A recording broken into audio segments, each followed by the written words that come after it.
Okay. I don't know why. Yeah, so for some reason, I must have... I know what it is. It's because I'm using a new camera for the secondary camera. It must have changed the configuration, so I needed to reassociate the audio. But we've done that now. Sorry about it, guys. Yes, we are back for more Midweek Muster. That's right, your number one stop and shop if you want to get your hands on the best tournament games possible. I mean, come on, guys. Like, there's no refuting it now, right? Like, we deliver... Our grand finals deliver entertainment value on par with S-tier grand finals. That is irrefutable after the amazing games we saw between WAM and B on Thursday. Like, those games, I mean, it was baffling. In fact, I think, oh my god, my apologies. I think I totally forgot to put a Reddit thread up. Let's fix that right now because he deserves his props. He done an incredible job. So let me go ahead. I'll do this. And then I'll also attach the new bracket. Big congrats to... Wait, what? I just realized it says Louis MT instead of Wham. Whoops. Oh, yeah, because we had like a dummy asset we sent across. But yeah, so pretty crazy. Sorry I didn't stream on Friday. I just really was not well. Like, my throat, I could barely speak. It was really bad. I was like, it makes more sense to take the day off and just prep instead.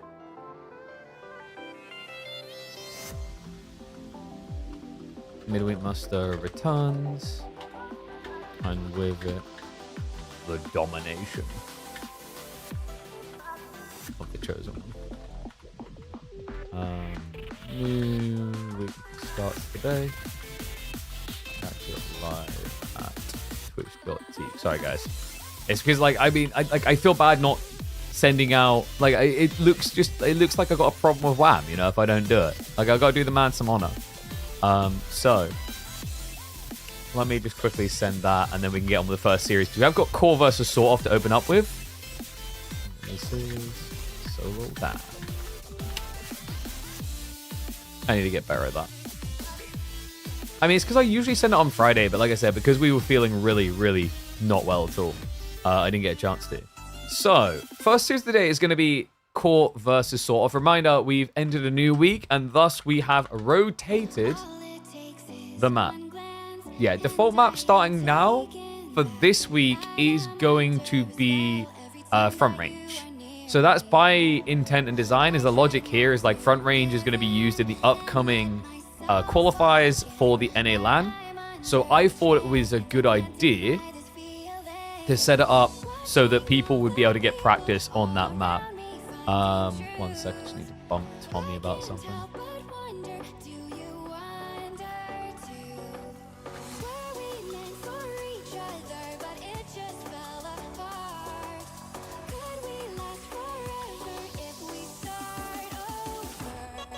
All right. In fact, do you guys want to start with this week, or would you like to start with the third place match? I think we start with the third place match, right? Yes, of course. Like, dude, I totally forgot for a second there. What is up, Scarecrow? Thank you very much. Appreciate the sub, mate. Welcome back to the Swarm. Dude, like, we've got to do it. Let me update the deets. I'll get the draft. We'll start off with a BO5. So, Anatan versus Dumu. I mean, I totally forgot about it for a second. Basically, the players didn't realize at first. Well, not the play. Like, I think it was, bless him, Dumu went off and not realizing, oh, wait. Oh, there's a series to play. So they did get around to it in the end. They were busy bees, so it took a little bit of time. But we'll do this. There'll be a BO5. So this will not be starting on the new map front range. It's going to be dry raid beginning because this is from week 1. But this is meant to be the beauty, right? It's meant to be the, usually for Fridays, that's why I didn't think of it in my brain. I was like, it's not Friday. But the idea was that on Fridays, we'd be able to go over these games to kind of fill in the gaps of, like, content being missing. It was a little bit weird this time around because it took so long for the third place match to get played, but we did get it there in the end. But yeah, I think this is going to be like a good addition week in, week out as well. You know, because it just gives you another series that you know is going to be really close, which is always a big plus. So, let me get things started up. By the way, is this camera more, like, have better clarity? It's running at 2K instead of 1080p. So I got sent the new Elgato cam. So this is the new face cam 4K. this thing, I'm going to be playing around. We might actually swap out the primary camera, which is the Facecam Pro, with the 4K. They're meant to be kind of similar, but this one is a lot cheaper. I think like $100 cheaper. And then the other cool thing about it is that you can see about that picture. It's got like a full lens cap, so you can actually put lenses on there. And one thing I wanted to test out is like there's an interesting type of lens that gets rid of like glare on glasses and whatnot. I thought that'd be interesting to try. That's very useful as well for a lot of people. Unless you're trying to look like I always call it the like anime scientist look, right? Where people can't see your eyes, all they see is a giant glare.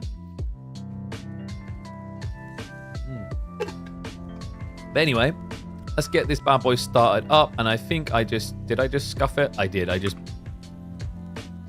Did I? No. That should be working. 1 second. There we go. Sorry about that. All right.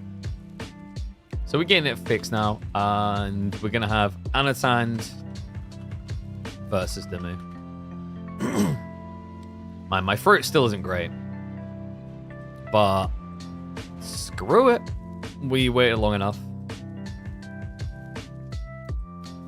Oh, dude, I don't know if I like this. I shifted, so you guys can see, I shifted usually it's over here. But I thought that was more intrusive. Like, I felt like this looked better than, like, over there. You know what I mean? But now it's like, my senses are so off. Is the only way I can describe it. Because, like, your brain is used to this. I don't know. I might, yeah. And also, I'm wider. Yeah. I think I'm just going to stick for this for now. It's not too intrusive, actually. I was more worried. I got a new mic arm as well. So, like, this one is one of the gas-powered ones from Elgato. So, like, the previous one I had is, like, very kind of janky. Because, like, well, not janky, but, like, you know, if you ever need to adjust it on the fly. Whereas this one, I can just do whatever I need to because it's gas-powered. So, it doesn't, like, it's not like those ones that are a twist and winch, right? Where you almost can just hear it creak as you move it. But anyway, let's open up Anachad's data and get ready for the first game. Who played some Battlefield beta on the weekend? How good were you guys? Dude, I was so bummed out.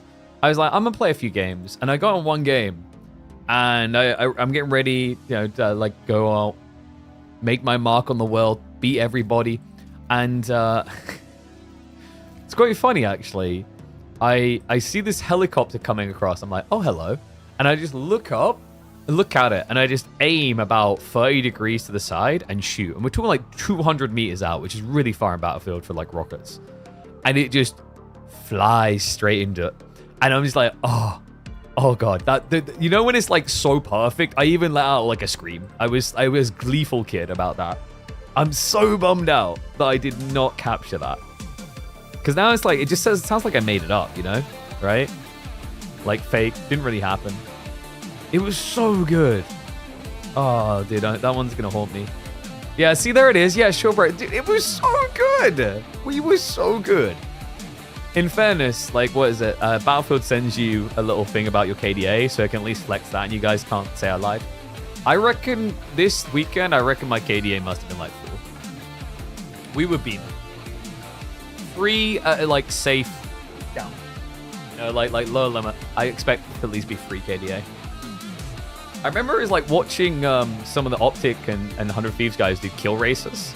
And I was like, they were doing sniper kill races. I'm like, you know what? They got me in the sniper mood. And I just like went on the New York map and we were just beaming. I think we went on like a 25 kill streak with no deaths at the start in the middle of the map. I'm like, how have I not died? That map is so chaotic. I actually enjoy the new New York map. But I understand why like people who just like a slower pace Battlefield wouldn't. Because for those wondering, like that new map they introduced is pure anarchy. You just don't know where you're going to get attacked from. It's all over the place. And I think like there's been a lot of people complaining about that. And the reason is just like, compared to, people keep calling Call of Duty, it's not even Call of Duty, right? Because Call of Duty is like a 3-lane system. You've got people coming at you from like, whoopsie. Wait, have we not captured the game? You have people coming at you from 3 different lanes. If you think about it, like the thing that people misunderstand about like Call of Duty is you can actually, on a basic level, compare it to MOBA right? Like most map designs have 3 lanes, and you go up and down those lanes attacking each other. But people just mold and like, oh, it's Call of Duty. It's like, it's nothing like Call of Duty. The map design is so different from Call of Duty. Like, people who are calling it Call of Duty do not know what map design is. I did not want to flip myself horizontal. I wanted to center myself horizontal. I really need to just create a different scene.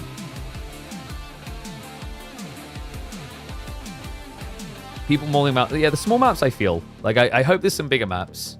I don't mind the maps. I think the maps have been really fun, but I also do feel like there needs to be bigger maps. But like some people molding like they want every single map to be like the size of a country, which is dumb. They're the same people who played like, was it Elder Scrolls Daggerfall or whatever? The one that's absolutely huge. Like, this is gaming. It's like, no, it's not. You're running around for like 15 minutes to find anything. You actually secretly hated it. That's why you play Elder Scrolls Oblivion all the time now. All right. Let's get ready to go, though. We've brought Circuit for the first time ever. It's a 3rd place match, and it features 2 top players, as you'd expect from a 3rd, 4th finish. It's going to be Dumu going up against Anatan in a best of 5 as part of our $20,000 esports circuit. Welcome back to the channel, folks. Volta Esports Anatan kicks us off with a Roost pick, while Dumu of Team Liquid takes the French. Man, doesn't it make it feel so much more esporty and big time when you actually have that detail? Teams on both sides. Although I don't know how I feel about the fact that nobody seems to use the dot like you would expect them to in esports. We've got, so Dumu talked about this. He actually uses this instead of a dot because this is the only game he's ever played competitively that lets him do that. And then for some reason, Volta Esports never has a dot. They just have a space. But talk about a lot of space for hunting cabins. I love that. Anatan just tries to optimize around getting the most gold. Sometimes you see people go on the same tree line, but I think the idea here is Anatan, now if he chops through here, he'll have space here for a high trade house in range of the TC. Make no mistake about it, like usually Roost in this matchup, they've been enjoying just trying to rush into the castle. That does leave you a little bit exploitable by French, though. So there might be some credence behind playing the second age. We have seen a few Roost players doing that in recent weeks. And for good reason, right? Like, the problem with the Roost fast castle, very predictable. Yes, unstoppable. But once you arrive, you've got to, like, weigh up whether you got value.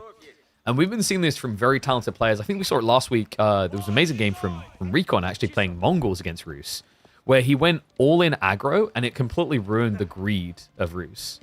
So yeah, definitely some potency there towards playing second age into such a greedy maneuver. Especially when you know that Roost, you know, the way they'll be balanced their economy, likely will only be able to really force themselves into horse archers. Especially if you're blocking deer. But guys, I gotta say, this is ridiculous. Like, Anatan, he still scrims with Marine Lord, right? Like, it's showing. Like, this is probably the best Roost spawn I have seen all of 2025. I don't think I have seen a better Roost spawn all year than this. What? Even a relic back here. Oh my god. And then the extension, if you ever need to go out on the pocket resources, this is a beautifully wallable area of gold berries that you can secure. Wooden fortress drop on a tree line. I mean, is there anything bad about Anatan's spawn? No. The answer is no. Is there anything bad about his sheep rotation? I mean, that one's... Oh, what? Oh, baby boo, no. Dumu is in a really bad shape here, guys. He's got 6 sheep to his name. He's got a more exposed spawn than Roos is here. I mean, in fairness, Dumu can at least potentially protect his deer because they're both on the same side. And he'll maybe want to play Pro Scouts himself anyway. Then again, it doesn't look like that's Dumu's idea here. Because if you were thinking Pro Scouts, you would have probably dropped a wheelbarrow by now. You could have went, like, a mill rather to go into wheelbarrow, right? Like, you go mill, wheelbarrow, and then you follow up Pro Scouts. We're not getting that at all.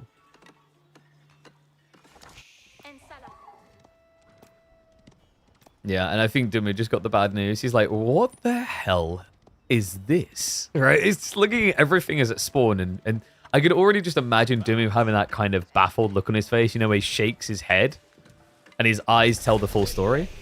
Oh, dear. Oh, damn it. It's going to be the mill now. Interesting. So, 5 on gold. No, he's definitely looking for Pro Scouts.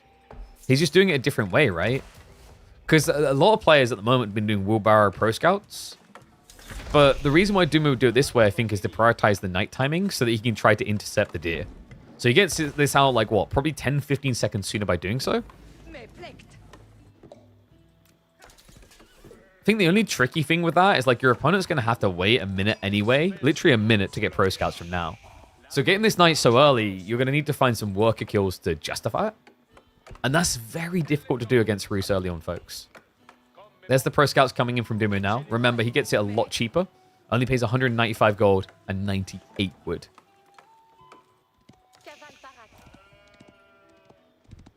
So what does Dumu look for here? I mean, does he try to escalate into archers quickly?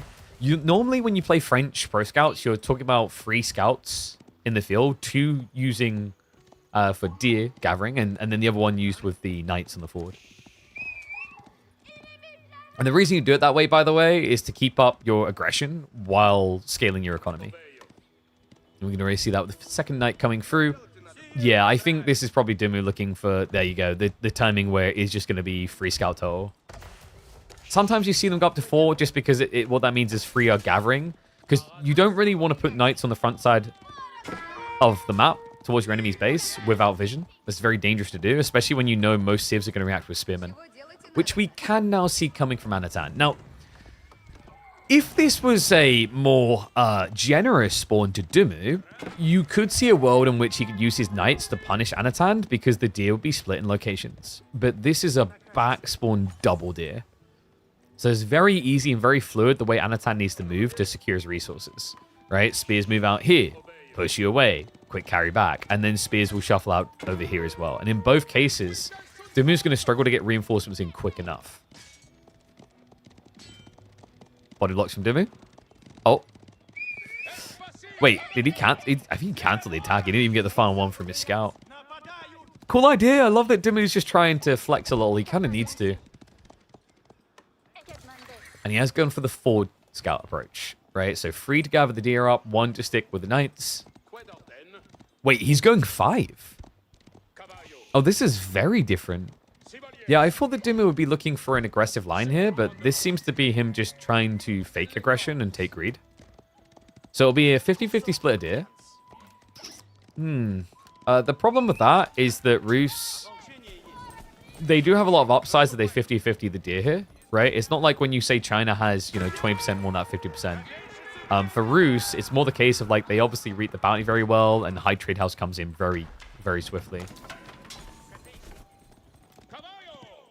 It's not the French can't win this matchup or can't compete well. They actually really quite often can at the moment.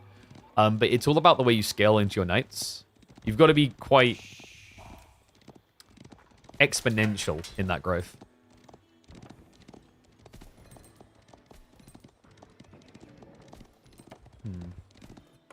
And we don't have any archers either.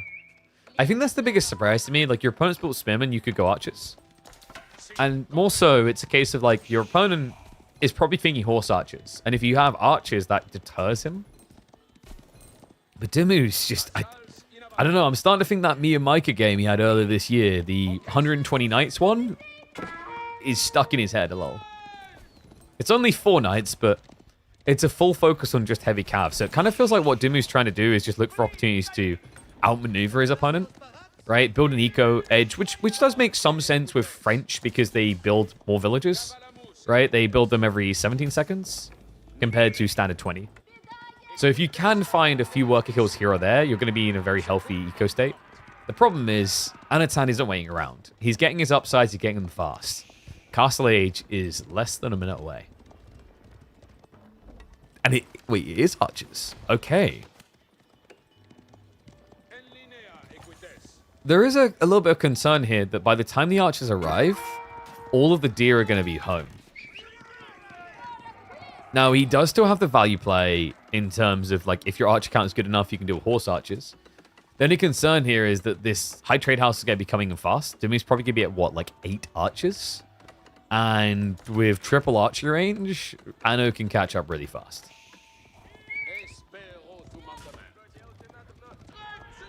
I think for Dumu, the key thing is to try and find that dive point sooner rather than later. The issue is he's over gathering gold by quite a lot. Yeah, we're talking 700 gold here. Now, we know Dumu loves to do this to prep techs, but you're not really in a position to prep techs when you're scaling archers like this, right? Like, you're clearly committing to the age a lot more.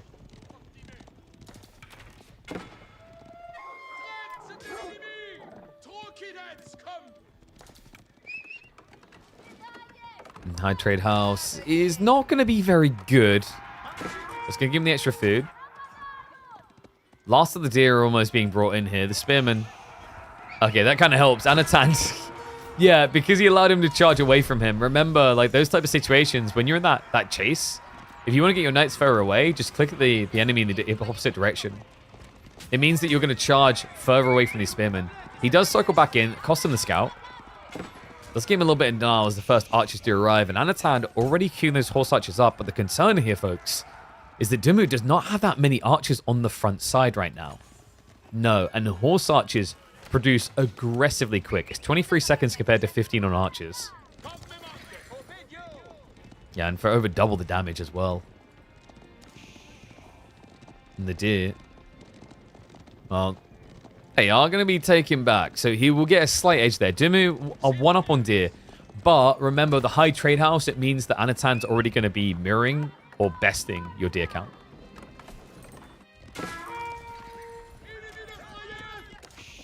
Interesting timing as well from Anatan. Doesn't even hesitate to go in for the monastery. He doesn't seem to feel threatened. Dumu is prepping for an age up. He's got Shiver on the way as well. Yeah, but this archer count isn't exactly scary. He's got, what, 11 archers, so he does 55 damage per round of attacks. A horse archer has 85 HP. You will not be one-hit killing them. Meanwhile, horse archers, 5 of them doing 12 damage, that's 60. So he gets one more and he's able to one-hit archers.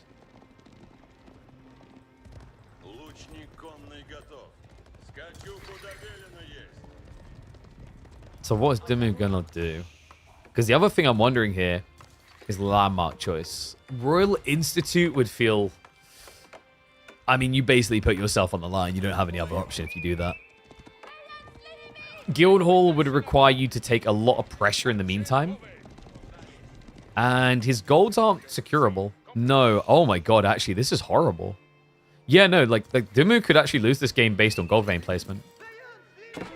And he goes Royal Institute. Oh, that's going to require quite a lot of gold. The horse archer is going to start poking. Knights are going to be chasing. He's waiting for that charge to run out to turn around for shots. Anno a little bit slow on the reaction, though. Gives Dumu good space. Okay, so Royal Institute at 8 knights. Anno's already up to 10 horse archers. Relics are now going to be sought and gathered.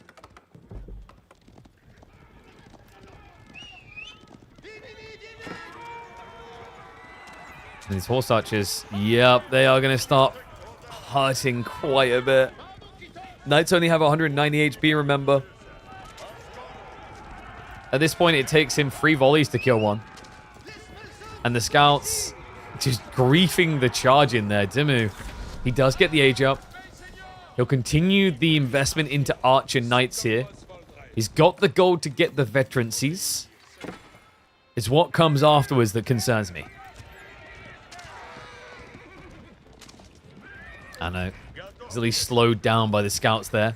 Wastes a little bit of his time, but ranged armor 2 is coming in. That's going to be a big deal. Remember, veterancy for archers takes an entire minute. And yes, keeping up pressure will be hard against horse archers. Also, the problem here is for Dumu, ideally, you have a few knights sneaking in to the enemy eco. But the problem is, if he does that right now, his archer ball is not big enough to stop a dive. That's what would kill him here. Right? Like, so he's forced to keep everything at home because the timing just didn't align for him. Now he's trying to contest on Monastery straight away. Bit gluttonous. Veterancy has kicked in for the Knights. The Horse Archers, great micro there. Great snipe. Anatan doesn't let the injured parties get away. And now the chase is on. Dumu in a little bit of a panic trying to retreat.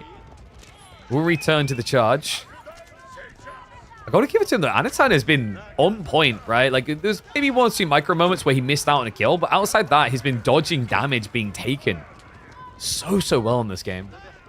And these exchanges are just getting grimmer and grimmer. The gold is about to run out. At which point, Dumu will have none in reserve. So these knights are about to become a finite resource because you can see, yep, the villagers have been seen. The spearmen actually rotating around there now. The horse archers finally start to lose a fight. Only for a moment before returning to winning. Yeah, it's just a range game now. I mean, Dumu has lost the Archer Mass. His Knights can't really dive into this. We're reaching the point where they'll one-hit kill. Villagers in trouble now as well. Also, a lack of archers means the spearmen are a little bit more annoying. And Anno has been just on point with the micro, really. Does let him get a little bit close now, but I think it's because he understands that he can wipe the Knights here. And that Dumu doesn't have backup gold. So it's kind of worth it to take a heavier loss there. Because if you get back here, Dumu can't do a thing. He's getting cheeky. I love the way he's kind of splitting off the targeted ones. That's really smart. I'm a OG Dawn of War guy, so I always call that towing. Just drag their attention on the aggroed unit and run around in circles while you shoot them down. New group of horse archers arriving, though. And Dumu has got no one really here to defend. Oh, one. Actually, no. The one knight will save their day. It's just so many horse archers. The irony is I've seen Dumu do this to so many people. I mean, everyone does this, right? But I do remember Dumu is always a guy who loves his horse archers more than most. Now, he's going to circle into the economy now. No textiles either from Dumu. Gold has been idled out. He's not going to touch gold again. Doesn't lose any villagers because Anatan was greedy. He was targeting individual workers. Meta is so boring right now. Why is it boring right now? I mean, I think you mean Bruce is boring right now in that they just do this all the time. I don't know if I'd say the meta is boring. Like, this has been one of the most interactive metas we've had in a while. I think Dumu is just running out of units to throw at problems. And this is the biggest problem coming. Look at this dive in. Anno finds the wood line. Snipes it down. That's the entire worker lead that French built up over 16 minutes now gone. And there's still more to be taken from him. Dumu, he's ran out of food. He's buried on the front side. He has to posture his army here. That leaves him vulnerable on all other resources and forces a GG call that will get Anatan the first game in our first ever midweek muster third place. Not a great start. Yeah, I think French, like, to win that one, they really have to be the aggressive party, right? If you let it just kind of float into castle on castle and you don't have a really, really good spawn, that's... the inevitability is going to be horse archer spam. What I think of Dumu's form lately, I think Dumu kind of just goes for these intervals of like, oh my god, we could be seeing the best Dumu we've ever seen, and then it like doesn't necessarily come together, right? Like, I think Marine Lord kind of hit it on the head before. Like, Dumu has really solid form, and then every once in a while kind of does something crazy that can maybe just lose the game. In terms of like his average performance at the moment, I'd say he's maybe like, I don't want to say Dumu. I don't think Dumu's playing his best AoE at the moment. But that does make sense when you consider, you know, the previous meta really bored him. He mentioned that around the EGC tournament. Also, you're talking about a guy who, like, you know, he just had to go do a StarCraft event, right? So he wasn't able to prep or practice as much. Like, there's a lot of variables there that would explain it. Especially when everyone else is sweat grinding non-stop at the same time. But up next, we have got him on the most powerful Civ in Age of Empires. It is going to be Chinese time. Up against House of Lang, the most powerful Civ in Age of Empires. Someone called me crazy for saying, like, they're not that powerful. Like, I don't think the Lancasters are top 3 Civ or anything. Is it decent? Sure. But is it more that it's annoying than it's Imba? Yes. All right, you guys ready?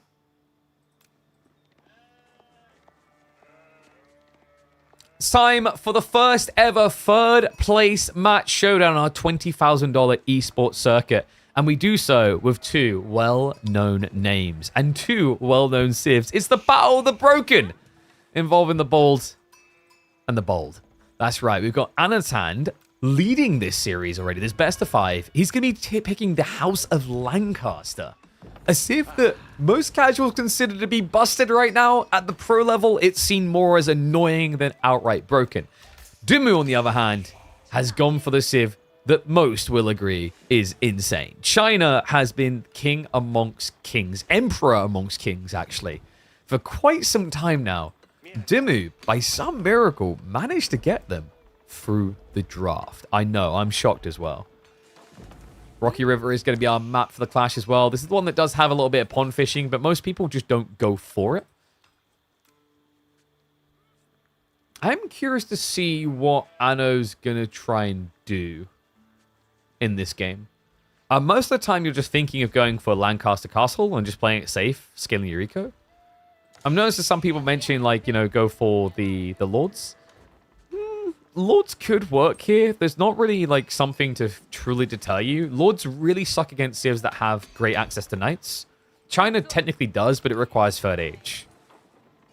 Looking at the spawn as well, you've got, like, what, Gold Ford? The Deer Ford, I mean, you know China's probably going to be doing Pro Scouts, right? And if they're doing Pro Scouts, that does give you a timing.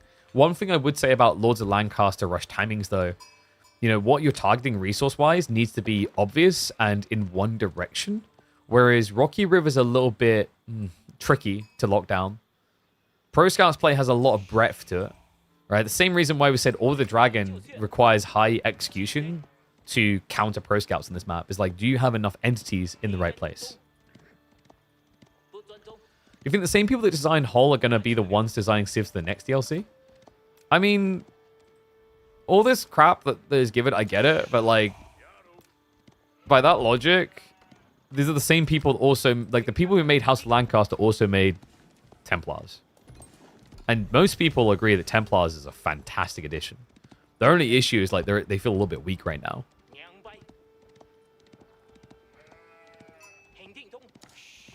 But, you know what? Let's do that thing where we blame the player base. Didn't y'all think this was going to happen when you kept picking English so much? How does English play right now? If you think about it, House of Lancaster is simply an emboldening and empowering of all the most frustrating things about playing against English. So, like, from a competitive standpoint, this was terrible, right? But from a casual SimCity perspective, I kind of get why the developers thought this is what the community wanted. And Anatan did indeed allow Dumu to have China. In fact, if you look at the draft, very interesting was the fact that they banned the same things, except the Chinese-Malian split.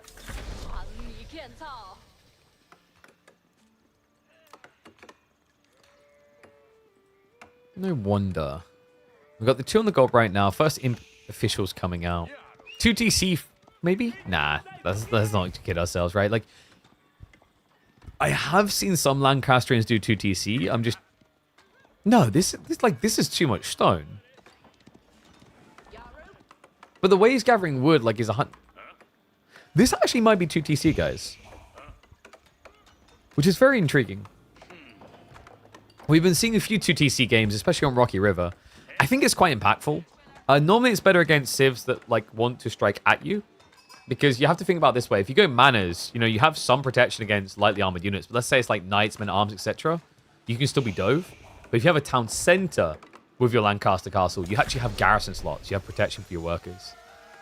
And I know, if you guys remember, actually last time we saw 2TC, it was on this map. It was against Kilyari, and it was Anatan that done it. And looking at the stone gathering, there's no doubt about it. We are getting 2TC Lancaster. This is cool. It's ballsy, because China is like the king of 2TCing, right, with Song Dynasty. But you know China wants Pro Scouts.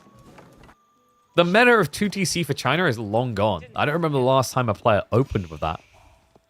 So it's going to be a split of resources then. So Deer versus 2TC. Obviously, Anatan can pad his food income by starting to build manors on top of the 2TC. He hasn't actually rushed that, though. So I'm wondering if this is a fast castle timing where you get the White Tower rush. Would feel a little bit weird against China just because China can pump out a lot of lancers to counter rush you.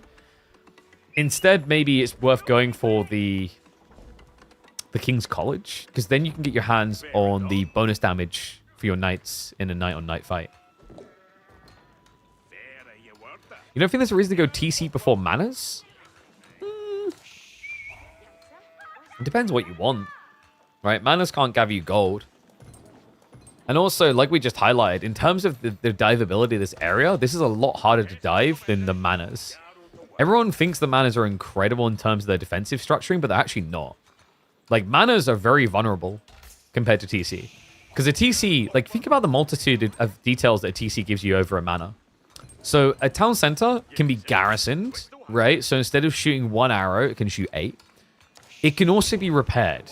You can't repair manas in the middle of a fight, but you can repair TCs in the middle of a fight. Because if you repair manas, you're exposed. But if you hold your villages and repair, and then re-garrison, they can't really stop you.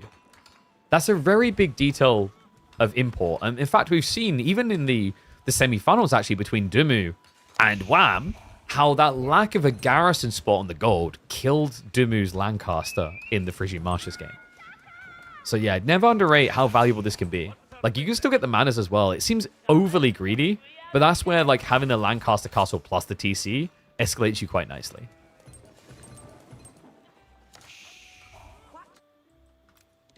And also, the argument, like, manas pay off in 3 minutes, I get you, but also, like, it's a fixed incremental income, whereas, like, you can come back for it later, right? Inflating your village account in the meantime isn't necessarily a bad idea. If you're against a more greedy Civ, I think this works. If you're against a Civ that wants to aggro you with heavily expensive units like Knights, I think it also can work quite well. But yeah, I know he's definitely looking for that castle timing. And Dumu, he's prepping himself too. We've got double racks, double stables. Is he going to try to attack? I think attacking might be kind of regrettable here. Instead, he's probably just prepping himself for castle. It doesn't look like it right now, but as he's scaling more people into the deer with the high amount that you carry before you drop off, like, he's not actually that far off Castle H. You know, this is the type of resource that you can just get one big drop from everyone, and then boom, you're good to go. I think right now, though, yeah, he's still on sheep. So he hasn't fully switched to deer yet. Oh, that's going to hurt his timings quite a lot. Yeah, no, because he's got survival techniques as well. But the fact that he's gathering sheep instead of deer is a big no-no, guys. Like, sheep is 0.75 food a second. Deer is 0.84, and that's before survival techniques. When you get survival techniques, you go up to, like, 1 food a second. So he's missing out on a 33% increase in income. Definitely going to hurt his timings. White Tower is coming up as expected here from Anno. No manas at all, by the way. Yeah, because it's all about the timing attack, right? Like, if he waits and scales manas here, his White Tower doesn't find impact because his troops are coming out too late. So, I understand why he's doing this. He'll go for manas afterwards. If this had been a King's College build, then it would have made a lot more sense to have gone for the manas first. 6, maybe. But with this, I understand the imperative timing here, right? He needs to get Olsgaard out ASAP. Because the whole idea with this strategy, the whole concept of it, is that you scale enough to kill the first unit coming out. And then you keep repeating that. Very effective against certain civs, but gotta say, Dumu has got one of the correct civs for countering it. China, because of their increased production speed with supervision, are really good at getting enough troops out to counterblock Olsgaard rushes. We've seen this from Shuxi, we've seen it from China. Delhi has some very interesting timings via the double production.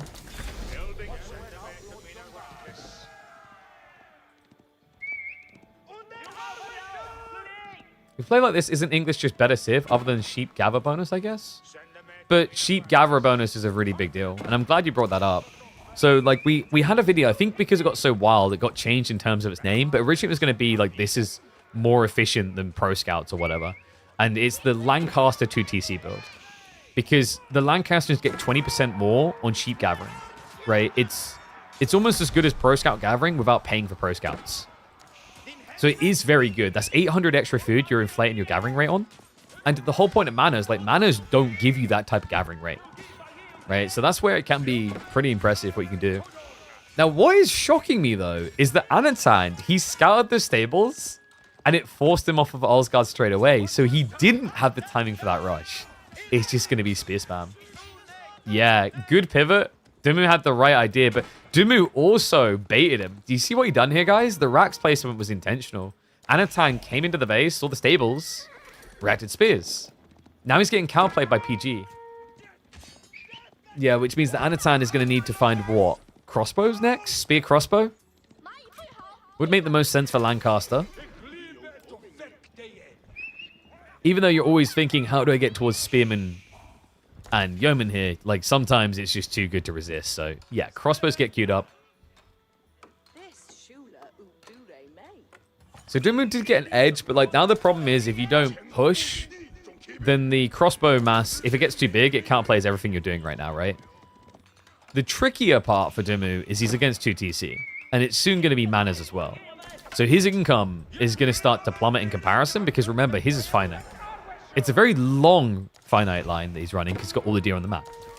But it will eventually run out. Anno's won't fully run out though because the manners are going to pad him after the fact. So it's all about whether Dumu can find his timing. And, you know, this is the situation where that landmark choice matters a lot. If Anatan had misread this with the King's College, he'd gotten the wrong counterplay. Like, he can be a death's door in a matter of moments because of the defense lacking. But with the White Tower, you can't really dive him. No. The gold's going to be safe. I mean, the tree line, the woods, relatively safe. He's getting the walls up now to ensure it on the backside. Relics also. Dumu now trying to play for them, but Anatan with the edge here. Already has one banked, the second one coming in.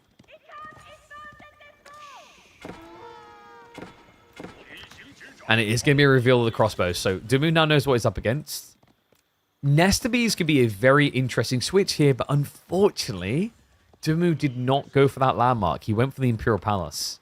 Yeah, it looks silly, but actually it's very smart. The reason why Dumu done this is, yeah, you know, you now have to deal with the crossbows with normal Nestabees. But the trade-off was meant to be Lancer play into Spies would tell you when this economy gets too fat. When it gets too fat, Anatan's going to have to move it somewhere. And that's what he was looking for.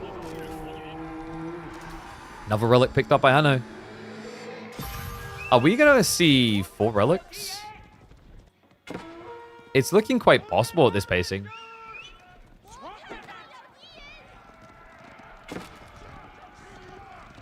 I like that. Anno just kind of dragging the army with the scout so the crossbows can pick at them from behind. A little bit greedy on the positioning from Anatan, but new wave is arriving and that should deter Dumu. In theory, maybe. Maybe not. No, this man is going ham. The spears need to just basically take the hit. Yeah, so it gives him the space, backs away now. Anatan didn't realize the monk wasn't retreating, so he's just been dangling there. It is costing him some spears, but like judging by the bodies, especially if it's like 1-to-1, it's a good exchange for Anatan because the Palace Guard cost a lot more. Yeah, and the crossbows are mostly surviving, so this is a phenomenal trade for Anatan. Dumu just drained dry on this chase. And barely put a dent in the crossbow count. I think he killed maybe 2 crossbowmen total. Lost way too much. How much of AoE is like chess or RTS in general? Oh, you mean how, like, I was like, it's an RTS. You mean how much RTS is like chess in general? It gets like comparison there, but I also think it's a little bit simplistic and also at the same time complicated to try and compare the two.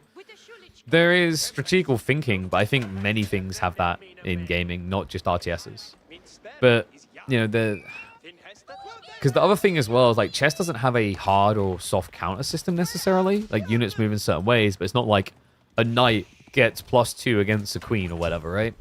But of all the genres, I understand why it gets the chess comparison because it's the logic of build orders. Is like when you look at traditional RTSs such as StarCraft and Warcraft, where the map generation is fixed, people then, what they do is they presume this idea that it's like chess because there's so many permutations, but they can play out a fixed way. But even then, it's not true, right? Because, you know, very rarely will 2 games be the exact same 10 minutes in. Your build order and your openings might be the same, but then they deviate. So that's where it loses its substance on comparison to chess, right? A fairer one would be something like a turn-based Hexa strategy game, because then you have a very obvious fixed number of possible moves. Whereas in RTSs, you know, you move a unit a slightly different way, that impacts the game a lot more. By the way, what happened to Dumu's economy? While we're having this discussion about chess, Dumu just getting ready to go Imperial Age. He went Barbican drop, activating the song into immediate imp. Which is wild, by the way. He doesn't have a farm transition. What the hell is Dumu up to? Bit zoomed in? Yeah, that's so you can actually appreciate the game. Funny thing is, I've actually had a lot of comments from people about how they actually like this over EGC or wherever else having the hyper zoom out. I'm on board with it. I think it looks so much more digestible.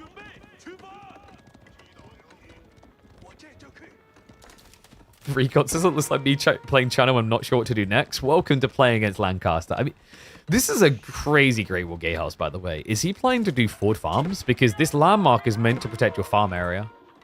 I can only assume he's going to drop farms forward to the base, which is pretty risky. Anno, meanwhile, continues to just exploit the map. He has got farms coming in, but he's also tapping the ball. Wait, did he... Wait, did Anatan not realize he was up against Pro Scouts? There's no way. It kind of looks like it when he was thinking about the mill drop here. Maybe it's because he was getting harassed off. Looks like he is going to get harassed off anyway. Has to cancel the wall in. It'll be a walk of shame home. Still, even with this, he's got a decent number of farms, up to, what, 14 so far? With another 15 coming in.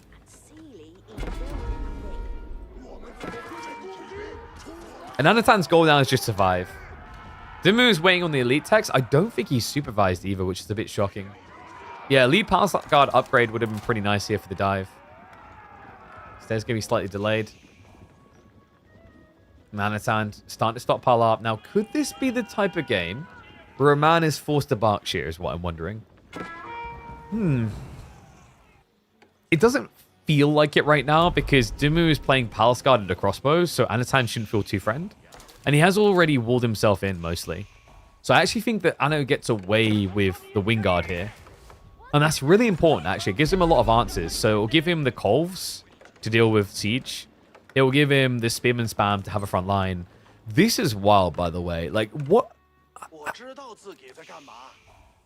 I mean, this has to be a Palace Guard all-in. Dumu doesn't have a farm transition still.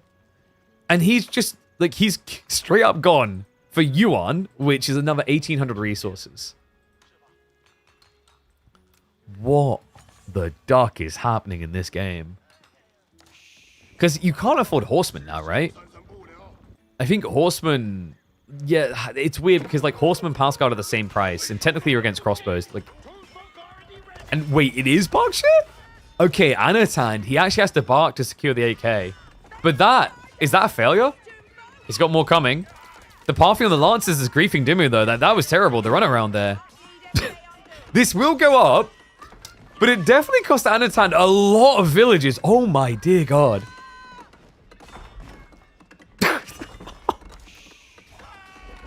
It's fine. You've got 9 manas and still have, like, over a 15 worker lead. Clap, clap. What? This is exactly how we saw Anatan play this against Gilyadi.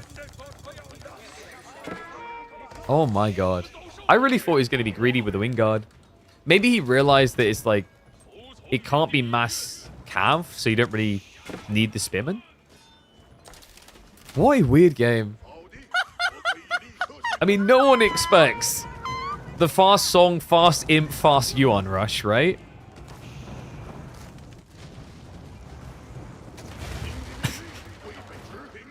Incredible game.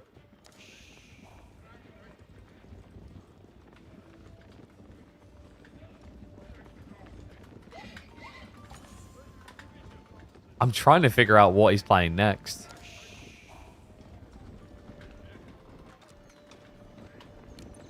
Because, like, this doesn't feel like the hit he's looking for. No, I mean, you're pretty much all in on PG, and your only advantage here is avoiding the crossbowmen. But that's not going to work very well when you have to dive into them anyway. Palace Guard are going to find their way to the back farms. The army is going to be chasing. The Berkshire also just whistling away from far. We have got Demi-Lancers flank raiding, just looking for targets. We'll decap. So, yeah, Dumu, I think, like, this is the critical point, right? Like, if he loses that Sacred Site, that's his time bomb waiting to happen. Like, how do you afford a... He's actually advantaging?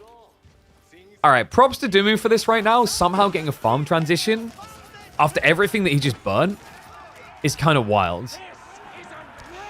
I love these two just having me question the plan. Like, what's happening next? Where are we going with this? Because, like, Dumu, technically, this is the most fragile point of the game. And not only that, he built it nowhere near the Great Wall Gatehouse. Unbelievable. And yeah, I think Dumu must have bought with some gold, right? Because he's gathering at a ridiculous pace here.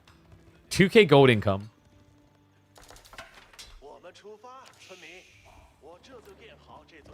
And now, like, the idea is, what, horsemen after mass farming, but there's a breathing point for you to get towards that. You're also doing this into some of the best spearmen in the game. House of Lancastrian Spears do deserve that type of titling because of the -1 armor. It's pretty damn impactful, especially if you're a phase where, like, you don't have this amassment of armor, right? Like, you're not, for example, playing Palace Guard plus Imperial Guard as Shushi, right? You're playing Palace Guard plus Horseman, which means you're playing a unit that has less armor with a unit that has no base armor. Hey, don't mock him. We got biology for soon-to-be 5 horsemen. And don't forget the 4 scouts. Look at their health. Look at how much it's going to go up. Ready? Oh, big... No, okay, I'm going to stop. Barbican, now under assault. I think Anatan has a dive target in mind. Dumu's about to give us a masterclass in why the Great Wall Gatehouse goes on the farming area. He has nothing to protect this. Like, look at it. It's fully open. Villagers have to run away. Keep drop now coming in, but no way, Dumu. I mean, you're China, so maybe. Also, wait, the A-clicks? I don't know. The A-click is griefing him right now. This is going to work. Dumu will get the castle up, which will protect this small group of farms. Like, these ones are still not going to be operable. What a weird game. I can't believe that Anatan, if he actually dove in quicker, I think he would have had that. Like, he showed a lot of respect to Dumu because he saw some horsemen and then freaked out a little because he saw the farms. He's like, oh man, this guy must have a lot of ponies. We can see that Dumu most definitely doesn't. He's got biology for the 4 horsemen of the apocalypse. He's also being raided into the base.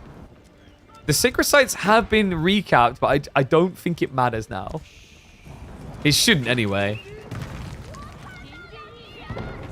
Town center's going to get sniped as well. Also, with elite army tactics, Anatan can just burn down the castle.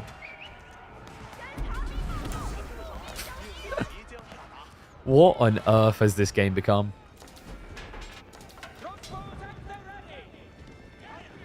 I mean, I know if he wants to make this quicker, you just build a culverin, right? And you bring it forward to blow up the castle. But he doesn't necessarily need it. Especially with your opponent going horseman, it just kind of gives your opponent something valuable to target. We have got Nesta Bees arriving, but this does not have the additional barrels. Nor the additional... Wait. No, sorry. It does have the additional health. But he's not attacking the unit that he does bonus damage against. No, the crossbows are just chilling here. Dumu is going to try to surge forward with a limited number of horsemen left alive. I mean, the thing is, you do move fast, but you also die fast. And soon even faster. Incendiary arrows coming in at 45. Spearman even chasing away the nest of bees now. Villager's going to be pulled to repair that. Does need to be careful. He's getting a little bit too close here.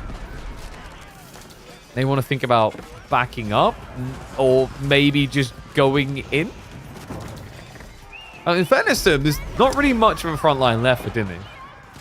No, it's definitely going to cost Anatan the first wave of crossbows, but he's got so many troops. And the villagers need to just be sniped now. Nesta bees, oh my god, the repair crew can't even keep them alive.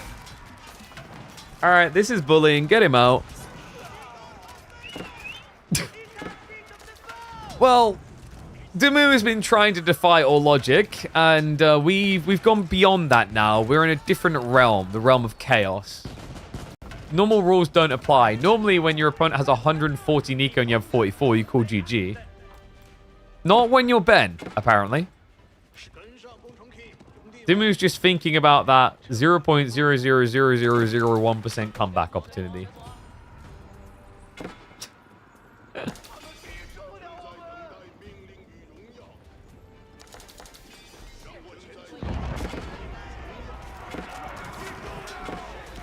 Oh dear. Well, the good news is it's a best of 5, so there's always some hope. The bad news is everything else about this game's existence.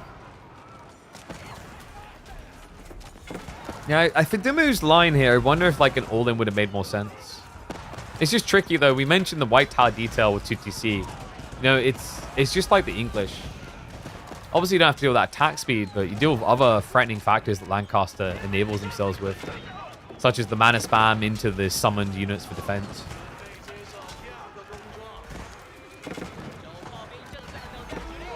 Well, props to him. Div is actually getting a good exchange right now because it's hand cannon and Nesta Bees versus everything inferior. I think did he just sell his reserves of food? No, he's been sneaking back out into the farms. So the Elsguard are starting to show up again. Yeah, like, wait. Unfortunately for Dumu, the problem in this game is, like, if he had his food income still secure, this hand cannoneer switch actually would have been pretty sick. Because he'd be able to afford to be up to, like, towards 20 by now, right? But instead, Anatan is now going to ego chow the best hand cannoneer civ in the game. Because he just doesn't believe that Dumu's got the stones for it. No, because his income just doesn't exist. You know, you can have the best gunner in the game, but when your opponent has 4 times the food income, almost 5 times, it's not going to work. GG gets called. Dumu has had enough. I don't even know if that's uploadable. That's such a weird game, man. That is such a weird game. Originally, I was thinking about, like, uploading it. I was like, oh, yeah, that could be like a, what was I going to call it? I think I made a mental marker of like fast song, fast im, fast yuan, everything.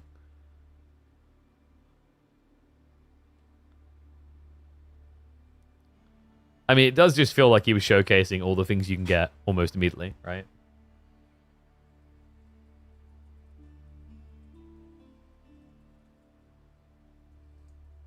Oh my god, China does everything fast, but losing. That's it.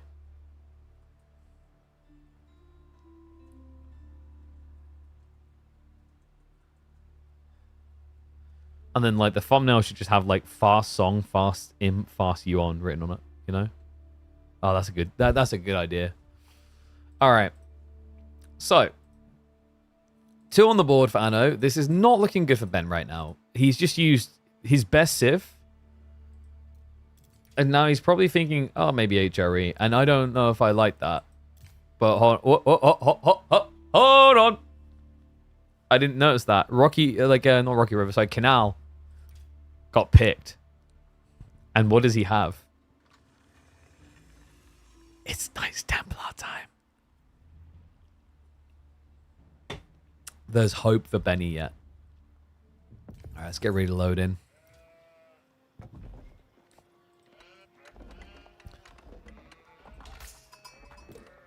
Oh, and we need to flip. For the first time ever in KPMM, we have a third place match. And it looks grim, guys. Like right now, Dumu, he's 2-0 down. But, it's the Demon Civ for paddling in a pool. Welcome back to the channel for what might be Dumu's final game in the first week midweek muster in the third place match. He's picked Knights Templar on Canal. This is meant to be a jackpot. Fish is involved in the equation, which means Knights Templar are happy. Anno, however, presumably assuming that this was going to come, has prepped the Shushi. Shushi. An interesting pick on Canal. Not one that I would have naturally thought of here, actually. I think there's a lot of other maps, like, you know, Shushi would normally have applied to. In this week, though, I'd say Shushi with our map pool is a little bit weaker. It's not that it's a bad pick, but it doesn't have any map that screams you must use it here. But this is interesting. I know he's going to go for an aggro dock. Yeah. And then, oh, we're getting a rush on the age up. So guys, last time we saw this matchup regularly in KPMM, it was in Season 1 when we had Kawasan in rotation. Kawasan was one of the most popular maps for these two civs, because both of them used the ponds really well. And then Shushi's Edge actually was a meditation garden in the center of the map that generated about 120 resources per minute at 4 minutes in, which is nuts. But you don't have that option here. So instead of going for a fast feudal, Anno is simply going to prep his dock and age up. He must be aging up. I kind of like this, though. You might be wondering, why not just wait to pull the villager so you don't get exposed or revealed? The problem with that is, like, you're going to have to pull the villager at one point or the other anyway. Is it not better to pull the villager now, just get him in position, get the dock in position as best it can? And then it also means you're gathering a good food gathering rate now. Whereas if you delay, like, sure, that this villager would have been gathering food back at home, but at a worse rate. I guess with sheep, it's more comparative, though. Because 20% on the 0.75 puts a 0.9. But this shoreline's still better for this one villager. But yeah, the logic here is that because he goes earlier in the game to do this, he won't have to leave sooner. Does that make sense? Right? Like, if he waits until both of them are going feudal age, this villager's going to come out, build the dock, and have to leave within 10 seconds. But this way, he gets to stay here and eat for like 2 minutes or so. And maybe build more if necessary. Meditation Garden is on the way, though, and this one is not too bad. Yeah, he gets these 36 food, 25 stone, 25 gold. Like, actually, a pretty decent one for a map like Canal. Canal's not very good for Meditation Garden placements, usually.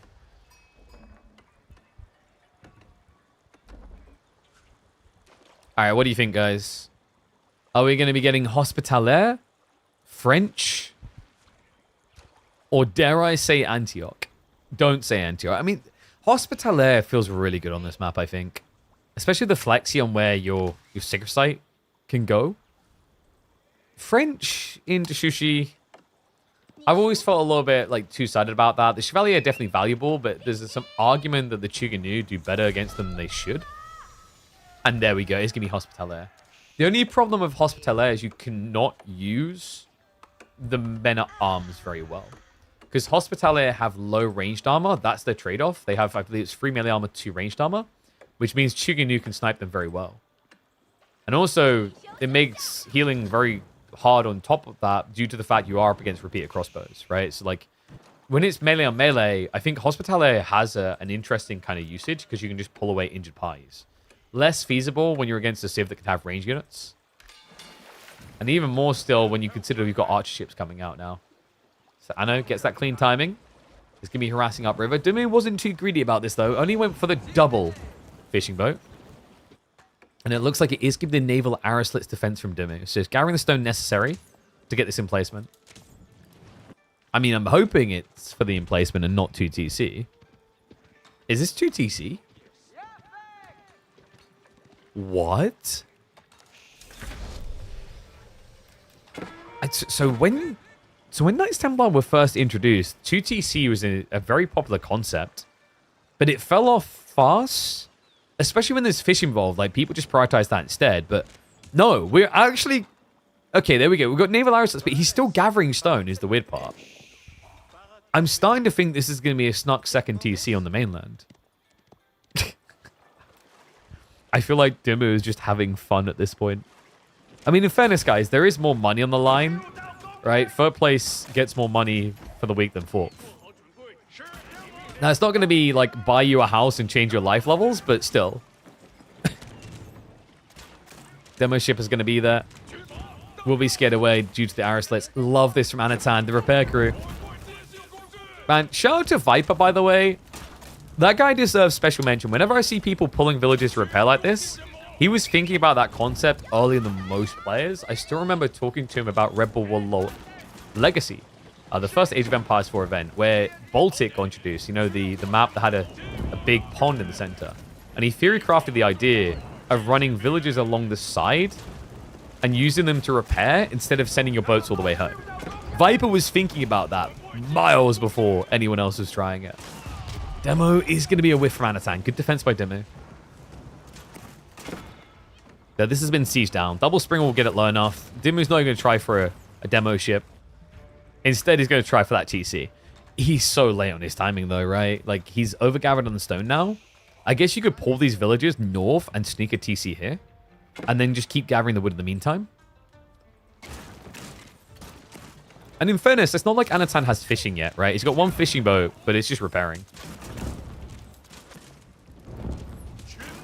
Okay, considering how grim this looks, that was a decent trade out. Dumu does get a kill there. If he wants to make a play for that TC, it needs to be... Oh, God, wait. Did he go for another... Am I blind? Wait, what? How did he get here? Dumu!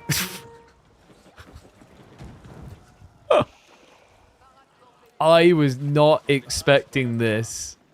Unbelievable. Dumu snaked it to the enemy side and built on their fishing. The stone is weird, man. Like, he's got arrow slits in both. I think maybe he was considering 2TC, but he was one stone short and then was whoopsied away from it. At that stage, like, oh, I can't go back now that double spring was there. Either that or we're going to get another dot drop here to mirror. But this is just weird, man. This is so weird. Is someone betting Dumu stuff when he was playing this live to do weird things? I'm just trying to figure out why.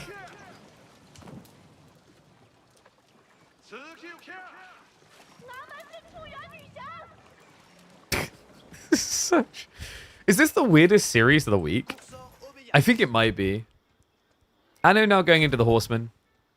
Not a bad way of trying to clear the docks. I mean, you could actually just go double ram, which would be a lot cleaner. And Anno has got a little bit of fishing, not much. He's got 2, which is being beat already. Dumu's at 3. I just got like the biggest smile on my face. This is such a weird and wonderful game.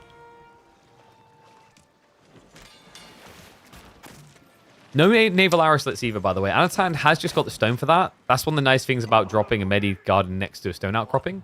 You generate stone for either eventual 2TC or emplacements. An emplacement would be really good here. Just to kind of give Anatan this anchor point. Hasn't opted for it so far. Horseman will find the worker out and about, though. So well played there.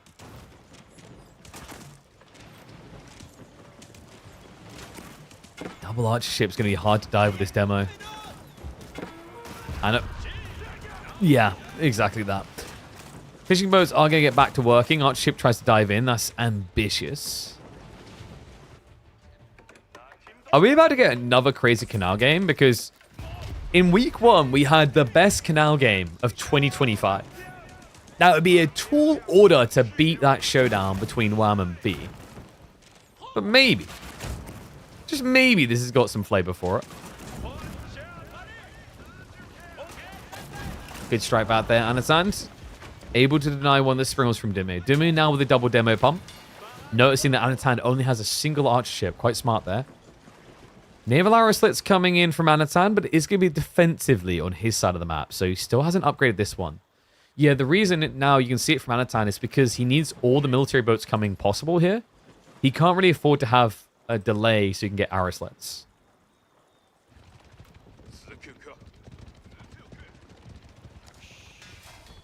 Racks now. So Dumu is going to be racked into Horseman, but Anatan's starting to stockpile a little. I think given the opportunity, he'd happily take the castle play. Just because Lancer play is very strong for Shushi here. Oh god, no, Dumu, not like this. This is too many boats.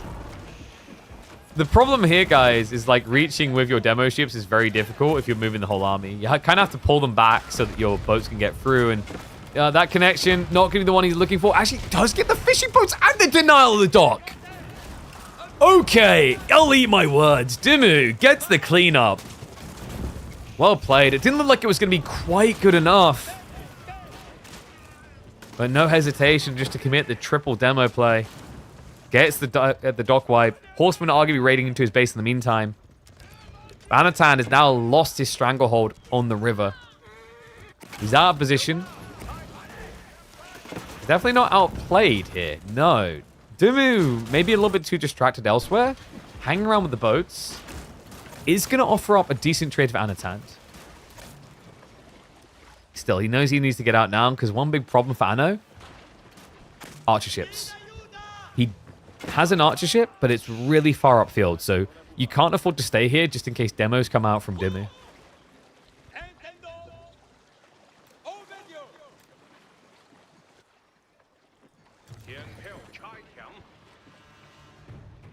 And this game just keeps getting weirder and weirder. You guys see that, right?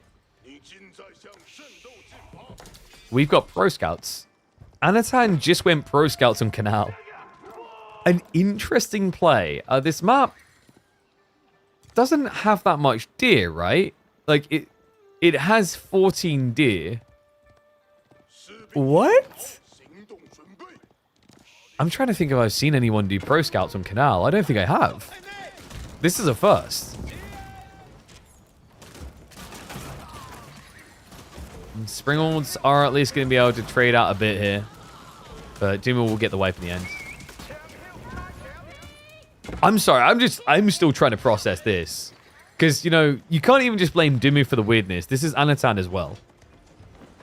Reminder, guys, a normal spawn map will have 28 deer on it. So Pro Scouts is very advantageous. Now, in fairness to Anatan here, it's very unlikely that Dumu is going to go... Can you guys... You guys just want to... You need a moment? Okay, you figured it out? Yep, you know how moving... Okay. Yeah, that wasn't let's shoot them to death. That's let's stare at them to death. So, the interesting thing here, though, is although there's only 14 deer for him to grab, he should get all of them. It seems very unlikely that Dumu would play out to the deer this quick, especially now that he has fishing. Archer ships must be the most bugged unit. Yeah, no, I'm trying to think if there is a more ridiculous one, but like between the behavior and how they shoot at ships, and how easy they are to dodge, when they just pause, like there's a lot of clunkiness. 9 Scouts is a little bit wild. I thought Anatan could have done this with like 5 or 6, but I think it's because he's actually just simply out of food. We have got a battering ram coming in. Dumu already with a spear defense though. Really smart from Ben. You don't need more than Spim in here. Your opponent has got Palace Guard, which will beat you normally. The problem is these Palace Guard don't really want to fight against Springle Chips.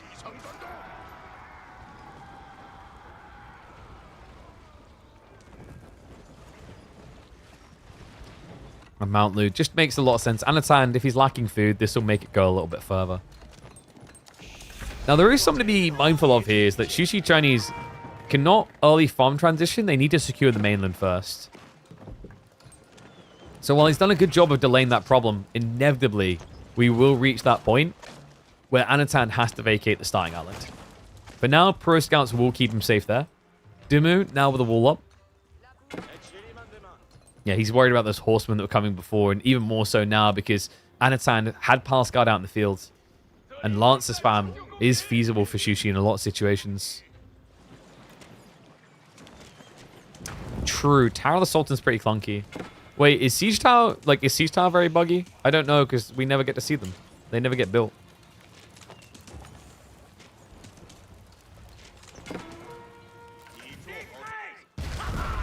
Demo? I mean... kind of worth? You reduced them down to 60 HP. That was pretty decent for Dumu. Might want to consider a pull for a repair here. He's almost gathered the gold necessary for an age up. Nesta B is being dove onto in the meantime as the spearmen look for a kill that they really should never be getting here. The dock, however, has been removed in the meantime. That wall, though. Dumu isn't repairing it. No, so he's going to let it break. But Anatan doesn't seem to want to dive in anymore. No. He'll send 2 in, but at 60 HP, they shouldn't really be that scary. Unless Dumu doesn't react at all. Spearmen are going to turn onto it now. Shivs could come out. Instead, it's going to be a reroll. Dumu freaked out by the apparent reinforcements that aren't coming in. And it's going to be Republic of Genoa. Now, we don't have any pilgrimages at all from Dumu. But the Genoese crossbows are going to be nice against the Palace Guard play. Canal, man. So we removed Canal from Midweek Muster number 2 because it just seemed very stompy for like the less accomplished players. But truly, like when you have some of the best in the game, it delivers the wildest experiences. SBs. I mean, if they can get their spread right, this is going to be a good trade. Nice. Does get the snipe there. Remember, these aren't clock tower either. They don't have more HP. Like the pull away from Anatan. He can turn around after the reload now. Looks like the Nesta Bees are also breaking a little.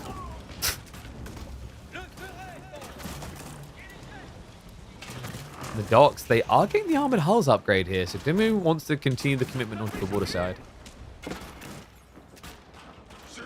Who's winning?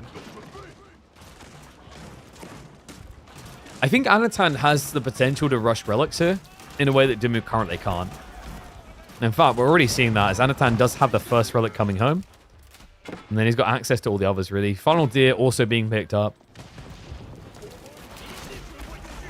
Nesta Bee shots. It's going to scare him away. And the Nesta Bees can just finish off the docks. There'll be another one going down. And we have the first fortress coming in from Dumu. And this is what we talked about as like a cool idea of Knights Templars. This map, very unique. It has got 4 sacred sites. So a lot of versatility on where you can send your pilgrims. Pilgrims that he still has not unlocked yet. That's now coming, though. I know. Looking to get back on water at a key point.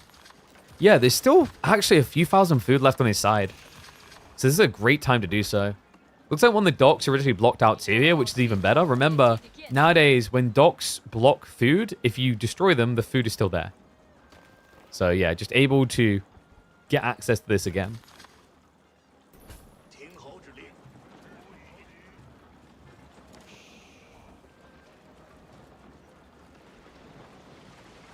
And if I remember correctly, if you don't have the Pilgrim tech and you build a fortress, you don't get them. So I'm pretty sure level 1 says specifically that it unlocks Pilgrimage.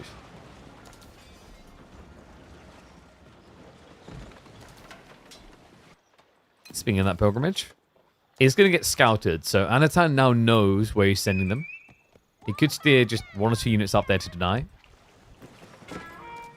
Dumu barely has a land army.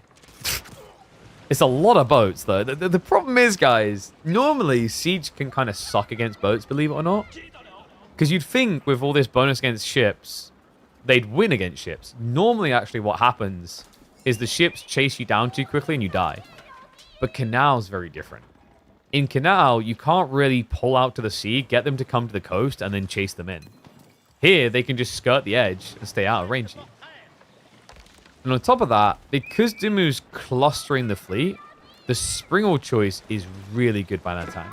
Springles will penetrate. They can hit all these, and they'll hit them all for that bonus 65 damage. You heard me correctly there. Like 6 or 7 Springles can wipe this fleet like that.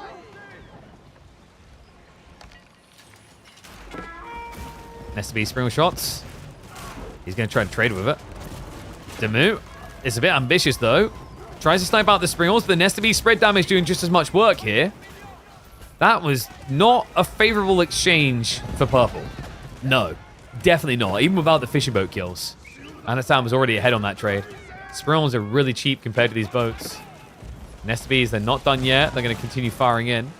He's close to reaching the fishing. Fishing that does have somewhere to retreat to. Might want to do so fast. Demo connection comes out! And Dumu gets a big hit!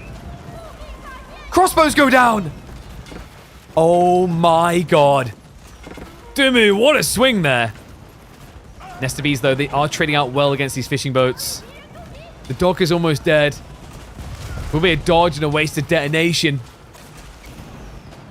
Dumu's first demo, probably the best one he was ever going to get. Nesta Bees, just cheeky micro. Anatan just pulling away the injured party, slowly winning the war. As the attrition adds up here. Dumu with just 6 fishing boats left. 1 dock down. Thank goodness for that crossbow hit. Taking 8 or 9 out of that army. If it wasn't for that, I imagine Anatan would just continue to dive upriver. He will do so, but a bit more tempered in his approach. Pilgrim spam is on the way. But there's a Lancer waiting to receive all. Unfortunate for Dumu. Even with the extra health, Mate, no, no. Guys, when you hit them, they run faster. That was possibly the worst way that could have began for Anatan, clubbing each of them once to speed them up. We'll deny 2, though. Dumu still gets a little bit of gold, nowhere near as much as he was hoping for. We do have the monasteries on the front side. Now, this is very greedy by Dumu.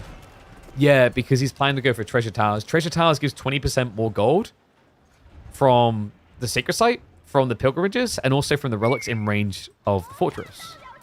A little bit shocked he didn't just build it at home, though, where he also built a fortress. SB still a nuisance. And another... Was another. Yeah, no, one of the fortresses is coming down, so it's not going to be 5 pilgrims for long.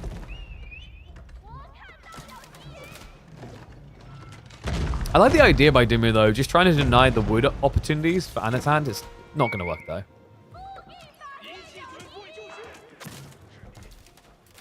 Oh, my goodness. There's not really much room left for Dumu to safely fish here. SBs. We'll just keep on shooting. If Dumu just target fires, there we go. The village is being hit now. Should end up costing him 2 boats for it, though. Oof, barely gets away with that one. Now going to keep on chasing. Villages are close by as well. Now, with the wheelbarrow and textiles, very hard for Nestabes to kill them. But I don't think Dumu really wants to commit to a charge in there. It would cost him way too much. The keep drop. Oh, wow. Speaking of things that could cost you a lot here. No, not again. And... Oh, wait, did he lose the Lancer? No, the Lancer went chasing. Are you kidding me right now?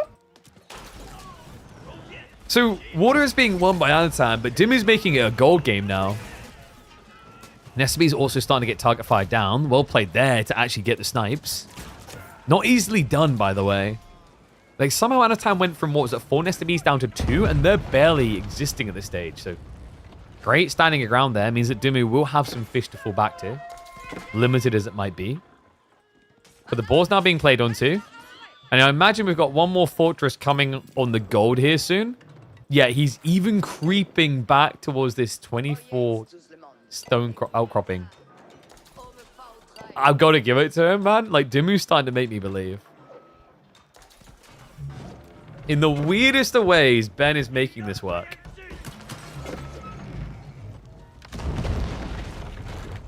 Still Anatan with the trebuchets. I mean, he's answering keep.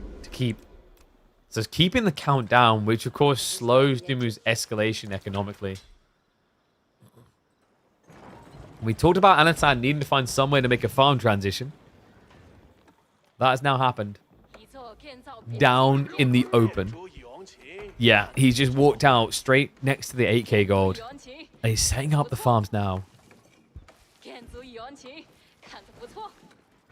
Man, I love this map. Seriously, we don't get to see enough of this map. It is pure entertainment.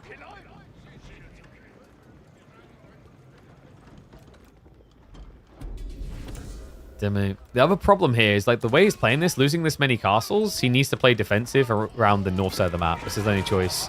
Clash now coming in with the Templar brothers. Spearman not going to be able to just hold here. And thank you, Freya. Appreciate you bringing me my phone. The Trebs are going to get sniped. Okay, so that's big for Dumu. It does cost him a lot of the brothers, though. Yes, Freya? Yeah, we're going on holiday. Not now. No, go play. A little goofball. Just keeps going on about holiday. We're a month away from that.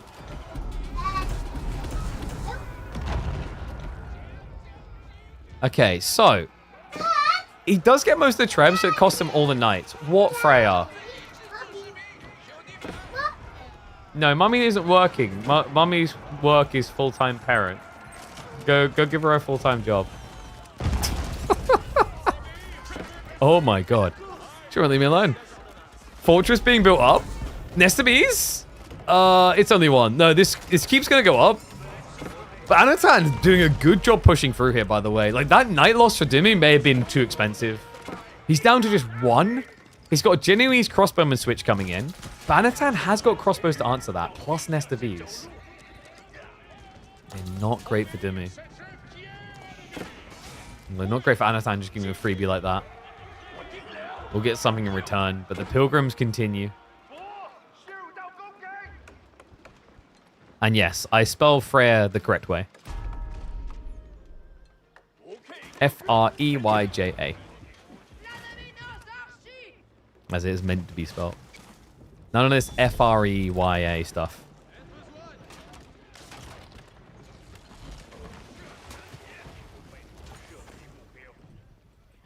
So things have calmed down for a moment, but who's benefiting more now? Dumu, he's lost a lot. Anatan also still has a decent amount of fishing left. He's also been denying this fishing area. And then there's the farm. It's like, there's no denying that Anatan, like, in terms of ability to blob right now, is better off. Dumu's trying to play a gold mass game, which is great once you're an Imperial, because you can get things like, for example, the Condottiero that only cost gold. But we're not there yet. Crossbow's also just getting some good trade outs here. With the Nest of Ease assistance, they will deny the Hulks. Fishing has to move away. Dumu now needs to figure out how the hell he's going to get into farms. Yeah, because the food's not going to last much longer, and there's only so much food buying you can do here before it becomes incredibly inefficient. Wait, is another one? Oh my god, he actually gets it up with 2 workers. That's ridiculous. It also feels ridiculously wasteful. Dumu, this castle, like, what is it meant to do? I don't know. I think at this point, Dumu's just happy to be along for the ride, you know? Like, oh god, he needs to stop making me laugh. I've still got a really bad cough. How many of these type of castles are we going to get from Dumu? I guess it does draw attention away from his main castles and the pilgrimage. But still, this is ridiculous. And really expensive. But hey guys, you know how it is with Knights Templar. Each of those castles is also a landmark, so they can't kill you if they can't kill all your castles. And props to him, Dumu still does have 4. The Anatan has 4 in age. Sushi library now on the way. Oh, and it's a full Chug switch. What? Dumu actually has a good answer to this, though, with the Templar brothers. I just don't think he can afford it long term. We talked about the food, and we still don't have a single farm coming through. No. I mean, I'm shocked he hasn't had to resort to them yet. At this point, his only food income is the boar.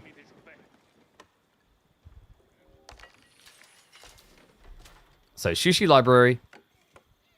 And we have got the big boys on the way. Yeah, it's the first of the Baochuans. Yeah, a little bit surprised, actually, he went Sushi Library if he just wanted straight up Baochuan. Because if you go for the Temple of Sun, you can get the +1 range. Which just makes your Baochuans even more broken. But in fairness, like, it shouldn't matter. The extra range shouldn't be crucial. What is going on over here? The weird relic exchanges. Anatan. No, he's going to take the 5th. Doesn't even need to plead it. And the Baochuan has now arrived, so army can't dive in anymore. I know we'll need to get another monk out here to grab the goodies.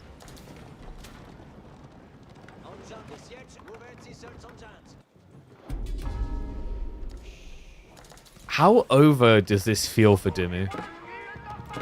Because we've had a more ridiculous game. The Chinese one, where he just hung in there for quite a while, felt super over for a long time.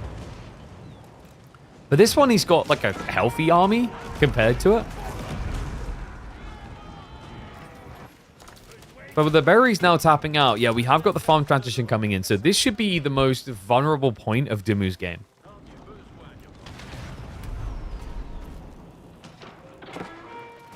Baochuans will just trade out nicely here. Meanwhile, inland, Dumu is the one with siege advantage. So Anatan needs to think twice about a dive there. Especially now that it's mangoes to counter out the crossbow ball. Yeah, also, Anatan is kind of running headfirst into counterplay here. you're running crossbow spearmen into springled mangoes. Like, you're actually giving Dumu the perfect situation. On top of that, Anatan's income isn't really that good anymore. No, he bursted a lot higher before. Instead, he's going to get burst down. Great hit there by the mangoes. Dumu able to stand firm here. And I think the problem why Anatan's food income hasn't been going up, he hasn't really been escalating the farm transition further. No, these are the farms he built at the start. He hasn't gone beyond 23. Which might become a problem soon as the shoreline fish is running a little bit thin on his side. So he even needs to secure this area reliably. Or, well, okay, let's... Oh, my dick. Yeah, he secured this area. What? What? Why do these need Nesta bees? In what world, what reasonable world do these ever need Nesta bees? I'm sorry, but just no. And to make matters worse, guys, if he just sits here, like, actually, he doesn't need to go near the fortress. If he just waits here, the pilgrims can't get through. Because the Nesta bees will shoot out to, like, here. And the villagers, like, the pilgrims, rather, will run this way. This is ridiculous. He might just dive upriver now because the fortress isn't garrisoned. If it isn't garrisoned, it's not going to kill that quickly. Yeah, he's like, bye. Don't mind me. Just coming on by. Loses one of the Bauchuans. The other one gets through. Congrats, that's no pilgrims now. And Dumu has no intent of coming home. No, his army is marching forward into more Bauchuans. Crossbows trading out against his springs. The Bauchuan being ignored right now. I mean, if they just jump on it, it does die. He takes a mango with him, but he will be going down. Yeah, I don't think that was worth it for Anatan in the end. But if he wins this fight, it won't matter. No front line. The Bauchuan isn't enjoying fighting either. It stopped, and it is going to be a massacre. Anatan gets bodied on the approach. Dumu still looking competitive in this game. It's the deceptive nature of economy. We have to remember that Dumu is getting a substantial boost to his eco via the pilgrims. 130 each. Actually, more than that. Wait, he doesn't have treasure towers? Okay, not more than that. Guys, treasure towers will give him 169 instead of 130. That's pretty rough.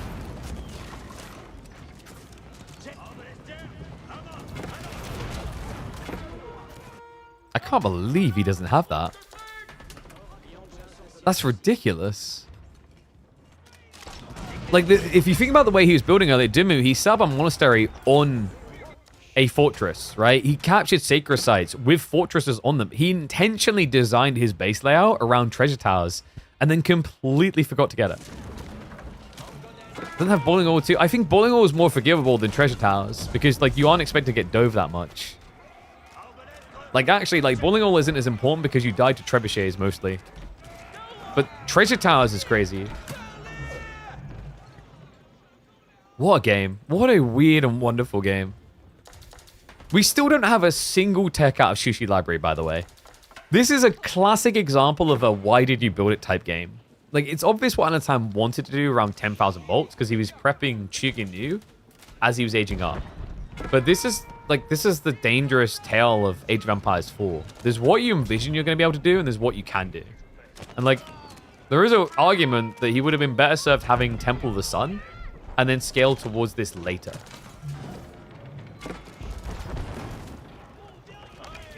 Another one of the castles goes down. It's crazy that Anatan is still trying to ego child mass siege with crossbow spears. Like, how is this the answer?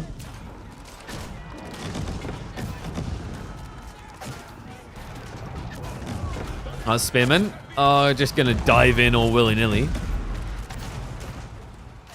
I mean, he has got bombards now, right? So bombards will be the answer that we've been waiting for. Because otherwise it would have had to have been horsemen. Horsemen, by the way, would have been great here. I'm a little bit shocked he didn't try for it. And as soon as I say that, it is on the way. Yeah, I think he was waiting for the next farm cluster before doing it. So now he's got double farm cluster, almost 2k food income. He's confident. And also another cool thing here, guys. He used the Mount Lu Academy. He got the tech to get the extra 2 taxmen, which means he can actually afford to, if necessary, supervise, which he's doing here. That's giving him a lot more food income. That's why he's able to afford this.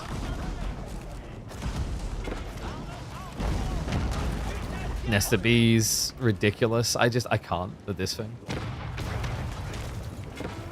Yeah, Boucher unable to deny. Mango hits are going to come in. Maybe we leave. Yeah, we'll start to steer away. Anno still trying to snipe Siege with the Baochuan. Somewhat working, actually. The Horsemen have now been revealed and they are elited up. Bombard's moving in. And Dumu. Can he really afford to back away here? I mean, it's more a case of can he afford to stay? His army's not that big. He's been winning because of this trickle in of troopers that Siege counters. But now with Horsemen plus Bombard, Anatan has both the answers necessary to run this down. Mango's getting hit first. For good reason. If the Mangoes die, the crossbows can snipe the Springolds. Yeah, and he just got 10,000 bolts in, didn't he? So he's got the double strike. Heavy hit for that trade, but I think he knows at this stage, Dumu just doesn't have the economy to match this, right? If he did, he would have went Imperial by now. Instead, Dumu has been stuck castle this entire time. And it looks like he's going to be stuck at 0 wins. Anatan on point to become your 3rd place in KPMM Season 2, Week 1.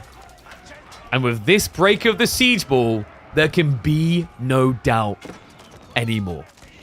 Yeah, up to this point, like, props to Dumu for at least trying to hold on. I mean, he was giving us some good fights off the back of the Siege War. But at this stage, it's just turning into a raw eco game. Like, Anatan has been scaling nicely this entire time. Dumu is not. It's just been getting worse and worse. We've even got a situation where the fishing can be accessed by Anatan if he needed that extra inflate. Not that he really looks like he needs it. The 10,000 bolts, man. You just see how good it is at trading out against these Springolds. A castle drop in his face. Oh my god. Well, the trebuchets are dealing with this from the north side. But there's a bombard out to deal with the castle here from Knights Templar. So all of a sudden, he's going to start losing this pilgrim inflation. He's also just not going to be able to protect the width of the map anymore. Villagers are not going to be able to do anything either. There's simply nothing left of him. Well, we had the best game of Canal this week. I think we may have just had the weirdest game. I don't know. Was that uploadable? Probably. Is that the weirdest game of Canal? Do you guys think that was the weirdest game? Yo, what's up, Shmooly? Thank you very much, mate. Appreciate the sub. And welcome back to the Swarm. Thank you, thank you.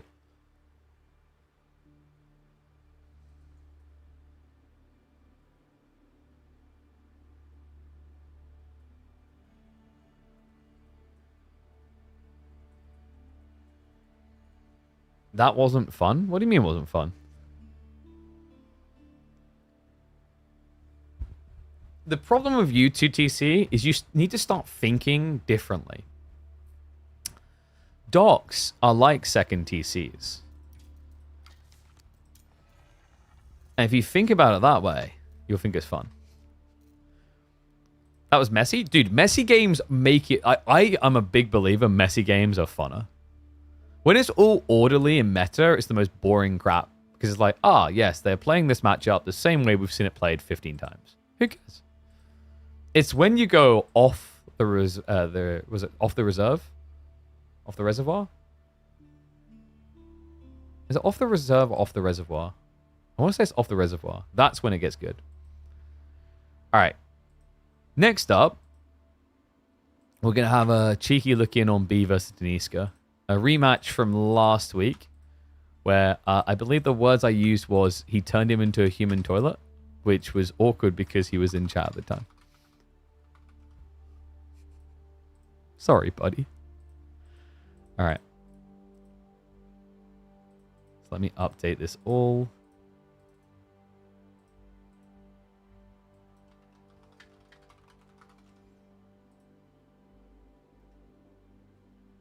Shady's second pick, I can't. Bro, he's making it work. Why are you hating? It works. He made it work. It worked really well for him last week, actually. Didn't it get him... It got him the opening win against Wham, if I remember correctly. All right. So reminder, it's front range default this week. Any plans on organizing a free-for-all tournament? Not currently. It would be kind of interesting, but like it's tricky to get people on board with those. Also to raise the money to have them happen. And then there's a like list of other reasons behind it, right? Like then there's scheduling, organizing, etc. Like I would like to do it, maybe. I just think if the prize pool isn't very big, you're just not going to get the players playing and committing in a way that matters, is my concern. And then it's like, why even do it, right? It's like you're just doing... By the way, like I would have to have a formatting where like you have multiple rounds and the score matters like that, because I absolutely hate these one-offers. Like one-offers just don't work, right? Like $50 for this match and whoever wins sucks, because like what you need is a strategic layering. I thought it was really cool when we had that with the tournament done by, what was his name? Clearman. The only issue there is I think that their refereeing was not ideal. I think there was maybe some unintentional bias coming through on some decisions being made.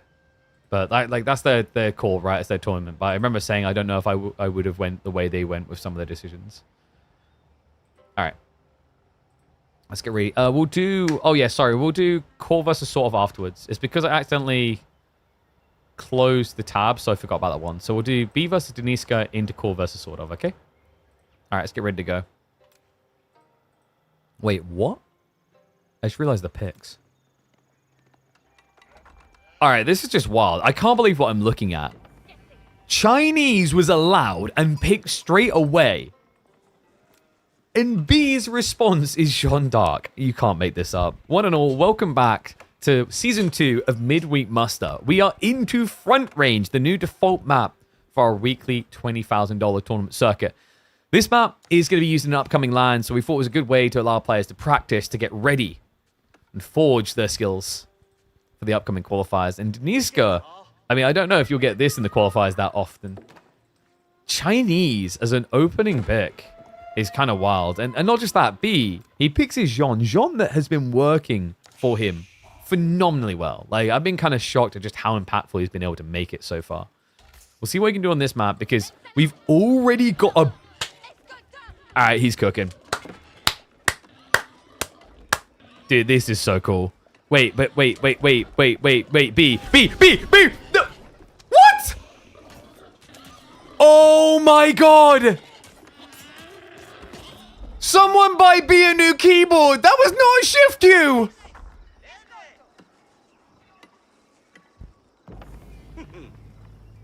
Minute 1 Jean Def. Oh my god, he didn't get the XP. He doesn't have Jean for gathering. She's now ours. You don't want to have to buy her back. You can afford to buy her back. Well, this is possibly the most catastrophic Jean start I've seen. I don't remember the last time I saw Jean die at 1 minute in. Maybe on like an outpost rush, but even then you have to misclick in a weird way. Unbelievable B, just not realizing, because you assume the attack pings are going to keep coming because you're attacking back. But like even then, like the villagers were never going to get there in time, right?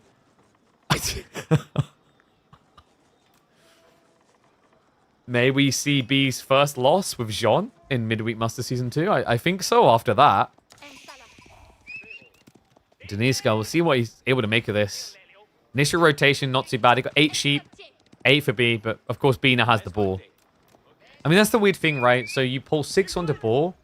It's 0.75 food gathering versus 0.9.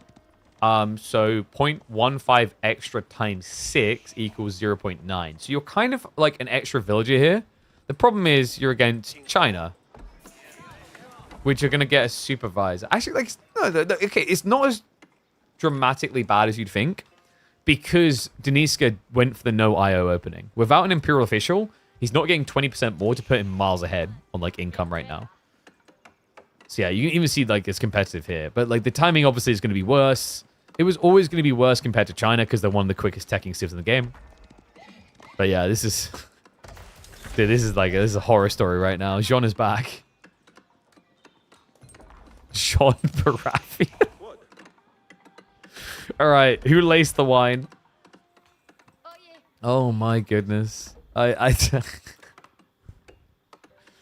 don't think I've ever... Like, I don't know if I've ever seen someone lose Jean to Boar at pro level at minute 1.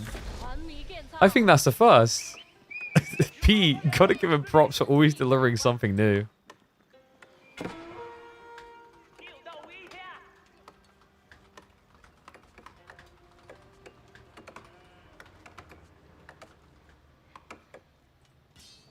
And Scout is just going to poke now. Yeah, because the nice thing is, like, a lot of these villages are low, so you can actually put him to a point where he has to pull them home without wheelbarrow. Oh my god. I almost have a tear in my eye.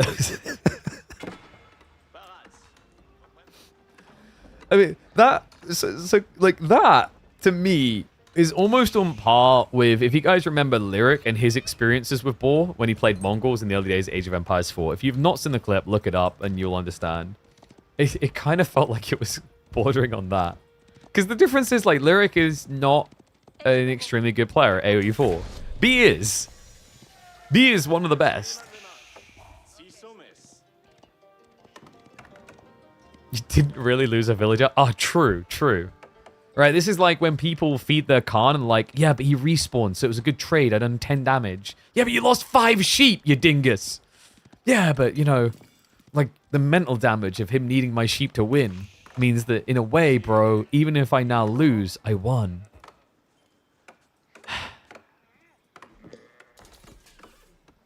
No comment. Stable's now coming through. Wait, Deniska, is he playing Pro Scouts? I kind of... makes sense against Jean. You're usually worried about being out on the map. I don't think Deniska... He didn't know about the death, right? Like, this is the difference. Normally, Jean would be close to getting level 2, so you're freaking out right now. But weirdly enough, in this type of game, Deniska's a mile ahead. He just doesn't know it. And how would he, right? It's not like the game screams, Jean died at you. He didn't kill her. The Boar isn't on his payroll. So, like, unfortunately, Deniska's playing this... towards like a standard pro scout build, I think. I mean, I hope he is, because otherwise, why the hell have we got horsemen?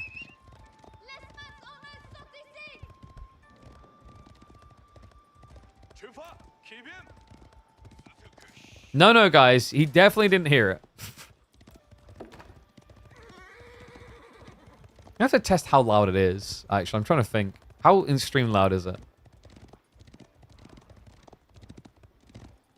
Because the way Deniska's playing, I don't feel... Okay, no, this is getting better now. He's reinvesting. Because my concern, guys, is if you go pro scouts here, like, you definitely didn't realize what happened. Okay, so this is, like, more reasonable. He's got spear spam coming.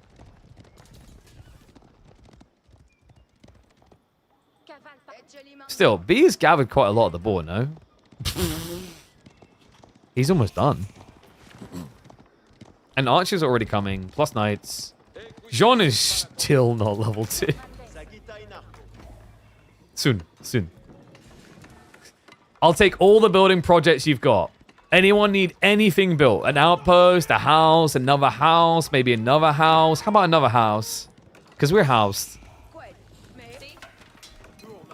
Getting there slowly. 70 XP away. God, I was really convinced for a second Deniska didn't realize. Thank goodness he did. So he's at least on track for what he needs to be. I don't know, though. Like, his count doesn't look that impressive.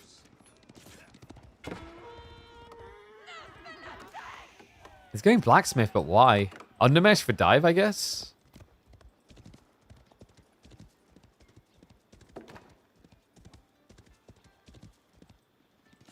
Okay, there is absolutely something comical about the question from 2TC Enjoyer. Just the fact that he misspelled prelate as preliterate. So the reason why Imperial officials are counted as workers is because they have a worker tag. So they're easier to, like, manufacture into that, like, structuring. Whereas monks don't have a worker tag. Quite often, things that have a worker tag get classified as an eco unit. That's how it works.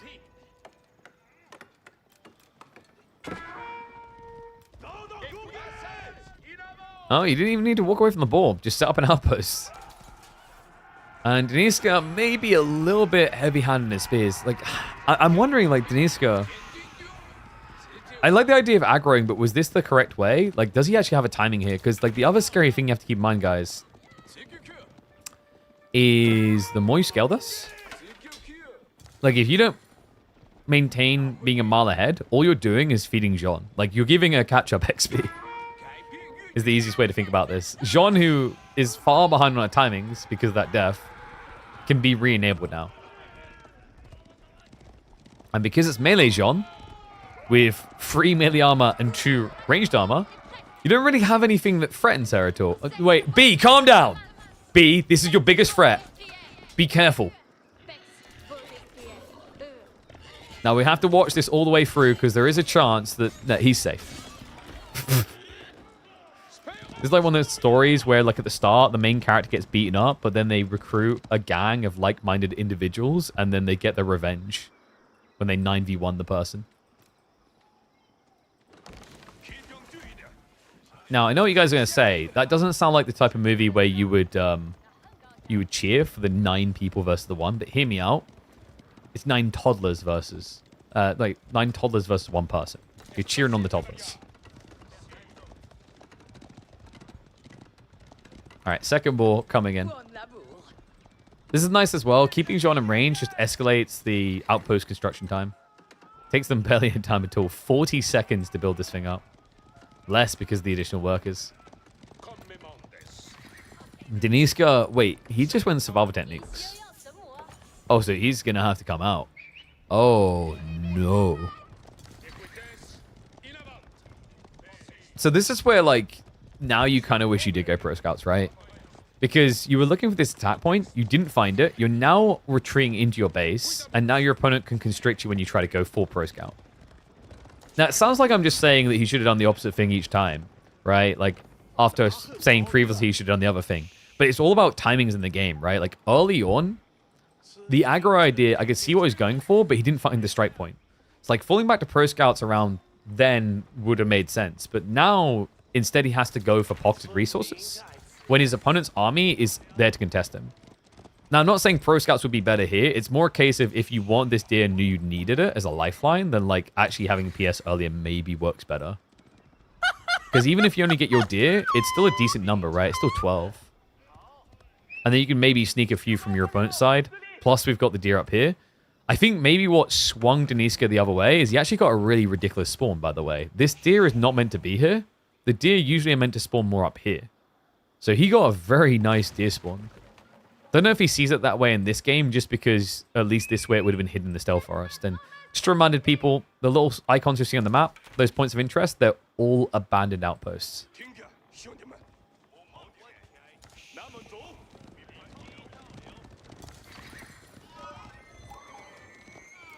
How is this game not just like a China win? Because B's army actually looks pretty impressive. I actually like the spearman detail a lot. It means that you can just leave your archers alone with spears and archers, right? And then send the knights raiding like this.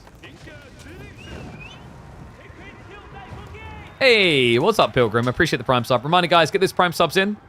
Pilgrim's a smart lad. Be smart like him. They're free to do because you already paid for Amazon Prime. So you might as well get yourself Prime sub in and support a content creator.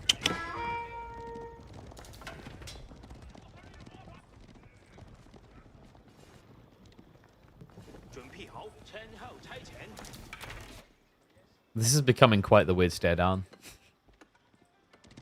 I really dig the double outpost as well because everything's so close together. It gives B a solid anchor point and somewhere to shelter, right? Like, normally this would feel bad double outposting for, say, a boar or the berries, but he's got the deer as well.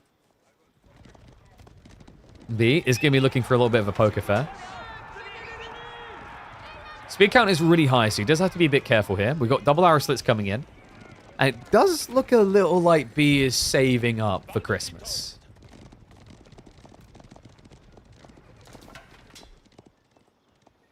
Wait, is your wife's Amazon? See, that's smart, though. The thing I tell people is, like, they need to check with their, like, their parents who don't watch Twitch, who probably have Prime, and be like, oh, can I just link my Twitch account? And then you have a free sub, right? And you didn't even, like, if you're one of those people like, I don't need Prime, but your parents have it, I guarantee they're not subbed to anyone. So, like, you should link your account and then use it here. And you should always use it here as thanks for me reminding you to do this, by the way, because it's genius. And then you don't have to ever worry about ads on live streams. Boom.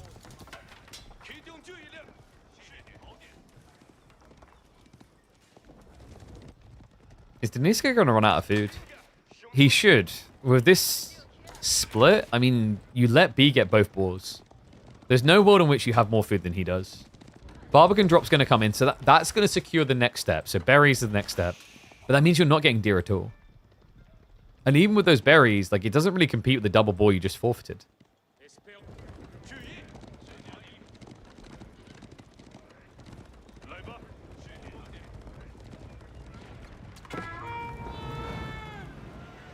Night count's just getting so high. The other concern I have here is, like, Deniska's army doesn't scale well. Now, we've seen the Horsemen look better and better with this Vet Tech up play, but against French Knights, I'm just not siding with you, right? Like, French Knights are the king here. Like, of all the units in this matchup that can scale well, it is going to be French Knights #1, and it's not even close. Like, there's even potential for a Royal Institute play. I imagine if he does tech up, it'll be a Guild Hall, just because it's safer that way on a map with, like, limited food.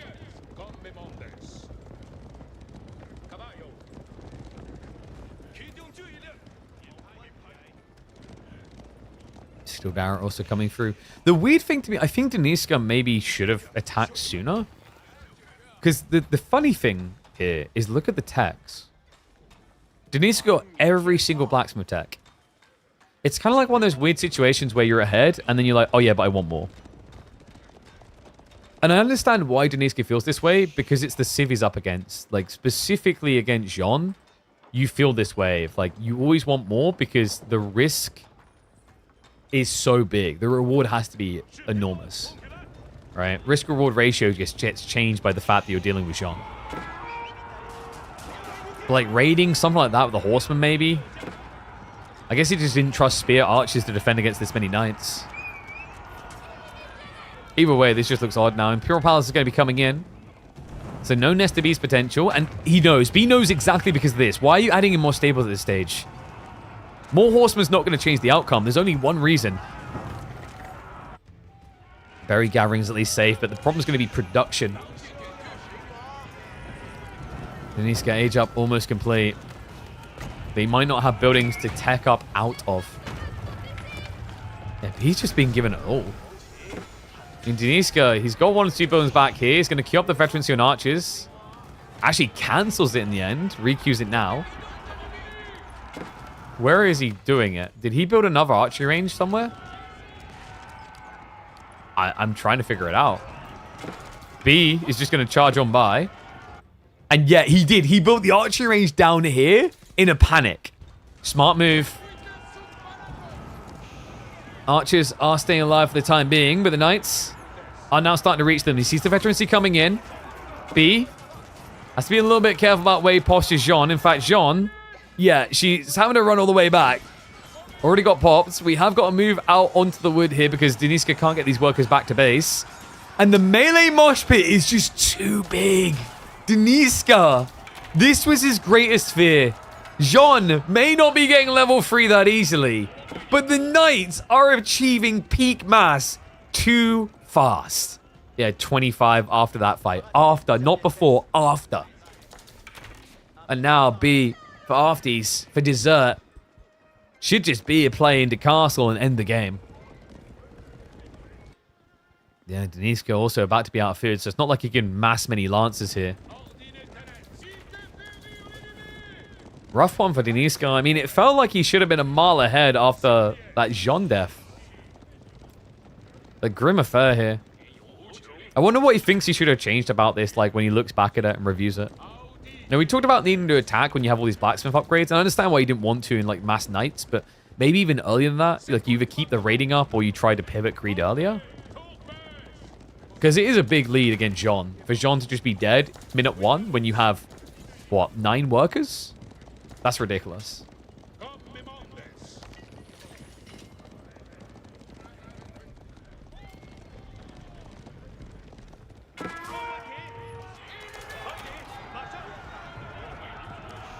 B still not even rushing the age up. Divine Restoration comes in. He's looking to give more punishment.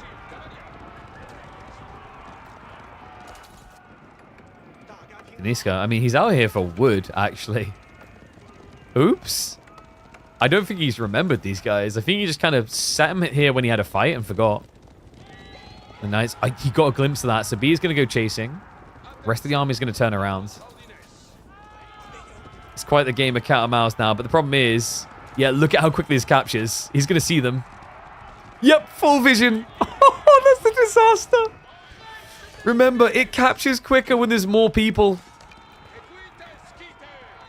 Army's trying to engage from behind with the backstab. Jean, the target. She needs a bit more XP, and it looks like she's not going to be able to get it here unless the knights can protect her just in time. Snipe comes in, though. She's dead. But the backstab is real. Deniska is overextended, chasing tail. Yeah, he catches Jean, but gets caught in the act. And most definitely will be beheaded for it. Easy peasy clean up for B. It's just too many knights chasing archers outside the base now. Deniska has no food income anymore. He's down to 140. Welcome to Front Range. A map where food must be earned. And the funny thing, the interesting design is you would think that this map would be beneficial for civs like English or Lancaster. But actually the aggressive civs are currently the ones dominating constantly. And I cannot believe B was able to aggress after that horrific beginning. Yeah, like, I mean, how often do you lose Jean at minute 1? That's ridiculous.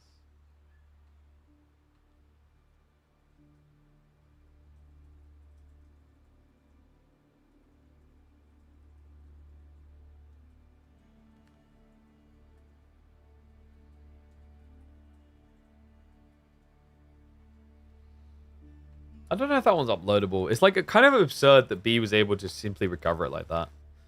Part of it felt like it was a bit on Deniska's inactivity, though. What? Oh my god. Dude, that's so weird. I had like something alt-tabbed over, and the way that I could see my monitor, it looked like there was some sort of yellow scratch on the screen, and I start rubbing in it, and I realize, oh wait, no, it's just part of the UI in AoE 4. I just got mega griefed. But let's get ready for game number 2. Yo, what's up, United? Thank you very much for the Prime sub. Welcome back to the Swarm, bud. Look at that. Someone found their mum's Amazon Prime password. Smart lad. Remember, guys, get those Prime subs in. Let's keep ramping those numbers up. I need to get more subs so I can get more emotes so you can get more things to spam. Yeah, people keep mentioning the extra flags, but we need extra animation slots to do that. And of course, they want our Civ flags, because our Civ flags, I think we can agree at this point, guys, are the best Civ flags in AoE. That's a fair point. All right, game 2. We're going to be going into Rocky River. It's going to be Shushi versus French. Back to banning House of Lancaster? I think, like, we just talked about aggro civs being rewarded. And, like, English I don't think will fit for front range, but, like, maybe Lancaster can, because they can be aggro, but also be that greedy infinite food civ. That would be my thought process on that. But let's get ready to go. Oh, and do we have it set up to flip? Yeah, we can do that now. Wait, did I do that wrong? Yeah, I did.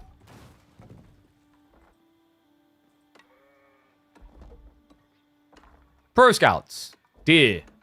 Food.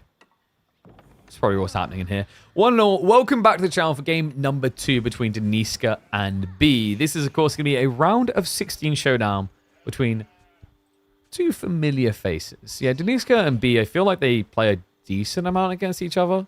Deniska is an interesting one as well. He's definitely got a lot of potential. He's been hyped up in the past. Definitely last year, I remember hearing his name quite a bit.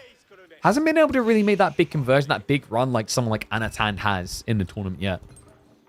And hasn't really been able to deal with this boogeyman. The last time these two met up, B just unraveled Deniska, right? It wasn't a series that Deniska was able to look competitive in, which doesn't really do the man justice. I mean, for those wondering, Deniska is usually like a top 60, top 70 player on the leaderboards pretty consistently. In fact, if we have a look at AV4 World right now, Deniska, he's fallen a little bit down to 126th. Last season was 77th. And although he usually finishes around like the 100, 150 range, I've seen him crack top 50 a decent amount in the past. So very capable Kazakhstani player. But yeah, just looking for that next step. I mean, he's the type of people that really Midweek Muster enables and helps a lot. Getting games against players like B is going to accelerate Deniska's progress as a player much faster than just grinding pub games and running into Dumu or Beastie on the ladder. Because it teaches you how to play tournaments in a way that ladder games just really never will. You know, you've heard it from Marine Lord himself, where he said that ladder games are pointless. Like, they can, in theory, be useful for experimenting with new things, but when it comes to a competitive side of things, it just doesn't really teach you much.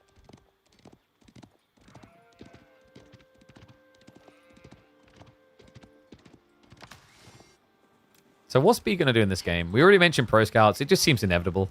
Pro Scouts is really good because Rocky River, as you're going to notice by the count, has actually got quite a lot of deer on them. Yeah, like this is ridiculous. And the fact is it's also split. So if you guys remember, a few seasons ago, we had a dominant Pro Scouts meta. Well, the reason why it's so good on this map is on this map, you can see there's 38 deer. Normally there's 28. It's not just that there's more deer on Rocky River. The other thing that's important to remember is you used to get Pro Scouts pretty easily because you couldn't really intercept the scouts, but now they're very slow. So that's beneficial to have a spawn like this for. It means that you can actually sneak out and get deer more often than you should be able to, even when being pressured.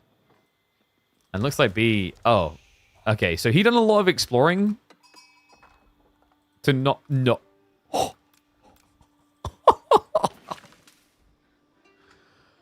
All right, Rocky River has still got some balance issue, guys. If that had been B's side of the map, come on. That's actually ridiculous. Like, the fact that this map still does this with spawns. But yeah, unfortunately for B, it would have been way too close to the enemy base, I think, to risk.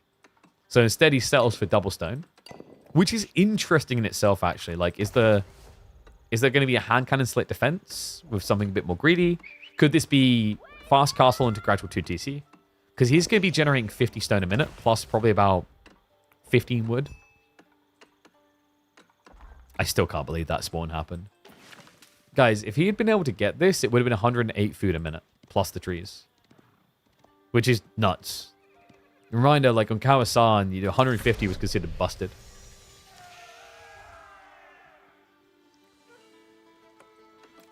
So Deniska, he does go for the wheelbarrow build. He's got throw in the gold. Is he going Pro Scouts? I think he's going Pro Scouts first, yeah.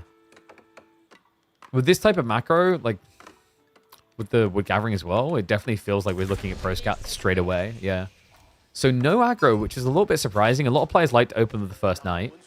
That is disgusting by B. Are you kidding me? Did he scout the gold and realize it? Because this is a very dangerous move against French. You wouldn't normally think to do this because French would just rush you with a knight. In fairness, he has got an outpost coming up though. And why is B doing this? Remember, it's the gathering rate. This is much more efficient than leaning on sheep. And B doesn't seem to be interested in rushing Pro Scouts. Like, it's coming in gradually. But, like, walking these villages back just wouldn't be worth the hassle if you can keep them out here longer. And it puts less pressure on the timing required for Pro Scouts to start connecting.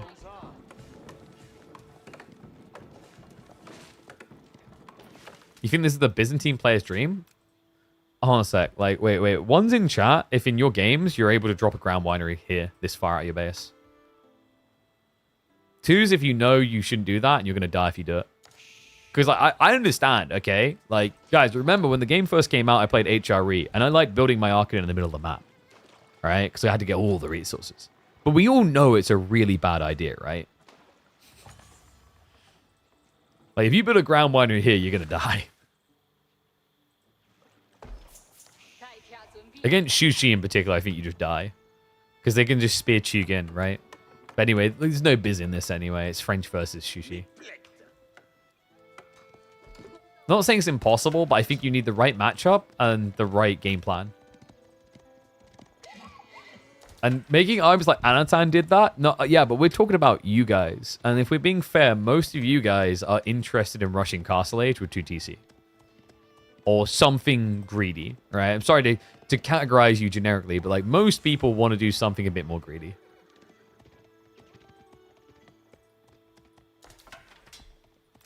So Deniska is getting the first tier home. Anno has not gone pro scouts. Anno, sorry, B. Talking about Anno now. Do this. What? So it's just going to be FC. His food income is really rough though.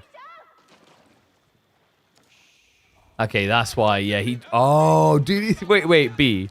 Given your record of boars in this series, do we really? Oh my god, we do. I love how this is the pivot from B. After game 1 and losing Jean at minute 1 to a boar, now he'll never make that mistake again. He brought all the firepower. You know, he brought 10 villagers, a scout, and 4 spearmen. Poor Pumbaa never even stood a chance. Great intercept there by Deniska. Killing taxmen when you're playing against Shushi is highly valuable. Against China, it's pretty worthless because China has a building to produce new ones, discard. But for B, he now has to skip a villager and spends 3 times the resources of a villager to replace that official.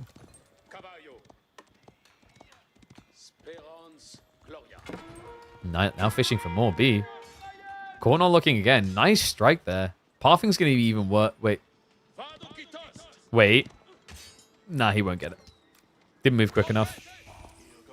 Still, Deniska, it's 2 worker kills. Pretty confident and comfortable rather position, especially with French because you're building more villages already. Yeah, this is looking really nice. I mean, it's because B is playing the game in a really odd way. No pro scouts with Shushi. And pocketed resources everywhere. 3rd worker goes down. Make it 4! Okay. Deniska's chances of winning just keep rocketing up. 7 worker lead now for French. B, it's his own fault as well because he was clearly going for castle. Like, you haven't seen more than the 4 spearmen. You've seen him just outposting up everything. Like, why would you outpost up like this with only 4 spears, right? The reason is that B's trying to rely on hand cannon slits via the meditation garden stone generation and then rush into probably lances here.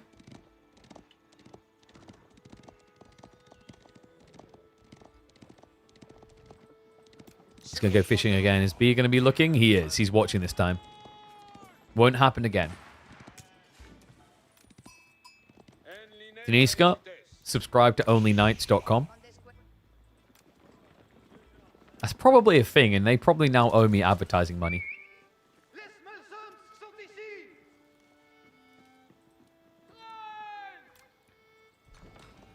No wonder Deniska. So he's got 9 sheep as well, plus the pro scouts deer. He's got plenty of food. Mount Lu Academy now coming through. Wait. Oh my. If Deniska doesn't add in anything else, there's a different play here. I think this would be the first time we would have seen someone use it this way. This is just spear spam. Now, we've seen that before, folks, but there's something interesting about Mount Lu Academy. There's a tech called Regional Inspection that doubles the production speed boost you get from supervision. And Spearmen already produce quicker than Palace Guard, and we've seen the Palace Guard spam destroy people with this tech. This is kind of disgusting. Yeah, Regional Inspection just got queued up, so 40 seconds out. B can afford mass spears easily. Deniska does not have any pivot coming. He's too one-dimensional.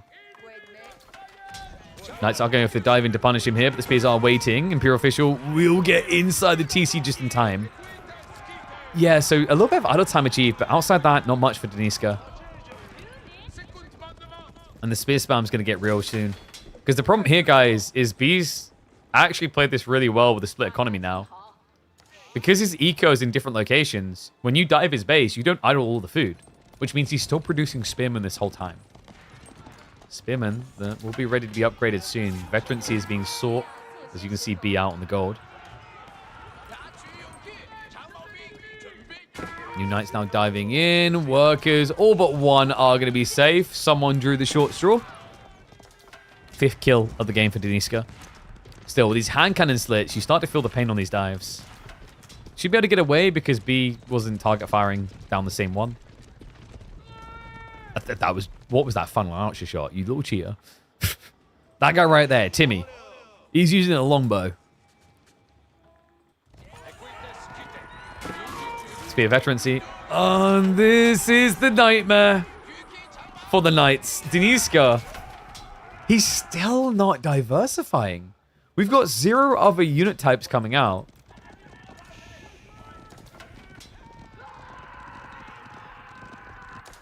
Did Deniska get too confident? I kind of feel like it. You know, he had a great start, and it's just like, oh yeah, I don't have to worry about anything. I'll just keep building knights, because as everyone on Reddit always says, French knights are OP. About that.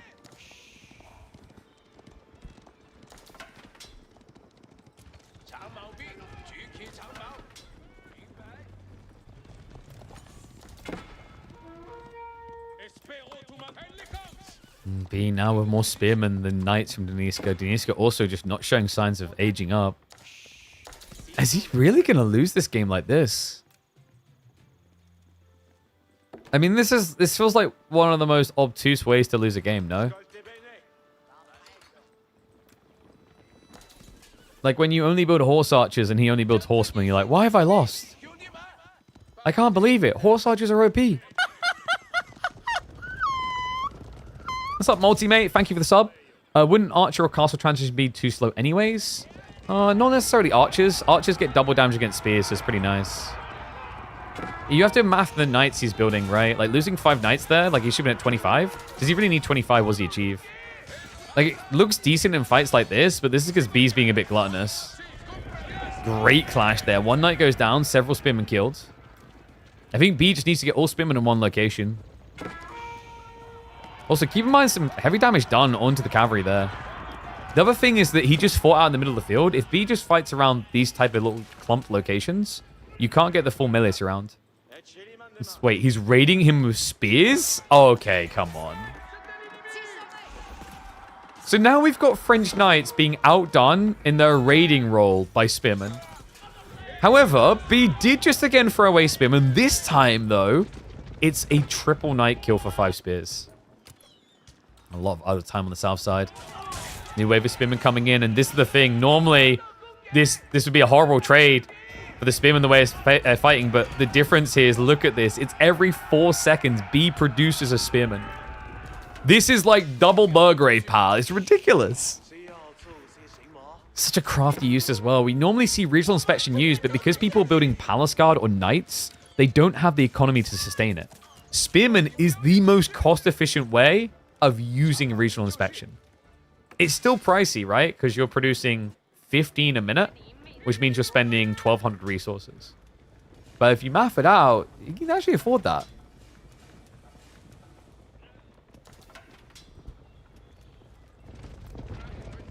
B not looking so far behind anymore. These knights looking worse for wear.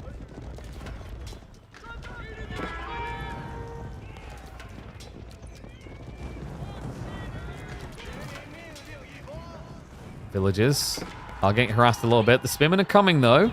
They just need to buy a little bit more time. Deniska is going to be able to clean them up, though. Yeah, we'll hang around to get the kills. Nicely played. B not quite at the point where you can attack and defend. Not after that previous dive to the south side.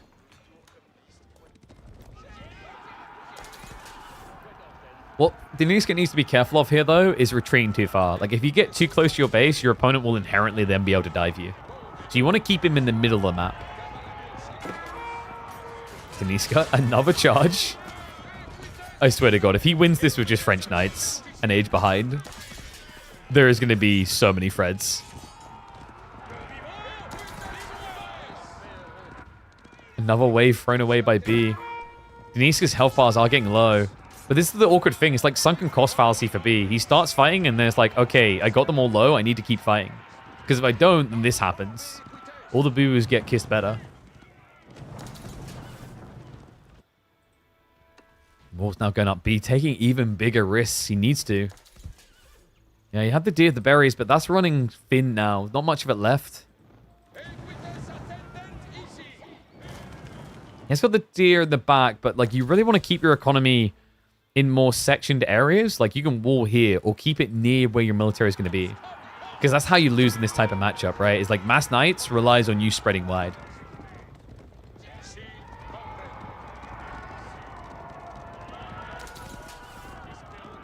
Because, like, spearmen don't counter knights? Well, yeah, but, like, you're outnumbered. You can say the same thing of, like, oh, this guy's got 25 archers and I've got 15 veteran archers. Why are my archers losing? Because numbers. Not just quality, it's quantity, right? And he had, like, technically knights are quality plus quantity. Clash coming in. Another pretty damn good fight for Deniska. B, this is the meat grindiest way to try and do this.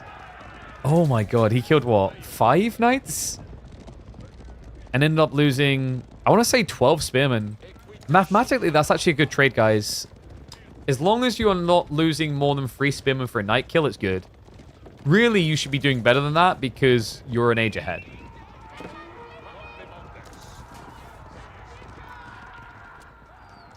B is. Just gotta be careful not to trickle reinforcements like that. B. Now up to 30 spearmen. It's double racks producing every 4 seconds. He can't afford this. No, like his food income isn't actually high enough to do that reliably non-stop. This is insane. He can produce 30 spearmen a minute. Pre-20.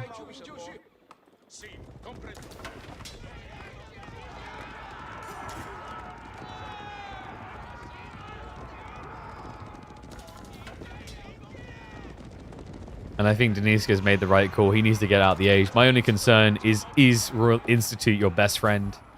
I know what he's looking for, the Royal Bloodline upgrade. But the spearman numbers are against you pretty fast here. Walls are going to be coming from B. He decides to just fortify an outpost garrison instead. So Deniska now discovers that. I don't think he knew about this at all because his scouts actually haven't been moving with the army. That's the other crazy thing about the way that Blue's been playing this. He's just been raiding blind. The scouts have been pro-scouting this whole time.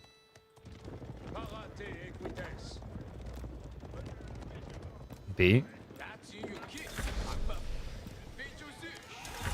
Now that he hears the age up, with double the spearmen to knights ratio, you should feel somewhat confident, but you're going to have to act fast here because, folks, Royal Bloodlines is on the way. If Deniska can dodge a fight for 1 minute and 15 seconds, he's going to be in great shape here, even though it's into spearmen.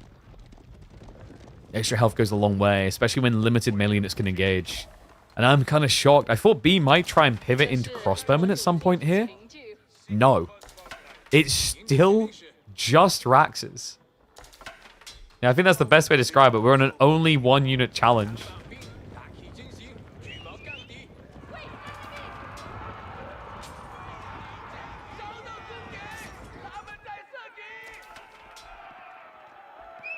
I mean, what's the maths on this? There's 30 spearmen a minute versus,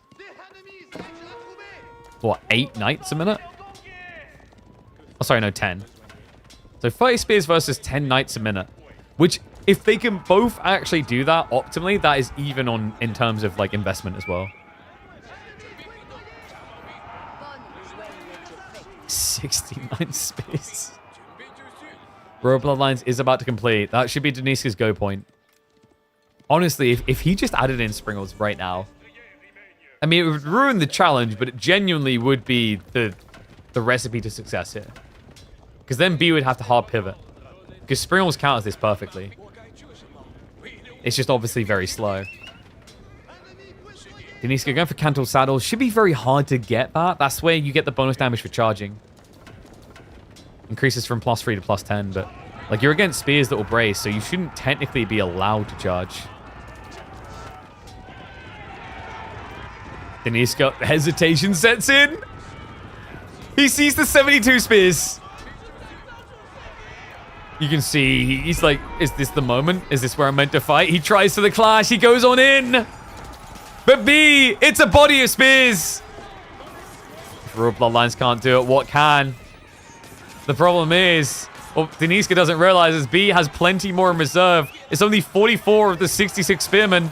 And it's been enough. Look at it. He just shoves himself in super deep here. Deniska's Knight line falls flat. Even with Royal Bloodlines, it is not enough to beat the spears. Don't let me hear this crap about knights beating spears. It's OP. You just saw it. He had, what, double the count. And that might sound like a lot until you remember that knights cost 3 times as much as spearmen. It is fine. Calm down. Knights are not OP. And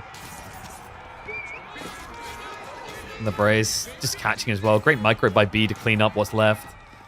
There's no comeback now. It's way too much of a deficit. We've got 72 spears to 20 knights. Shiv's out. All right, we've answered the question. Do spears beat knights? Yes. Do spears beat village? They do. They most definitely do. Oh, man, I need more of these. It's great when you can have pro players in a tournament game just do like your unit versus unit videos for you. And then you just post them on YouTube. And everyone's like, wow, thank you for showing me the maths on how many spears are required to beat knights. Not just any knights. Royal bloodline French knights. And this regional inspection usage might be my favorite one yet. 30 spearmen a minute. All right, a 2 over B and a bloody creative way to get it as well.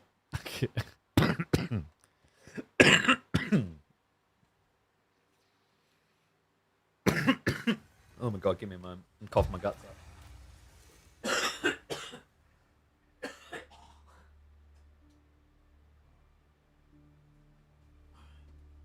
I've had this cough for weeks. I really need to go to the doctors. So what do we call that one?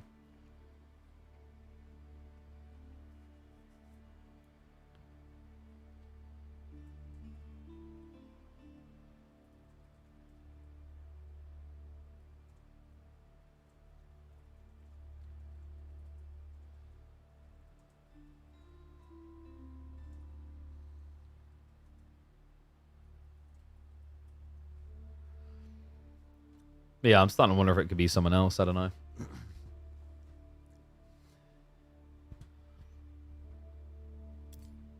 I think, like, well, the idea for Naniska kind of makes sense if he trades, right? Like, B was very exposed and didn't really get punished for it. He didn't get raided. But, up next, I think we got a fan favorite one. And, oh, sorry, I forgot to respond earlier to Veteran Wolf. Sorry, mate. I would have cast your game on Friday, but we only have so many hours that we can cast these games, right? So we have to, like, prioritize the schedule, if that makes sense. So sorry about that, buddy. It would have been nice to have seen some of our community members going up, because I noticed a bunch of you sign up. Well done for that. But yeah, it's just one of those unfortunate, like, ill on Fridays. So, like, because we lost a day there, I couldn't really spend any time on the round of 16. Otherwise, we would have ended up having to skip on a bunch of, like, round of 32, rather. Otherwise, we had to skip a bunch of, like, round of 16 or whatever. So, it was what it was. Hey, look, I found something else to say other than it is what it is. All right, so up next, guys, we're going to be doing Core versus Sortof. Should be a fun one. Should be a pretty competitive one, I'd say.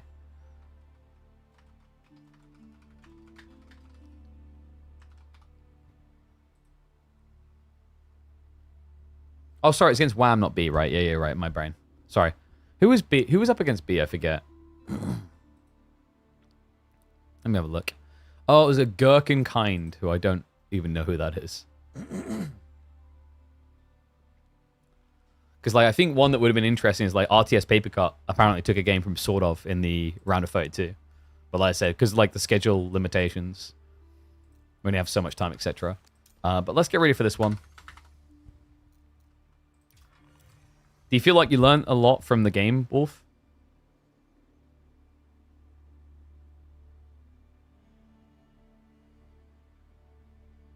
One day we'll get Community Game Friday again? I mean, we talked about it before, right? It comes down to numbers. I might talk to my editor and ask them if they think there's a market for it. Because, like, if there's not a market for it, like, I mean, we can't really do it, right? But if there's a way to utilize it, sure. All right, so let's get ready.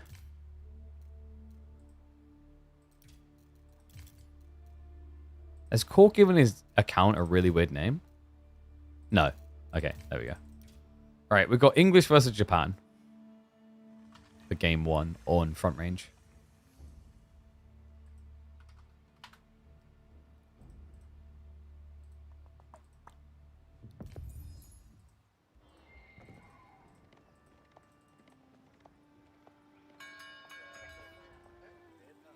Well, we did talk about this, didn't we?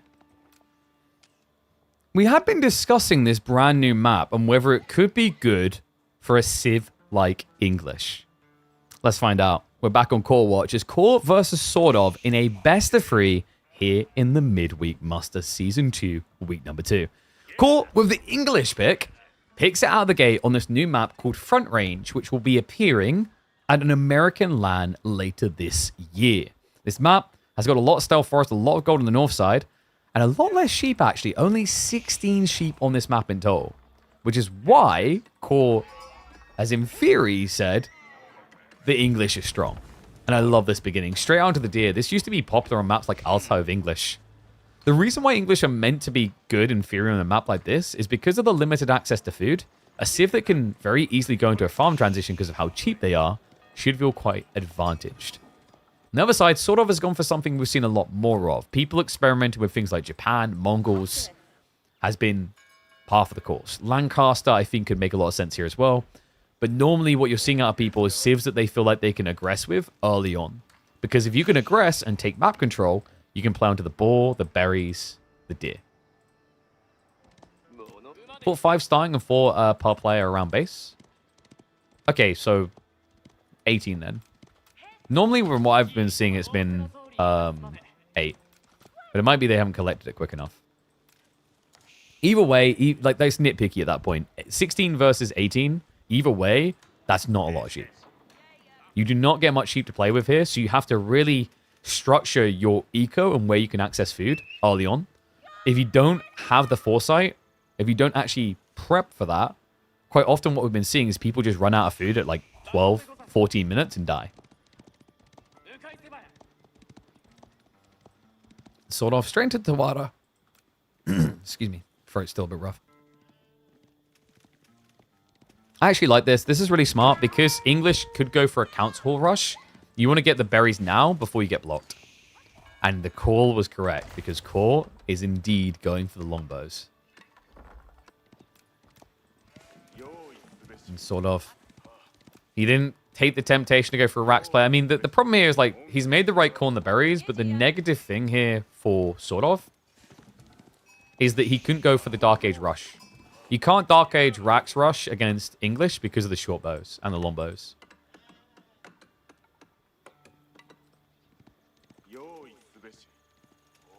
English farmers near a mill gather food faster than villagers on deer?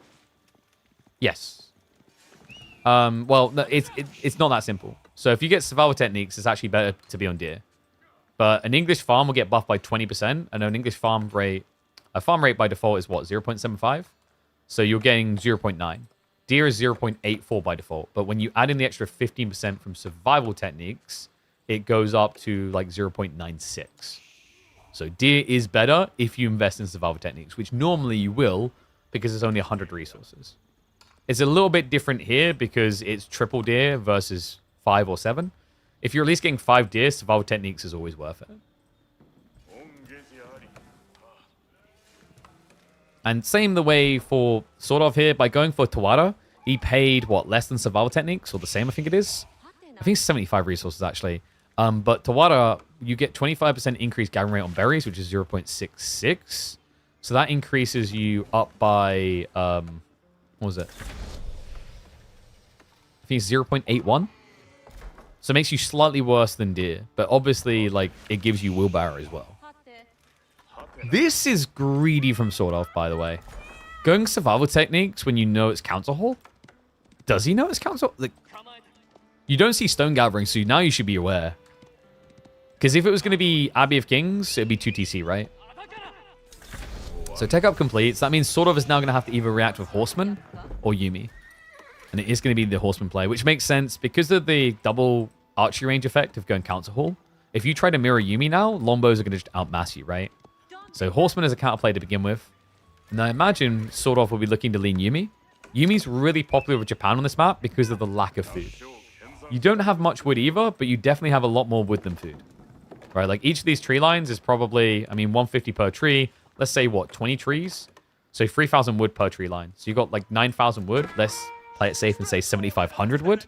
That's still going to be better than the berry, deer, sheep situation.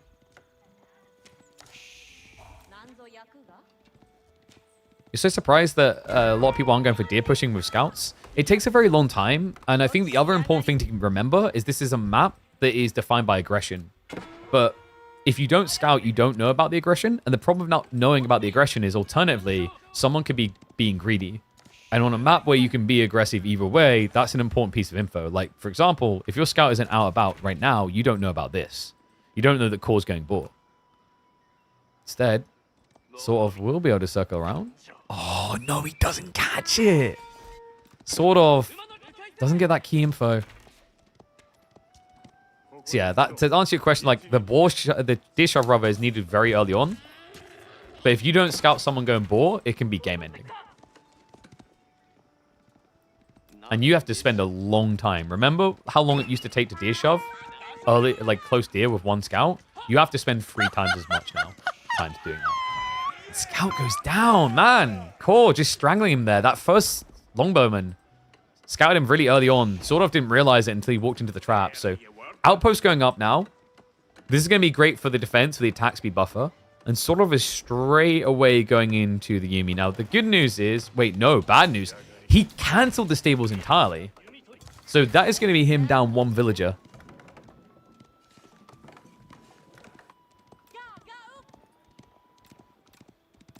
I mean, he knows about the boar, but all this really does for Sortof is puts him in a position where he has to be more aggressive now.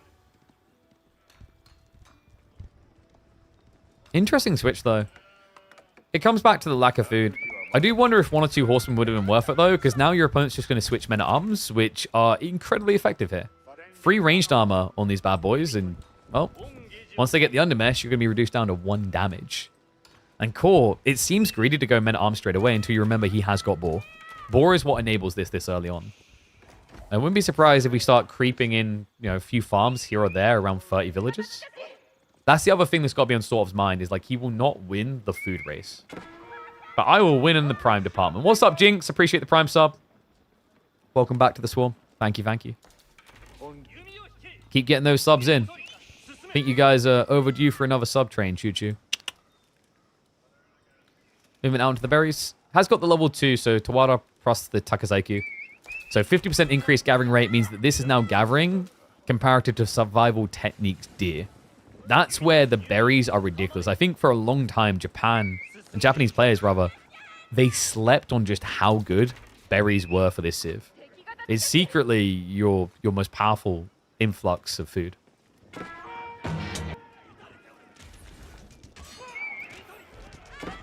Yuumi? Nice catch. Cool. He overextended. Yeah, nicely done. Like, this is the advantage play, right? Like, if Core actually just invests fully in longbos, it's very hard to approach him right now. But Yuumi... the challenge here for Longbowman is if you don't have a front line, you just get Randallas. Even if you do, if the front line isn't big enough, look at what happens. Oh, man, I'm getting flashbacks to HRE. Guys, HRE does the exact same thing to English. You just spam archers and run past the men-at-arms.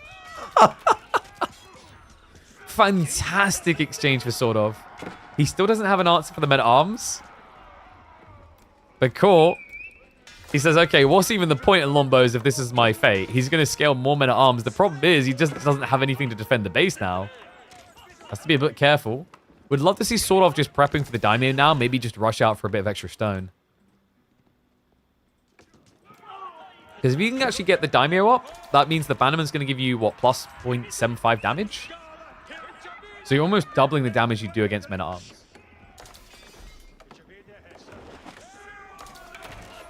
Cool. He realizes if he just goes MAA solely, he's just going to get kited. So we do have the reinvested Lombos. Undermesh is on the way. And I think that's the big props to Sortof, by the way. It's like, Core, that aggro timing didn't really make much sense without Blacksmith play behind it.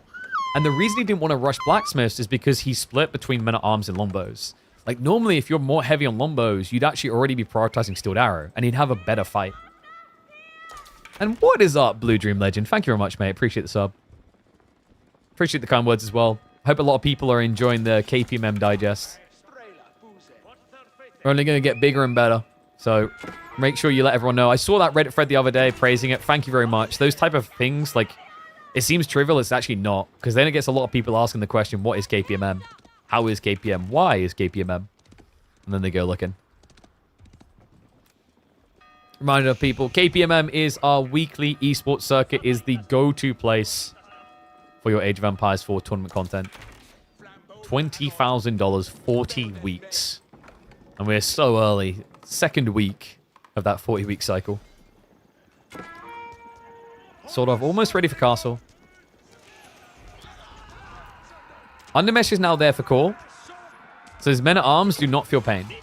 No, they actually take 120 shots to die. And sort of never got the Yuumi bannerman, even though he got the daimyo. Yeah, so we'll get idled out. Cool. He's got a good timing right now, but sort of is going to make his better soon. It's going to be Yorishiro drops to come. Floating gate now on the way. Something that Core is completely unaware of. And he steps up with those lombos again. Once again, learns the pain of it. He at least is going to find some worker kills for his troubles. Yuumi not going to be quick enough to save the lives. Start step for the lombos. Not going to get the final kill. At least able to bleed the blood of 2. And you see what I was talking about with Undermesh. Once you get these type of techs, right? He didn't get Steel Arrow yet, but that's because he hasn't been gold gathering due to the Yuumi in his base.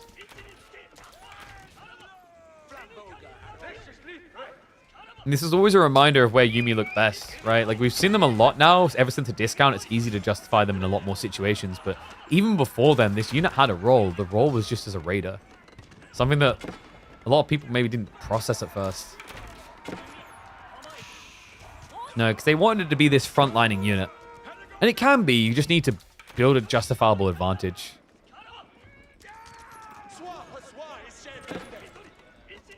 I'm trying to think if there's anything more annoying, like clash-wise, than when you're playing archers into heavily armored units. You're like, I'll kill him, but the micro required is going to hurt me.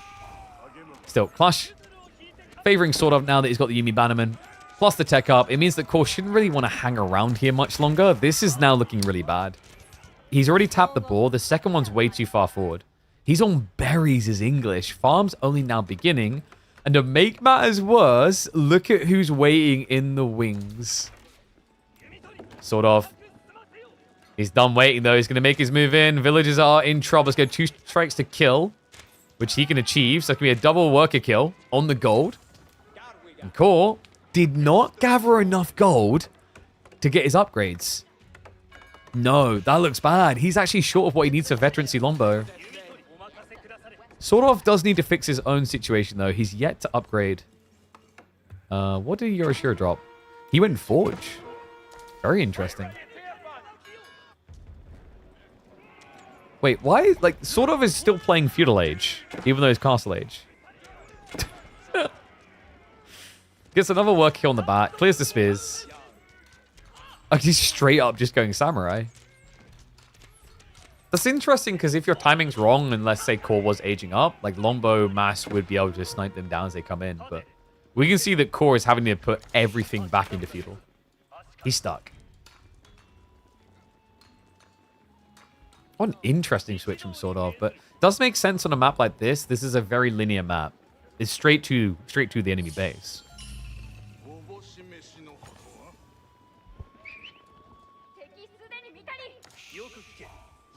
And relics are now going to be on the way home. Already has one there. Second one coming in. I mean, I don't know what Core's meant to do with this now.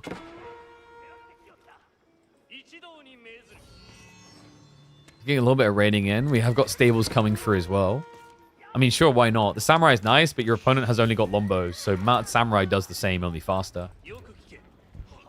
And finally, we do have a Yuumi upgrade after sort of hemorrhages half of the count.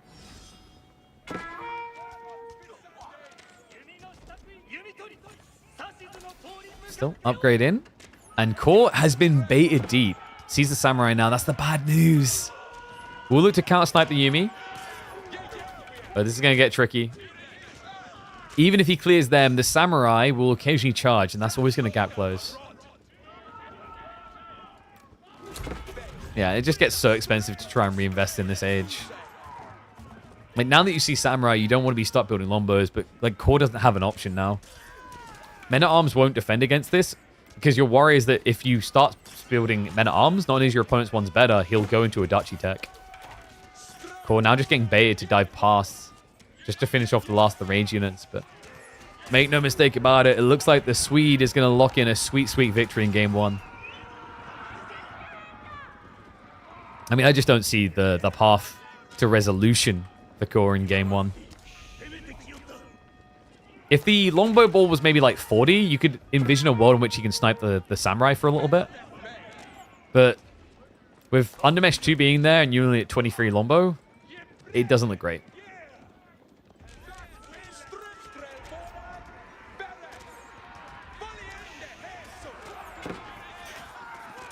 Now samurai is going to bait the spearman forward first, so they're going to get cleared. And this looks like his last stand. I mean, even with the attack speed buffer. Melee tech's following up for Sortof to make it even easier.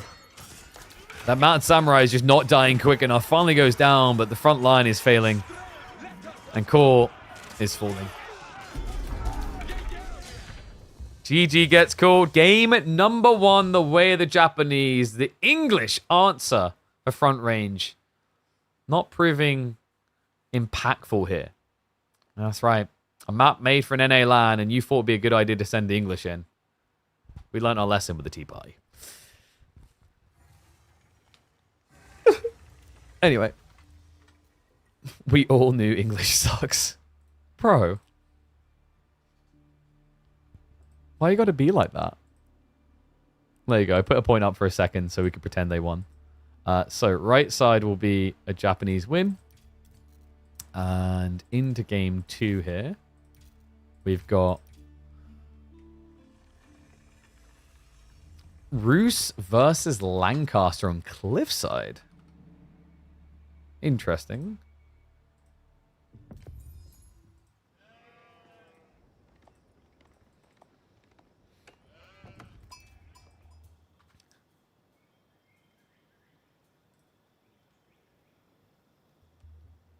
Core still has a bass is exactly what I would pick in a PS. I was about to get to that. I was actually about to get to that. This is the most core draft imaginable. Like, if you covered the names, you'd know it by the picks. English, Abbasids, Roos in a BO3. The only thing he's missing is an HRE picked away from him. But let's see if maybe the Roos can deliver him a victory in game number 2. We hop in. Core is not leading. He is behind. Sortof ran him through in the first, and now he's going to look to do the same with Lancaster here on Cliffside. But Lancaster's a bit weird into Roos. If you don't get greedy hunting... That's a greedy hunting cabin. It's not insanely greedy, but the whole idea here is the spearman opening is where Lancaster looks best. Because of the better gathering on sheep. They use it very well. And normally Roos can actually just avoid this concern because they can just build the hunting cabins less greedy. But Core, for some reason, decided to build this quite greedy. I mean, it is and it isn't. So what I mean by that is this hunting cabin is repairable. But if Core just built it here instead, it should be repairable and not kill, like not hurtable, really. Because the spearman would jump in range of the TC. Yeah, a little bit odd there. It's possible he might still clip the spearman. It depends where they stand with the torches. But they should be able to stand here, which would be out of range. Still, should be hard for Lancaster to get too much value out of this. I wouldn't be surprised if it's just 2 to 3 spearmen maximum and then a tech up.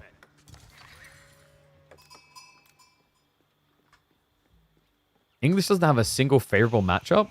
Isn't English Lancaster English favorable? But I guess you're talking about like dominant. Like, sure, I'd agree with that. I'd say like Lancaster versus English. I feel like English is like maybe 60-40. 65-35 maybe. Like, yeah, English doesn't have any 80-20 matchup or whatever.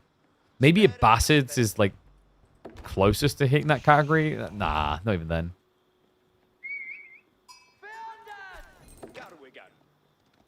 Just sort of is scouting around on both sides, scouring for the hunting cabins. He's going to see it.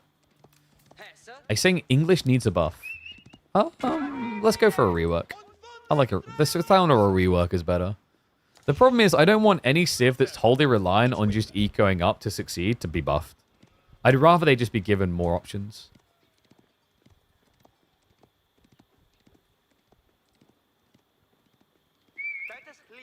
Make their longbows longer? No, make their longbows bower. So anyway, does have the spot we talked about. So eventually Core's going to have to repair this, which is still a little bit annoying. Sortof did go for the free spearman as expected. The reason why it's worth doing this in theory anyway against Roost, by the way, you may not be able to kill the hunting cabins, but the idea is you know they're going to pro scout. And also, it's double for deer, so you should be able to just be in position to make their life hell. So the idea now is that by doing this, you can force Core to invest into, say, archers to protect H2. Which, in my opinion, isn't too bad for Roost. Like, you want horse archers anyway, so building archer ranges doesn't hurt. And your opponent, in the meantime, still built 150 wood racks and some spearmen. And sort of... Oh, he's doing this build. It's the Ford Lancaster Castle. That is very interesting from Sortof. We don't see this that much. I mean, we don't really see much Cliffside Lancaster action, but when Cliffside was first coming in to an encounter with Lancaster, we were seeing these almost cheesy builds. Like I remember Delhi versus Lancaster, where they tried to build Lancaster Castle on the sacred site and build manors around it. It didn't work. This just feels kind of gluttonous, but I get the logic that Sortof's going with is that his stone and his gold aren't close enough together, but they are here. The problem with this, though, is the walk distance. You have no wheelbarrow, you just walk this far, and now what? Like, this is going to be your economy for gold and stone. That's not a very good economy for gold and stone. So you're going to have to still gather gold on the back, which is a back spawn, yes, but unguarded. Had you played for less greed and more scale, you would have had double gold protected. And what's up, Faplop? Thank you very much for the sub, mate. Appreciate you.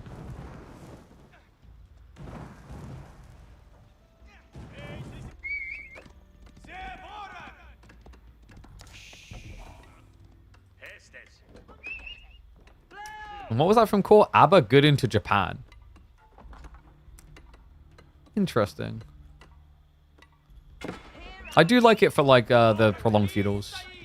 I haven't seen people stress test Yuumi feudal now into it, but, like, yeah, in theory, it's like, with the Golden Age giving the buffer of 15%, and then if you go military wing for the extra health, Yuumi should, in theory, be outmatched by archers. And then you don't want to play a long feudal anyways, Japan, because then your opponent can go composite bows.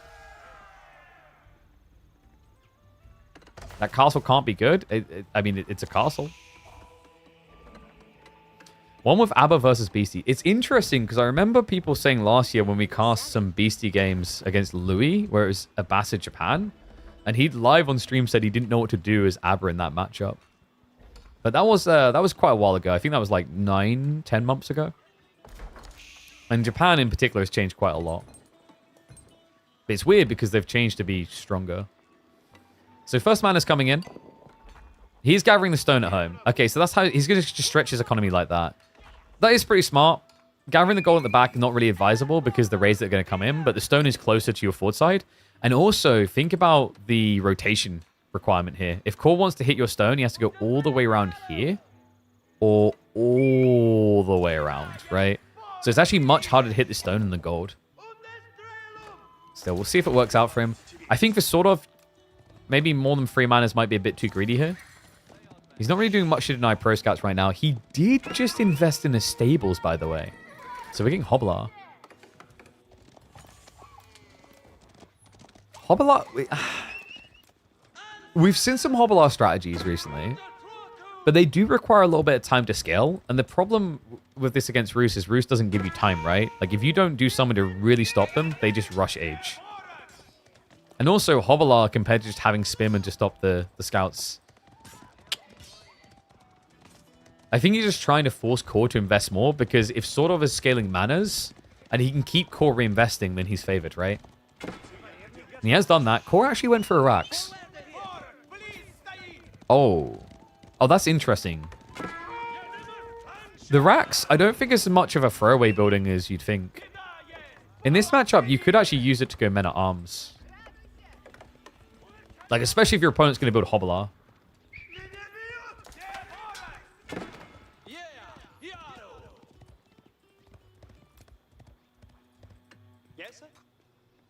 It's weird, because in theory, what Sortof is doing shouldn't be terrible, right? Like, Hobblars are cheaper than Horsemen, so you can cover more ground. I think the counter for Core is you play deer to deer instead of playing wide. Like, if your opponent's going to rely on light cav instead of Spearman, the counter play is you go to one location at a time.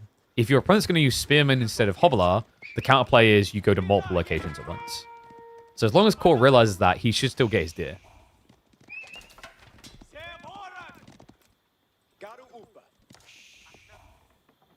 Speaking of deer, like this from Sortof. He's looking for the castle timing now. Deer's going to get in there quite fast. No survival techniques, mind you.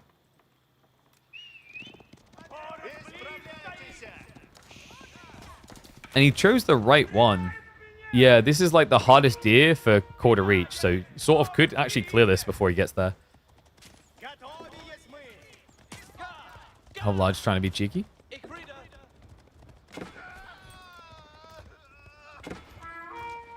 And I guess this must be a white tower. I'd be shocked if it's anything but, because Sortof doesn't really have much economy. He also doesn't have any military flex. And if you're worried about your opponent rushing horse archers, I mean, there is an interesting idea around Hobbler, and then you get into the hill training, so you get the extra charge damage. My only worry there is, like, you've already given your opponent a reason to counter Hobbler. You forced him to build racks already. So do you really want to be doubling down on something that he can now clearly counter? Moment of truth, sort of. Mirrored tech timings as well. And this is definitely a white tower. You can see by the placement. Yeah, straight over onto the gold. This is crazy. Sort of just trying to Lord of the Rings 2 towers here. That's an interesting spread. I wonder what the thought process is for sort of just locking in gold. It looks like he's just trying to play further forward into Core's face. Still, this is all without wheelbarrow. So that's the second time he's ran all the way out of his base to build a defensive landmark without the movement speed. Meanwhile, Core. High trade house. Now, you might want to say that he's high with the placement, but, hey, you know, you don't know where the raids are coming. Yeah, it's not going to be a great one because of the natural cut through. Would have been nicer over here, but that would have put him out of range of the TC. I'd say this is probably like 88. Actually, maybe like 99, 98, 99, because of these trees here. He did just crack bounty too, actually. So we'll check that in a minute. First, the horse archers are on the way, though. Core should be, what, double archer range straight away? At triple. Straight into triple with the monastery.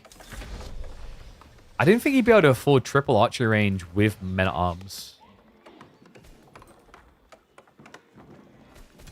Not full time, right? I guess on a staggered delay, you can make it work, but I'd be surprised if they're cleanly active with reserves all times. And looks like it's going to be 102 or 103 gold. So decent. Even when you think it's bad. Meanwhile, sort of. It is going to be more Elsgard. So Elsgard plus Hobbler. That actually can work. The idea is the Elsgard are snipers, but you need to be using them early as snipers. If you let Core freely get to 10, 15 horse archers, that's when the horse archers can kill Elsgard. And with the way that Sortof's rotating, he's not actually playing into the base at all. He's playing flanks. So that means that Core just gets to scale. He can avoid fights.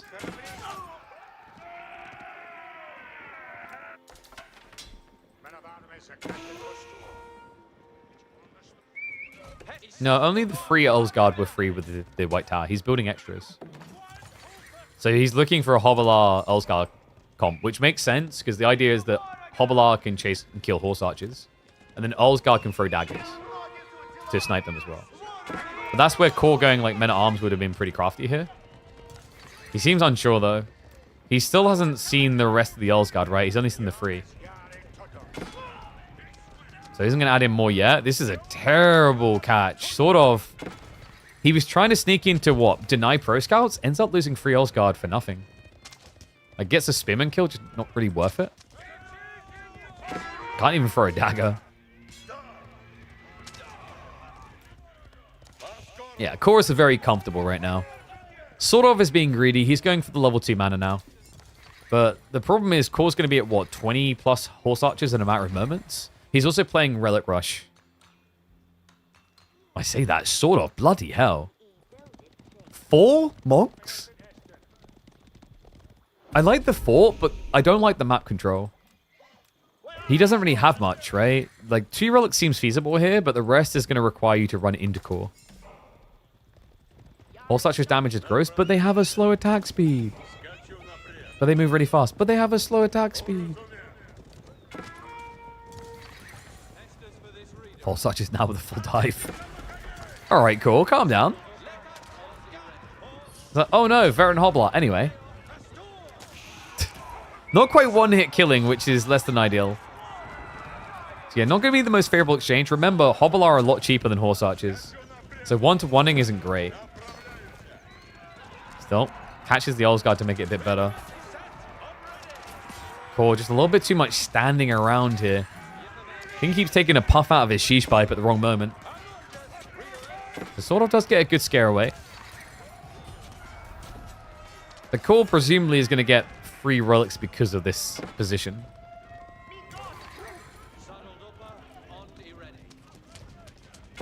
Only Genitals have the slow attack speed. Yeah, wasn't it revealed recently that like Genitals attack speed is worse than what's registered as? And the village. Oh my god, what? Where were they going? 5 work is down. I mean, the Horse Archers, a lot of them are dying for the dive, but definitely worth it to dent the scaling of Sortof.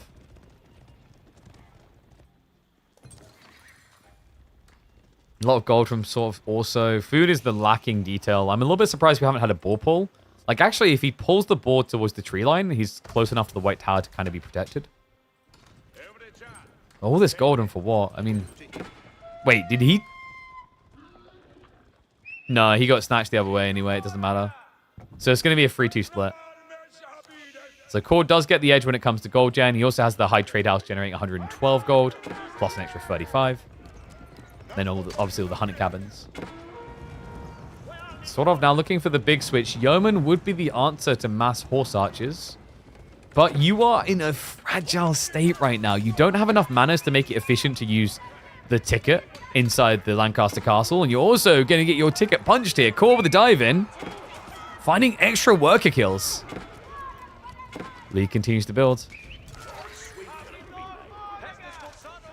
Hobbler, man, if they were all here right now, you'd be able to punish them. The Horse Archers are getting away with it.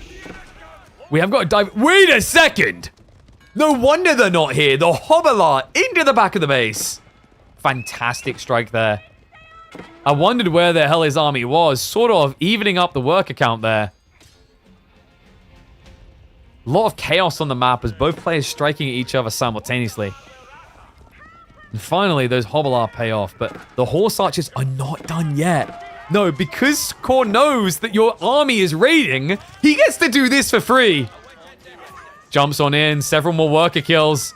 Sort of zero reaction speed. He doesn't realize. He's so focused on the dive.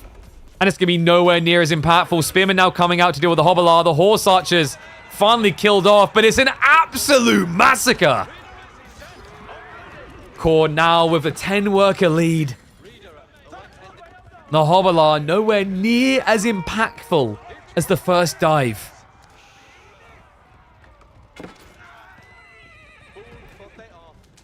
Core, he just found the smart response. You don't need many spearmen against the Hobblers here. You just need a few to hold choke points and trade well. That he does. Sort of now going for the third mana level. Oh, sorry, second. To get up to the 9. Still short by 1 of the 6 anyway, now coming in. And he has got 2 TC. I mean, Sort of definitely feeling the pain. I think this maybe is a little bit greedy, though. You know, 9 mana plus 2 TC simultaneously is a bit weird. Because Core, he's escalating for attack. Army leads building. Men at Arms queued up now for Core also. Boys Fortitude to follow. When you dive like this with no resistance at all, you already know something's wrong. Sees the first yeoman. There are no more behind this. Horse Archers are weirdly frontlining. The tricky part here is like sort of instead of going for this TC, could have been 9 manas, and then you have a timing on Shire Levy, right? Instead, your yeoman count is lacking, and your opponent's getting away with mass spearmen. The food bursts are just so good off of Pro Scouts as well. Hobblers are going to be raiding into that tree line again. Core will just get the shivs out. Very effective against Hobblars that are lighter on health than standard horsemen. The horse archers, they've done it again. You wouldn't call horse archers fragile with how often he just ran into the base like this. It's ridiculous. Mana arrows do no damage? I mean, there's another problem as to why they're doing no damage. Do you see what it is? Most of these manas aren't in range of the Lancaster Castle. That's why they're doing no damage. Like, the only thing that threatens him here are units themselves. So yeah, it's like a bit underwhelming when you only have double mana shooting these arrows. Even then, like, I've been saying this for a while, the manas as a defense structure, bit overrated. Useful and feudal, but once your opponent's castle, I mean, even horse archers, right? 85 health a pop. Very reliable for diving against a mere, 8 damage base every 3.62 seconds. Remember, that's twice as long as an archer takes to attack, and the only one that's really threatening at that point then becomes the Lancaster Castle.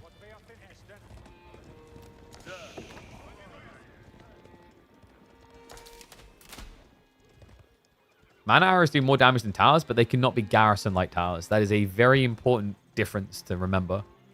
That's what makes them a bit underwhelming when you're being dove. You build a Lancaster Castle and manas like this to secure a resource area. The whole idea is, my villagers stand here, you don't come.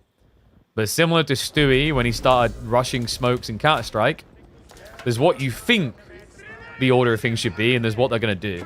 And if you get dove, you're just standing there with your pickaxe in your hand going, I don't know where I go. Because your villagers won't escape.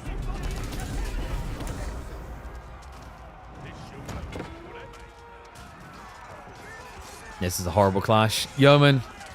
Only 4 of them against the mass movement of spears. Ambitious wolves coming in from Sortof. Doesn't seem like that's going to work out. Now, he does still have 2 TC behind this, folks, but I don't think he's going to have great access to food. He's on the ball right now. That's going to scale him for a bit. Berries are being munched on now. The core is denying the manas. That's the infinite food that Sortov's going to need. And not just that, he's trying to muster the nobles while losing the buildings. Buildings that do not get more HP when they're out of range of the Lancaster Castle. Yeah, only 1,050 HP after leveling the manas twice. Not great. Blacksmith denial is interesting as well. A lot of A-click coming in from core as his spearmen aren't engaging deeper. But it doesn't matter. That is going to be a wave of the white flag and GG called. Game number 2 goes to core. We will see a final deciding game. The question is, will he play meta and pick Byzantines? Or are we going weirdly off track with the Abbasids?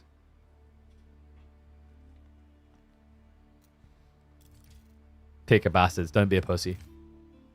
Boo! He picked Byzantines. I mean, of course, go pick Biz. All right, 1-1. So, Dry Arabia decider.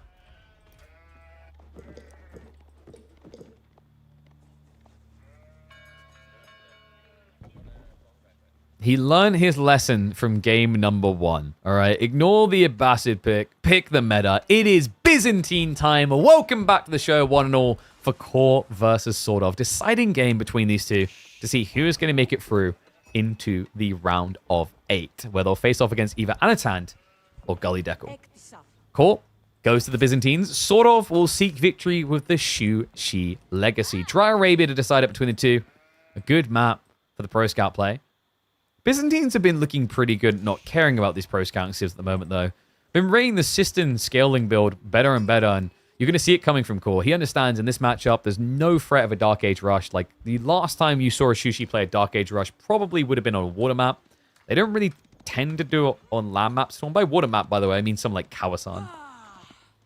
And this is just the healthy way of playing the game, right? Because it means that you scale your economy early on percentage-wise, and then also you set yourself up for transitions well because of the other perks. Like, this is the thing. I think if the systems were only the economy increase and then required you to pay or something to unlock these, the research speed increase, the production speed increase, I don't think it would be as crazy.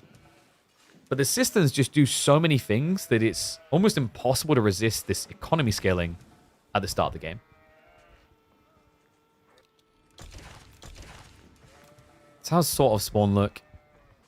The deer are pretty close to his base. I think he's quite happy with this. He's maybe not going to be as happy when he sees what Core got, though. Double deer back with a tree line nearby. A very kind of defendable spawn for Core to deny resources. His berry's not so great. He got forward berry start and secondary berry on the flank.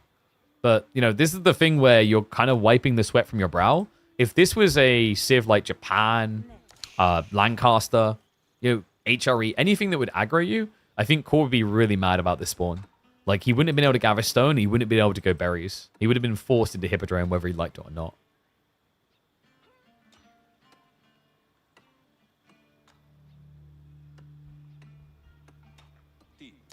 Why does System have two influences areas marked? One square and one circle. The square is for the effect of these here. Dialecticus, Conscriptio, and Presidium. So increased production, research, etc. And then the circle is for the eco escalation. So the increase in gathering rate.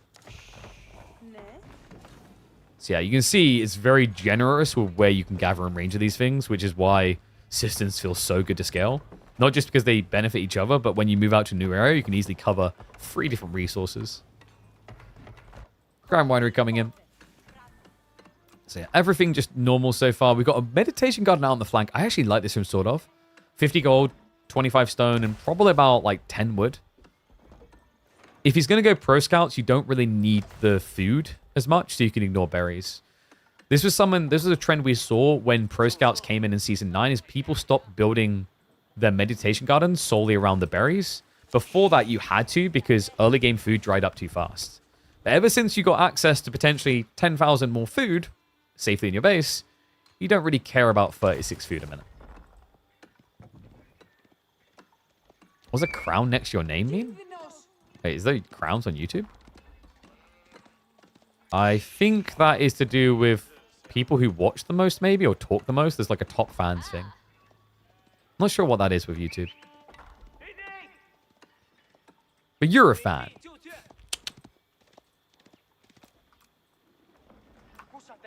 How are we looking? Core. 12 sheep.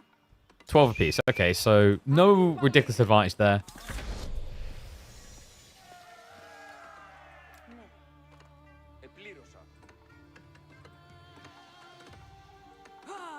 No wonder, Core.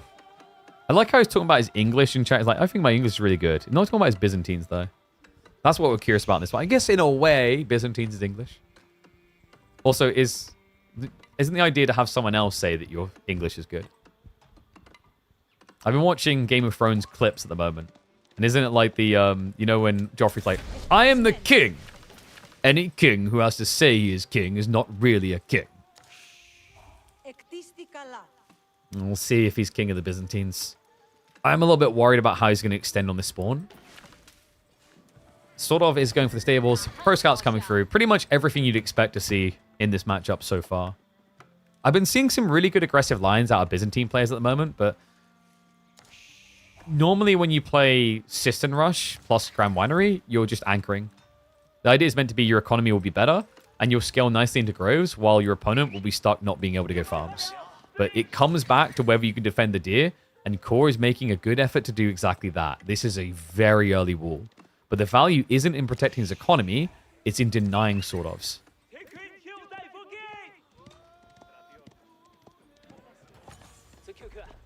Biz is just better than English? Oh, definitely. In the current meta, like, Biz is much more desirable pick.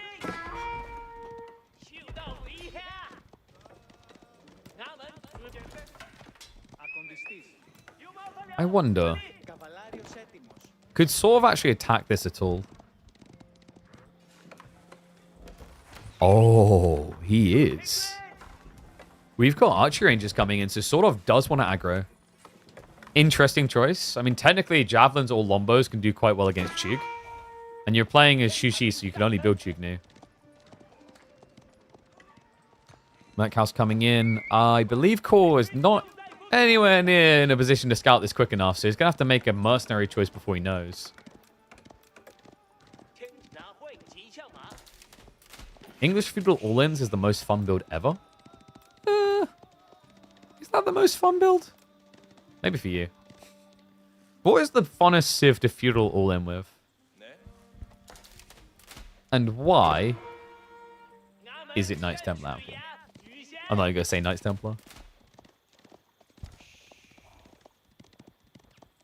Like, I want to say HRE, but it's not fun because it feels too easy because your eco's so good.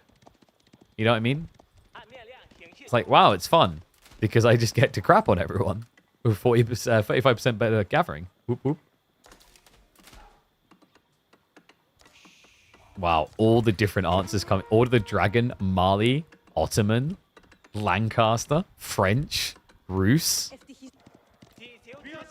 Guys, the answer is Mongols. Because you know if you don't do well enough, you're dead anyway. That's living life on the edge, baby. Mongol players just don't know it anymore because they've gotten too used to rushing Imperial Age. Alright, looks like we're getting the system scale up. So we'll get into the level 5 pretty quick here. I mean, this is the benefit of this build, right? It's like pre-10 minutes, you're going to have a 28% buff to your economy, which is nuts. At 30 villaging, that increases you by an extra 6.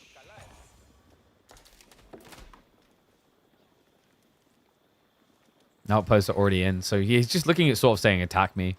And Sortof has just kind of gone a bit weird about this with the Chug. I wasn't really expecting him to lean into this. Remember, Chuganu can actually get denied by Lombos.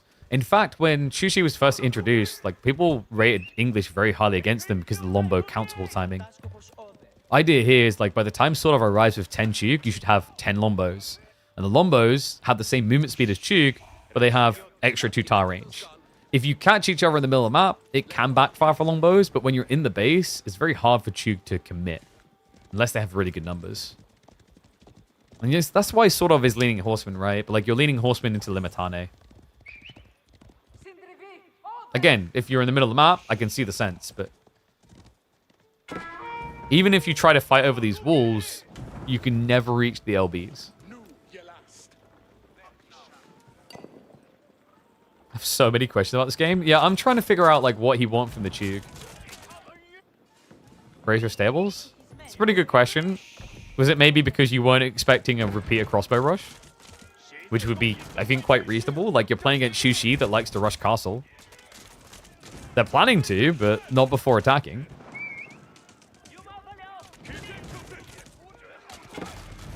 So Lombo's going to start tickling. No steeled arrow, though. I think, like, okay, there you go. I was about to say, at 10, it's definitely worth having steeled arrow. And it plays really nicely into the vet up off a castle. Yeah, this is the other thing that just makes this build so good for Byzantines. Is level 5 Cistern. It doubles the rate at which the landmark you're about to build works at. Golden Horn Tower gets Lombos out every 1.5 minutes instead of every 3.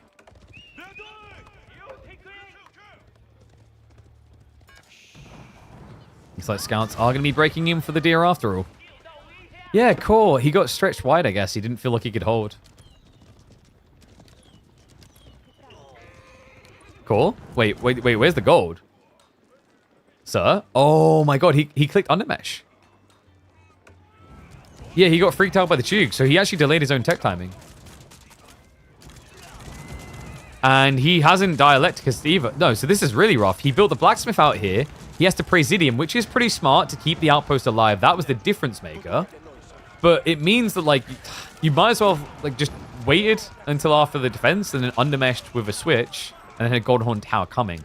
Really rough to make in the moment. Does get a good hold there, right? Kills, what, 3 horsemen plus the 2 Chug. But tech timing is pretty rough here, man. Sortof has a huge edge. First Lance is going to be coming out. Wouldn't be surprised if we see an immediate monastery as well. And there it is. He understands that Core has chosen a fully defensive line here.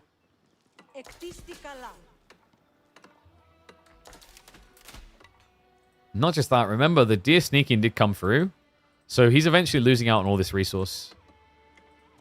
Yeah, sort of made off of all the goodies. Even if he gets denied on the 4th, like 3 deer stacks is a great position for Chushi to be in. Let's also keep in mind that Core is not playing your gradual olive grove scaling game. Like, there is not a single farm for Biz yet.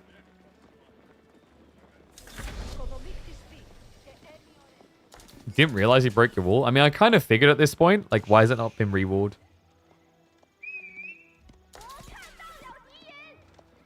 I wonder if in hindsight it was maybe a bit of an overreaction on the east side of your base. Because you can probably hold that with just Oh, horsemen that you don't have, right? That's the problem. Yeah, if you open horsemen... Because the thing is, you're going to go stables into Cataphract anyway, right? If you're going to do that, it's worth building 3 or 4 horsemen to defend the east tower. And then you're able to hold the west.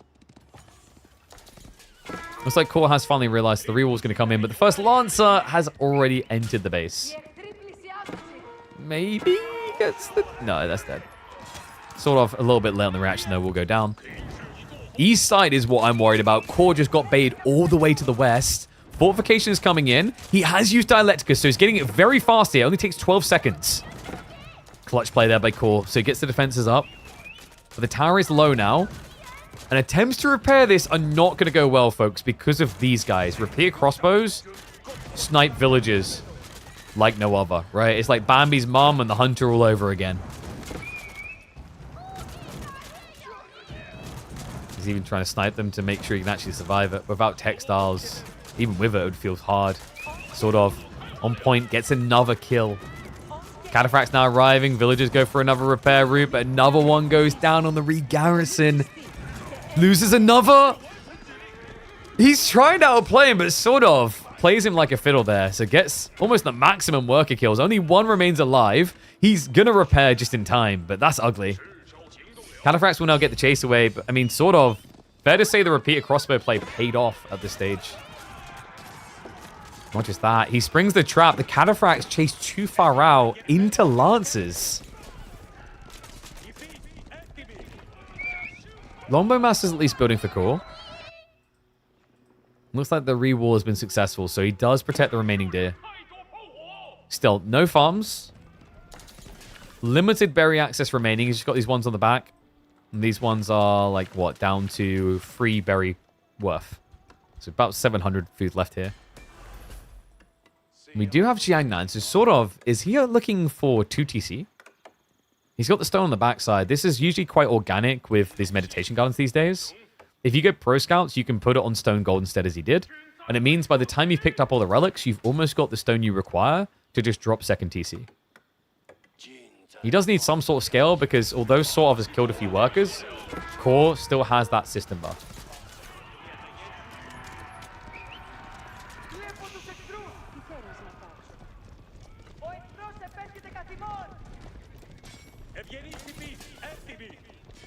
Cool with Cataplay. If he can go raiding now, this is a pretty decent position to be in. Especially if you're going to catch your opponent 2 TCing. But right now, he's a little bit freaked out because Sortof does have a good number of Lancers. So the problem here is, like, if you go to dive his base, he's going to dive yours. I do find this matchup very interesting for not only eco, but military scaling, because both of these civs have huge ramp-ups in production rates.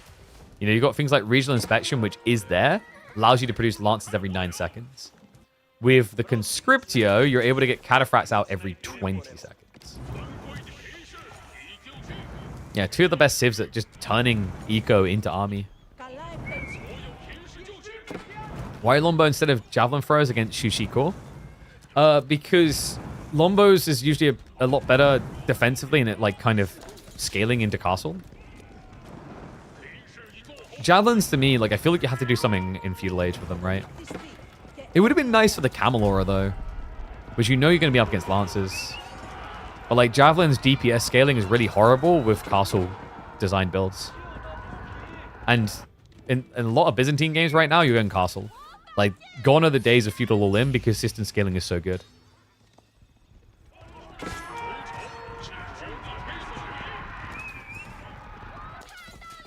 Like, I think when it comes down to the Javelin Lombo choice, you have to decide if you need the Mercenary to do damage. And if you do, then generically Lombos will be better. I mean, yeah, I think Core just summarized it perfectly. I can't be asked micro in these at 30 plus. I guess if you are a micro god, it's worth it to deal with range masses because you can optimize the numbers.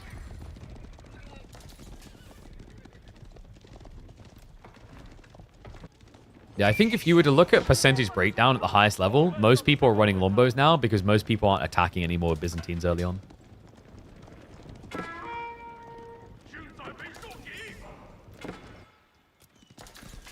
So Sortof's still trying to fish at raids. He finally gets that worker. Stuck it to him, but Core is a madman. And he's hangry. He's marching in. Sortof should get an early warning about it. He has perfect vision of the area. So he should be able to dodge the threat. Meanwhile, he's looking to dive himself. He's fishing for kills. He's going to find the Limitane. Villagers will try to scramble away, but the Lancers catch on the other side as well. Needs to return fire. Land Snakes plus the Longbows move in. Denial of the Relic coming through. Villagers are going to hide inside their houses, but the Lancer count is high here. Sortof looks to charge past the choke point, but the Cataphracts trample in to wedge him. Just to block him in, but the Surrounder's going to be there. Sortof with the numbers, as well as the Dali horses. A static fight is not desirable here for Core. Not just that, Workers. The kill count's going up there. He's finding more on the backside. Core finally realized the mistake, the error of his ways, but it may be too little, too late here. Lancers chow down, and the Longbows just can't get away. Core, just a rough one there. I understand the desire to hold the Cataphracts in the choke point, but that's perfect for Lancer spam from Xu Shi. That attack speed buffer, not very useful when they're chasing targets. When they're standing still, they get maximum DPS, and they cause maximum pain. Core gonna lose the backbone of his army here. He's still being dove in the base. A lot of out-of-time forced here. As 2/3 of his remaining worker count do not work. And this, I mean, this is a grim affair. I mean, sort of, from here, it's just very organic, isn't it? He's already 2 TC. It's coming in now. And this is the dream for Xu Shi or Chinese. At this point, the scary part is, I'm going to need farms soon. How do I get away with farms? Having a 23 worker lead is a pretty good way of justifying a farm transition. Yeah, it should just kind of be almost like autopilot mode now for Sortof. Now that's interesting. He even goes for herbal medicine. Just to kiss the boo-boos better with his one monk.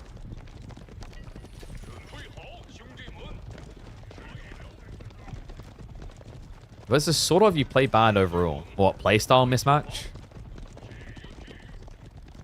I think Sortof is quite comfortable defending if necessary, but he does look for ways of using micro to express skill, right?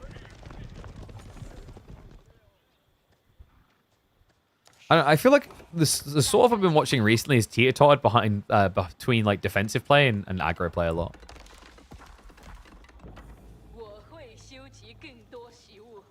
But I do notice that he tries to lean on that StarCraft brain thing where you just have them like going multiple locations where possible. So it's pretty standard. Yeah. Like I'm thinking of the way I've seen him play Byzantines versus Rus or whatever.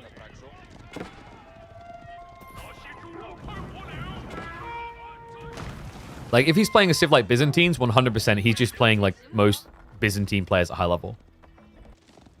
But, I mean, we said it the other day, is like, you know, for a guy who main Protoss, this man does know how to micro and multi-raid, right? Because, like, the memes with Protoss and StarCraft is, like, just press, like, 2 buttons, lol. Whereas, Sortof likes exploiting multiple flanks to drag your attention. I mean, you heard it from Core here, not noticing the wall because being attacked in multiple locations. You can see it now where he's just sneaking a scout in to see what's happening over here while the Lancers shuffle around the back. Wait, was Sortof Zerg? Wait, who have I mixed him up with? Oh, my bad. Did he ever play Protoss?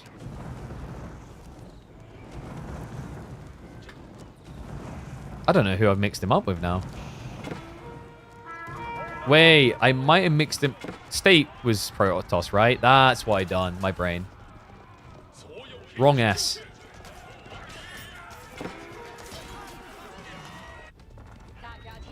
Oh, Cataphracts, no. That actually kind of makes it even more surprising that he raids then. Right? Because, like, so I guess, well, Zerg are about, right, drive-bys. Right? But they're also about a very big macroeconomy type focus, right? So...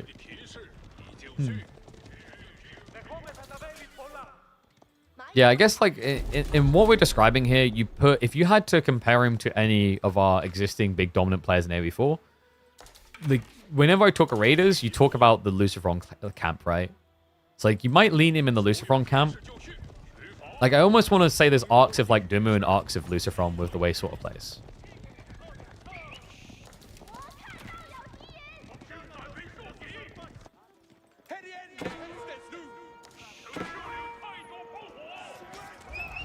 Yeah, this is looking pretty autopilot, by the way. Farms are up. I don't really know what Core's maneuver is now. With the walls up as well. Like, before that, it could have been cataphract raids, but Core hasn't played your standard scaling Byzantine game. There's no olive groves. Right? He hasn't built olive grove count up to 20, 25, which you can't often see in these type of games with Byzantines. So Sortof should just be looking to anchor down now. Like, he's got 4 relics. Yuan makes a lot of sense next to get pagodas. He's even got castles coming in. He realizes that Core has to attack him. Core doesn't even have a win condition around sacred sites, right? And I mean, he's not wrong. He's actually not wrong. Like, no one judge him. This is actually not the wrong call. If Core tries to all in right now, he's going to be what? Sending Lombos into potentially Nesta Bs and castles. That's just death. Core has to try and take control of the eco narrative again.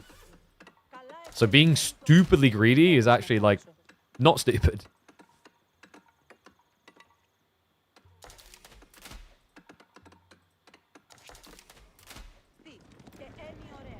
What's up with Land Snake Cavalry? It's just, like, random tickets, right? The Golden Horn Tower produces what it wants to. Like, the Golden Horn Tower, there's a little guy at the top of the tower. Like, he opens the window every once in a while. He licks his finger, sticks it out, and goes, "Today, I think land snakes set up the forge." And then just land snakes come up. Wait for the moment that Clem, Max Pax, and Cyril switch to AoE4. I think other numbers, like, in terms of money in the scene, needs to come up a bit, and then you'll get them come back. Cyril, like, actually likes coming back to AoE4 occasionally, casually. But he's a bigger fan of just playing, like, 2v2s and whatnot. Because we used to cast his games. He'd play them with Zhuge Liang a lot. Alright, sort of. Once more into the breach. Meanwhile, Core, his army just ran across the map to look at a boar and say, "This looks nothing like the one from Lion King." Meanwhile, while he's distracted by Disney's anarchy, there is chaos in his base.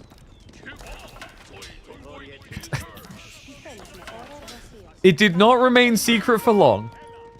Oh, no.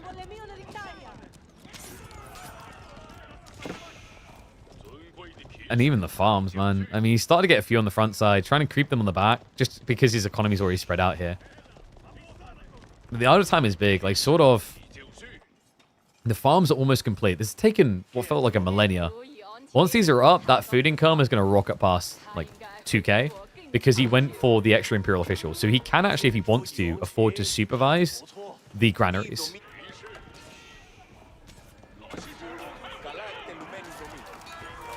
Not the most ideal raiding coming in there. So he's going to throw away a bunch of lancers.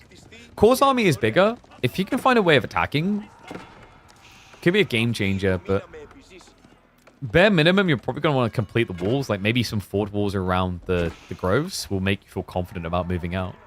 Because my worry is Core right now is just looking at this game going, man, he just tried to raid me. He's going to try to raid me again. And then he's going to raid me again. And then he's going to raid me. And then, yeah.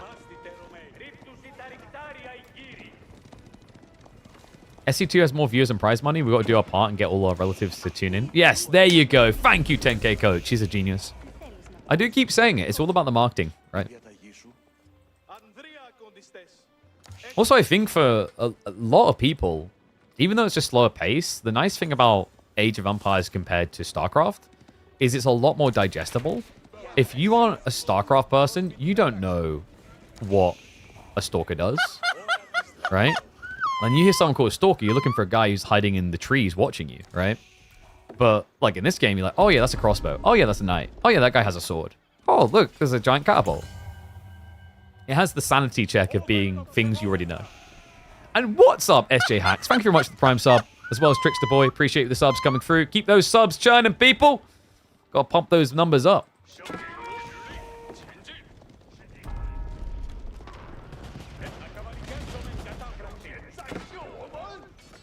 Nesta B transition. This is Core's nightmare.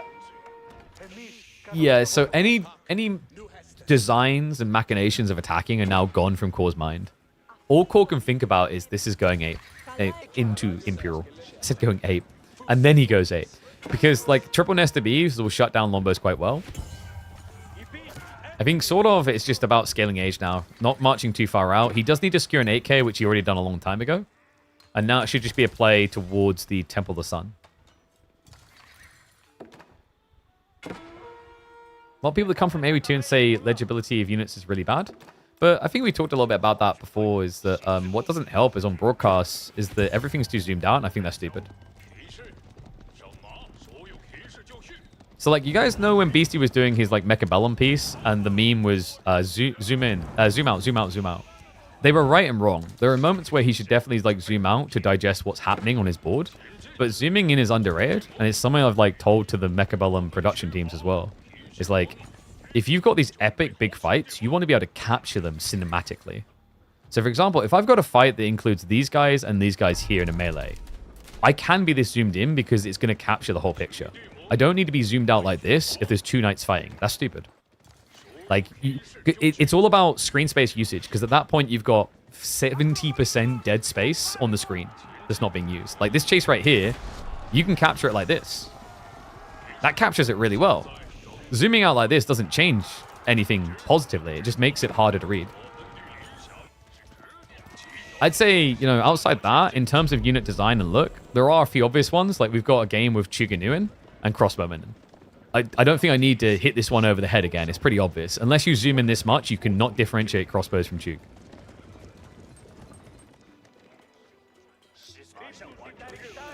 And, like, the other thing, by the way, on why units are quite hard to differentiate sometimes is the terrain. Age of Empires 4, compared to quite a lot of RTSs, is it has a lot of foliage. That's also what affects your frame rate the most. It's all this brush of grass. Tech Up's coming through, by the way. Foreign engineering companies on the way. We already saw Shushi's library. Sortof has justified this, by the way. He already went 10,000 bolts. Good boy. I see a lot of people go for Shushi library and not use it for like 3 or 4 minutes, and it's pretty bad. But he immediately gunned into the tech. And agreed. Like, the way you make... So Chuganu versus crossbows is really easy. Just give Chuganu, like, a different colored hat, right? Like, and keep these guys at the hairpin type thing. Like, and it's easy as well, by the way. Like, they've already got these red quills. Just give them red hats as well if they're Chug. Horseman? Of course, not wrong in what he's trying to do here with the raids. It's just problematic that Stonewall's already up. He can't actually access the backbone of economy. He has gap closed the villager situation, though. So, could be promising. My only concern here is, like, which civ scales better in the hyper late. The thing about Shushi is they have some remarkable late game techs that are usually slept on. Does require a lot of gold to fully get them online, though. I think that's why Core's next target is likely to be that west side. If he can just deny the gold access, game can get a lot harder for Sortof. Sortof, who still has not gone Yuan, by the way. So he doesn't have access to those good old pagodas.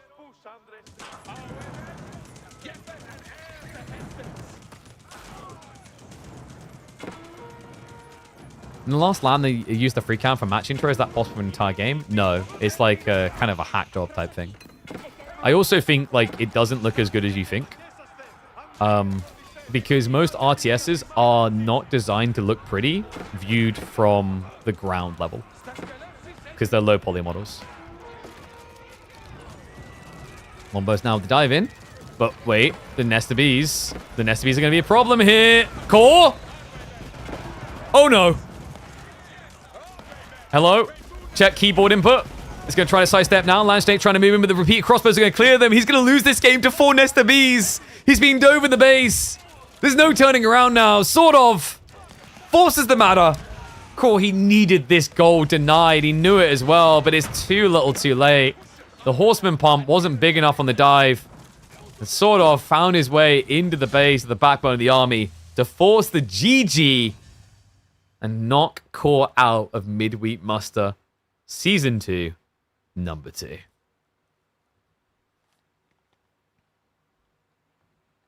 He broke that. Wait, he broke it again. Oh my god. Core, buddy. We got to talk about that wall. I mean, at that point, you probably shouldn't have built the wall, you know what I mean? Where it's like, if you're not even going to notice it going down, its existence was completely pointless. Bless you. All right.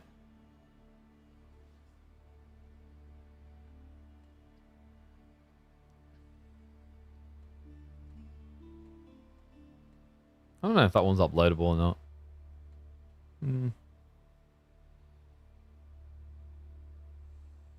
It felt like it was pretty clear.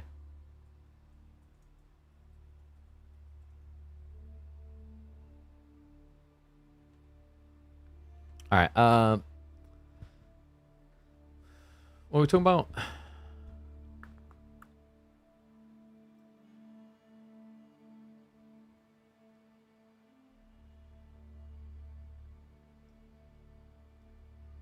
Everyone's excited for the DLC, and I'm over here excited for the DLC's patch notes.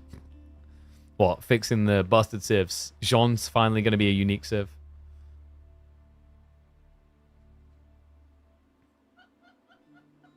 Yo, what's up, goalie? Thank you very much for the prime sub, mate. Appreciate you. State, dude, don't you freaking start as well. State, I've got double PC set up here with capture card and everything, and you're telling me this is a lot of cables? I'll fight you. This is what happens when you go for 2 PC setups, peon. The cables. Arise. Ah! There's not that many. Like, I don't know what you're talking about. I've kept them mostly at the back, so the whole area I use is clear, you know? What, you have a cable cam? It's a laptop cam. It's a tech cam.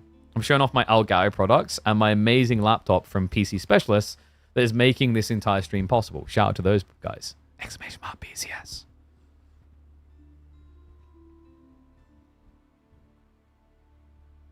I try to be positive, but I have my limits. That's it. I'm opening State's gameplay. Let's check his games.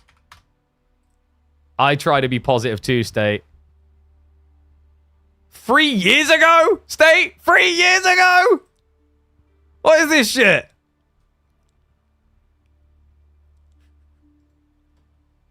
Disgraceful. Mad. Why is State not playing OE4 anymore? When will Dinky King come back? When will Snooper come back to return him to where he should be? We need Iaguz. We need Hot Stat. We need people to get State back on track. He plays Mechabellum only now? Well, it's clearly not working out well because I haven't seen him in one of the show matches other than the Beastie Cutie one. So let me know when he makes it to the Mag 1 Lives and I'm casting it, and then we'll praise him. Hope you're well, State, buddy. All right. We have done a few series. Should we quickly update the bracket? Is State just mainly... You've got all the StarCraft stuff, right? You and Tasteless and a few others started up the league. You've experienced what it's like to be given the cold shoulder by the developers and publishers to the true extreme. I was a Dota 2 caster solely and primarily for years. I know that experience. Daddy don't come by. No presents anymore. So we had B versus Deniska, which was a really surprising 2-0, actually. And then we had... Who else? We just had Core versus Sortof, right?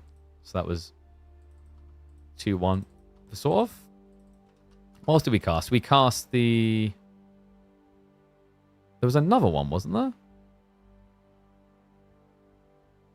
Have we only done 2 series so far? Oh, that's right, because we done the third place match. That's when my brain forgot to go. Yeah, so we've done 2 so far today, guys. I totally thought we had the first place match, third place match rather between Dumu and Anatan.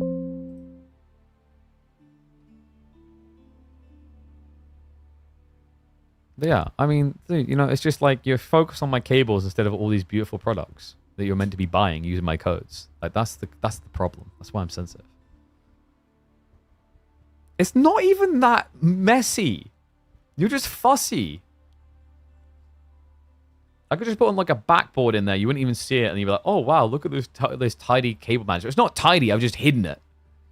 It's like when someone dusts the room and then just hides it all under the couch. It's still dirty. You just don't know where it is. You know what?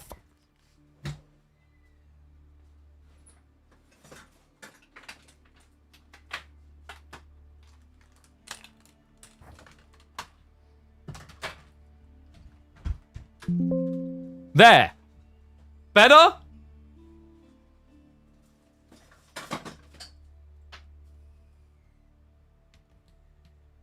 There, you happy now?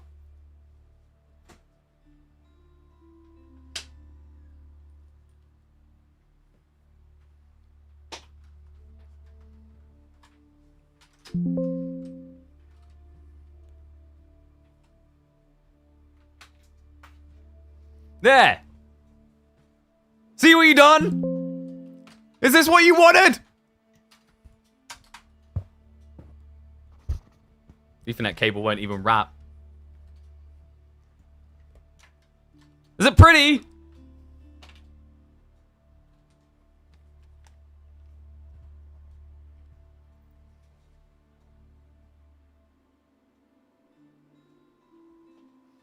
I've got more cables around here somewhere.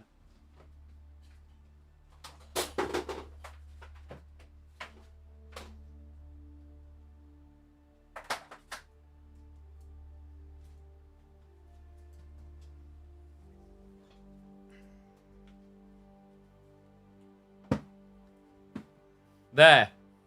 I look goddamn fabulous. Alright guys, welcome back to my very clean stream. Lose the glasses? Oh, I lose the glasses. I can't read the chat. Alright guys. This is why it's important to subscribe. Turns out on the stock market, price of plastic went up 5%, and I can't afford cable ties. So, subscribe. It's going. I think like without the cable ties, I'm still handling it quite well actually. The desk looks pretty clean. I think we're good. Okay. Where are we going next? So, we done Disco versus B. Let's see. I reckon. Okay, that one's annoying. It won't stay. It's meant to be a pretty little wrap one. This one can go here too.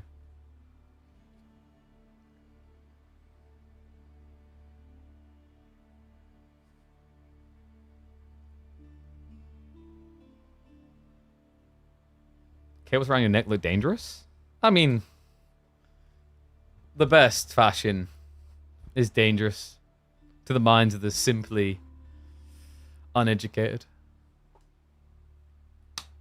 You know, it's gonna flick it, but it would fall off.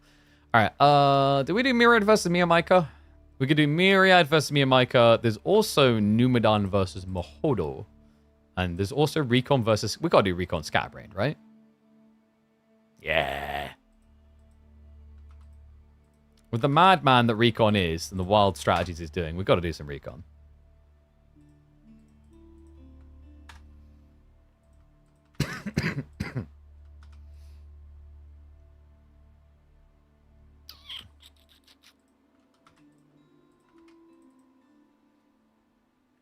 Oh, I need a mod to like.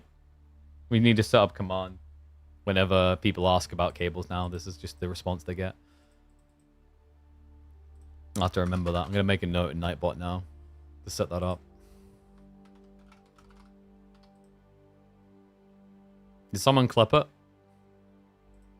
I hit the clip button, but it's not great. You're lucky you're not casting AOM, or I'd pay 25 faith to turn your cables. No. Joke's on you. I just wanted to bait you in so I could drop a meatball on all of us.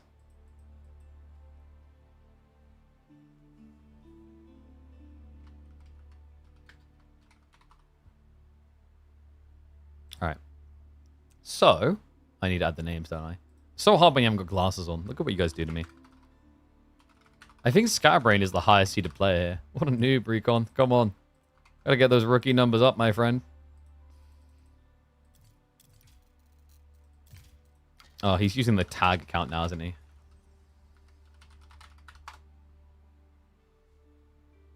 Guys, I'm trying really hard to not disrupt the cables.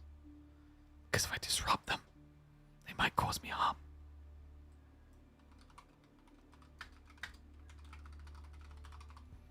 Alright, boom, update that. Wait, did he change his name from Tag Recon now? What the hell is it?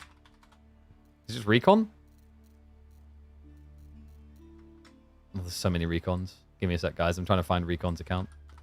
Actually, it would just be quicker to go to Scatterbrains, wouldn't it? Let's just do that. God, it's so annoying typing like this, because when I play games, I use slanted keyboard. But when you type, you just want it straightforward. Too long to clip that moment? Clip part of it. Choose it. I don't know.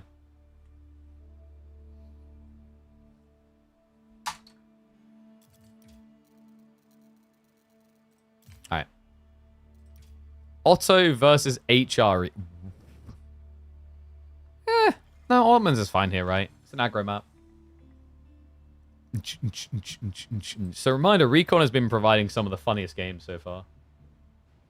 Damn, I look good. I feel like I should just become a cyberpunk streamer. That's my future. Alright, you guys ready?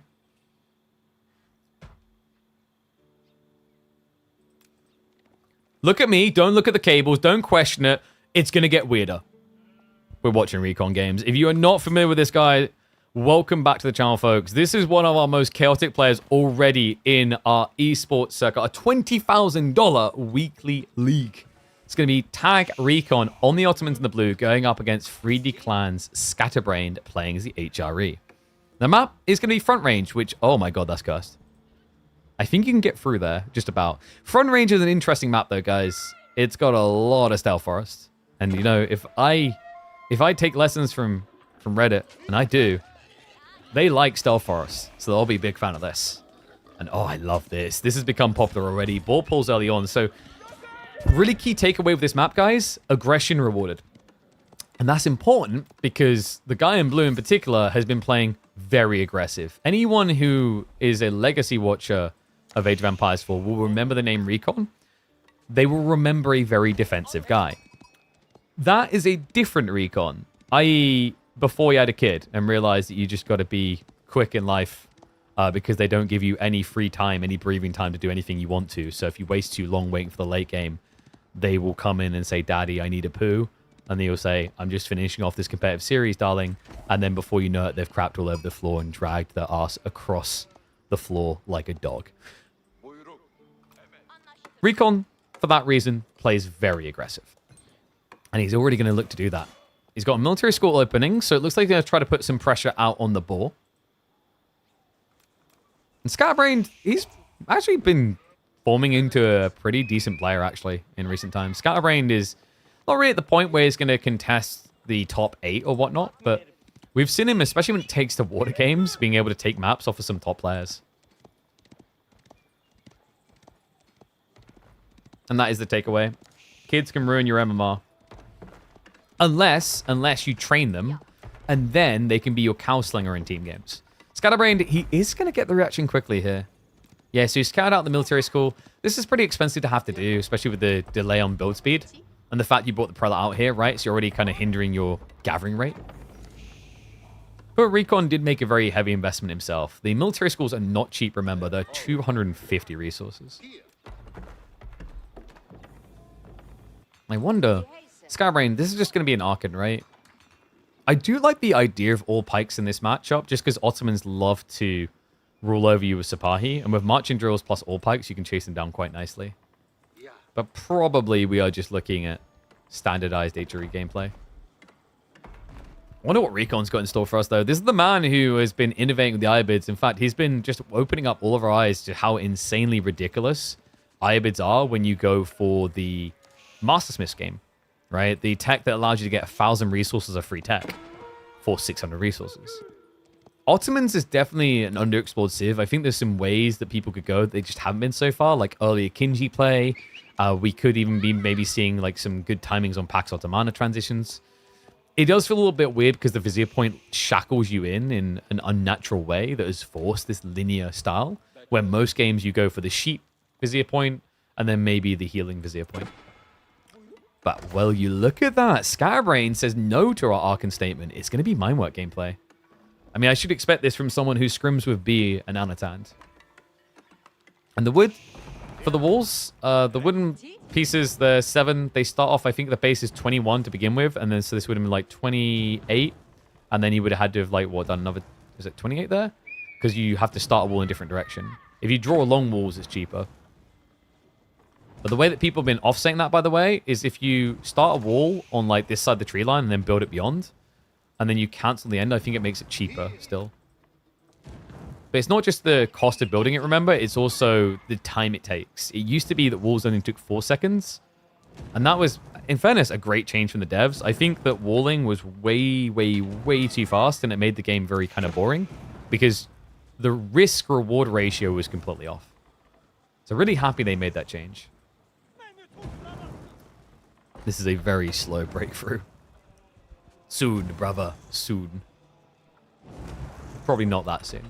Minimum address is going to be coming through, though. So Recon's probably looking to open up with Sipahi. Knowing that his opponent sees Spearman, logically Scabrain is going to usually want to answer archers. I wonder if there's a world in which he does like an FC build, actually. He's holding quite a lot of food. Gold's only 3.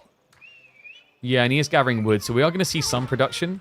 It is likely going to be those archers, I imagine.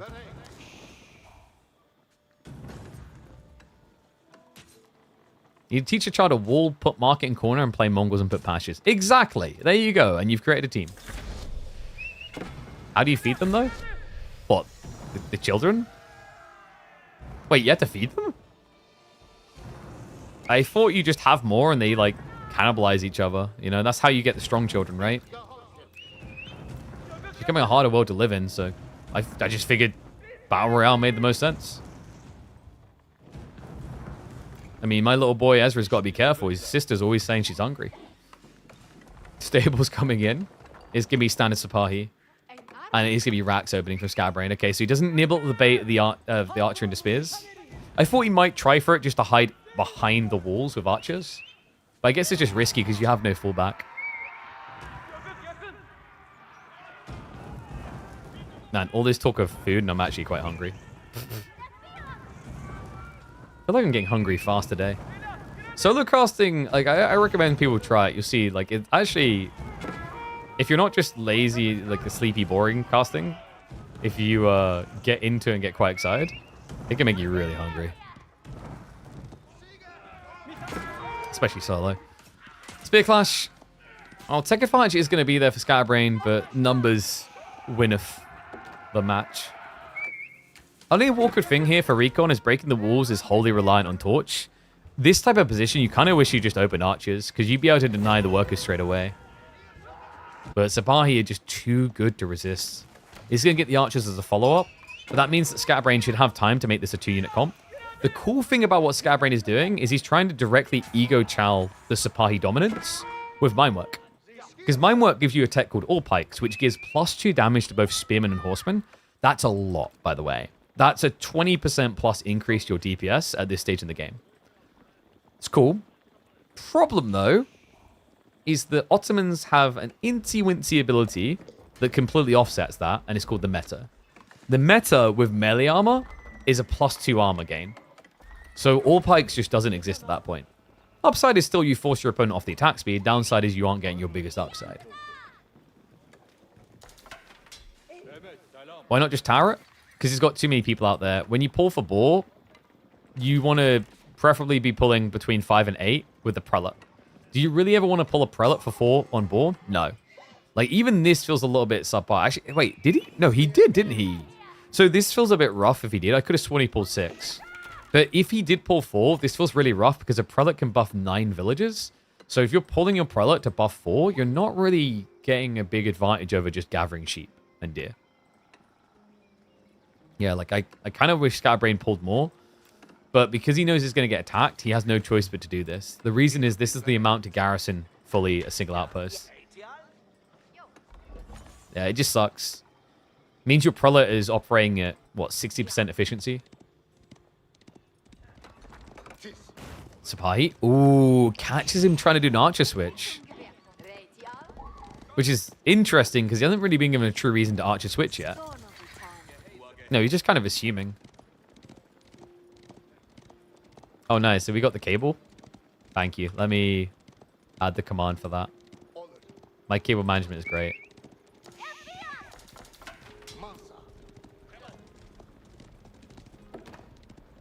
I need archers versus spears? What, you mean Recon spears? Recon isn't upgrading them, though. You don't need to upgrade. You don't need to like use archers to counter spears if your opponent is just going to go standard spears and you have all pikes. And you see why. Like, he just got demolished there. Recon, a complete misclick of positioning there. Did not expect to get jumped. And the moment he does, like, you can't run away, by the way. Remember, HRE have faster spearmen. It's a rough position right now for Recon. Scabrain, I mean, his only concern is Sipahi are really good raiders.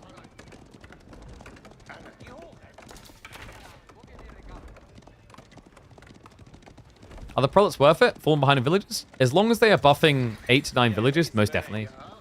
It's a 35% increase, so actually, like, you're sacrificing 1 villager to build a prelate. If that prelate then buffs at least 3 workers, it's an even exchange because it's a 35% buff, which equals 105% across 3. But you can buff up to 9. So you see how that works? You sacrifice 1 villager to be able to buff 3 villagers worth of extra gathering. And then, if you manage to crack towards castle, the cool thing about this type of build is you already have enough prelates that could be moving out and picking up relics. So this type of build, the design of it is more akin to when you watch a Delhi player go castle. They immediately pick up all the relics because they've got scholars in position. Same idea here.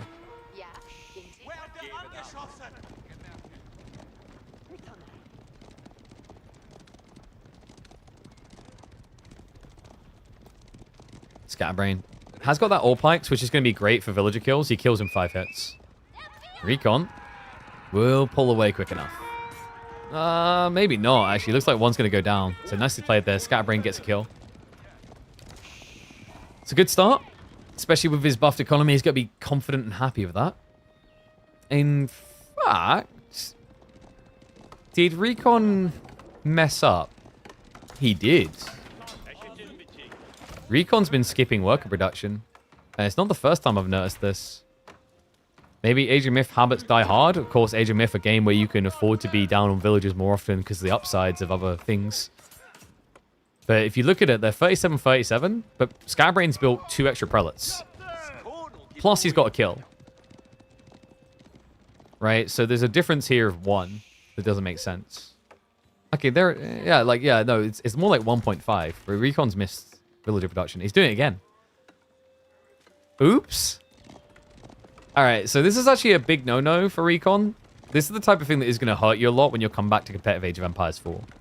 AoE 4, I don't know if I'd say compared to every other Age of game, but compared to a lot of RTSs, non-stop worker production is a key component of success in AoE 4.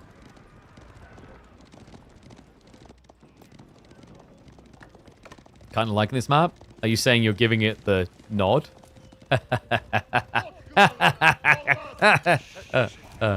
I hate myself. Sipahi. Oh, no! Well, that is going to be a bow of the head. Just pay respect. Scabrained. Without wheelbarrow, gets caught. No activation of the fortitude, mind you. He could be doing a lot more damage, but still a worthwhile hit. Recon now ahead by 5. Huge hit there. Scabrain just caught being greedy. Spread a little bit too wide. He's all planned, skipping vills for more Sipahi to get kills. Puffs the hopium harder. Hey man, if it works, it works. Scabrain, bit rough now. Like, he continues to mirror the scaling of military. He realizes just how many Sipahi he is now, so he's recalibrating and going more into spears. But Recon's already be prepping that second wave with the archers, right? Like, so far, he's done a good job of hiding his true army size. Mainly just doing this, raiding. Sipahi, another good trade. Spearmen outnumbered to the point that they're getting 1 hit by Sipahi. Let's hang around a little bit too long there. We'll get the recharge for the final strike. This is a great type of position to actually get your hands on imams, which so far he's been avoiding. Actually, he went for military campus.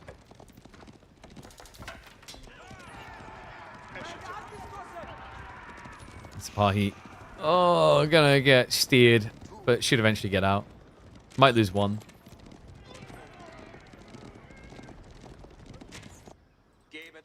Ooh. Oh, wait, hello there. Recon is in a bit of a pickle. And he might not notice straight away because he's diving underneath the outposts at this very moment. The horseman jump into action. Recon needs a quick, pacey reaction to this. Does cancel the mill to break out of it. But the horseman just quick to stick on top of him. So good kills found by Scabrain. Counteroffensive is underway though. And Sapahi trying to mirror the strike. Recon maintaining a full worker lead. Not for long though. Oh my god. All pikes is kind of crazy. Reminder that with all pikes, he's almost hitting as hard as a Sapahi would. Dives underneath the TC now. Recon looking to do similar. I love this, man. It's just back and forth raiding.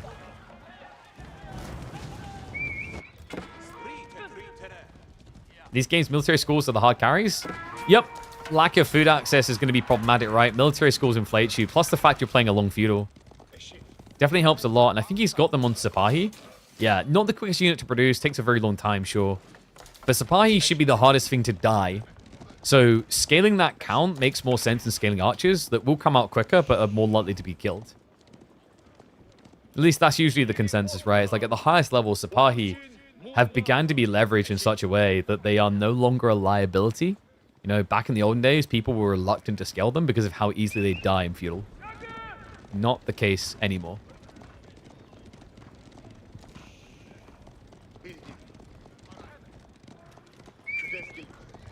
Recon.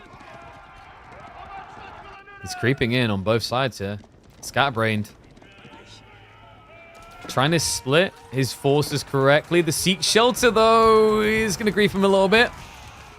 Looks like he might get away with it. Spearman now into the clash. Metas with the attack speed, so no melee armor coming through here. Scabrain needs to steer off with the Sapahi. Archers sniping down the remaining spears so he can recommit. We've got the Sapahi rotating from the north side now. Looking to reinforce the fight. Things are about to get ugly for Scabrain. He can't get away. The body block's going to be coming through. The men-at-arms ignored as the archers are committed onto. And the spearmen arrive just in time to be scared off again by archers. Recon is having to steer wide with the light cav.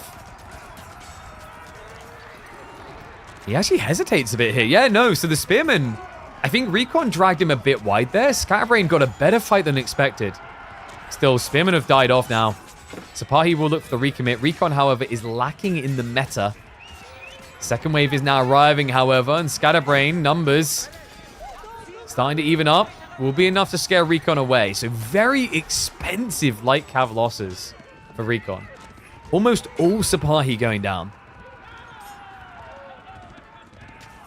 I mean, this is where you really do wish you had that field works point just on the edge of the battle. Scabrain, interesting to see him steering this hard into men-at-arms over, say, just horsemen. Because if you had a horseman now, you'd be able to kind of dive in easily after this. But really, he's relying on these men-at-arms just to hold stoic as a front line.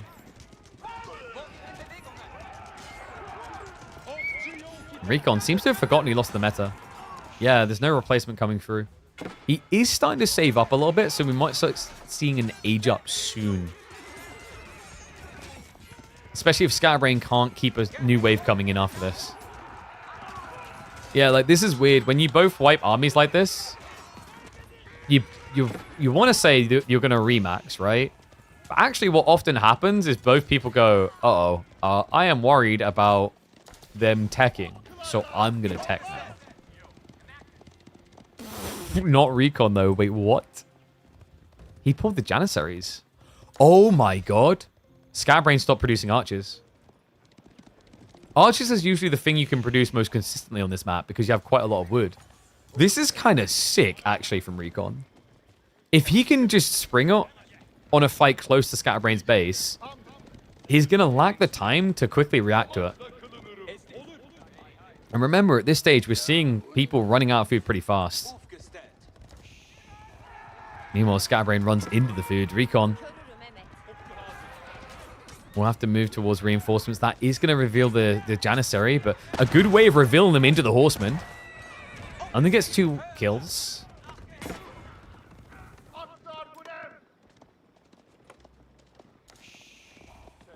Oh, a curious game this has become. And Scabrain, after all that now, is going to be the one going for the tech up.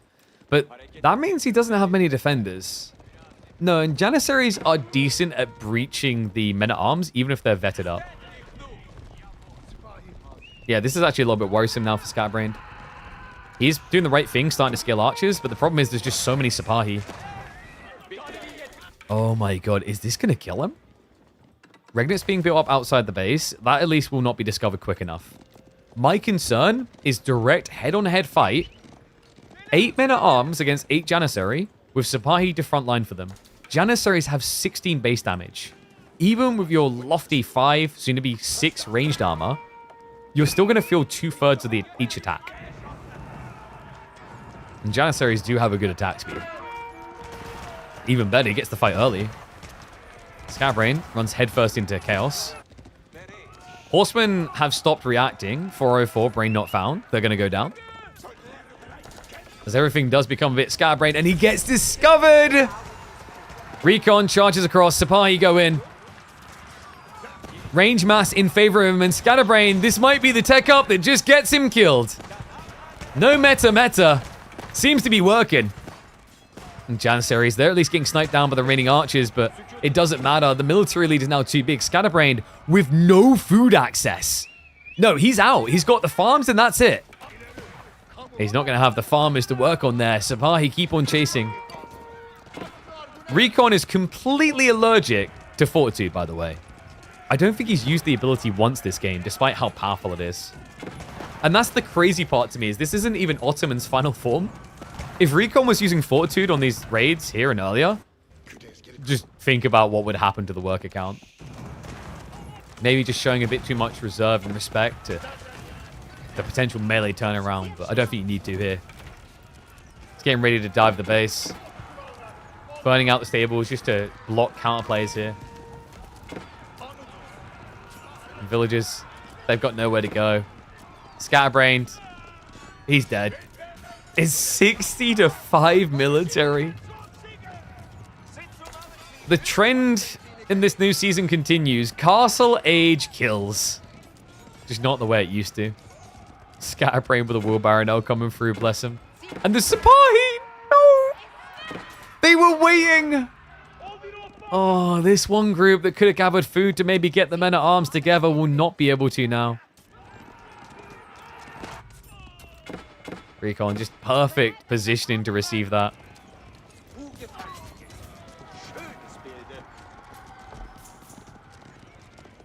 And I think Scabrain just going through the motions now, right? Like, if he heard a tech up, he'd definitely GG, but because it's feudal versus castle, he's holding hope. It's just, there's nothing left. Pick to the bone. Game number 1 goes to the tricky trash panda. That was an interesting game. I think the recommitments to the feudal made it quite intriguing.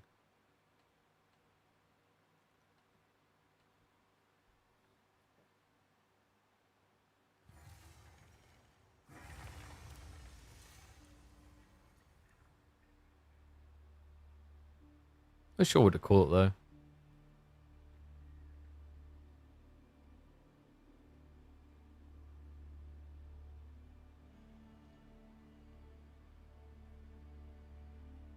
Is that new tie? The best kind.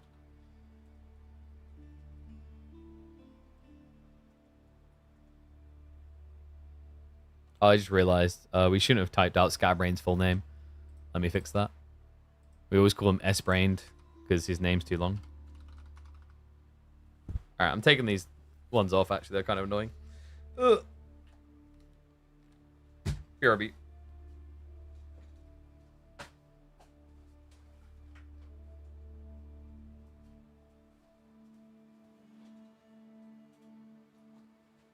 Civ picks a while from him?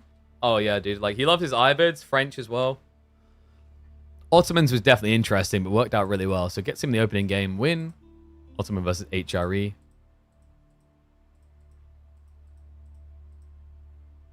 Emma, what's for food? Is she here?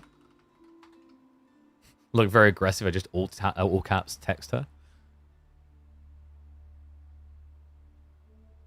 Is Recon and Magic both trying to compete in the AoE 4 again? Quite possibly. I don't know about Magic, but Recon seems interested for sure. Okay, let's see. So next game, we're going to Dry Arabia. Emma isn't here. Yeah, I know, right? Doesn't support me, chat. She's like, the other day, she's watching, like, you know, Nadeshot playing Battlefield. I'm like, were you watching my stream? Huh? Huh? Oh, okay, guys. I am really hungry, and apparently tuna pasta is ready now. So, guys, what we'll do, we've got game number 2 coming up. It's going to be a fun one. It's going to be Roost versus French, but I do need to eat. So what I'm going to do, you're not going offline. Don't worry, we got you covered. Going to put up an entertaining game for you guys to watch while I eat. And then when I come back, game number 2 from Recon versus Scabrain. Don't want to miss it. Recon is playing like a wild man right now. These really weird strategies. So you know he's going to throw out something intriguing. So yes, you want to hang around for that. Let me get a video to put up for you guys while I'm doing that though. Let's go with...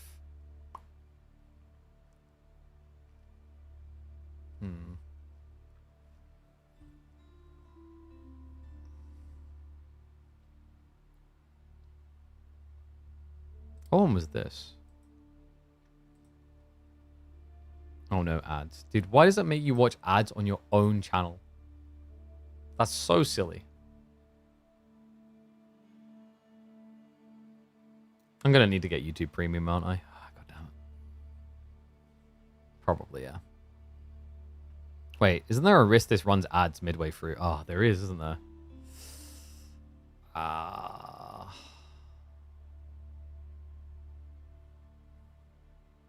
I hope not.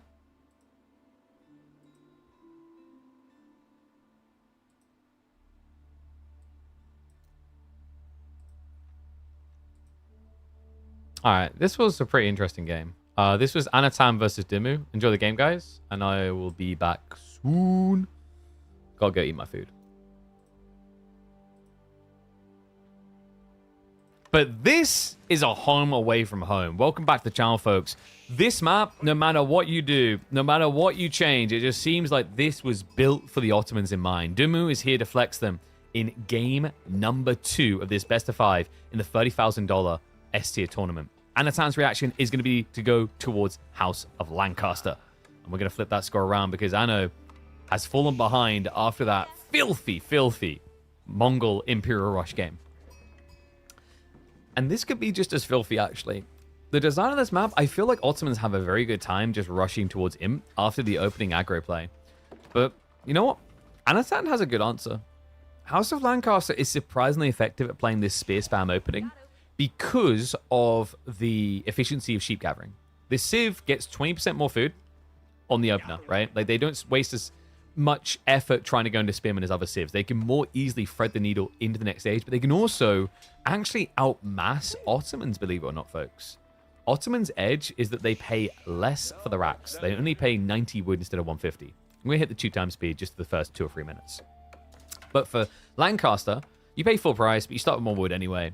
And then you just vomit out so much food, you don't really fall behind. If anything, you can actually stay ahead. Yeah, Lancaster definitely not a Civ that hates this map, right? If they get given a little bit of breadth in the other game, they can set up, they can insulate themselves with the manners in the corner. Also, opening spears, there's some matchups where you think this would be bad for Lancaster, like if you're against English, sure. But against Ottomans, you're happy. The reason is that, like, Ottos usually want to open Sipahi, and this kind of deters them. So I know, it looks like he's going to go for the Wolf Den. Just cheese it off. I do hope they change this mechanic a little bit, because I don't like that it's so easy to just de-aggro the wolves away from protecting their home. Like, technically, like, being able to clear this with 3 spears is ludicrous, right? You get 150 gold, but you've made... The racks investment is 150 wood, right? And then it's only 240 for these guys. But then there's the side investments, merchant camps, etc. Like, it's way too valuable.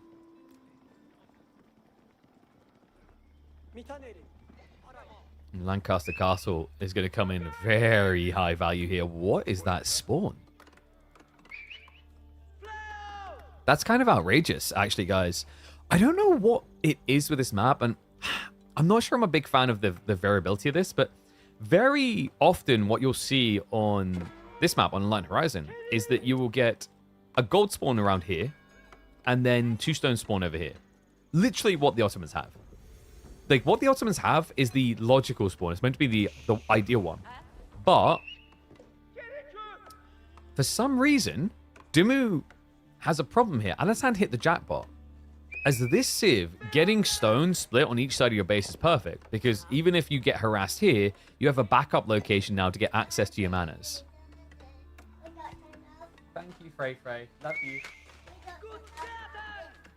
Oh, bless Frey. She brought me a package. I hope it hasn't got anthrax in it. Thank you. I don't even remember ordering anything.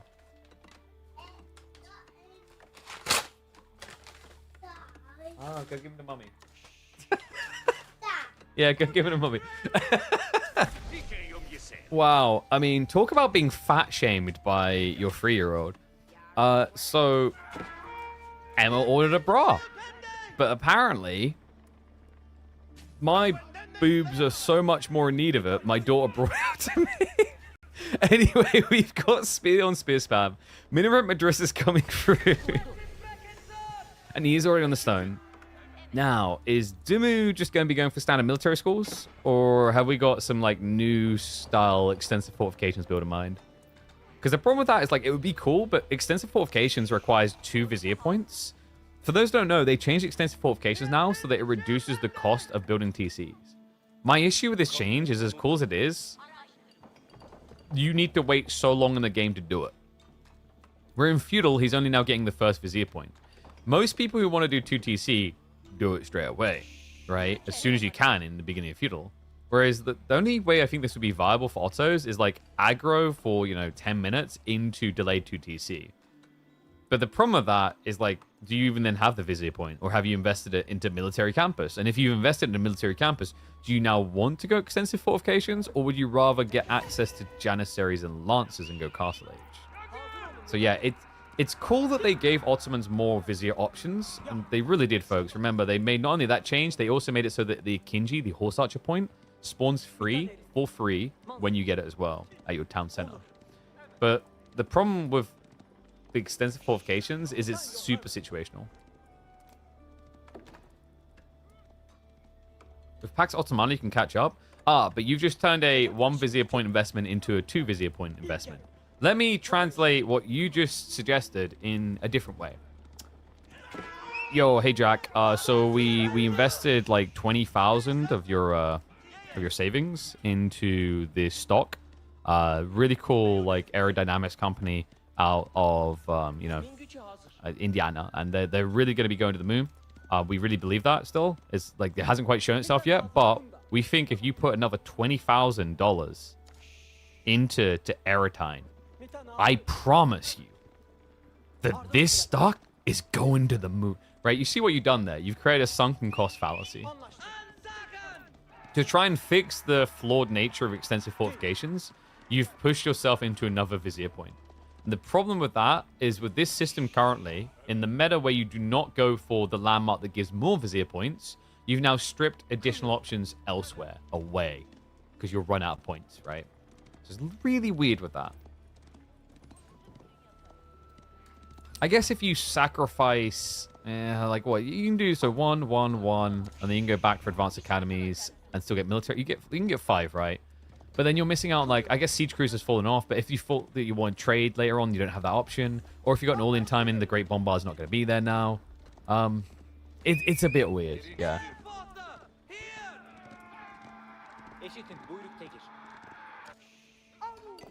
Wait, was it Aerodine or Aerodine? I'm pretty sure it's Aerodine is what they were called. I like how it's like YouTube's been very quiet today, and then you give them a location to take a crap on, and they're straight in there. So Dumu, he has got the double man point. But Anatan is rushing castle now.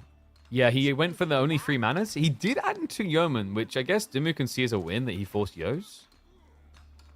It does feel a little bit odd when you're doing FC like this to build Yeoman at all, really. I think because you're looking for the Ulsgar timing, right? I know. There we go. White Tower. Love this as well. Secures the deer, secures the gold, secures the food. Ishiai caramba. That is a lot of resources locked in by this landmark. And the timing is so ballsy. But it's because he anticipated Dumu just greeding up. And it is greed o'clock. We can see that Dumu is trying to rush into castle himself. Is there something mathematical about 3 manas as opposed to different numbers? Yeah, so it's all about timing. Like, you can get free manas and feel pretty cozy, and that also enables you on the pump into Earlsguard upon tech up. But the other thing that also changed most recently with Season 11 is they actually nerfed the cost of this tech. So it used to be, I believe, 100 and 250 or 100 and 200. I think it was 100 and 200. So they added, I think, an extra 100 resources in the cost. So it really stunts your timings if you just keep extending manas. And the problem with that is for specifically the White Tower build. The White Tower build is already based on dynamic push, right? It's not about a slow roll. You're meant to ramp up fast. If you delay your timings by an extra 2 minutes, they're not going to be there. Especially in this game, because Dumu's just behind you on the castle up, right? Which means he'll start being able to go into things like knights and crossbowmen, etc. Now that is cool. Anatan. Oh, he's been practicing this. We've got the Ronin sneaking around the back. How do people feel about Enlightened Horizon, by the way? I've heard a few players now say that they're maybe... Oh, a few. One flag to me, they're like, I'm a bit tired of this. It feels repetitive. It feels like we're doing the same thing over and over again. And I was curious about, like... Yes, that's kind of true, but there are variables. Like, this Ronin timing, for this whole idea that it's the same thing over and over again, I think in the last 2 or 3 weeks, I've seen people use the Ronin much better. The thing about Enlightened Horizon, for better or worse, is the way it's designed, because you have to play the Dark Age, or presumably you mostly have to play the Dark Age. I guess in some ways it plays out a little bit more like a StarCraft meta, if that makes sense, where you optimize your build on the map, knowing that the spawn is going to be consistently quite similar to X or Y.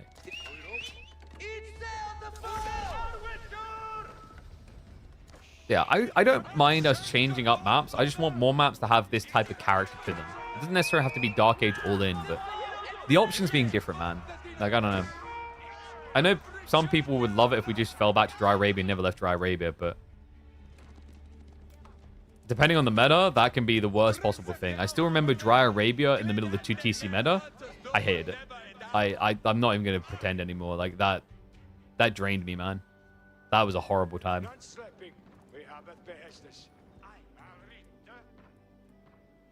Audience wants change? Agreed. The same thing over and over again is boring, right? Like, that's why I think, like, what works for StarCraft, right, is this idea that people, they may be playing the same thing, but they rapidly innovate what they're doing, if that makes sense. So you get something different. That's why it worked for StarCraft for so long. That and pacing, right? I think the other thing you have to keep in mind is why you actually need AoE 4 to be so different. You need these different maps to function differently. Is the pacing of early game AoE 4 outside of maps like Enlightened Horizon is not quick. You know what is quick? The Earlsguard production rate. Look at this. Already up to 13. Dumu's trying to contest already, though. Relics are being sought by Anatan. Earlsguard are going to have to clash here, but they're happy to do so. I mean, this Sipahi count is pretty underwhelming. And the imams are getting sniped. Like, this is dirty. These daggers have never not been dirty. Oh, my God. Just watching it, I want to shower. Ronin have also been stabbing the base. They just found a worker kill. That'll at least get cleared up. And we do have Lancer production now coming in, which should be the answer to Earlsguard. The tricky part is reaching them. Also running away from them, apparently. Oh, God. And behind this, Anno is now just ramping up. We've got Mana Tech 2 unlocking. He stockpiling a lot of food as well. There's a realistic chance he's just rushing Imperial here. Okay, it's going to sound weird, but imagine you just do Imperial Rush with just second mana level. Because then you have just enough to afford Skittage, and then you can just get Gold Trickle to go back for the 3rd level. It's kind of crazy, but also makes sense, I think, on this map, after the tech cost nerfs to the mana levels.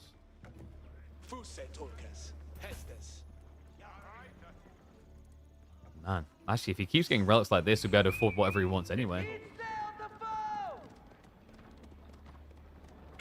Feudal all-in needs to be at least possible for a game ending.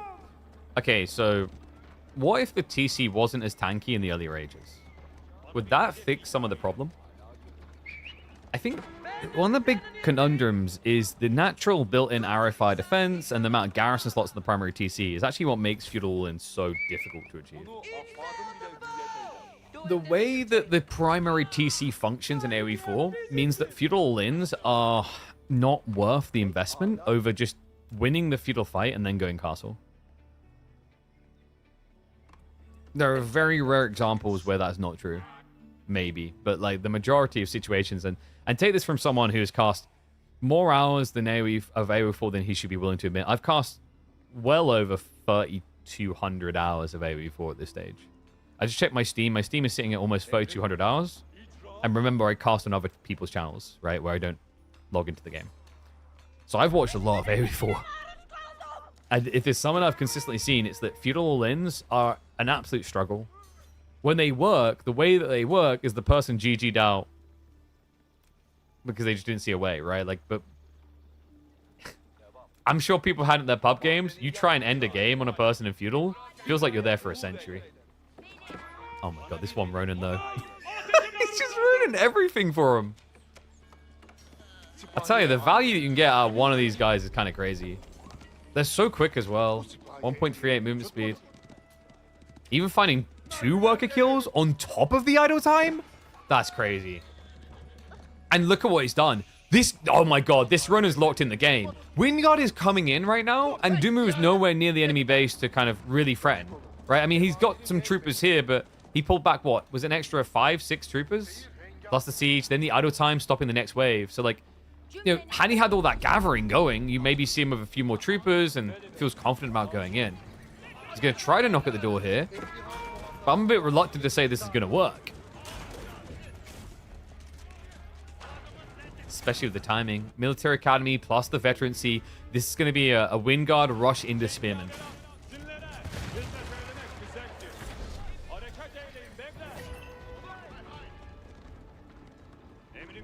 Rainlord said a while back the problem with feudal all-in is meta. The balance is really hard to achieve. I mean, it's funny because every time I ask Rainlord for his opinion on anything design related, he actually dodges it like a bullet, like he's Neo. I always found that intriguing, Rainlord. There are some things that he'll very clearly be able to give his opinion on, but like ideating big changes, I've noticed he just completely stays away from the discussion. As in, like, he can tell you, like, oh, this is broken or that's not, or, like, you know, this needs to be buffed, this needs to be nerfed. But, like, if you, like, pitch a new idea entirely, he's very, very shy about actually saying whether it's good or bad.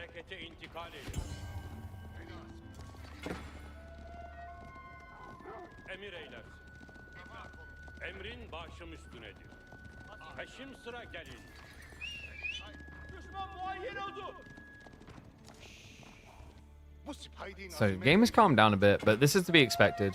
Like, for Anatan, you know, you don't really have the GG point yet, but you've locked in everything you need, right? You got Scootage on the way, you're going to be getting the extra mana level soon.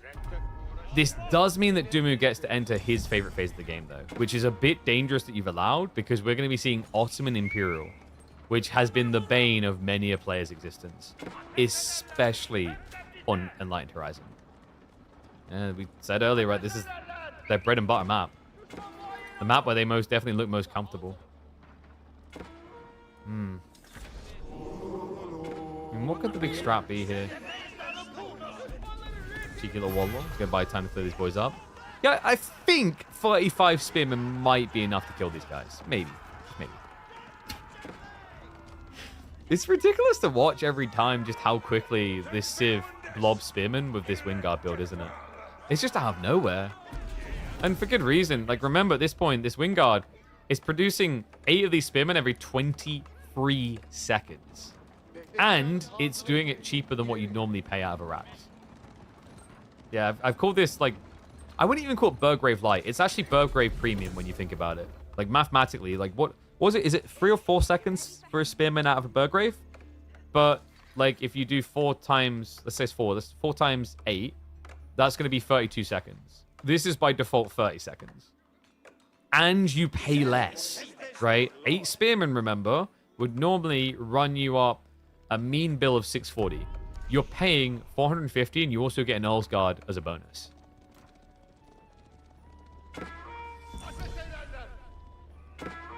Speaking of that Earl's Guard count, that's actually looking decent as well. Wouldn't be surprised if Anatan starts to lean into that. Just because of the value prop, right? Like, you've got yourself the White Tower, which is already buffing the damage a bit. Maybe he wants to lean away from just being melee blob, though, because Dumu has got the answer. He's got 7 Springles now. What is the Earl's Guard are going to discover? Ouch.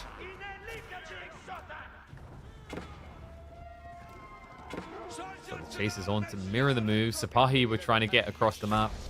We'll get blocked out. Dominion, if your king is out of a building near your troops should get 50% tax bonus, but it's risky. You're never going to get people to use it. Like, what you've just described there is like 50% attack speed sounds like a lot, and it is. But the trade-off being that I could lose the game because of this one entity that's not that tanky. That's the problem. I do, however, like the idea of Dominion. I'm exploring finding maps that make sense to actually start with a king spawn. I'm quite inspired by AoE 2 having a specific map for that, and I actually think it's something that would fit AoE 4 really nicely. Yeah, like different win conditions is a cool concept, because then you don't have to necessarily get as quirky with like all these different maps. You can almost have like a Dry Arabia, Gorge, Lipany rotation that could have different win conditions to keep it fresh. And some players are going to love that. Some players are going to hate it because they have to learn new things. But that's always the way. I think the most important thing that the players need to take on is what actually gets most people watching this most important. I know it's not fun to hear, but sometimes it's not just about your personal enjoyment. That was something that, shout out to Hera, I always loved the way he accepted that. It's like, there was a time where he thought the way is like, oh, this isn't fun for me. But then he realized, oh, it's actually not about me. It's about the scene and what's good for it. What do you think? Is Lancaster still good for the scene? There's just so many spears coming, isn't there? I mean, Dumu has the answers, though. He's definitely not going to die to this. He's got mass archers. He's got the Jannies as well, which melt Spearmen. One thing that concerns me is technically Lancaster does have one of the best answers out there. Like, it's close to English answer, right? It's not longbows, but yeoman can be a solid solution to most options in the Ottoman arsenal. The only thing you just have to worry about is Sipahi, but, you know, similar to English having an attack speed buffer, what the elite Spearmen bring is a damage buffer with the bullhook. Demi-Lancers against Dumu. Interesting strat. Like, it's almost matching the name. Maybe we'll just think they belong to him. He's going to charge in with them. This is just to buy time, I think. As he's prepping the real switch, we have got the elite tech coming in for the Yo, so it is going to be a pivot into the archers next. Overplay also on the menu. Something that, of course, Dumu cannot go for. Dumu, he is going to be going for that 2TC setup. He did not go for extensive fortifications. I wonder if he'll try to get towards Pax Ottomana. He's still got some way to go on the Vizier points, but at 61 eco, he'll probably have another Vizier point by, what, like 72 eco? So then buffing your TCs by 75% for 4 minutes, it could actually be worth it at that stage. I guess it depends how big do you really want to go on your economy, because like this is the tricky thing, is that to remain competitive with Lancaster, you've got to be very lean with your eco. Right, because they're basically dodging using like 20 more worker spaces out of their population by having manners. And you do have military schools to kind of mimic that, but the difference between military schools and manners is manners gives you the resources to rapidly produce new troops. Military schools doesn't. They pump out fairly fast. You can see here, right, it takes a minute for a Sipahi, which is decent.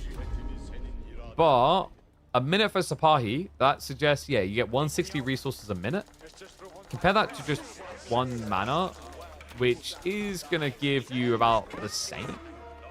Yeah, there you go. It ends up being, I think, 145, wasn't it? But the difference is, like, where I can allocate, if that makes sense. Is I can stockpile, stockpile, stockpile, and then spam everything at a ridiculous pace. For Ottomans, the way that their passive income in the late game wins is by staying close to 200 population and keeping lots of little fights going. Because if you lose the entire army, right, like, you can't rely on military schools to get you back up to scratch.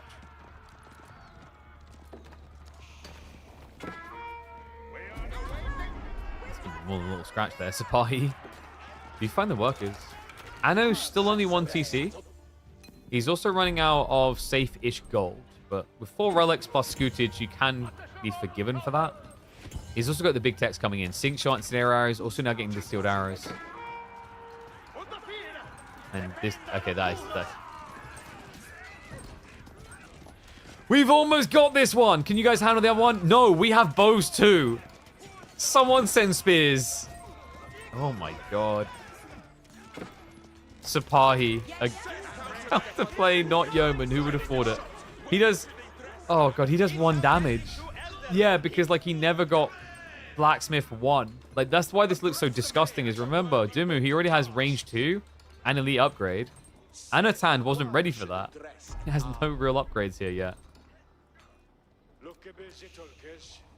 At least Sipahi looks so dope. I'm trying to think what their best color is. Purple's pretty vibing, you know. Do you just go for the classic green, or is that just too dialed down? And there's another thing that's going to make these fights look one-sided. No Billman. No elite army tactics yet. All right, I'm impressed. I think Dumu's in like a pretty good position right now.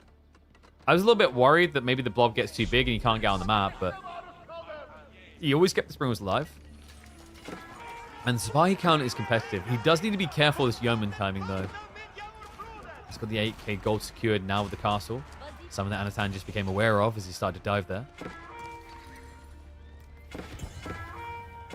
Could this be a game that's decided more by the sacred sites is what I'm wondering. Red Janissary. Yeah, but what about the Sipahi? Who cares about the Janissaries? They're nerfed. They're trash. Sipahi are king. Like, if you're going to play Ottomans, if you're going to main Ottomans, you're going to spend more time looking at Sipahi than any other unit in your roster. So you want whatever makes them look best. I guess red with the leopard print would be pretty slick.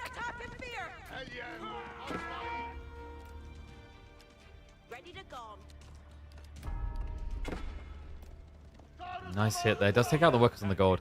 Anatan is in a bit of a struggling position here, isn't he? Unless he goes 2 TC, he's just going to keep hemorrhaging a bit too much worker count.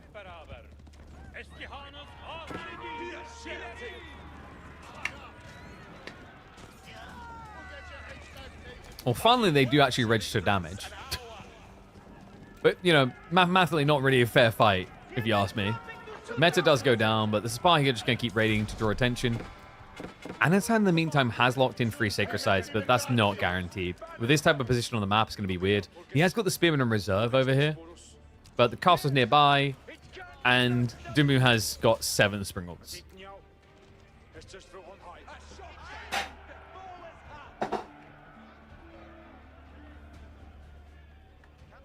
Meanwhile, Dumu has got an absurd amount of farms too.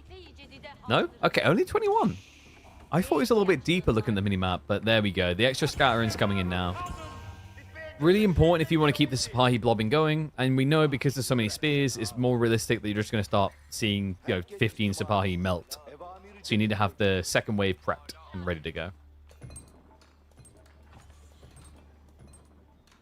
And I just realized this is becoming a pretty long series already, isn't it?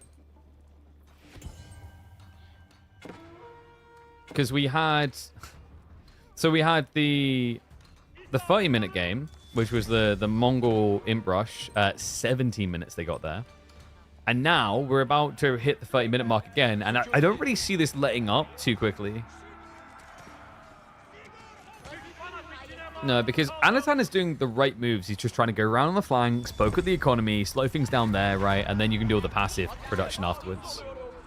But Dumu is hunkering down, man. He's only sending out a small group of Sipahi to keep raiding the 8k gold, which just again found an attempt to resecure the area. Meanwhile, the rest of the base is protected by the boys. Well, minus the Great Bombard that seems to have been left out to dry. Spimman is going to be able to clear it up. Turns out Ram is pretty good at resisting death by Great Bombard.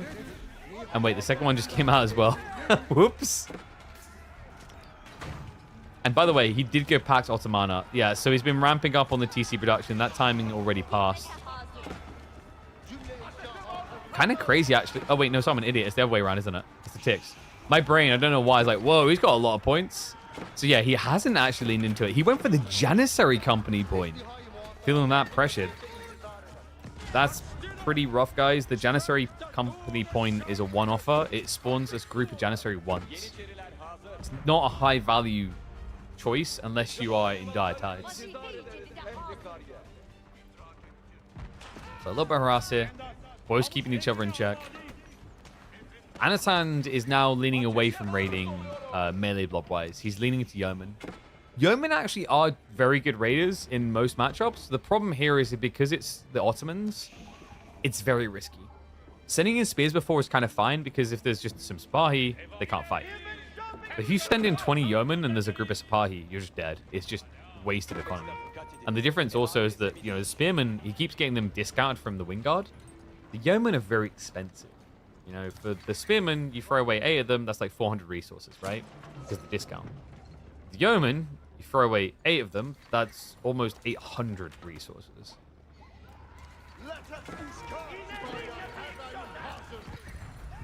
Rewall. Ooh, not in time there. So Dumu will get annoyed a little bit more over here, but once the stone walls are up, he should be relatively safe. We do have mass culverins coming through. Yeah, he's up to 4 so far. Sipahi, they chase him away though. Second line's going to be following up. Yeoman just trying to keep their distance. But Anatan, he needs to back up and give a bit of respect here. Militarily, he's outnumbered right now in these fights. Yeah, this is a big purple blob. Elsgard's switch is interesting, but definitely makes sense. Yes, there's some Springles in the formation, but the Janissaries are going to have a lot of their damage mitigated.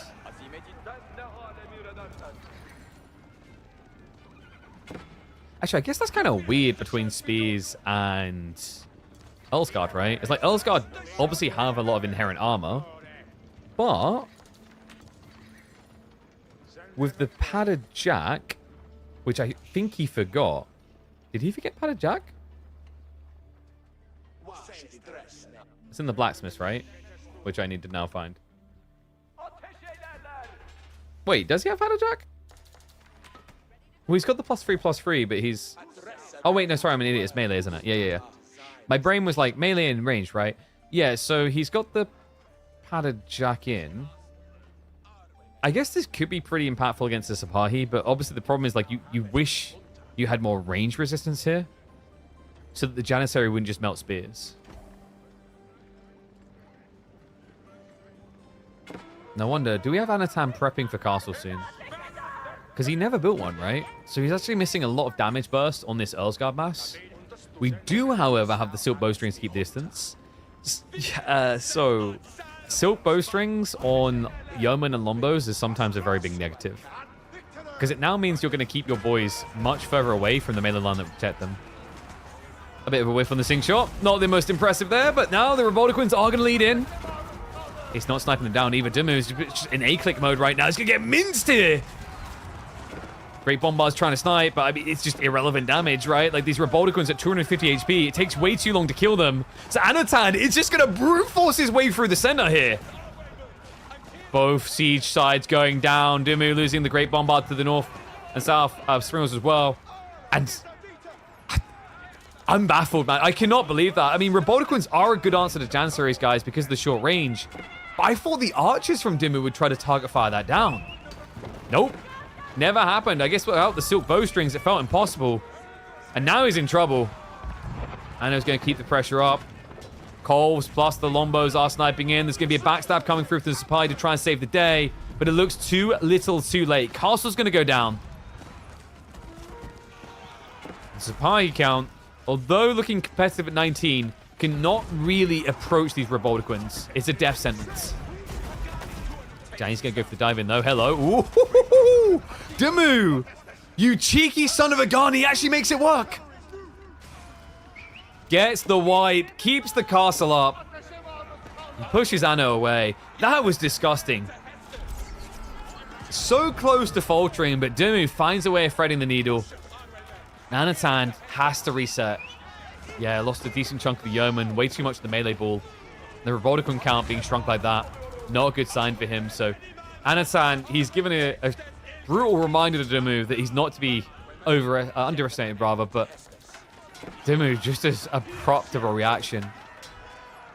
And I wonder, Anatan, like, now that he's seen what he's been able to achieve there, you know, do you go back for Earlsguard or do you just go Spears? Because, like, in my eyes, the only thing that ruined it there for you is the counterplay from the Sipahi. But if you have Spears, the Sipahi are irrelevant. It's like playing Yeoman plus Spearman and Revoltiquins should be his golden solution. The only weakness there is it does mean that these Great Bombards aren't going to die as quickly because that last time they just melted to the Earlsguard.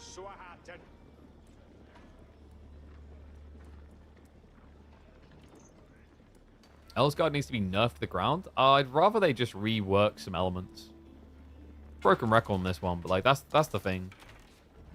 Some of the systems are just not fun to play against. I wouldn't even see like House of Lancaster as the most powerful civ, right? It's just they're a pain in the ass to the extreme.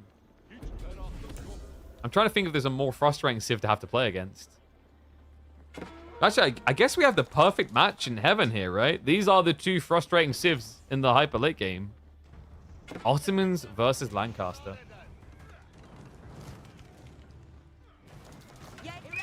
So that's an attempt to burn through the wall up here. Dumu is going to force a lot of idle time. Spimmer on the way to clear that up. Oh, no, but he didn't respect the Sipahi. Sipahi with the extra range can stab through the wall, guys. Much easier than other units. So Anatan, he's going to lose the repair crew. More villages are going to be pulled, though. And Spimmen have just arrived, so they should start to clear this up. Meanwhile, elsewhere, Anatan does approach the walls. An ambitious attempt to break in is going to fail here. And what on earth happened over here? No way. No, Dumu, he didn't know. Anatan, he snuck in while Dumu wasn't looking. He's got double outposts, fortifications into cannons coming in to deny equity.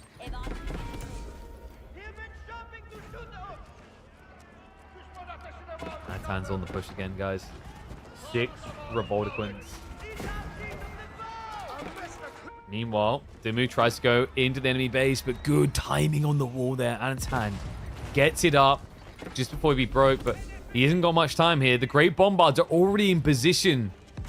He's going to try to repair the wall, but it just doesn't work. Army's coming home. No second wall behind this. So the Sipahi, they can just dive deep into the base. Oh, and I love that. Dumu, he's been keeping imams in the army formation to heal any small damage done. Really smart, just because, like, normally when you get these pushes going, the thing that can kill you is just you win a fight, and then you all of a sudden lose the fight, lose the entire army, because everyone's bar in that final fight was 20%. Smart little detail there to help himself out. Backstab is coming through, though. Robotiquins are feeling ambitious. Wait, did he just counterplay a Great Bombard with a Robotiquin? That doesn't work. That really doesn't work. And the cannons... Wait, he's diving it? Villages. A lot of damage done, but it looks like it is going to work. Maybe the repair boys? No. No, that's disgusting. The amount of torches to kill this one building. Oh my god. Thank god the AoE damage on those things isn't as ridiculous as it once was. It's finally going to go down. Meanwhile, the Great Bombards are still alive and pushing. Anatan's attempt to backstab did not work out. Anatan's economy is in shambles. What? Wait, what's going on here? What?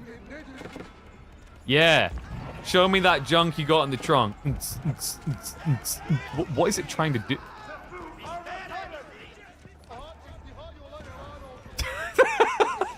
Okay. I'm a little confused right now. I guess, like, well, mathematically it didn't make sense. How could it hit a farm through the ground there?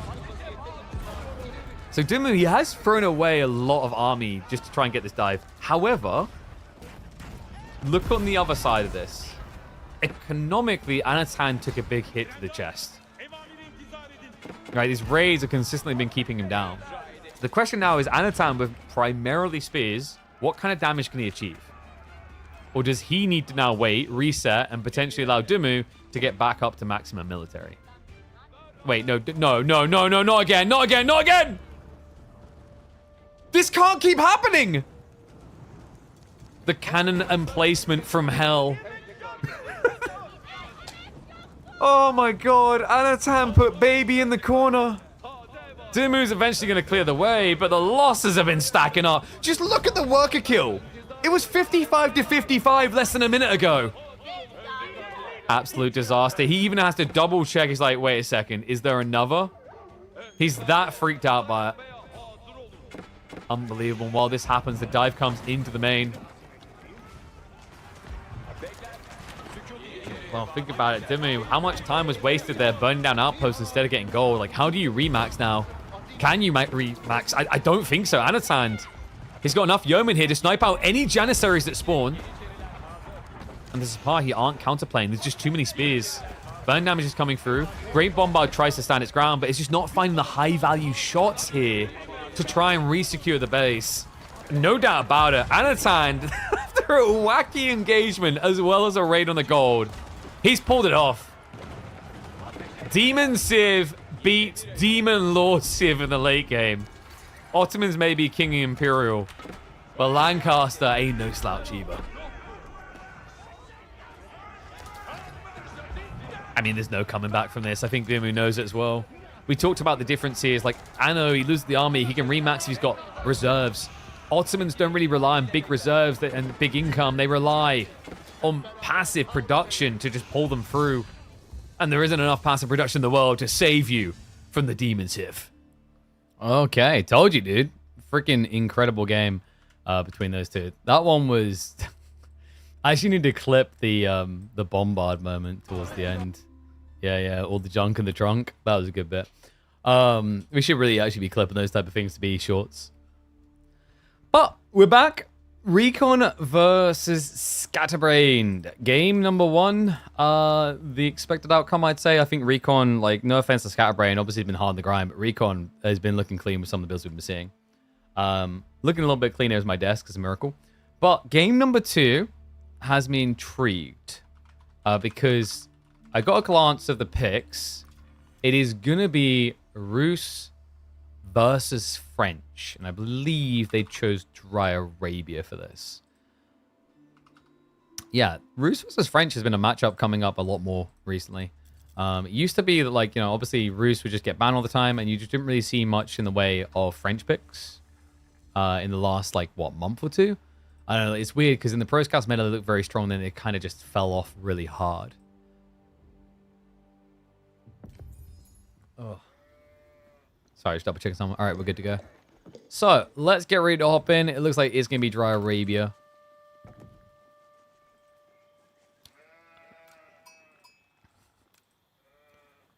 All right, if there was any player that might deliver us the college...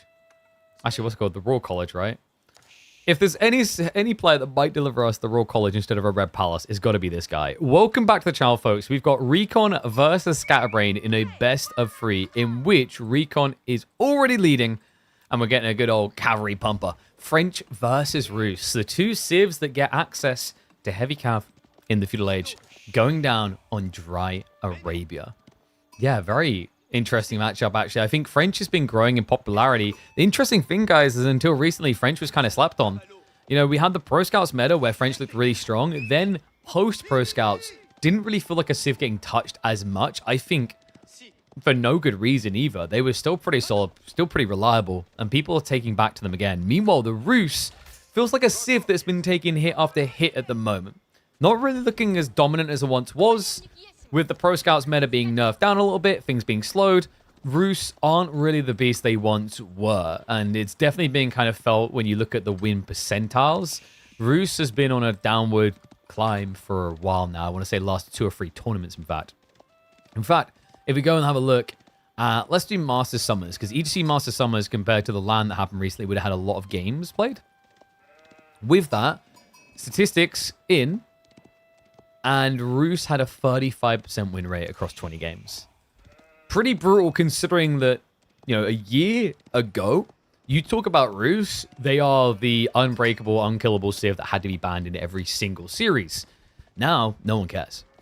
The Scabrain does. He's been a player that's actually quite enjoyed the Rus for a long time, so not surprised to see him just kind of anchor it into his draft. Recon's draft is crazy, by the way, guys. Reminder of what we're looking at here. He picked Ibids first into French, Mongols, Ottomans.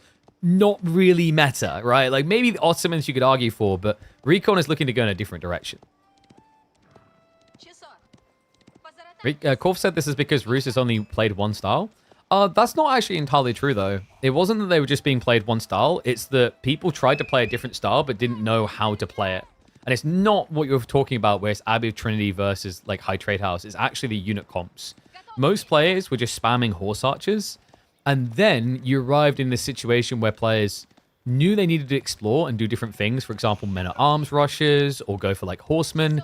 but it wasn't well practiced, right? And it was unfamiliar to Roos strategies. You know, even the idea of like a feudal all-in Knight Archer mass wasn't really something that was being done in recent months. It's been a super recent addition in the last like 2 tournaments. So people still need to kind of recalibrate and figure out where the versatility is with Roos. The predictable nature is definitely part of why they've been suffering, but it's also the fact that people haven't been amply prepping the alternate strategies.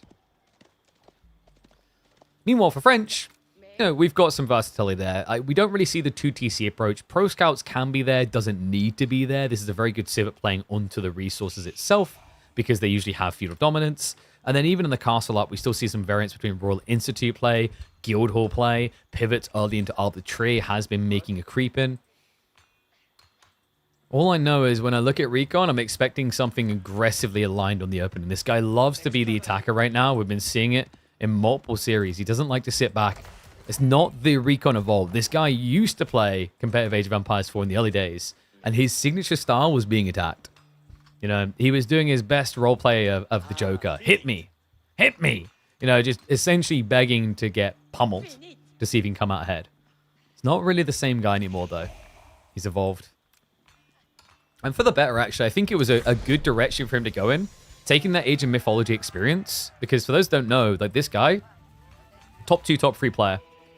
He was a consistent podium finish player in Age of Mythology, right? Alongside Mr. and Magic, 2 other people familiar to Age of Empires 4. So very capable, had to change his playstyles. Not that you can't boom in Myth, but it's that there's a lot more potency in like the early mid-game options that are available to you. So you have to be present, you have to be aware.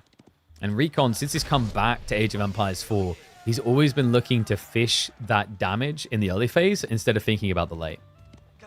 Yeah, like to put it in perspective, this guy used to have a nickname from me called the Tricky Trader. Because he'd always try to trick you and go into trade in a very weird fashion. Like he had one of the most memorable off-meta trade games I can ever recall, which was on Lipany with Roos. Yeah, me just saying Roos went trade already has you like, huh? Scabrain going Pro Scouts isn't going to have you like, huh? Neither is Recon mirroring. I like this though. Goes to the Knight initially just to kind of pressure away. We'll be scaling into more. Normally, French, they do Pro Scouts a little bit different than Roos. Roos typically likes to go for, you know, like 6, 7, 8 scouts. Whereas French is quite comfortable at 3 or 4. Just enough to gather up your deer while you keep pressuring.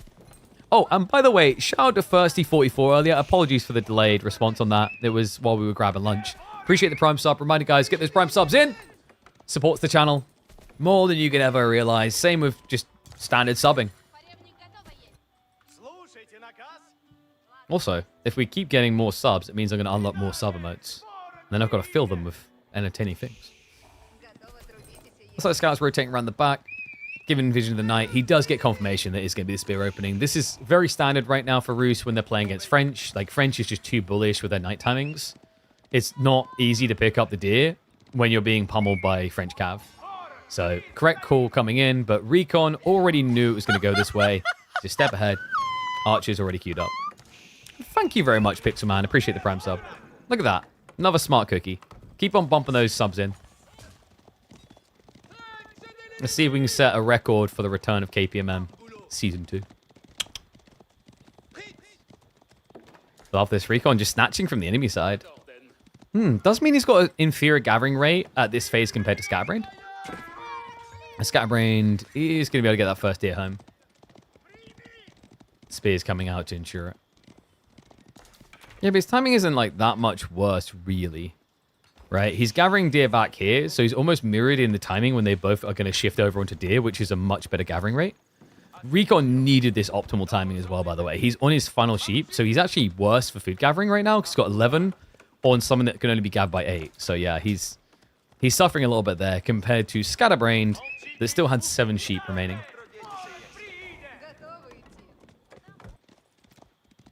Still, even with that detail in mind, with his positioning now, Recon is favored in terms of deer. The problem here is that Scatterbrain stopped at spears. He's only now going to stables, and this is troublesome. Because now you're going to try to mirror knights, but you're already going to be behind. By the time you have your first knight out, Recon could realistically have 4 knights. If more.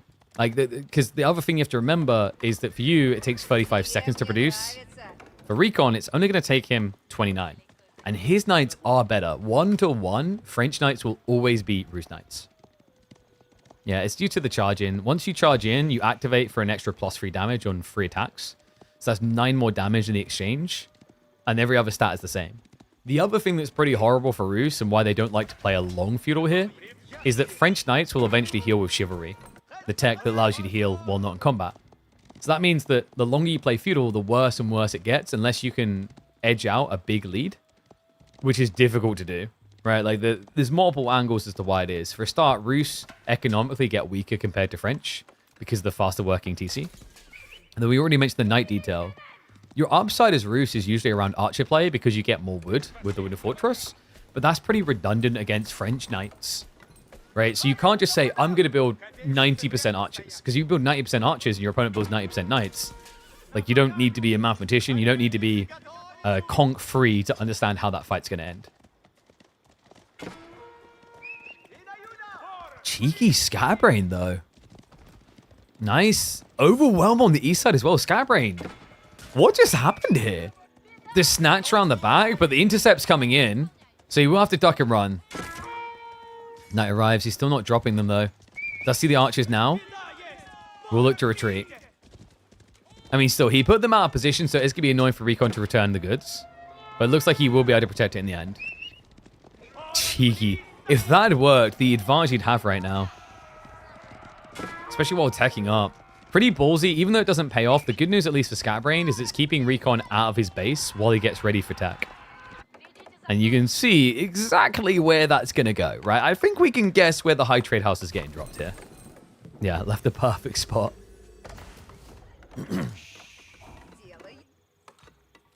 Recon maybe a little bit suspicious. Might look to play catch up. Normally with French, you don't actually freak out and rush an age up. You just keep spamming knights. Like, just spam knights until you're at 11, 12, 13, and then tech.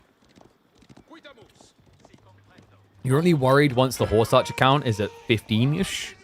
Because at 15, they do a total of 180 damage. Not enough to one hit, but like you're reaching that point. Right, like 15 is your alarm bell warning that one hit kills are coming.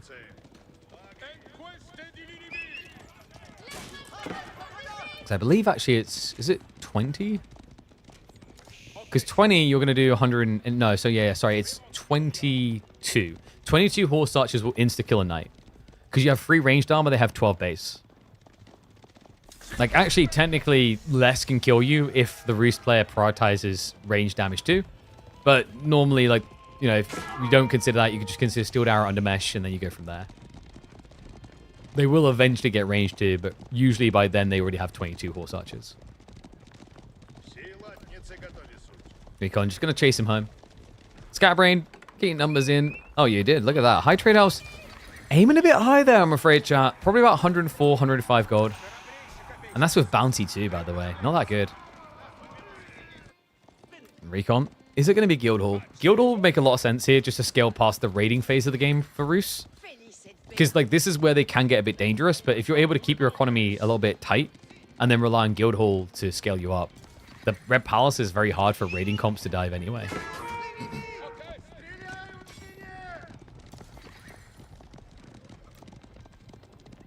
And yeah, it is going to be Guildhall, so coming through. This is pretty much the meta now. Royal Institute makes up maybe... I want to say 10% of games at this stage. It's just not that popular.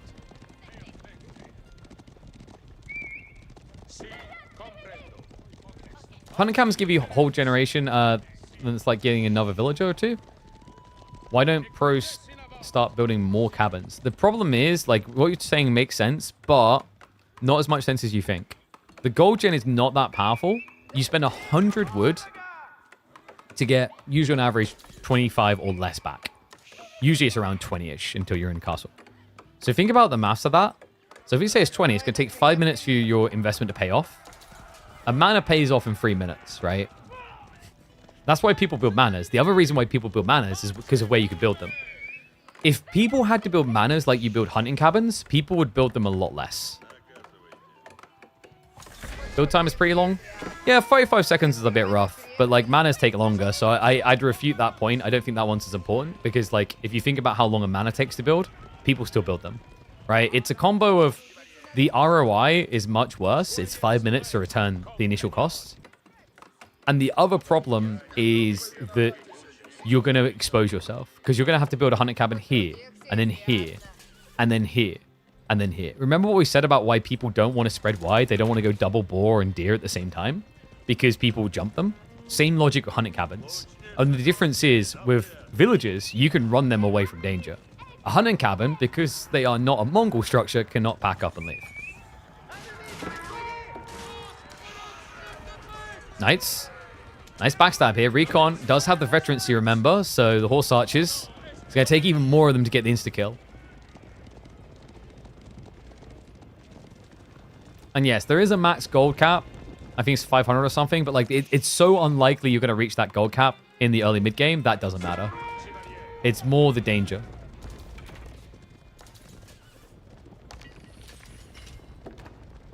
Oh, is it 400 now? I think it once upon a time was 500. We just never remember the number because no one ever goes for it. Usually you'll see like maybe 10 in most games. Poke coming in. Archers trying to contest. The veterancy did just kick in, so bad time now for Scabrain. He did at least get the trades in before that arrived. Made for a more even exchange, but he's still hemorrhaged more there. Right? 2 knights in his scout for 3 knights plus 3 horse archers. Really, really bad trade for Scabrain. At least this will be a little bit better. He does manage to pick up the relic. Tag. Or rather Recon. God damn, see what it's doing to me. We'll play tag with these horse archers.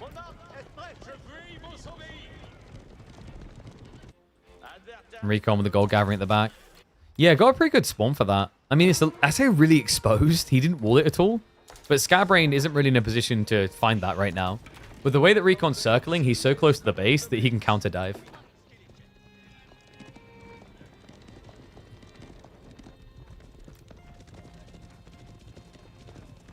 Yeah, there's a few maps where you might see Roos do mass hunting cabins. I still remember Viper experimenting with it in the early days of AoE4 on Highview. But these days, like, there's a few maps where it happens, not many. Highview is for the primary one, and the guys that usually do it these days are Wham and Poppypool. Ranged armor 2 is a smart call. Remember, vet archers, they have lower base damage than horse archers, so ranged armor hurts them a lot more. On top of that, we should be approaching the point where Scabrain can go for Boy's Fortitude. He's scaling knights plus horse archers. You really need that Boy's Fortitude to contest French knights. The extra 25 HP will offset Cantor saddles when it comes in, which would give an extra 30 damage exchange in favor of Recon. He's got the Spearman now arriving. Not really sure you want to be committing into those, which is why they've stayed as feudal. Not with your opponent being Archer Knight here. We'll keep poking. Recon does have military advantage. Where Scabrain is being very careful about this. Ranged armor 2 is going to be coming in soon. Being mirrored by Recon, though. No micro away by these injured knights, really. You're just seeing Recon keep them all together. In an ideal world, you just pick and select back each of these injured. The tricky part is, like, sometimes when you're against mobile comps, if you micro away the injured, you actually make it easy for your opponent to kill them. Because if I see something running away, I know to shoot it.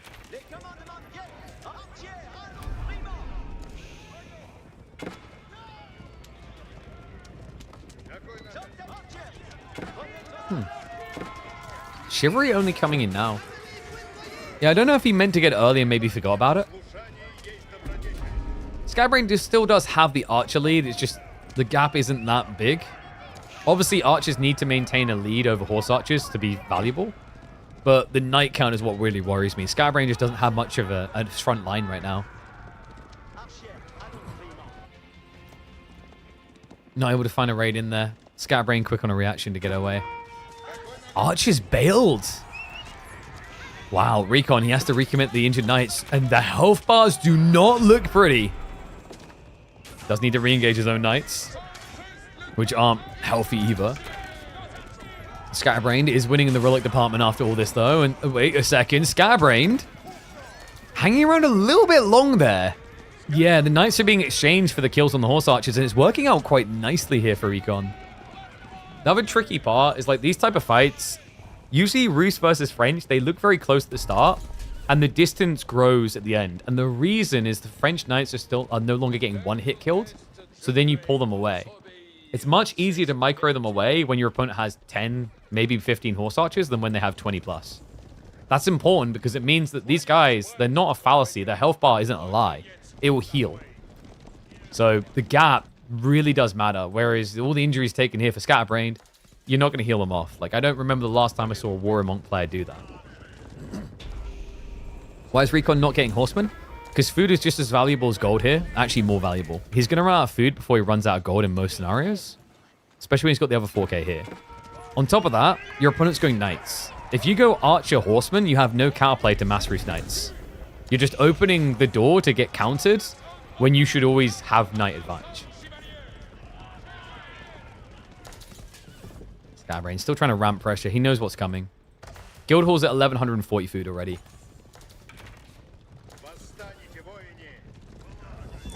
Yeah, this is... The problem here for Scabrain is he hasn't been able to raid in at all. I don't think he realizes that...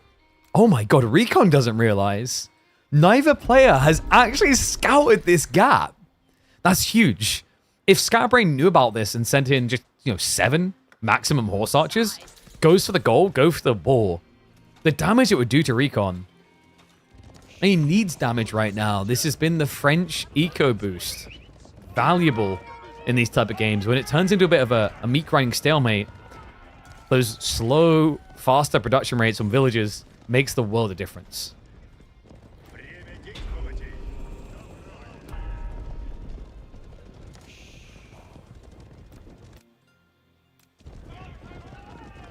I mean, Scabrain looks a bit lost.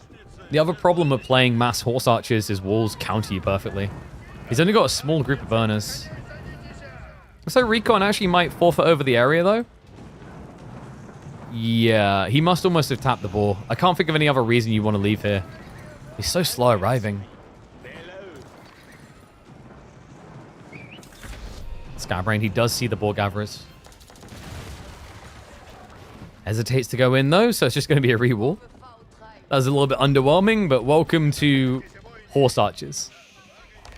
The win condition is raid, not main fight. Recon, he's going to get punished for the rewall attempt. Trade's coming in. Boys Fortune is there, though. Hard for archers to win this fight on their own. They need some assistance, and now Recon's own wall is kind of griefing him. Yeah, like, this is the thing. You create a funnel point to be used against you. Still, Recon, if he can maintain a stalemate in good stead, not able to do so. Got the ball down to 600. Has got the Guildhall food necessary. 2.1k food. If he pulls it now, he'll still be lacking the gold. Yeah, the gold needs to be rushed here, actually. I'm a little bit surprised Recon hasn't steered towards it. Villagers are in a pickle as well. Gets chased down. Scabrain. Great hit. Locking the berries now. Farms are coming in from Recon. And he has got the discounts online. So the castle will protect him against the full dive. That's something that Scabrain noticed with the scouts. Hence why he backs up. And after all, he does have 3 sacred sites. So logic here is that his opponent should be somewhat worried about coming to him. Gold gathering now on the front side as Recon needs to find a way of just shoveling gold into the economy to get this tech up. I like that he left the food in. There's no point pulling 2.5k food right now. You're scaling knights. You can't afford them without the gold. So just sit on the food because it matures quicker. Remember, when there's a bigger number in here, the number gets bigger faster. It's basically how economy and savings, etc. work.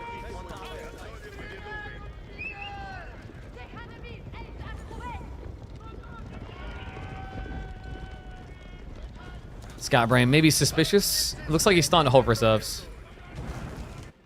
Yeah, it won't take him long to catch up either. 117 gold here, plus the free relics, free sacred sites. That's going to equate another 540 passive gold a minute. So really wouldn't take him long, and he's also extending onto the berries. Farm count is really low, only 2 in total. So that's his weak point. It's like he doesn't actually have food mass to work with. He's pretty much tapped it all dry.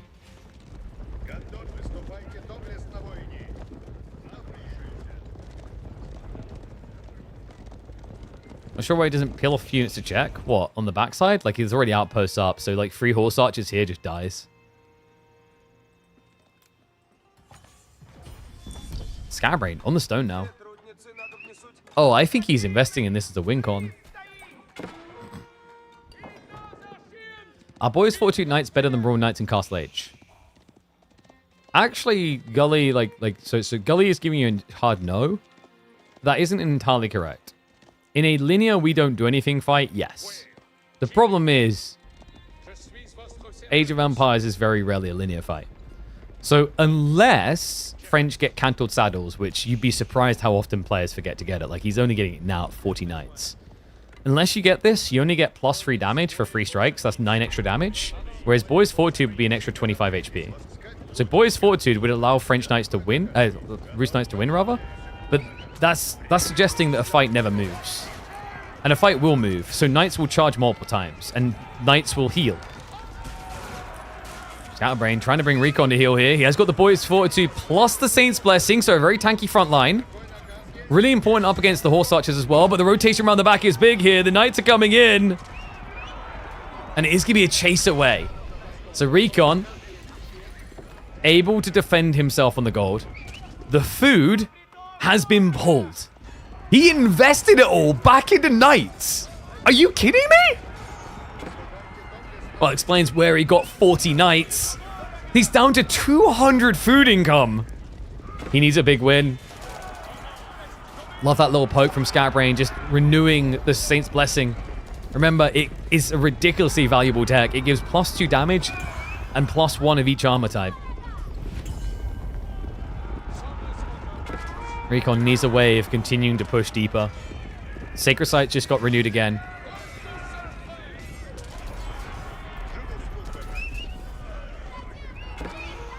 Scabrain, he has got more farms coming in than Recon. 9 farms so far. It's not a lot. Yeah, this is looking pretty rough on both sides. Every unit is worth its weight in gold. Because gold, in this situation, is food. It's the finite thing, it's the valuable thing, the most important thing. And Recon is swinging so much more of it around in these fights. Yeah, the other thing is Scabrain more likely to hesitate to turn and fight, which means the healing of the Chivalry is kicking in more often for Recon. The charge is coming through now. Scabrain has to stand somewhere, and apparently this is going to be the place. Archers overkilling the Horse Archers, but who cares? Numbers on his side. Dive comes in looking for the workers. He finds a few, returns to the main clash. Recon now actually outnumbered in Knights. But Scabrain's villagers, where the hell are they going? They run, wait, they just ring-a-rosied. What? I am so confused right now. Scabrain. How is he worse for wear after that? The Archibald still alive for Recon. The Knights now for Scabrain looking to clear up. So he should be able to take chunks out of Recon after this. Unbelievable. I just can't believe that. And Recon now with no Knights. Losing like that. I mean, a combination of Boy's Fortitude as well as the Saint's Blessing. And also, keep in mind the numbers were deceptive. Recon going down towards 20 when Scabrain scaled up towards 30. And well, now the Archibald broken. The Knights reset to 0. Recon needs a lot of farms. He's only got 19 so far. Not a crazy account. Especially when Scabrain is already sitting... Only 11? Okay, scrap that. Scabrain is in shambles. Castle drop now coming in to secure the 8k gold. That's going to give Recon the flexi to try and sell food. Or sell gold into food, rather. He has switched back over to food. He pivoted to gold, got it up to about 600, and then switched back. Which is understandable. Like, in this type of game, you're meant to be gold starved, not food, really. Scabrain now set up in the center of the map. Anchored in, but his wing con about to disappear. If Recon remembers to actually decap. On top of that, we've got Scabrain sneaking another castle here to contest both 8Ks.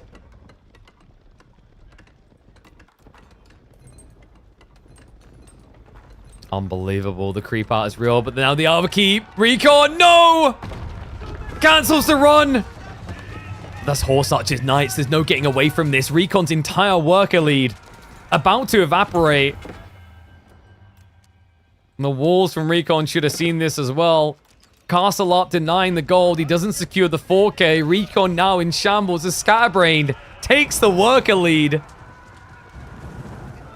Recon, for all these castles, is not securing him anything. Yeah, the only one that's really working is the one in his base. Siege Workshop now coming in. And looks like we are getting some shenanigans. I love this. So he'll be able to, what, hide back in this every time he gets interrupted. It's also to set up trebuchets here so that if the knights dive in, they can't reach him.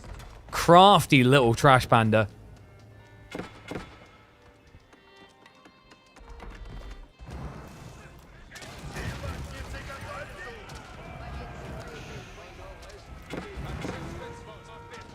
Recon, what a state of things. He's going to have to build the castle back on the farms. That's going to give him some protection here. First of the trebuchets is on the way. Recon, he's still got 3k gold, so it's not going to starve him out right now. Food is the biggest issue, but look at the knight count. Scabrain, he won rather that critical fight because he had knight mass lead. Now he's outnumbered. Needs to think twice about this. Cantled Saddles is also there, which will give the plus 10 bonus damage for 5 seconds. And the guild hall, well, it's up to 860. It's still got some ways to go to bail Recon out, but what an absurd game this has become. Both players in a position where you would have expected Imperial Age, reduced back to aggression.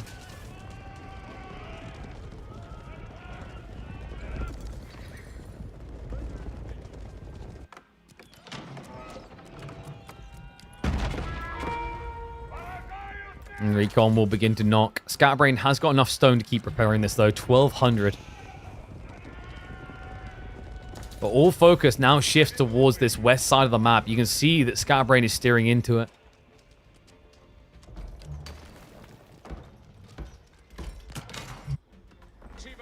So, good question about the fight. I believe it wasn't at 40 knights when Recon went in for the clash inside Rooster's base. It was 40 before over here. The other important thing to remember is that Recon at that stage has 40 knights across the map. He doesn't necessarily have 40 knights in the base. And then finally, you're talking about these choke point fights where the melee can't immediately fully clash. That's especially important because of what we mentioned about Cantled Saddles, where it won't be able to activate if you don't charge in, which means Boy's Fortitude makes a Roost Knight a bit better. Well, Castle's in trouble. The army needs to be a lot quick. No! He slowed down. One of the units he was charging in on got killed. So he stopped moving over. Castle goes down. Recon again! These castles are cursed. Another one is going to fail. Repair crew from Scabrain is working. The knights think about it, but he thinks twice. Instead, it's now going to be a red palace into the center of the map. Recon, he got the Guildhall food. He goes for the land claim in a barren, open area of the map. Yeah, that'll be to set up the siege workshop. He just wants a way of hitting into this goal before Scatterbrain takes all of it. This is a knight race, remember. Both players require the veins.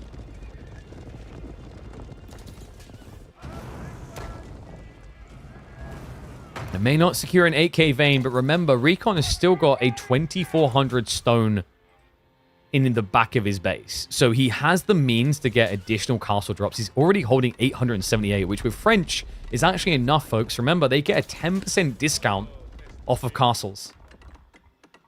And no, the Red Palace is not... Oh, come on. Oh, that's a teaser. Oh, it's in range! It's in range! Garrison that baby like there's no tomorrow. Do it, Recon. He doesn't realize. He actually doesn't realize. Guys, if he just puts 15 in right now, this thing's gone. Brrr, come on. Brrr, no? Alright. We're going to slow roll this.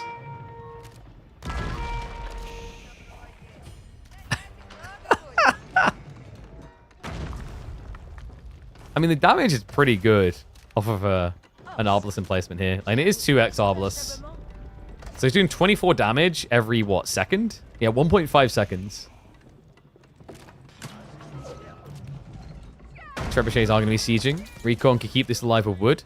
He has got a cannon coming in. No point slow rolling this with the Trebs when you can get the big boy cannons. Elite Knight upgrade is now in. This is where Scabrain's in trouble. He needs an age up. He's fully aware. He's stockpiling gold. Now, Recon could actually just dive in right now. It wouldn't be a bad idea to deny the gold. Yeah, like, pre-Knight upgrade makes sense, but now that you've got Elite, is he waiting for all Bloodlights? His gold income is atrocious, so that's an ambitious idea.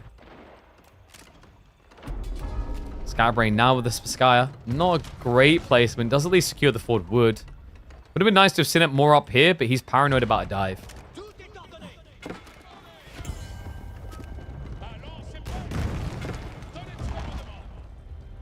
Can't dive? You can definitely dive. You poke the front side. The whole idea is to stop the gold gathering, to slow your opponent's tech. You don't dive into these choke points against horse archers, but just here, to scare him off is good. And there you go. He's going to go for the denial. So castle goes down. Trebuchets are now officially overextended and fully bailed on. Looks like he could dive. Yeah, the Scabrain did not want to try to contest that. We're going to get back behind the walls now. Now, this is a big moment, folks.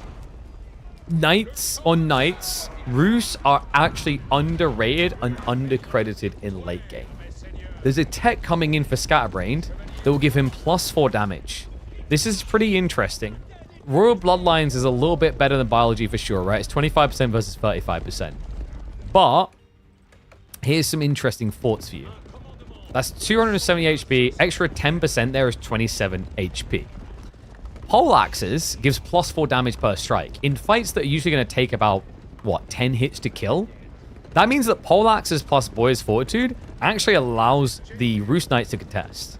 Cantled Saddles makes it a tight affair, but this is another example, like in Castle we're talking about, where if you just A-click into each other, Roost performs surprisingly well.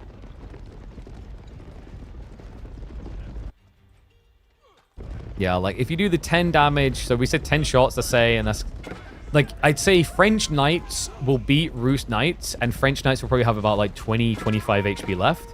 But it is surprisingly closer than what most people would peg it at between a Roost and a French Knight. Now, the problem here for Scabrain, his army in some ways is better, in some ways it's going to get a lot worse. Look at the queue from Recon. The problem here for Scabrain, he doesn't have much runway to inflate his army further. Recon does. If Recon gets anywhere near 200 pop with Knights, it's going to be a run through. And he's diving towards the gold now. Because if you want more Knights, you're going to need more gold. And this is the perfect secure. But the Red Palace is going to be forfeit because of it. Scabrain in with the dive. Able to deny this threatening landmark. But Recon will say worthwhile to get access to the 8k gold.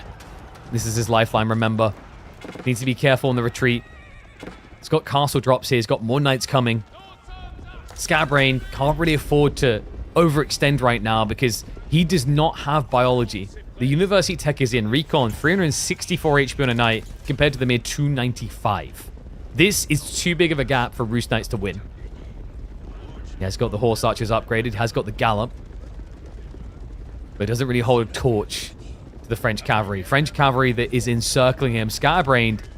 Well, this isn't even a trap. No, this is a coffin of your own design. The Knights are coming around the back now.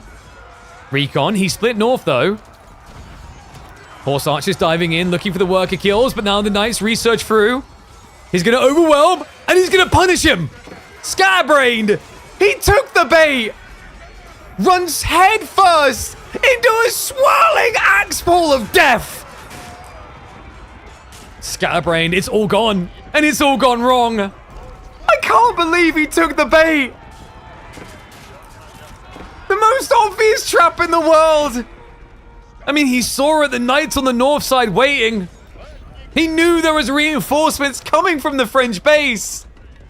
What on earth possessed Scatterbrained to take that engagement?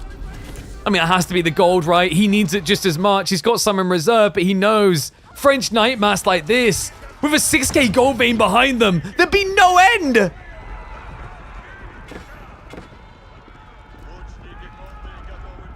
And now there most definitely will be. Recon. A ridiculous lead here.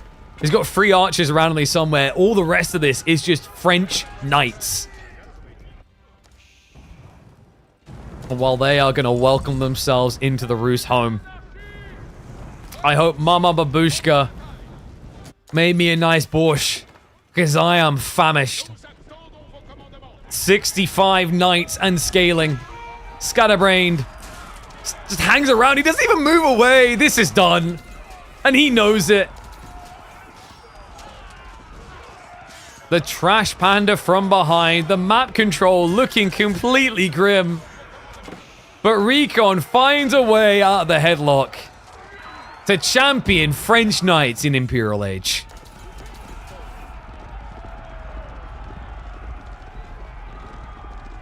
Absolutely wild. And he knows exactly where to go. Everyone feels safe in the corner, right? Got to check that corner for all the farms. I mean, Recon, he's a boy who likes playing Call of Duty, so he respects a good corner camper looking to farm a nuclear strike. And this will be his nuke strike. Villagers seeking shelter. Oh, come on! Never trust that button! What has that button ever done for you?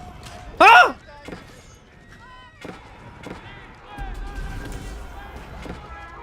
I mean, it's a picture worth 1,000 words, and those 1,000 words are all asterisked out because there's nothing but curse words at that feature. They were all trying to find their way towards the Spasskaya Tower as a priority garrison.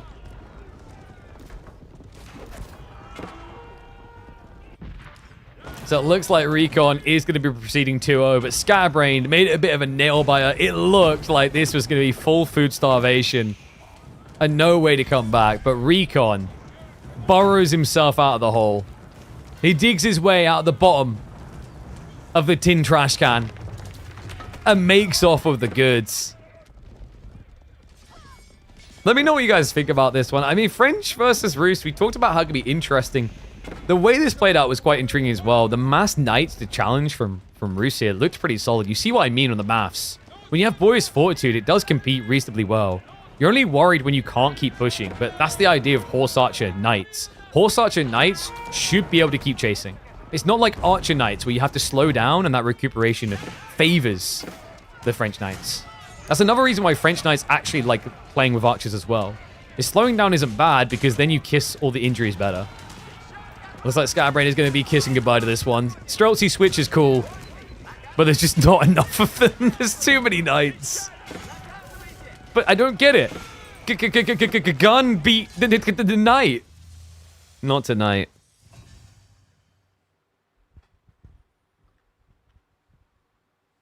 Just make knights. I kind of like that.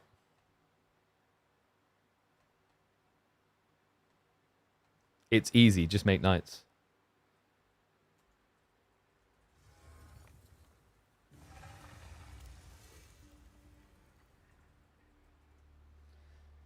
Oh, what a game. That was an entertaining one.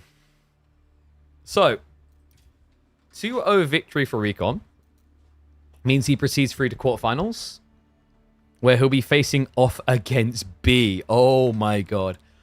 Last week, poor Recon. I mean, he's basically getting the two grand finalists, right? Last week it was Wham. This week it's going to be B. Yeah, I mean, quarterfinals isn't meant to be easy territory, right? But it's kind of rough for him to run into the two best performing players in KPMM Season 2 so far. Week after week. Recon the 3D Clan Slayer? He's going to have to be. B is no pushover either. The interesting thing is my predictions. Recon versus B is going to provide the wildest drafting you're going to see. I don't think anyone else in AoE4 comp, like right now, that's looking pretty good, plays weirder on their drafts than those two. Can we agree on that? I think that's a fair point, right? Like we've seen how absurd B's drafts can be, and you see it here. Like Recon's draft for a best of 3 is like, wait, what? You know, where's the Byzantine pick? Like Japan obviously got banned out. Where's the Shushi pick? Right, Scabrain just gets it last, even though it's not banned. Pretty wild. Okay, now Wham was mentioned. Would you guys like to watch Wham versus Jif or Numidan versus Mahodo next? Which do we do? Is it Numu time?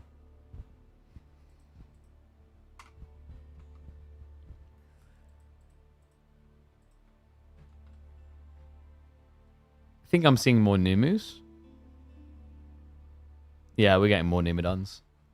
We probably have time for Wham afterwards. We'll see though. My throat is getting a bit rough again. We have been live for quite a while, but we'll power through, which is all the more reason you should subscribe. That way I feel like it's transactional that I'm killing my body for you guys.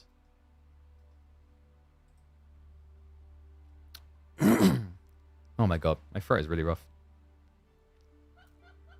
Yo, what is up? German microwave. I love that. Thank you for the Prime sub, man. Ding! That's why I need a custom noise you can integrate, and it could just be ding like a microwave going off. All right, so. Oh, sorry, I haven't put their names in, have I? So this is going to be Numidan versus Mahodo. Good old Mahodo. How's Mahodo nowadays? Decent. He doesn't feel decent after what Recon done to him last week. That was a vicious 2-0. Like, getting Mongol all-in and losing as Rus is pretty crazy. I don't feel like I see that very often. So, vengeance time on someone else. Game 1 is going to be French versus Byzantines. So let's mark that up.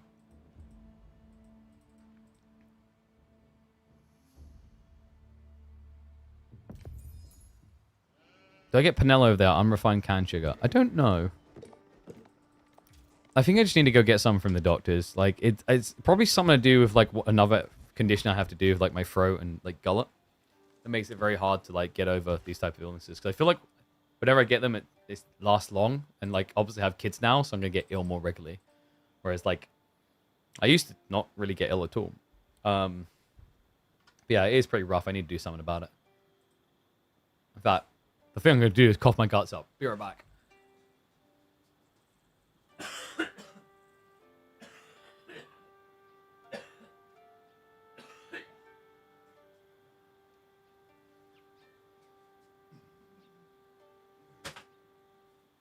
Good lord.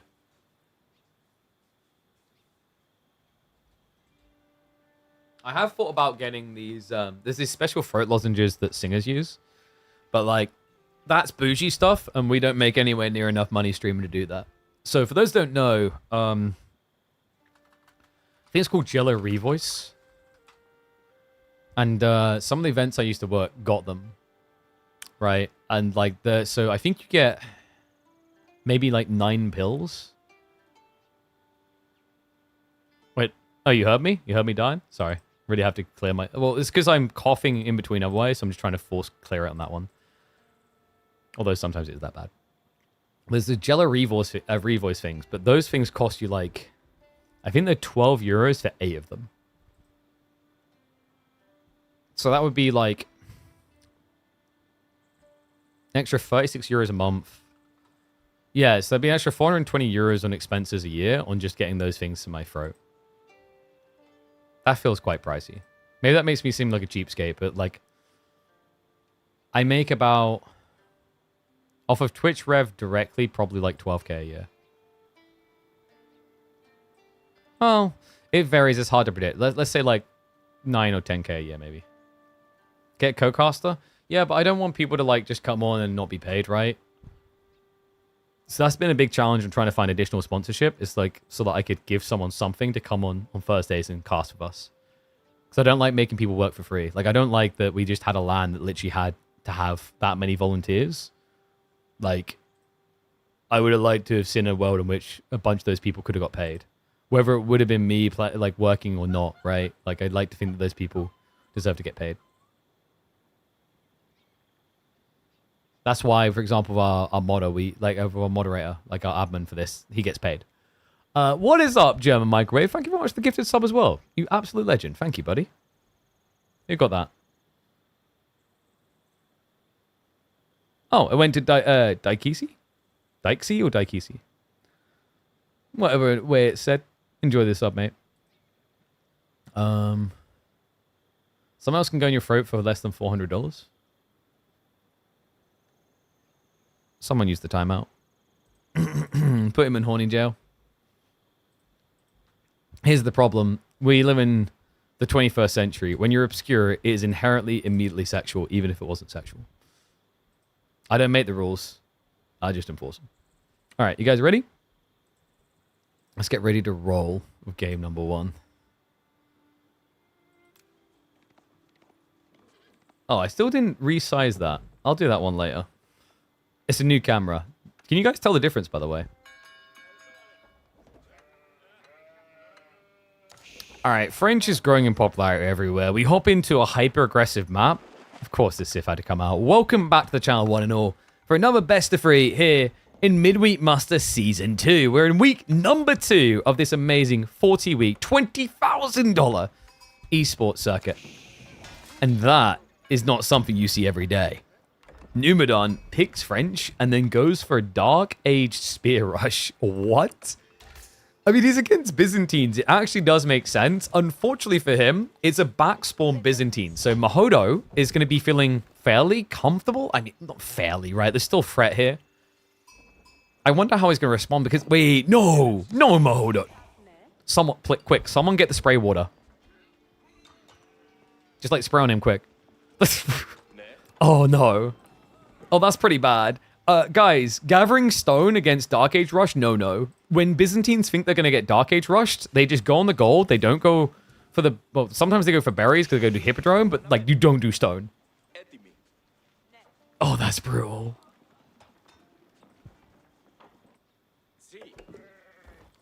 What an idea, Numedon. I just wasn't expecting this, and clearly Mahodo wasn't as well. Yeah, because if he was, like I said, it wouldn't just be a case of not having this. You'd also consider being on the berries already to rush Hippodrome and get your first group of Lombos out. And Numu, it's a bait and switch, by the way. What Mahodo doesn't realize yet is it's only one spear, and for some reason, he's scouting north side instead of checking what the enemy is doing. Numu, he gets the scout! Like, he scouts it. So what does he do? He immediately invests in a second spearman because now it's worth his time. Okay, this is cool.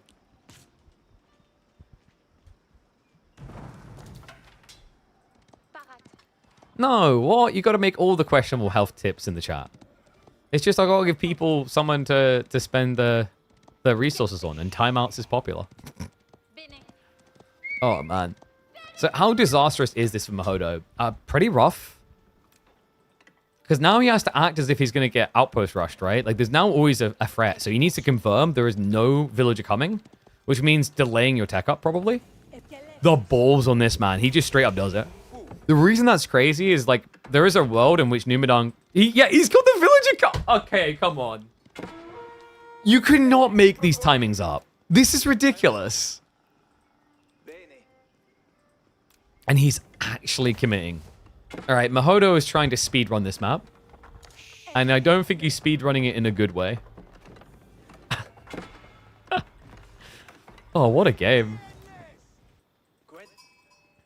And by the way, like, Mahodo, this isn't an expected stomp.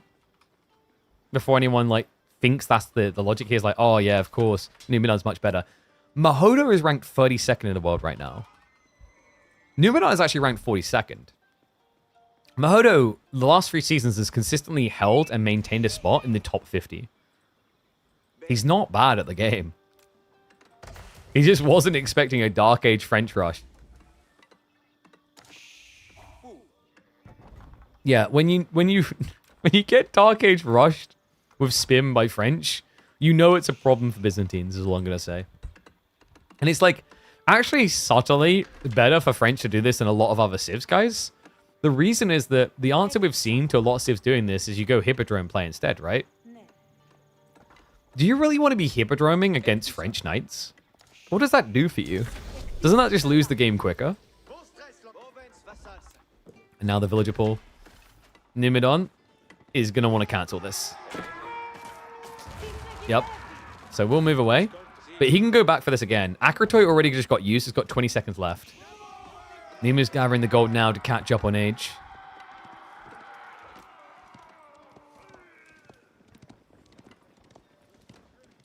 Villagers are going to get pulled again. If they cannot grab the villager, it's pointless. And Numu knows it. Like, it's just about biding your time. Akratoy just ran out, so if he comes back now, should be pretty cozy. Because the problem here is every time Mahodo pulls like this, it means he's not gathering the wood he needs to get in archery range. Spears. I'm going to have a poke. Why doesn't he hurt the villagers? Because Akratoy makes it a really hard trade. Remember, Dark Age Spearman is 7 damage. Akratoy gives 2 armor, plus buff the damage of the villagers. So you don't want to be fighting them. Because at that stage, a villager hits harder than a Dark Age Spearman. Outpost is half done. We've got... Wait. It is in range. Yeah. He's got Conscriptio on. I don't think this is going to be quick enough, though. The outpost should go up. Yeah, Mahodo, he doesn't have the wood. He's going to have to pull the villagers again. Wait, Mahodo, what? Nah, it's too late. So Outpost is going to deny his resource. And Mahodo didn't actually get enough olive oil to build mercenaries. So this is pretty bad now. So like looking back at that moment, what could Mahodo have done different? So the villager pull, he got the denial twice, right? There is an alternate play to stop this harassment, and it would have been to build an outpost yourself. Because if you build an outpost yourself, your opponent then has to come onto you. He can't ignore it. It also would have helped him down the line against French night raids. And also would have cost only 2/3 of what he needed to go archers. Archers feels particularly bad here because you can see Numidan's now following up knights. Villager is at least going to get sniped, so that's one upside for Mahodo. But you're stuck at level 2 system, right? So your Recon isn't really going to scale here. While French may have lost a villager, but they're already building more. Yeah, like anyone saying he should have just killed the villager, he couldn't kill the villager. Your villagers would be way too slow. Maybe if you had wheelbarrow, but you're doing Grand Winery, you're never going to have wheelbarrow. Wheelbarrow always comes in after Grand Winery. Because the Grand Winery is the mill.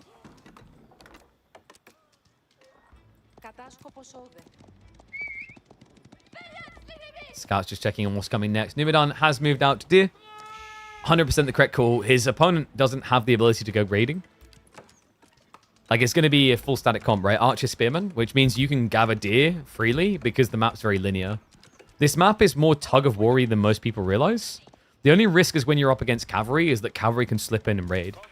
But infantry, you know, they should always get intercepted on the crossbuy. So as long as you see them coming, which you should with this type of positioning, you can stay on these resources and pull away at the last moment. Knight. Akratoy was smart there. Mahodo baits Numidan nicely. Vital damage done.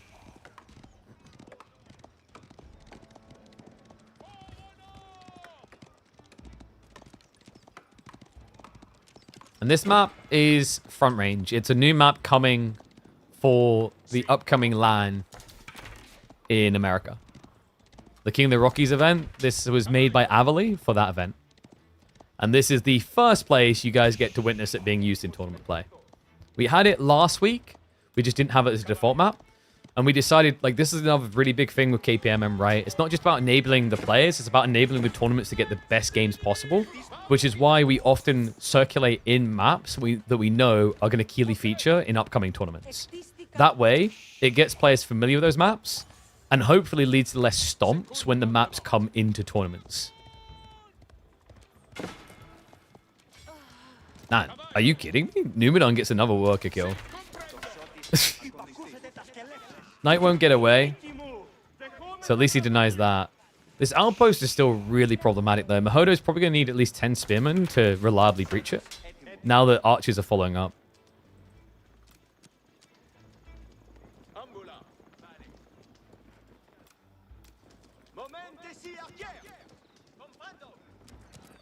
And yes, the gold on this map is loads of 1600 gold veins with small 4Ks occasionally.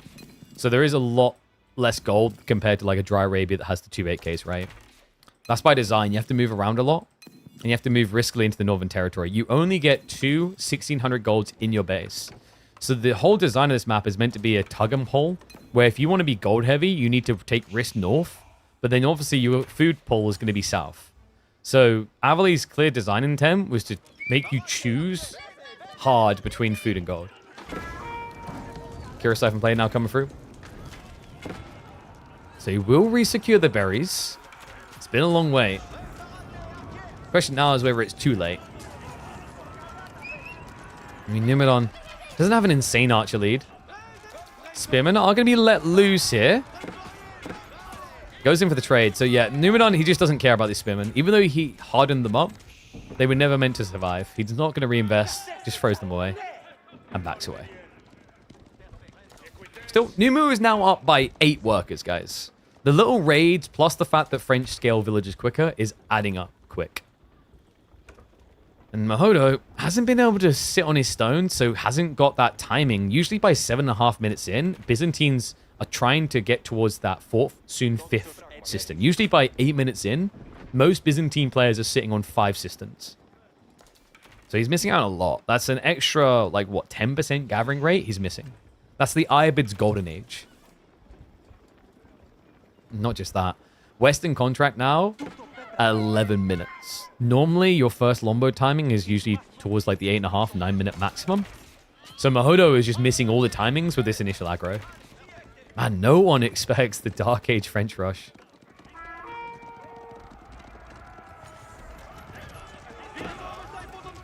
Limitane are going to regret stepping up. Nimidon did just move out for the boar. Yeah, so the idea is correct by Mahodo, but the timing isn't. Right, you're just hard outnumbered here. The knights are going to charge in. That's going to force a recommit unless you want to lose archers. I think even if he does, the Limitane died too quick to kill 3 knights. So Mahodo actually made the right choice to keep running. Problem is, he just got out of his base. And now he's going to be put back in it. Oh, dear Lord.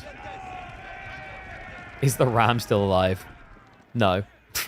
We don't talk about Kiri. Kiri the Kira Siphon's gone.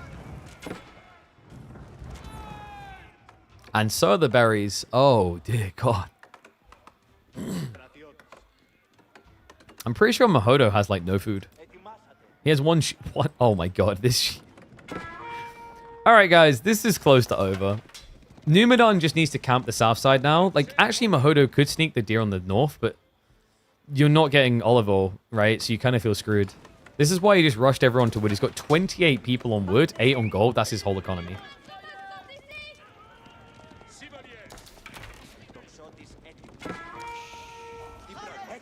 And this should just be the full dive. I mean, Mahodo's army isn't exactly scary. 29 archers is very easily capable of running through this base. And to make matters worse, guys, Mahodo has not got wheelbarrow.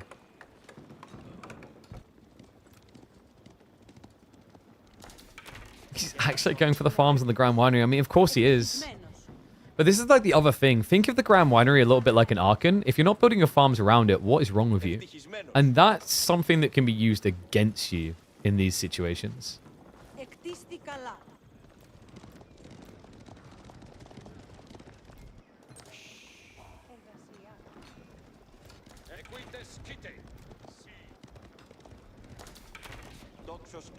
Still Dara is on the way from Hodo, but Numidon's had edge there for a long time.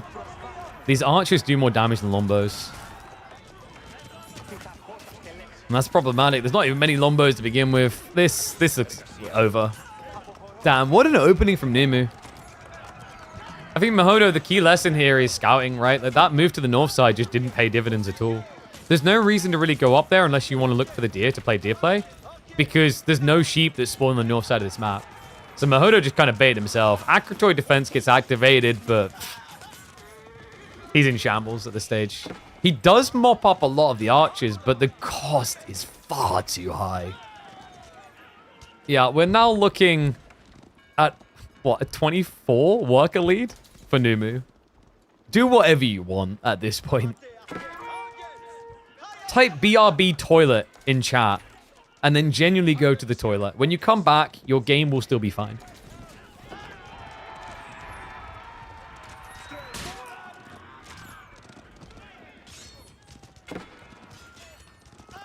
Wait, double Vils is beyond over? But it's not double Vils yet. GG.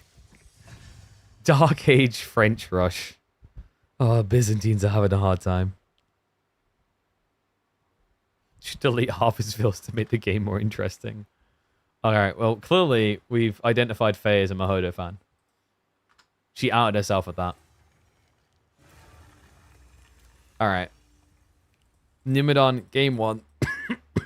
Very, very dominant. Everyone undervalues the Keshik mercs. If you're staying in feudal, they're super good. I feel like if you're staying in feudal, they're super bad. I think like the best use of Keshiks is when your opponent's trying to FC and you catch him FCing. The problem with like trying to scale them, staying in feudal, you absolutely want to have range units.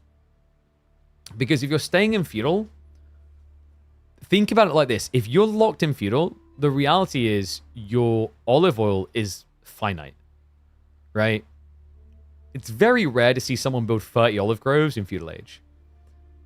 If your resource gain there is finite, would you not rather have it be built up of the units that die the least? A lot of mercenary players about critical massing, and if you go Keshiks, you're doing the opposite. Because when Keshiks go in, they should be probably the first thing to die most times. Unless you're doing like maybe Limitane Keshik, which sounds a little bit weird. Because like, what are you doing that against? Knights? Then why don't you just do Limitane? Right? And then have Lombos to snipe the injured knights that try to get away. Not to mention the fact that when it comes to feudal age, range is dominance and has been for a long time, right? And Keshiks are also less impactful knights. They have worse armor, worse damage, worse health, right? It's like, you see how all these issues compound into Keshiks being really wonky? Keshiks is usually like best used from what I've seen when you're trying to be greedy and you know your opponent's being greedy as well. So you use it to stop him being greedy. So one of the best examples I can ever recall was Myriad was playing against Roos on Highview, and he built some Keshiks, and he caught the guy trying to build his high trade house in the forest, and he stopped him. And that immediately made the Keshik play worthwhile, because he was doing a Cataphract build.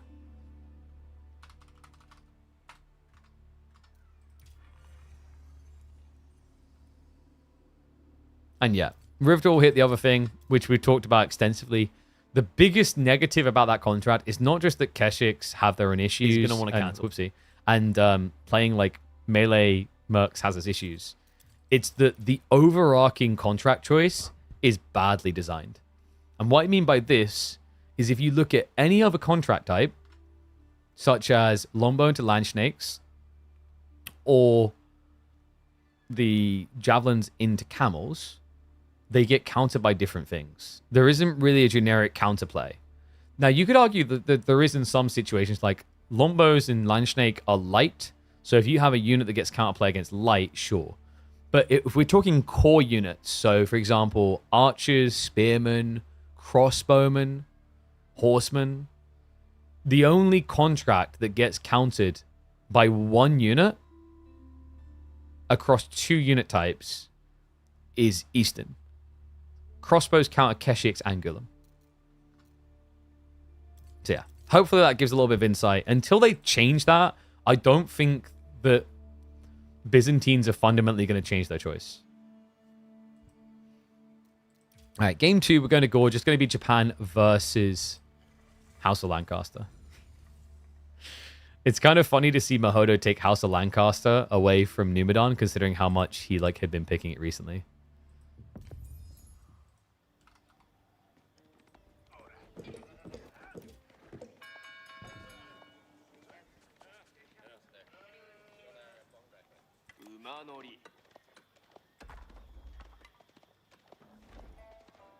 This disgusting player has been brutalizing the ladder, beating people up with House of Lancaster. Oh, the irony when it gets picked against him on the map where he's been dominating the best in the game with the House of Elves. Yeah, Numidan might be at risk of taking an L here. Game number 2, he has to resort to Japan. Mahodo of Volta Esports took it away from him. Mahodo, who just took quite the beat in game number 1. But we know he's capable of great things. And I think he's going to be very happy with this. Like, I am not exaggerating when I say Numidan has been bullying players. Like, I think we cast multiple games of WAM trying to go up against House of Lancaster and Numidan with different civs. Every time, Numidan just making it look trivial. Nimu. Notice that we aren't getting any Dark Age Rax Rush from Japan here. No, this is one of the matchups where you don't actually want to compete. Because here's the thing. You pay 75 wood for a Rax, but this civ may have to pay 150 wood, but their gathering rate means that they can actually out-spam you with Spearman. So yeah, we are going to get a focus towards Feudal Age, and I'm curious to see what the 2 players want to do. You know, the interesting thing is, like, Japan in theory with some Yuumi timings can be pretty nice because Yeoman are hard to mirror. My only concern is, like, Yuumi absolutely suck against Hobbler. I think if Hobbler didn't exist for House of Lancaster, you'd see Japan play more into Yuumi in this matchup. Because the thing about Yuumi versus Yeoman is Yeoman are better 1-to-1, but they cost a drastic amount of difference, right? Like a Yuumi is 60 resources and a Yeoman is 95. So that's over 50% more. But yeah, as long as Hobblar exists, I think that puts Japan in a position where they kind of just have to rush castle. I mean, you could actually play Horseman. Horseman isn't a bad idea. Because if you play Horseman as Japan, you do get the Uma Bannerman and the extra melee tech. But Horsemen are probably going to struggle a little bit to dive regularly into the House of Lancaster mana spam. Yeah, even with their armor, right? It's not a knight that will heal afterwards. And we can see Mahodo is indeed going for the greed. So Age Up coming through. Sheep Hall looking pretty good. We've got 14 to a mere 9. And to make matters worse, look at this. They both played the same side of the map. And now Mahodo is marching ahead of his opponent. Oh, that's rough. Yeah, that's brutal. So Numenor, he has to steer back into the corner. There is going to be some back here, so he will recover a little there. What was that, 5 sheep? Still, Mahodo is going to maintain a lead. Because I think he's got 2 more sheep to grab. So it's going to be, what, 18 sheep to 13. Yeah, and Japan's already on berries as well, so that's a pretty rough position to be in. Because remember, Lancaster thrives when they have sheep. Which kind of sounds broken, because isn't sheep the default thing you gather? Yes. Welcome to Lancaster economy early game. I remember as well talking to like one of the devs about this, and I questioned the choice. I remember saying, is this really something you want to do? Because it used to be 25% better gathering rate on sheep. They've done it because historically, like, it's iconic, right? Because, like, the Lancastrian, like, wool factories or whatever. But in actuality, all you've done is you've given this civ the gathering rate of deer in their base at minute 0. No tech requirement. No move-out requirement. Right? I actually think if Lancaster didn't have this, by the way, they'd probably get rolled in a lot of matchups. Now, someone's going to be like, KP, don't be silly. It's a 25%, like 20% gathering rate buff that matters for the first, like, 10, 15 minutes. Yeah, that's a big deal, guys. Like, a 10 or 15 minute advantage, at pro play, that's really all they need.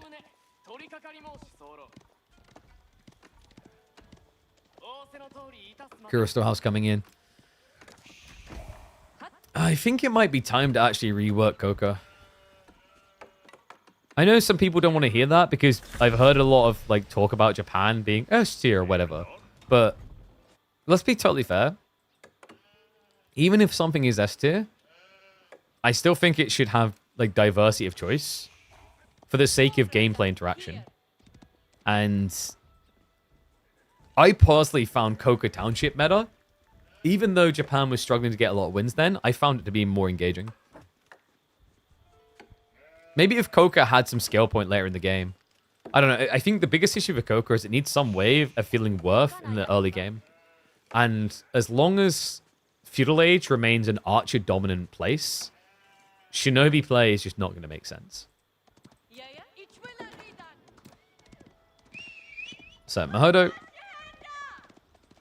He's just going to scout the lay of the lands. He actually didn't check his opponent's base. We can see that Numenor is going for the castle build. We mentioned why. Like, if you're going to play Feudal, it's going to be Yuumi. You could technically own a Begeisha, but you'd be Begeishaing into gradual Yeoman mass, which doesn't feel great.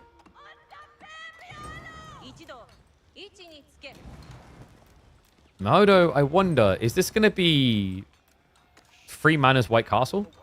3 mana's White Castle is really, really strong against Japan. I have actually watched a game of White Tower Rush versus Fast Castle Japanese on this map, where the Japanese player built Onimusha to counter Ulsgard and lost by 15 minutes. And we're talking pro-level players, not like bad people at the game. And the reason, folks, is that Ulsgard counter crossbow units when rushed. It's a bit silly. Like, the more I've watched it, the more I'm becoming convinced that probably Ulsgard's dagger throw needs to be an unlockable ability that costs probably 250 resources. On the flip side, I will say if they make that change, it also needs to be optimized a bit because it can be clunky to use when you scale. But yes, the ability we're talking about, Ulsgard, the reason it's so good is when you play against crossbow units, if you get 5 Earl's Guard with White Tower, they can kill a crossbowman from 6.5 tower range, which is 30% more range than a crossbowman has. Sounds a bit silly when you say it like that, doesn't it? That's because it is.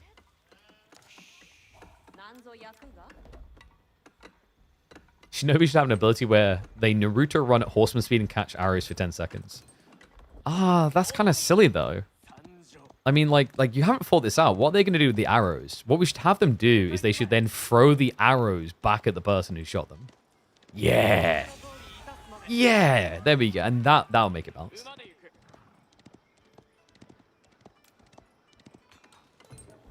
Is Nimi trying to hide the tech up?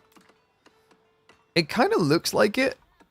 I don't think he's ever going to achieve that, though. The good news, though, with this loose placement is it means he's not going to hinder farm placement later on around the TC. Mahodo, wow, he goes level 6 mana. Okay, as in level 2 on the manas. I'm a bit shocked by that. I wonder if the idea here instead for Mahodo is not White Tower. Because I've seen the White Tower build dominate, but there is actually another one, and it involves going for the King's College. Because if you get the plus heavy damage on your knights can actually contest Mount Samurai. And it looks like that's what we're getting. Yeah, this is going to be an Ego Chow. He's already mustering the nobles. That's going to give him 8 Demi-Lancers to play with. And remember, Collar of Esses, the tech I'm talking about that gives plus 5 damage against heavy, isn't that expensive. It's about 170 resources. Make it so that Coca can build Ronin? I do find that idea trivially entertaining. Oh, look. This button that just turns any game. Da-na-na-na, da-na-na, da-na-na-da. Spear's also being produced by Mahodo. Smart choice as well. Remember what we said about Numadon? Like, it's kind of a bait and switch if you get forced into Yumi. As long as we're getting King's College. Which I can't imagine we're not, right? Oh, no. He goes White Tower. Damn, that's kind of crazy. I thought, especially with the Demi-Lancers, he had to be. Demis are still going to be able to deny the Shinto, which is some value. Yeah, just slowing down the relic timing. So I wouldn't be surprised if Mahodo's going for an immediate monastery play. That would explain the White Tower as well. If you go King's College, you're probably going to have to keep troops at home to defend. But if you go for White Tower, you can build monks and spears and send them out to the relic straight away.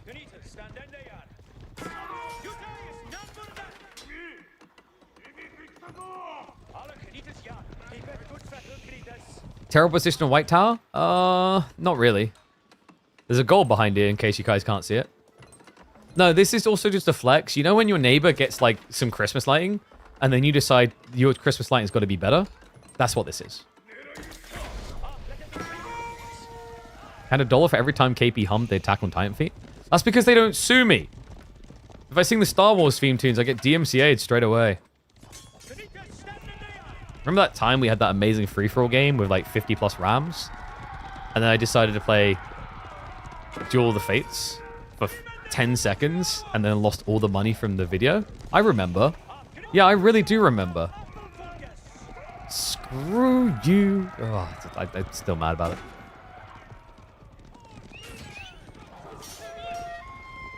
So Mahodo's now going Knights as well. Kind of terrible for the main engagement, but he can raid with them. Spearmen are going to arrive. And he doesn't have the bill hooks. Veteran C is on the way, though. Dumu with the Yumi switch now. Man, wouldn't this have been a nice game to have King's College? This would have been a crazy game now to have King's College, because everything's played out as you would have expected. Your opponent went Mount Samurai, which you could have used Collar S's to answer with your Knights. But you go Spearman, which forces him into Yumi. Then you could have reacted with Hobbler. Hobbler, which are ridiculous, by the way. They would 2-hit Yumi, I believe it is. Because they do about 44 damage with the charge in when you use the tech.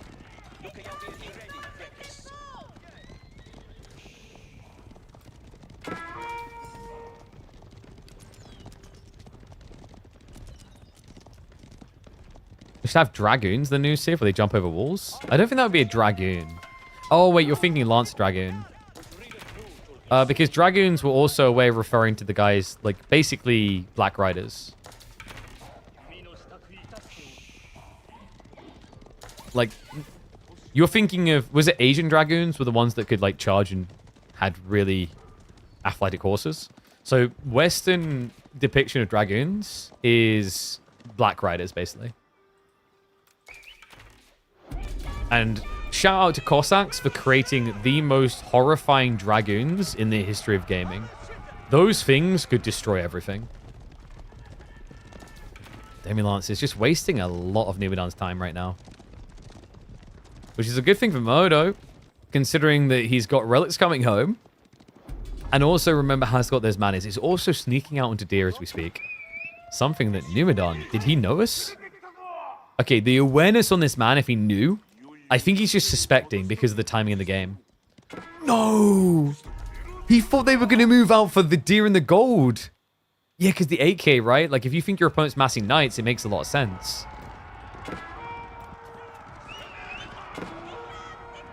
And he's going so wide as well. There's no way this knight's going to find it.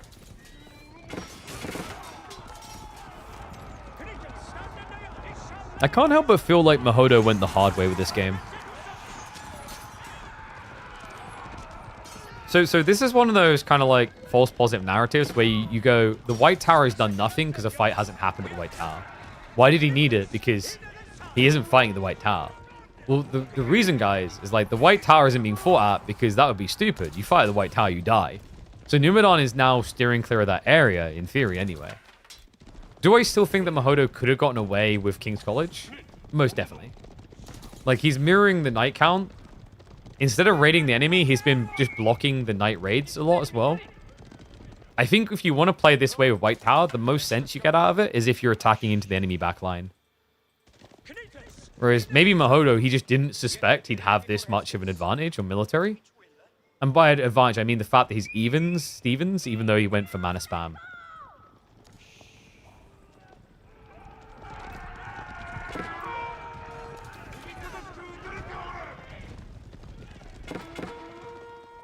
Knight? Ooh. Okay, not really finding impact there. Probably would have been better to have set in a healthier one. Looks like they both have found the final relic. Yeah, so it is going to end up being a 3-2 split. Still very good for Mahodo, though. Wouldn't be surprised if we're going to see him go towards the final unlock of mana soon. Considering that so far, Numidan hasn't really been able to pose a real threat.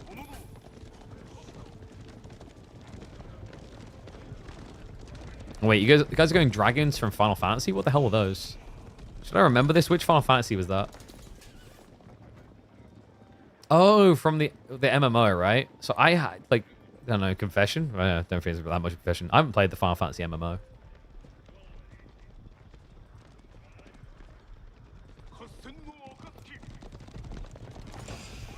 You guys are too far in the future. Whatever happened to Maple Story? Apparently, they're releasing an old school version of that. Villages? Oh, he could burn this. Yeah, knights are on the way, but the archers are going to be first to arrive, which is going to do nothing. And look at this. Love that. Mahodo already prepping for it. Numidan makes the right call to just try and run away. Should end up costing him, though, so it should be what? -3? He even gets the... He uses the Yumi! Okay, that was well played by Mahodo. So he was too close to charge into the final villager, but the Yumi are too far away. So he uses them to headbutt the final worker. And great play from Mahodo, because now he's just keeping Numidan on his own side of the map. Away from the gathering.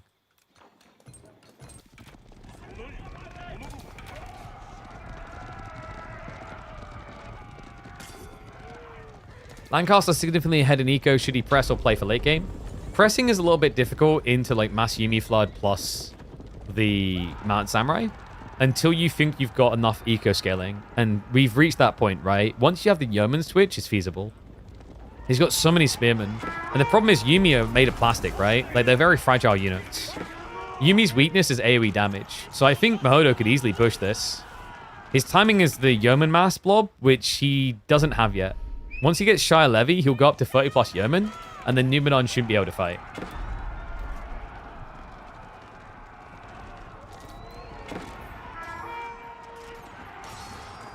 Look at this spear ball. I mean, usually you don't see this out of Lancaster until age 4. They'll build some, but they won't go this hardcore into it. Keeps on charging forward.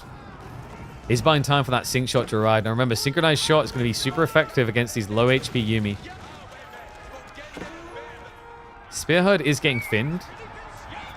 Mahodo needs to just get home. He's overextending now. But flanks are secure. He's got the double deer. He's got the 8k gold now. There's really not much left for him to do. I think you're going to be seeing Shire Levy momentarily. He's got the final wood drop-off coming in soon. No, he just reinvests. A little bit surprising.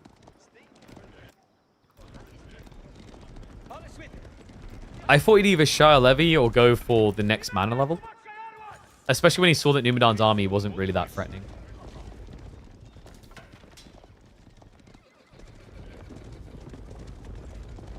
No, if he was going for level 3 mana, he'd have the wood. He keeps reinvesting straight away. I think he's keeping the Yeoman point just in case he gets in trouble. Because the thing you have to remember, Lancaster Castle, those summons, they're expensive in some cases, but you have to think of them like get out of jail free cards. You have to prep them somewhat in advance. It's not like an immediate ticket. It takes 45 seconds. But it completely transitions the defensive position of fights, right? Like adding 15 plus units into your army instantly tends to give you the military lead at this stage in the game. And there we go. It's coming in now. He finally saves up. So open field system is going to be there. Mahodo has just forced his opponent to react defensively, which is buying him time to be greedy.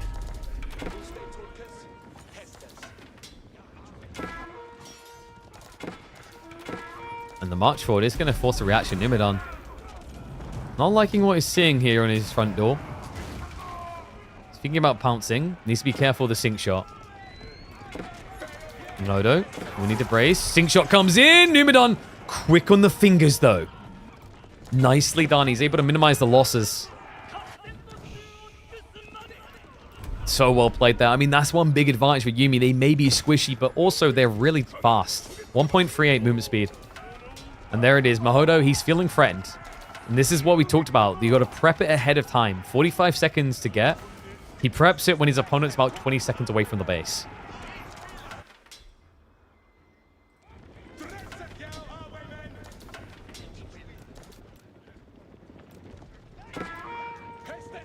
Mahodo.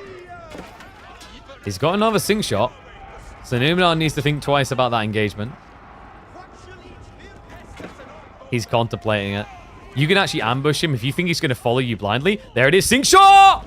Big hit! Are you kidding me? Numidan! He didn't even notice! Kept on chasing. So minus what? 8 initially, plus the AoE damage of those that didn't die. We talked about this. Yuumi are actually very strong competing with direct damage, right? Because they get overkilled a lot. But AoE damage, incredibly valuable here. Mahodo, the arrow rain from heaven. Walks forward of it. But now has to walk head first into the spear mass. Numidan just punting the army away. Unwinnable fight here. Mahodo takes full control. And looks to be getting us to a game number 3. After a fight like that, this is game ending. He can just charge on in. So sick as well. Using that tree line, just breaking line of sight so that Numidan wasn't sure. Then unleashing at the last second. That is the best way to use sync shots. When you do it in open battlefields, folks, you need to be against a slow unit. Otherwise, they dodge. But when you're even at the highest level and you play around these choke points, these blockers, it's easy to get caught off guard. Now, is it a gamble for Mahodo to shoot out a sync shot, not knowing where they're going? Sure. But, like, you can predict. It's kind of like anyone who's played a MOBA who's used, like, Marana from Dota 2. It's like when you see someone walk into the forest and you just send an arrow over the tree line. If you're right in your predictions, they're going to walk predictably into it. And the problem is they'll never see it coming because of line of sight.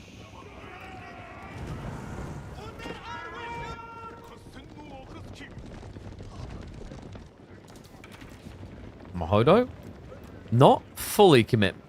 He goes for the gold.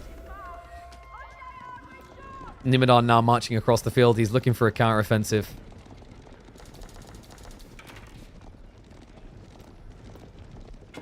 Goodness knows he needs one. Army's coming home, though. Nimidon, if he walks in, he won't be allowed to walk out, that's for sure. The Mountain Samurai lead the way. Mahodo vacates the area. He's got the deer gatherers the north side that need to hide as well. Yumi are getting chased here. Some villagers on the tree line. That's going to bait his attention. Mahodo seeks shelter with them. It runs them headfirst into the raiding army, but also allows catch-up. Yeoman are almost here now. He's still blocking the goal down here. The 8K is being gathered on, though. Villagers continue to move away. Sync shot is available. Mahodo could stop him retreating right now with the press of one button. Doesn't use it. Mountain Samurai will find the workers on the north side, though. Mahodo says, I'm not done yet. But it ain't looking good still. Does he get the worker kill? Sure. But is he up against 9 manas? Yes. To make matters worse, Mahodo has been contemplating Imperial Age. It's a realistic goal for him. Not so much for Numidon with so little army.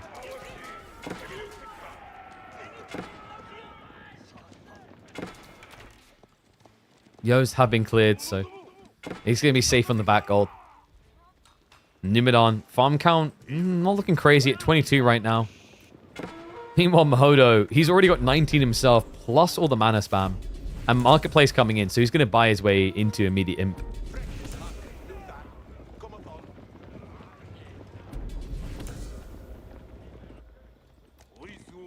Numidon now with the switch into mangoes. I mean, he must know this is going to Imperial, though. I can't imagine this feels good. Wingard. So finally, we have someone that's not a castle being built by Lancaster.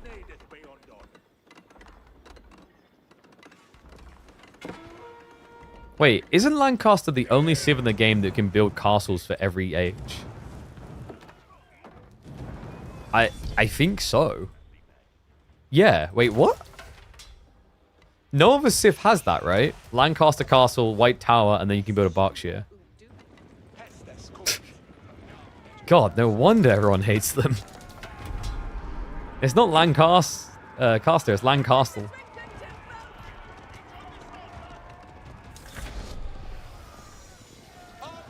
Mahodo, age up complete, Yeoman upgrade queued.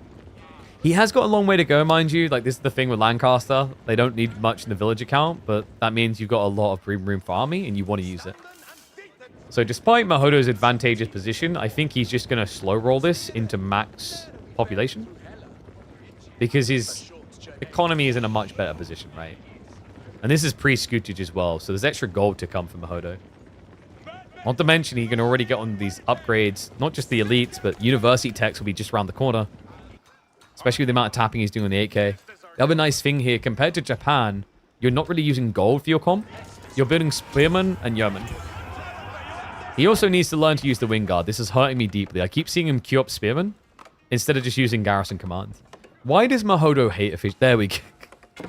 It's annoying because it's on a different keybind. You can't just, like, you can't just press F1, right? Like, you have to tab through to it. Oh, nice snipe. Villages. Nimidon is going to find the flank. Reinforcements are rallying over there, but Mahodo is more interested in diving the base. For good reason. These yeomen, a lethal dose of pain's coming Numidon's way. Range 3 just completed. He's maxing the DPS. He also does have the padded jack coming in for the extra 3 melee armor. There's rallying Spearman Yos to defend on the north side. With the Garrison Command, it will be enough. Might need a little bit more time, though. Wait, Numidon, what the hell are we doing? He just runs headfirst in. Oh, no. I mean, Yumi have been upgraded, but the Mountain Samurai most definitely have not. Sync shot's going to come through. Only a little whittling of damage, though. The big damage can be done over here. A few yeomen do scout the mango, and he's hunting for the workers. Castle Crow is going to make it difficult for Mahodo. Numidon just playing a big game of cat and mouse, but this is the obnoxious thing. Like, the meat grinder up here should eventually run down these raiders. Not before they're going to run down a few workers. Oh, man. What a kite by Numidon. Baits his opponent towards the gold. Then Ringer Rosies him. He is out of gold, though, and this is someone that Mahodo knows. Look at him. He's blocking the vein. Kind of crazy, actually. Like, Numidan done well to not take losses there when it comes to economy, but the grim reality is the loss of gold gathering that whole while makes his play into Imperial a bit weak. He can't afford these vast upgrades in high quantities, right? Now with a Horseman switch, you still need to get Elite, then need to get Biology. I imagine Mahodo's next thinking about going Incendiary Arrows for the Yeoman. Or he has ranged armor free coming in.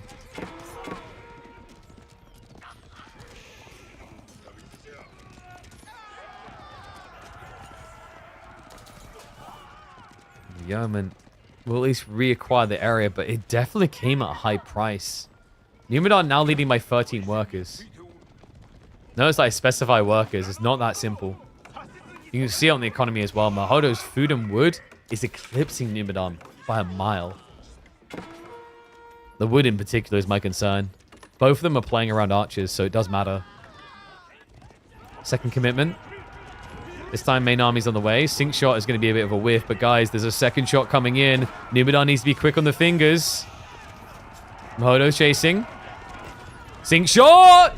And he walks headfirst into it. Great connect there from Mahodo. I mean, this looks done, right? Like after this push away, Numidan had the right idea. He was heavily outnumbered. He couldn't take a direct fight. He needed to raid his opponent to death.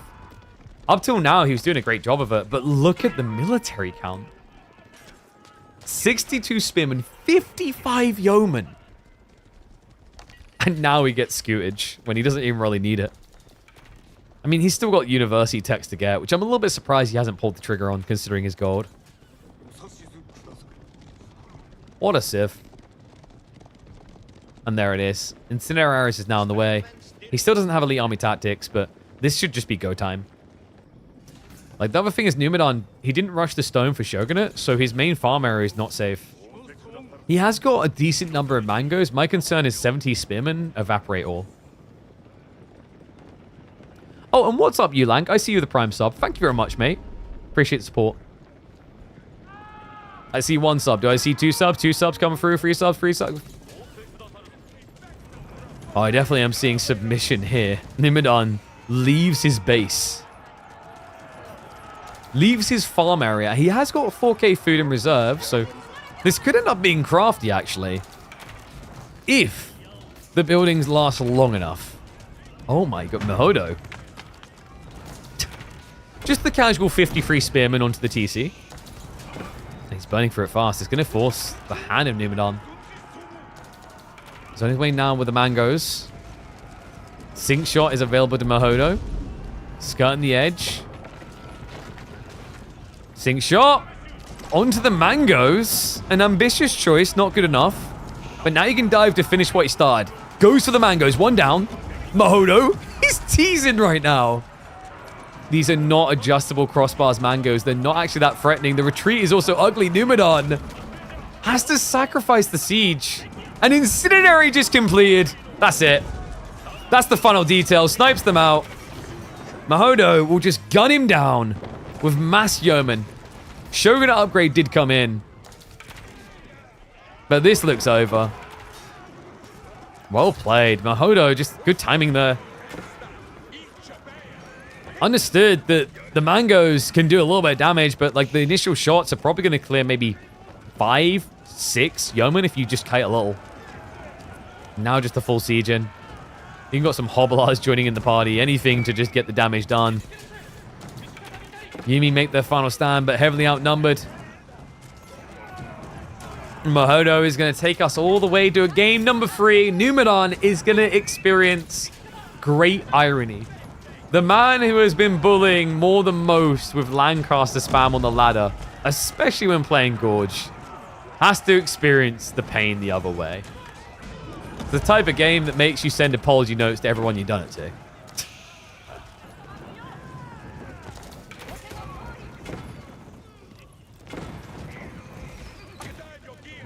Mahodo will just reset after this. But he's got 3 sacred sites now. Elite army tactics on the way, plus the garrison commands to spam him up to max pop again. We also do have the gunpowder contingent queued, which is going to give him the siege to finish this off. Yeah, Numenon's Shogunate play did just delay the end of the game slightly, but that's just a ridiculous one. Silk Bowstrings now to take him up to a lofty 7.5 tower range where Mangoes won't be able to compete. Mahodo just snipes another. And Shogunate gone. GG called. The Lancaster spammer gets his just dessert.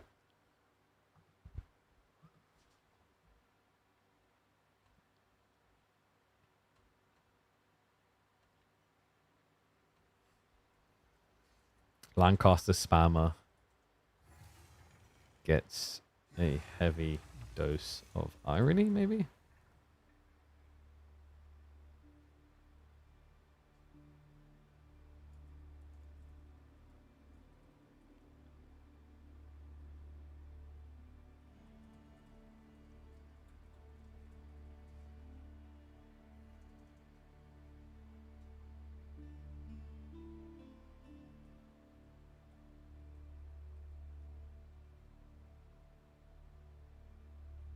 Yeah, I think experience is great irony.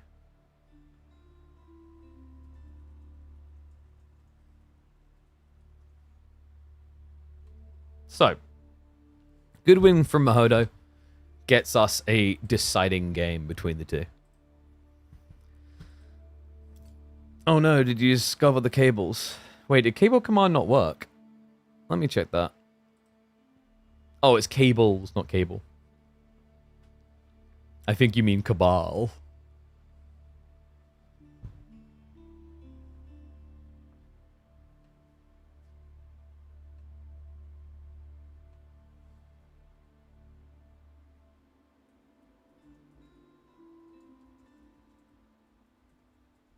There we go. Will we see another series after this? Quite possibly. Yeah, we'll see. It's possible. Mirrored versus Mia Micah, maybe. Or Wham versus Jiff. So there's some options. But let's go into our deciding game. It's going to be in Frisian.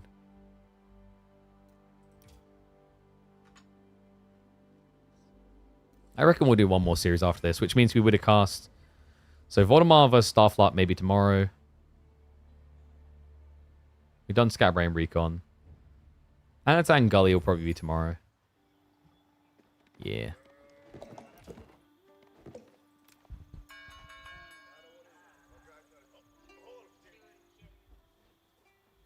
That's horrendous. I don't know what you mean. Look, I was just giving State what he wanted. Alright, he started it. This goddamn guy, he competes in one Mecha Bellum tournament, and he thinks he can come and judge my cables. He's not seen clutter until he's played me in Mecha Bellum when I spam the board with 1,000,000 fangs. Alright.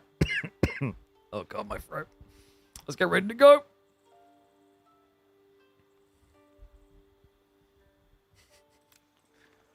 Knights Templar. They suck. Get over it. I'm sorry, Templar mains, but your Civ has not been having a fun time recently at high level. Numenor is going to have to prove that they can be worth it, though. Frisian Marsh is a good map for it, courtesy of the bonds.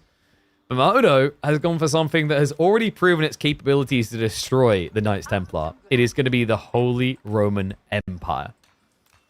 Yep. They either prop them up or shut them down. And going to be interested to see how this is going to open. Usually Knights Templar lose this matchup. And a lot of similar matchups on Frisian because they want to go for fishing. Numenor has made the right call. Do you guys see this? Would you like to point to the minimap and tell me where he's dropping a dock? Because we don't have one. This is the right call. Unfortunately for him, Mahodo didn't take the bait. Yeah, kind of crazy. Mahodo, he didn't actually go for a Rax Rush opening, which is quite popular with Hatchery in general, and super effective on this map against civs that like to go for the pond play. I think what's happened here is Mahodo's just played assumptual gameplay. The assumption is that because you could Dark Age rush them, they shouldn't do it. Similar, actually, to how Numenor began this series with assumptions against Byzantines. Remember, he had French, and the assumption for the Byzantine person is that a French player wouldn't Dark Age Rax rush you. And then he'd done it. So yeah, it could be an ironic turnaround at the end of the series for Mahodo. Why is my live YouTube breaking and is limited to 1080p? I don't think my YouTube is breaking. Is it breaking? Oh, you're right. It stopped. Why did it stop? That's weird. Bear with me one sec. Well, I'm going to bring the bitrate down. So, like... Wait, no. It reset itself anyway, so that shouldn't be a problem. What?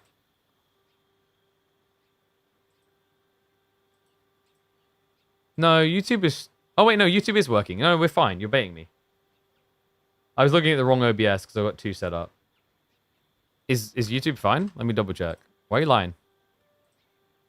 It might be that I'm sending 35k BPS, but it doesn't need it. Anyway, let's get back to it. Alright, I baited myself. YouTube live streams are working fine. By the way, guys, be sure to watch the live streams on Twitch and YouTube. Watching on YouTube helps me better with getting sponsors. YouTube helps me better with money. Actually, that's not true. Technically, like for raw money, Gen Kick is now winning. It's crazy, actually, what some of my creators are generating. Like, my Grand Theft Auto creators have actually just moved full-time to Kick exclusive streaming because their rev gen is so good. Gamba money, folks. Can't really compete with it. I say that as a person who spent the last half a decade in esports, and, yeah. Anyone who has followed esports wider than just Age of Empires knows that the entire business model is propped up by gambling. Like, the biggest esports scenes more or less exist because of gambling. So, we have got Numadon thinking about moving out. I actually like this. He's keeping the worker here on the wood. If he needs to go back to gold, it's nice to build Chevalier, but otherwise he can walk out here. The idea is right now, Numadon doesn't want more gold. But walking this person over towards the sheep would take longer than moving them over the tree line. And this is always the cool thing about Knights Templar. Kind of like anyone who's played Age of Mythology with the Atlanteans, you don't have to anchor yourself to drop-off buildings. You are the drop-off building. Become the drop-off building. Now, you're probably going to ask, where does all the wood go? They have an infinite bag of holding. In their butt. I'm sorry, I had to add that in. I had a very memorable D&D experience when I was in university, where a guy played a naked mage who somehow had an infinite bag of holding inside of him. Story for another day, though. Doc coming in, and it is being mirrored. Modo plays these matchups very differently to what we're seeing out of like the top 8 right now. He seems to kind of steer off in an unexpected way, right? We saw that with the White Tower game in Game 2. Instead of going for the direct contest with Knights by buffing your heavy damage. And here, instead of seeing the Spear Rush, we just see a mirrored eco play. Not a bad idea, because HRE have got the Archon buff, which is going to make them ridiculously effective compared to Knights Templar's income.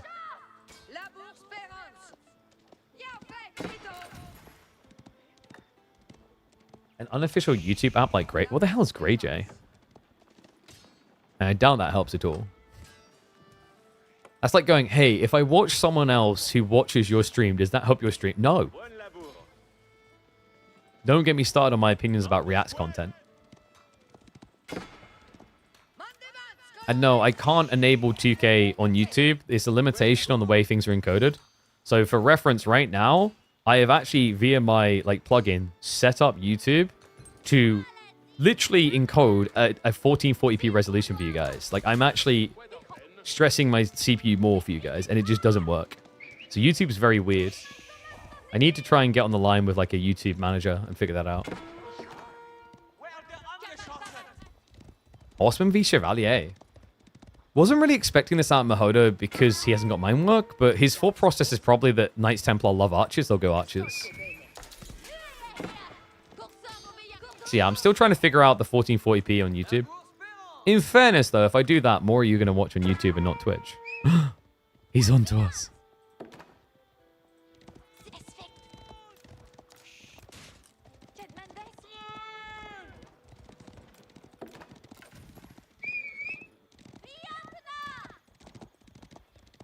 So what is Mahodo's win con here? Like, the thing is, scaling Chevalier is really nice. Scaling Horse, not really. Pilgrims are already coming through. Your income is better right now. Like, this is the thing. Mahodo, this is your moment. As long as the Archon is able to fully exploit your economy, you should be ahead on production. But you're using it to produce a unit that doesn't counter the unit it's up against. Spim and Horseman could be the play, and there we go. It is going to be coming in. This makes a little bit more sense. So he's just trying to deter Numidan from building archers. It's not going to work, though. Yeah, like, he has to get towards it, right? You're playing against HRE that have a better economy.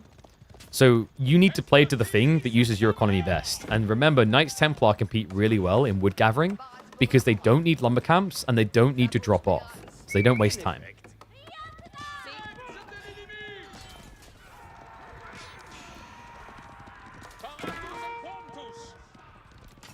Pilgrim is going to go down, right? Yeah, this is a negative trade-off of going French Chevalier, right? It's like you don't get the extra health, the extra movement speed that would make pilgrimages very easy right now. But trade-off is you would just basically have Horseman Archer versus HRE economy, which is a loser. You do have second pawn coming out from both players. So far, Mahodo's done a really good job of mirroring the timings, shifting to the new pawns. Not falling behind at all.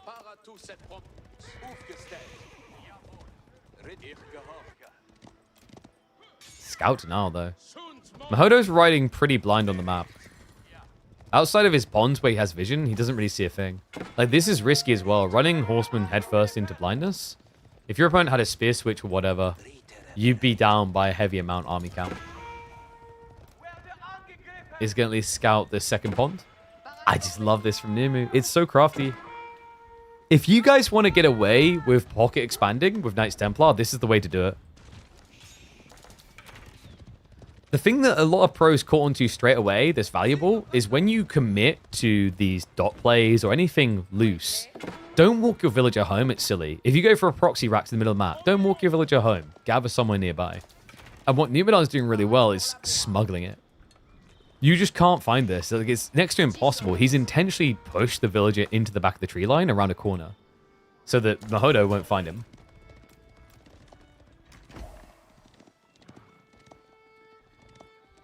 He'll live in the woods. He is the woods. This is an Ent. You just don't know it yet. If he consumes enough tree, he becomes an Ent. That needs to be a mechanic, please. God, what game was it I played where if you kill too many trees, the Ents actually attack you? I can't remember. There was an RTS I had that was like that. We did have that recently in The King is Watching, actually. The King is Watching is pretty cool. If you can have an ability to get a bunch of wood by chopping trees, but some of them become Ents and kill you. By the way, guys, that's a reminder, actually. Tomorrow, I've got 2 keys for The King is Watching. I think tomorrow we'll give away at least one of them on stream. If you guys haven't had a look at King is Watching, I recommend having a gander at it and getting excited about it. It's a really cool game. Why are there no lasers here and how do you change that? Get a laser to play pro.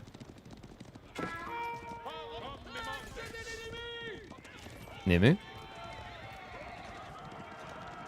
Going for a little bit of a poke here. Mahodo's archer count isn't crazy, and also he's giving freebies to Chevalier. Still, the Horseman are fronting a lot of damage. Target fire's going to come from Numidan, and he skips past. Baits him to retreat. That was beautiful. The Chevalier, he never really wanted to target the archers. He wanted to get rid of the Horseman, so that his own archers were safe. So he does the 1-2. Mahodo then freaks out to retreat the spears. Gives Numidan the front line clear. Still, Mahodo able to hold. However, we are reaching that point now where this is becoming less efficient. And that's the thing. Like, the longer this wood game goes on, the better it gets for Numidan. Because his wood gains are just going to remain the same. While Mahodo, because he's going to want to keep the gathering rate, it means there's going to be a lot more walking distance as he chops into this tree line. Don't get me started about what happens when that tree line runs out. Farms will at least be nice, but the shoreline fish is going to have a lot of longevity, which should give Numidan advantage economically around, like, what, 17, 18 minutes through to probably 24? Have I seen the Wonderbug game? I can't say I have. What is the Wonderbug game?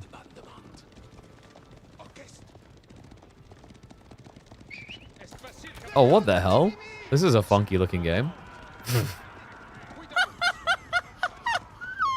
2026. Might have to check that out.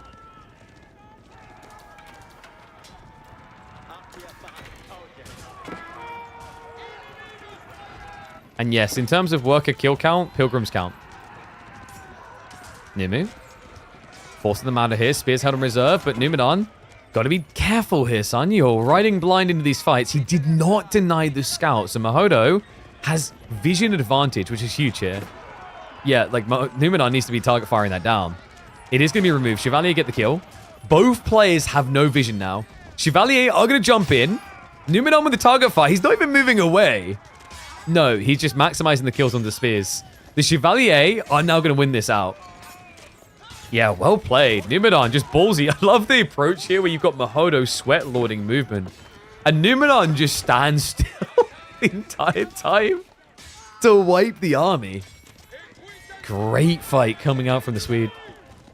And a great choice coming out from Joe. Thank you very much for the Prime, mate. Appreciate you. And welcome to the Swarm. Dumu. What do you do from here? I mean, you can just go for 2 more pawns now pretty confidently. Mahodo's going to be in a stressed location. Dumu, I wouldn't even mind seeing him go for a ram play just to deny the docks. For the time being, he's going to keep chasing. He needs to slow down a bit. He's got 28 archers, but he hasn't waited for them. Yeah, which is just crazy, by the way. The tail end of that fight, 28 versus 8 archers. Mahodo's in big trouble. He doesn't have a farm transition. He's out of sheep to gather. The deer is risky. He's extending pawn play, but we just said, like, a ram play here. There you go. Numenor knows it. A ram play can just end the game.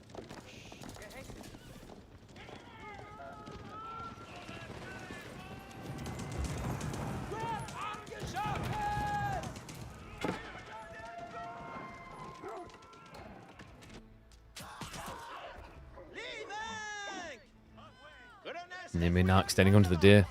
Somewhere more easily accessible for him. So Numenor, his Gav Craptown card needs to be raiding. I don't think he can get ready for a direct fight again. Yumi the fastest and Yeoman the slowest? Oh, in terms of movement speed, Yumi and H3 archers are the fastest. Yeoman is slower than them.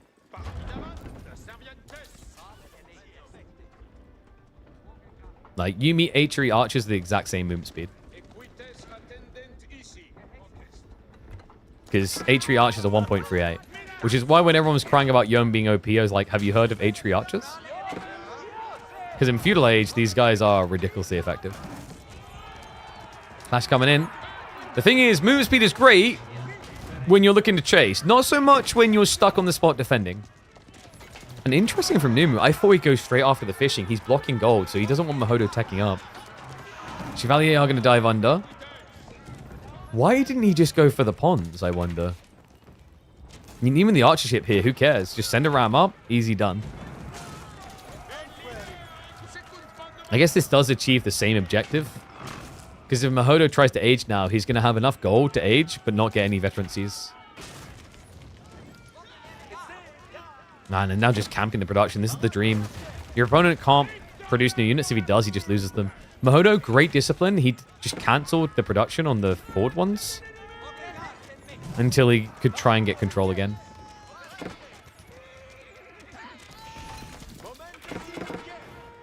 This kind of looks over. Too much fishing as well, so he's going to lose a few on the ponds. Yeah, actually, he went 4 on most ponds, right? A little bit surprised by that. Normally, you're pretty content with just 3, because it also means you can't easily be just raided and lose. And the ram is moving up. So this is what we want from Numenor. Love the fact that he wasn't content with just getting one of the win conditions. He just gets both of them. Really greedy, but when you're this far ahead, why not?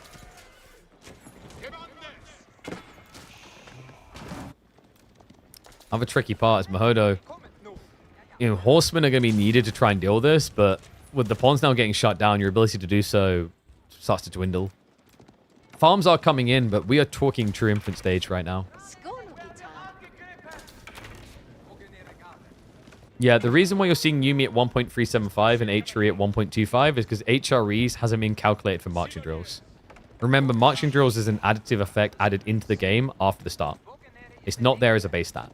So you have to add in the extra movement speed from marching drills to give you the calculation.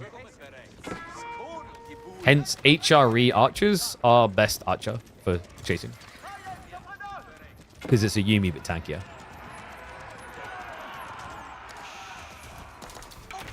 Dumu teching up behind this. Shinoa's on the way. I wouldn't be surprised if Mahodo just calls it once he hears the tech up. Chevalier are just going to charge in. Maybe a little bit over-aggressive from Dumu. He wanted to thin the herd a bit more. We'll get it now, though. Oh, wow, Mahodo, he didn't pull the spears back quick enough. And now the Chevalier are not going to die. Not quick enough, anyway. Villagers getting sniped. Mahodo's going to lose a second dock. He's getting harassed on the pond in the north. I think it's safe to say that Numenor is going to run this one home with a win. All right, guys, there you go. KP said that Knights Templars suck and they got a win. What did we learn from this? We learned that HRE suck. They need a buff. Actually, like, HRE are kind of... I don't want to say weak. I'd put HRE mid-pack. I think the rumors of their strengths have been overstated. And we can see that in recent times. We learned that lesson.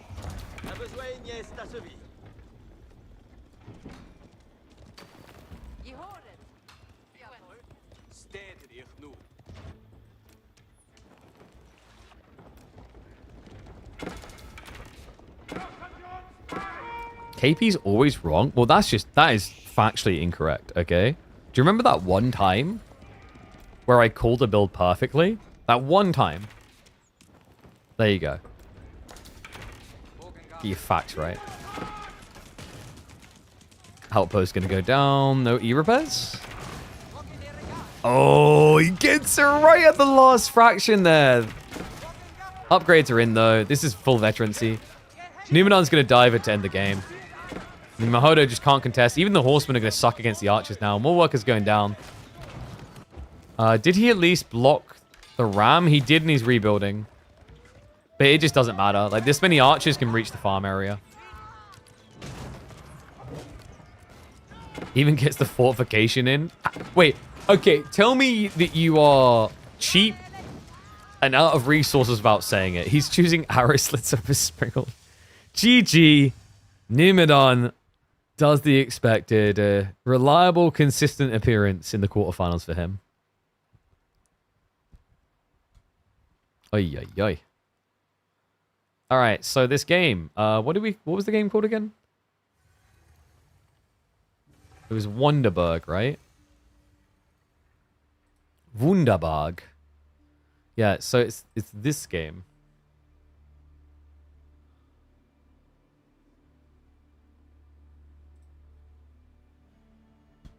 It's interesting. It's what, voxel based? It's a very interesting art style.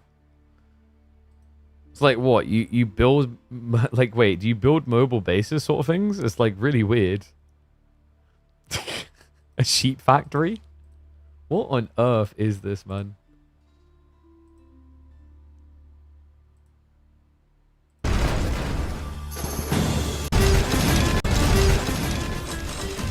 Alright, one sec. They've got their instead of having narration, they've just like obnoxiously... Let me move the camera. This does look pretty cool. I like the art style. A castle on wheels. Is this like... Wait, so is this like a MOBA type thing? Oh, it's a roguelike. Got you. Oh, so you eat the sheep. So you're a full mobile base, basically.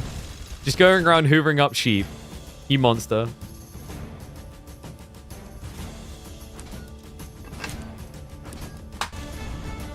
Oopsie. Didn't mean to do that. Wouldn't say... Wait. Oh my god, dude.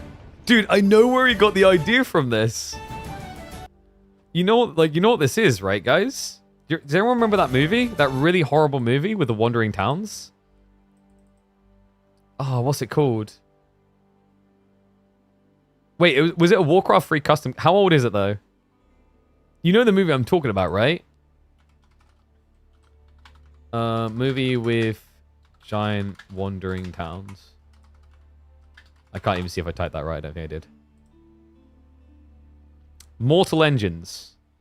You remember that movie that flopped? But it legit had that giant thing that would eat up other cities. Yeah, it's basically this. It's definitely been inspired by this. Because this was also a book before it was a movie, right? So it's been around for years and years. I love that, though. That looks like a lot of fun. But yeah, the game that we're going to be giving away a key of tomorrow is called this. It's The King is Watching. So at some point on tomorrow's stream, we'll give away either 1 or 2 keys of this. So I got sent some from the developers. But this is really cool. If you watched, we played this the other week. I definitely recommend looking at the VODs. It's a really, really fun game. They nerfed a really broken one, by the way. King Leo was broken.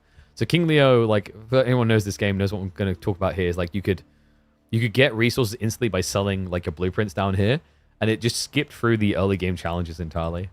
So yeah, the devs have been buffing it, changing a lot. Also, if anyone did play this before but got sick and tired of the fact you had to complete a run, they did just add in a save feature so that you can resume runs midway through. You don't have to complete them now. Yeah, this is a really cool game. What was it? $15, I think? Maybe like 20 or whatever it is. Pretty good deal. All right, guys. Let's get ready for the next series. So we know that Numidan's through. Should we update the standings quickly? Yes, I like that idea. So rip Mahodo. And let me open standings quickly. I was thinking of getting that DC 9 Kings. I saw 9 Kings. I got sent a key. I haven't actually tried it yet. There's another game that I'm keeping an eye on.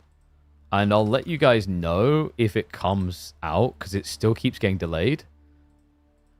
I might bump them about like sponsoring a stream. I don't think they will because it's made by Hooded Horse, and Hooded Horse doesn't tend to pay for integrations, is my understanding.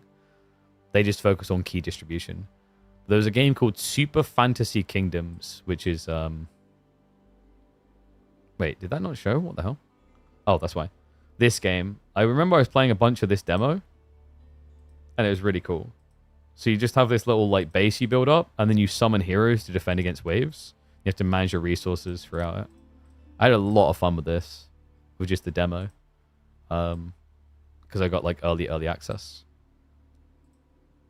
Right, we were quickly going to update the scorings, weren't we? So we said Nomadan versus Mahodo was a 2-1, and then we had Recon versus Scabrain. Epic game number 2, but Scabrain wasn't able to put a dent in his opponent. And that gives us these results. So there you go, guys. That is the current standing. Wait a second. It hasn't updated. Wait a second. There we go. So we got Recon versus B, which I assume is going to be happening tomorrow. I believe I saw a ping out about a series happening in a few hours, but I don't know if we're going to stay on that late. Yeah, so we'll probably catch Voldemar's series tomorrow, Anatan series tomorrow, and then the winner of Anatan Gully should be happening tomorrow as well. And then we'll cast the upper quarterfinal tomorrow as well. I just realized, wait, did I never update this? Yeah.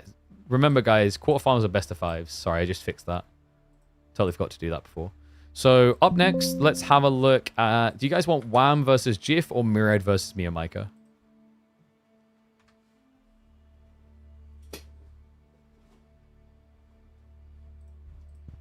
Choices. Is it Wham time? Do we have to check in on our reigning chimp?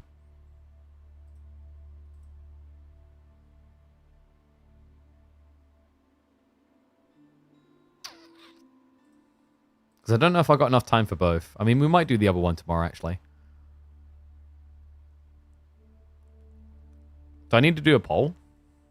And then dance up and down it? Well, let's do a quick poll.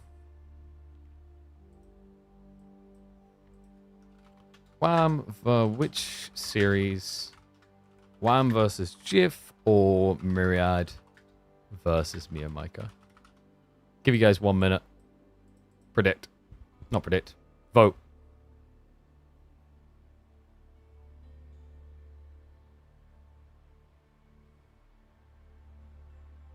Oh, did I call Is it? That's Joel Jammans. Sorry, I looked at the screen the wrong way. I think I called him Joe earlier. Thank you, Joel Jammans. Appreciate the Prime sub, mate.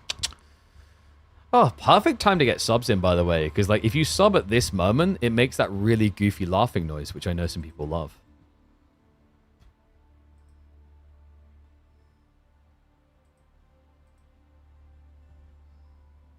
Alright, how are we looking? What are we doing? It looks like Myriad versus me and Micah is a win. So let me get the draft ready.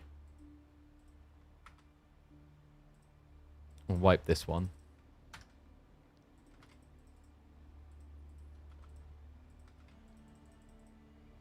People hate Wham. Yikes. I mean, we'll probably look to cast it tomorrow, I think. Like, I mean, if we math this out, how many series have we done today? So we had the third place 1, 2, 3, 4, 5, and then this will be 6th.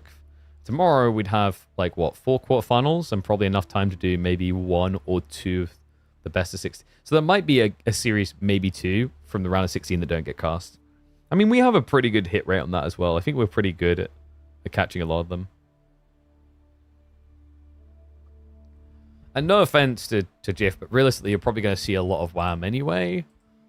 Just because he's the most favored person, right? Like, he basically won last week with a crazy reverse sweep.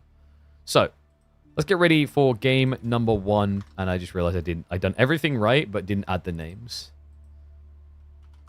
There we go.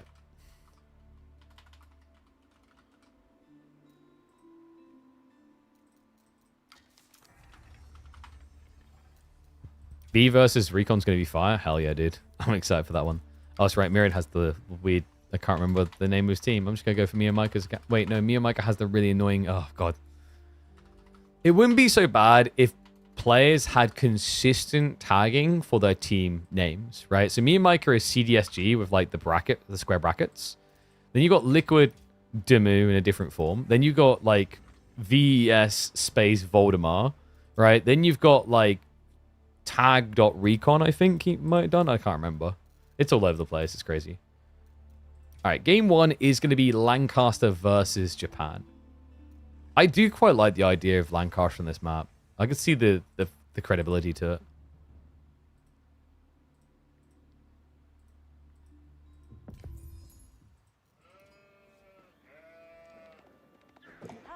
Why do pro players always go Confrere plus archers? Because when you're going for French, like when you go for the French wing, it's just by far the best comp, right? You get a lot of wood. That's your best thing. So you want to be archers anyway. And then, like, you know, the Chevalier, better horseman. All right. Let's get ready to go. What's that? Another map where Lancaster can be broken? Wow, that's so rare. I've never heard of that before. Welcome back to the channel, folks. It's Front Range, this new map for the upcoming American LAN. A map that has got plenty of gold far out of your base and plenty of food but far out of your base. A map that only has 18 sheep between the two players. It does not give you a lot of food. And what players are quickly realizing and experimenting with is the idea that infinite food generation civs might be king. So yeah, English, Lancaster, these are the type of picks that could make a lot of sense. Aggro has also been very beneficial, which is why Lancaster makes sense as a civ that loves to Dark Age Spear Rush. Myriad's opponent in this one is going to be Mia Micah in the Orange Plains Japanese. He is not committed to Arax at all, which I think is the correct call. You don't really want to get bogged down in a spear off against Lancaster. They tend to be a little bit better at it. And also, it's just a raw food game at that stage. And you will run out of food before Lancaster. Because Lancaster has 4 more sheep by default. So just think of the impact of why Lancaster is really good on this map. We said at the start, there's only 18 sheep. That means you get 9 sheep each. That means Lancaster's starting benefit of having 4 extra sheep gives them almost 50% more sheep than the opponent should realistically ever get. Yeah, I'm already seeing that, right? It's 7 sheep to 12. And that should be, I think, everything scouted now. Maybe 1 more sheep? Oh, we got a winner. Mio. He is going to get the 9. Okay, so 9 to 12 is actually not bad. He managed to get a 1 sheep advantage between the two. And an outpost... Oh, what? That's a horribly defensive outpost. Guys, the problem with this type of outpost is until you get into Feudal Age, it doesn't really do anything. Because your berry workers are going to be here. Your gold's going to be here. So if your opponent just keeps stabbing in, you can never gather. Me and Micah needs gold to actually get out of this age. Like, this is rough, man. And this, I think, is... It's kind of partially to do with the forge sizing. Because the forge takes 2 tiles, if this was a normal mining camp, he could have placed it here in TC range. So Myriad, all he needs to do now is just be a little bit annoying in and outing. As long as he just does that, Mio's going to have a very sad tech timing. We'll start to poke. Is Mio going to choose to just idle 1 villager? Kind of looks like it, actually. And yeah, I think Myriad knows if you attack from the north side, you're closer to the enemy before getting into tower range. Lancaster Castle already on the way. Oh, this is rough. Myriad, what was the scout doing, man? Yeah, players love doing this. They love scouting the north side. Even though there's nothing that you really need this early on up there. They just want to have the info in the game.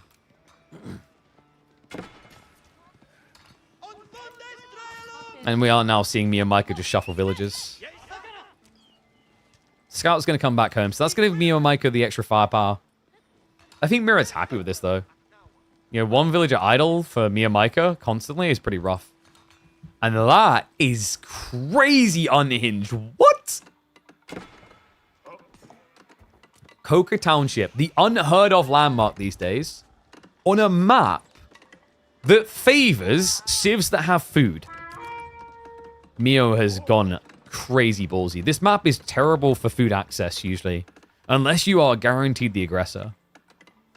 But Mio Micah has always been one to do things differently, which we love about him. It's what makes him so entertaining to watch. Myriad, however, in this game is doing the standard, right? It's going to be 3 manas. I don't know what Mio Micah's plan is with this, though. I mean, you could dive in and get a kill, probably, with the Shinobi, but they shouldn't really get out.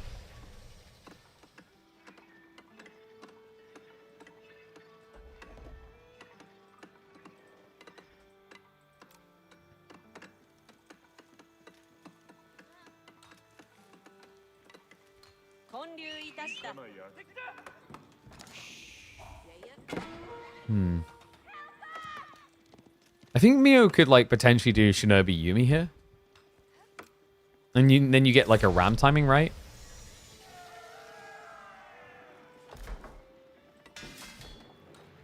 Because Yumi's kind of interesting, just making you lean in terms of, like, your penetration into the enemy base. Because you're spending less per unit, but then you can get into rams a bit quicker. It just seems like what Mio Micah's idea here was to try and catch the manas when they're slowly being built and essentially burn them with sabotage when they're low HP. Right, very cheesy type stuff, which is exactly what Mio Micah's known for. So, for example, if he catches Myriad when he's 10% on a mana, he could Shunshin in, sabotage it, and then instantly kill it. Because it immediately does 200 damage, which means as long as a mana has less than a third HP, it's basically dead. Actually, much more generous than that. Remember, you do more damage with incomplete structures. So almost half HP, as long as it's just below half HP completion, he can kill a mana straight away. Right? So it's a Thanos snap for manas. And Shinobi, oh god.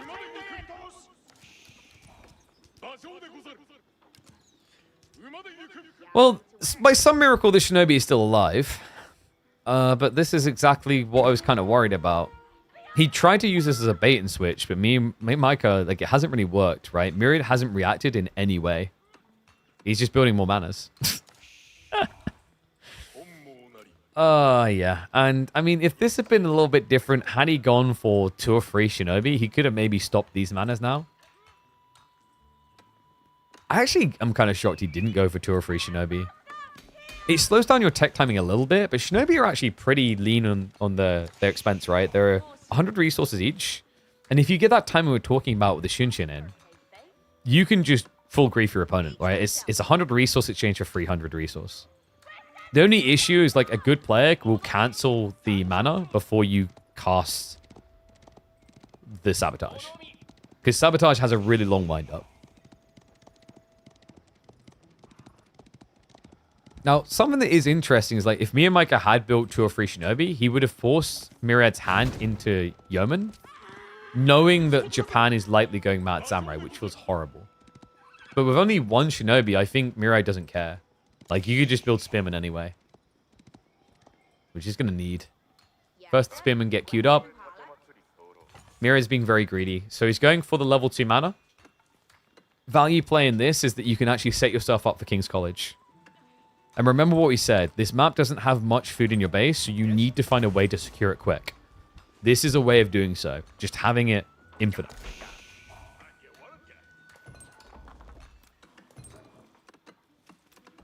And yep, that's, I mean, Johan, that's me and Micah for you. Shinobi on a map where you absolutely need Kura Storehouse. We said the man is crazy, okay? Like, we warned you about this. No one can act shocked.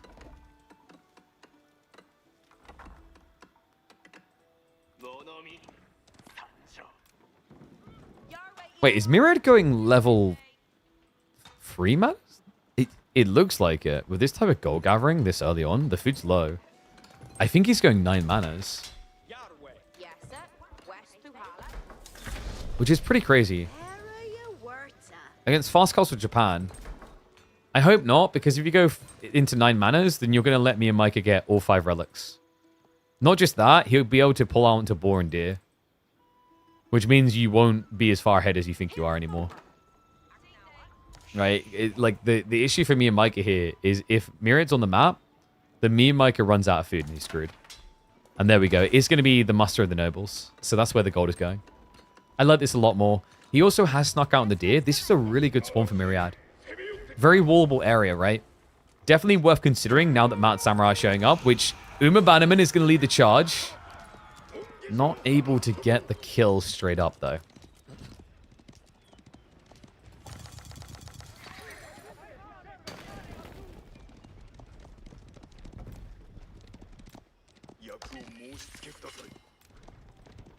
Mio. He's just raw Mount Samurai, so doesn't have a reason to pivot yet. But as this Spearman number increases, the temptation is going to be there for a Yumi switch. Now, Mio, of course, is going to be prioritizing getting that temple down. The first relic's already on the way home. These Demi-Lance is always so annoying. Oh, the Scout denial. That's sick. Myriad. Remember, he's playing onto the deer, so getting rid of this Scout minimizes the risk that he gets discovered doing so. That was crafty. Makes Neo Micah's life a lot harder. You might say, yeah, but KP has a stable, just build a Scout. I don't think Neo Micah's brain is thinking that way, though. He's thinking, okay, I've got enough for another Mount Samurai each time, right? Just queue him, queue him, queue him. And queue up the counter. King's College is now on the way. Yeah, and this is the thing. If you go for a white tower timing, you only really need the triple mana. But when you go for King's College, because you're usually leaning to more greedy builds, it's ridiculously beneficial to have the second level of manas. Villager is going to go down for a Mount Samurai. Not really the best of trades here for Mio.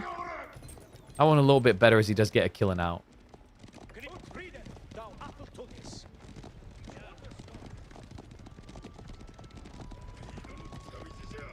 Imagine a Q map with water coming. Wait, what does that even mean?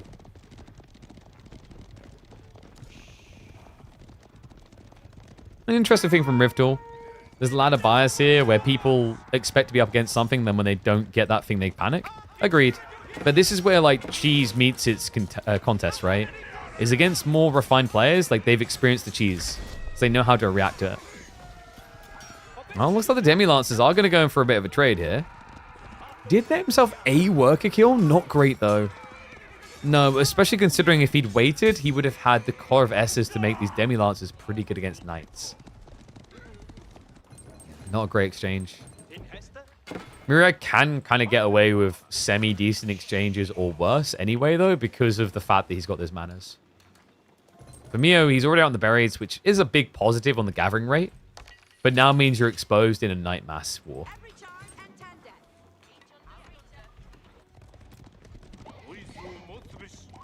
And yeah, I don't think we have... Do we have any water maps this week?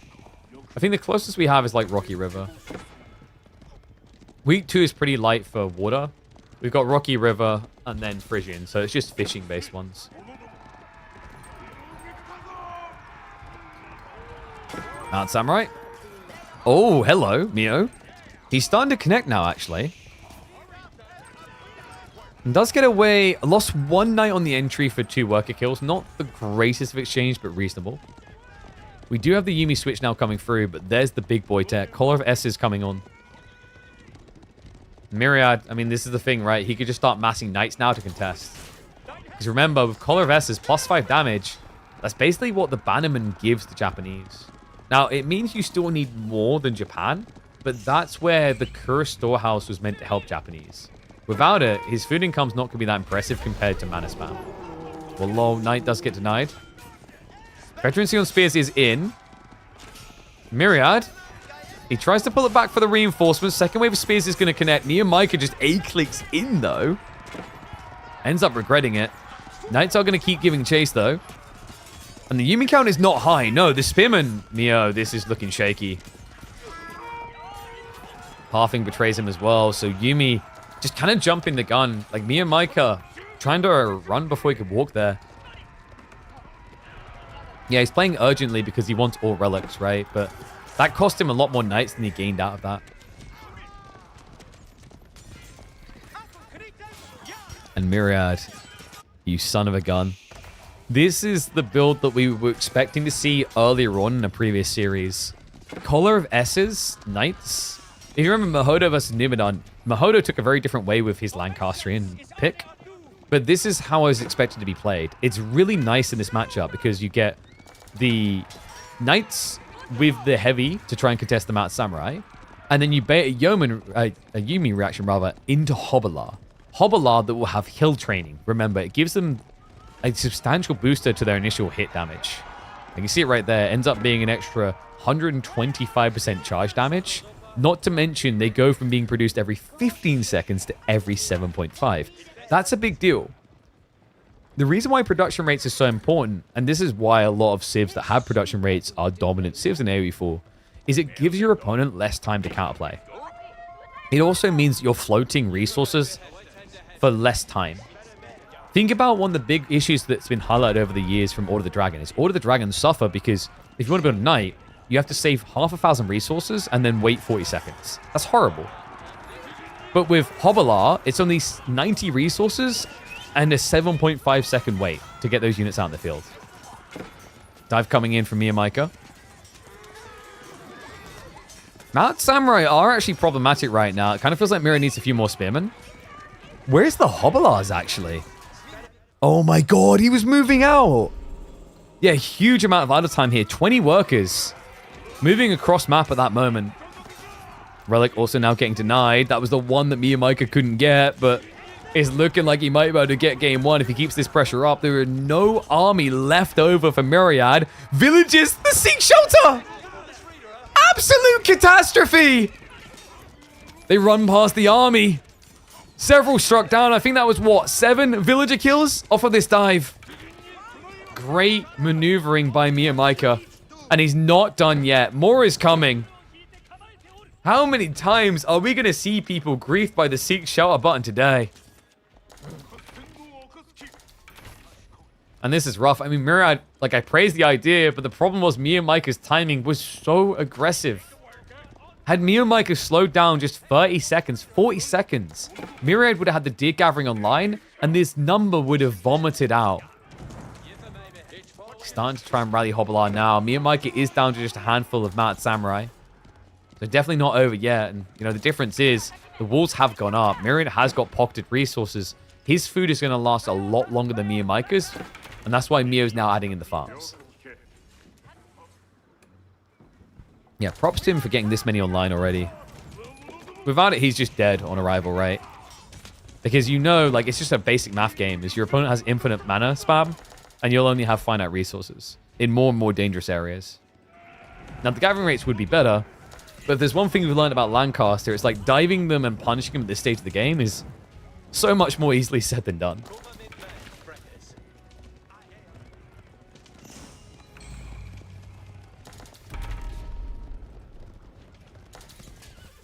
And ping on the sacred site as Miyamika is now looking to lock in. Interesting, actually. I don't think I've seen anyone double cap sacred site on this map so far. A big part of that is because the games are over too quick, actually.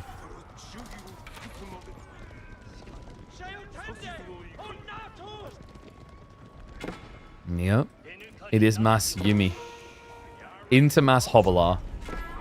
Is the hobby count high enough, though, is the question. Villagers get sniped again. Neo extends the worker lead. Yeah, really just offsetting the power of the manas now. Backstab's going to be there from the Hobbler. Good initial connect off the charge. Can't really hang around in this fight, though. Has to back away. Also, Hobbler intercept failed big. Myriad just not getting the connections he needs here. And that's going to be a dive underneath the manas. Arrow Fire's going to add in, but it's actually targeting him to the Mount Samurai. And the charge comes through onto the workers. Neo, he's just peeling Myriad apart here. Raid after raid after raid. And, these raids are even happening in the middle of the fight. Hobbler are now going for the jump in. Yumi stand their ground. Second wave is arriving. It's going to be a full surround and a pound. The Spearmen are connecting onto the Mount Samurai. And the A-clicks from Mio Mike are less than ideal. But does it even matter? I mean, it doesn't look like it. The Yumi count is still just high enough that they can take the hit to the face. Hobblers, without that charging, not really doing enough damage. No, and now it's just a free break-in. The villagers vacate the area again, and Mio Micah looks like he's got this one on lock. Lancaster. We thought it might be the secret pick that evolves this map that gets a stable economy. But Mio Micah gives us a firm no and shows us once again why Japan is one of the most picked civs on new map Front Range. Yeah, Front Range is going to be an interesting one to see as it develops further. I think we've still yet to see a game go into the late game. Even if it gets there, it's been over far before. But that's to be expected. On new maps, people need to play through the mutations to figure out that late game. And this is definitely a map that rewards aggression.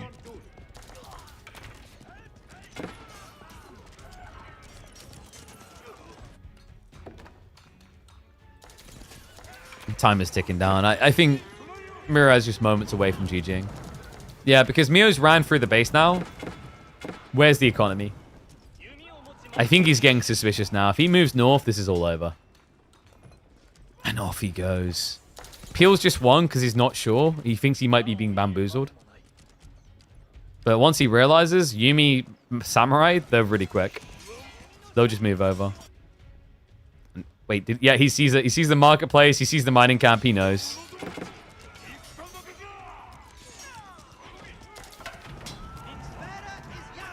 Myriad at this point is just losing troop by troop as they spawn. GG called. Mio Micah opening up with that dub.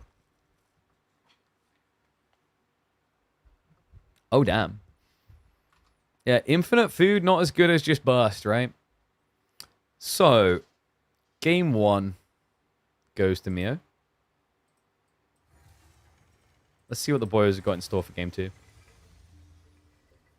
Really well played as well, because I don't know if Mio has really practiced or prepped that map. I don't know if he's going to be trying to qualify for the King of the Rockies event. And if not, he definitely wouldn't have really practiced that map. God, my throat is getting really dry.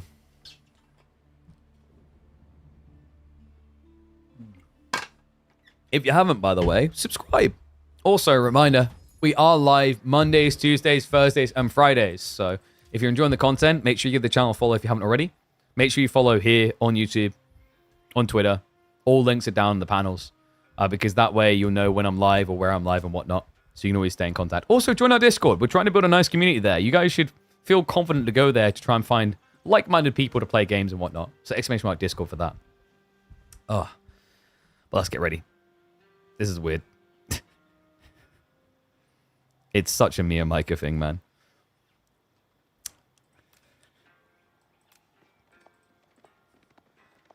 I think he's the only person to pick Mongol so far this week. Of course it had to be Mio Micah, prolific Mongol picker, and he's already on match point. Welcome back to the channel, folks. China versus Mongols. Bit of an awkward one for Mio Micah, though. You know, if this was a mid-tier pack Civ, you could see the logic of a fast Imperial Mongol build. But I don't think Myriad's going to let you have that for free. China is a bulldozer in a China store.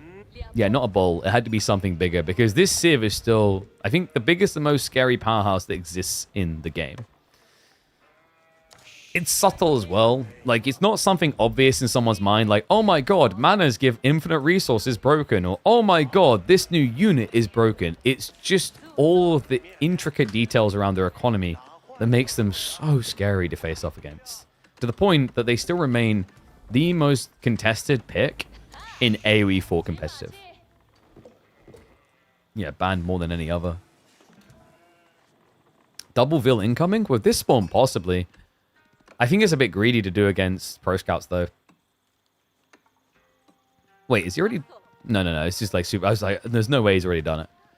So if you start stockpiling up, we have got... What? Guys, that's a Dark Age Stables. You don't really see Dark Age Stables. What on earth is Mio up to? Is he hoping to jump the gold quick enough? I mean, it's 2 on gold, right? So there is a theoretical timing here. I just don't think it's going to be quick enough. No, because Myriad, he already has the village nearby, so you can pull the villages that are on the mill, and then hide these 2 in the village, and then bait you in range. Wait, is this pro... This is Pro Scouts Dark. Like, as in prepping for it in Dark Age, right? I think what Mio's going to do is he's going to start the age up and then build scouts out of the stables. Which is really smart because you can't really mirror China's timing on Pro Scouts Unlock. But you can beat them to the scout count.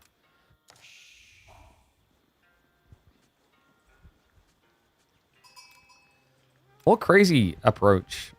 I'm a little bit surprised that he already built the stables though, because if this gets scouted, then the Myriad knows, right? And that means that Myriad could just open up Spearman instead to counter block you. Luckily for him, Myriad is elsewhere. Looks like the sheep hole is going to be pretty good for me and Micah. He's sitting pretty at 18. But Myriad is mirrored at 18 as well. Imperial Academy is going to be coming through. Already gathered the gold necessary to get into the taxmen. At this point, he's actually over-gathering, but the reason is because it's definitely Pro Scouts.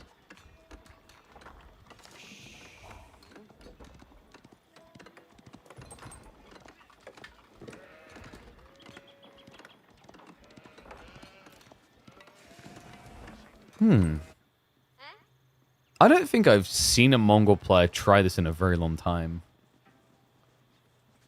It's weird because Pro Scouts, like, obviously we saw Mongols in Season 9, but in the newest season, I think Mongols has very rarely leaned towards Pro Scouts, especially when faced off against civs like China, Shushi, French. They just have an inherent edge doing that. But Deerstone's going to be coming through. Okay, you know what would be Giga Brain, guys? I don't think he's going to do it, but imagine if he moved the Deerstone towards the deer, and then used that to get the deer home quicker with Pro Scouts. Wow. KP, wow.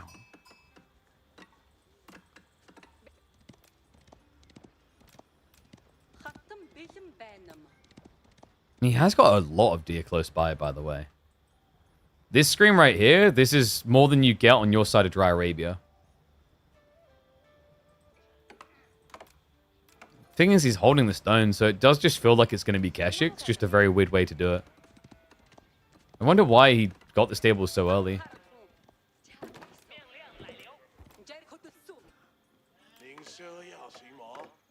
Myriad, Pro Scouts already on the way. So normality coming up from China.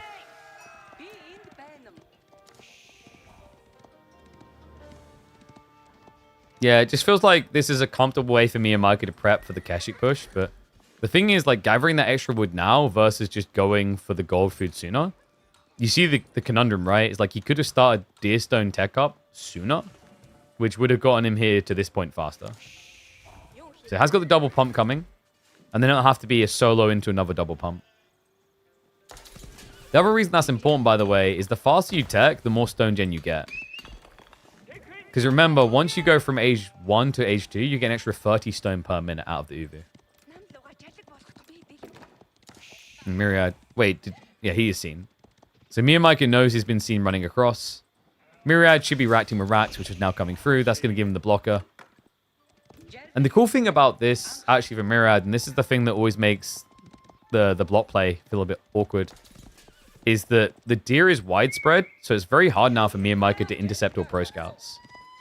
And that's why instead he's just pushing towards the enemy base. The issue is, like, what are you attacking here?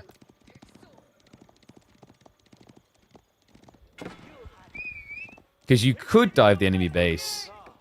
But without undermesh, like this early on, especially hand cannon slits, makes that incredibly difficult.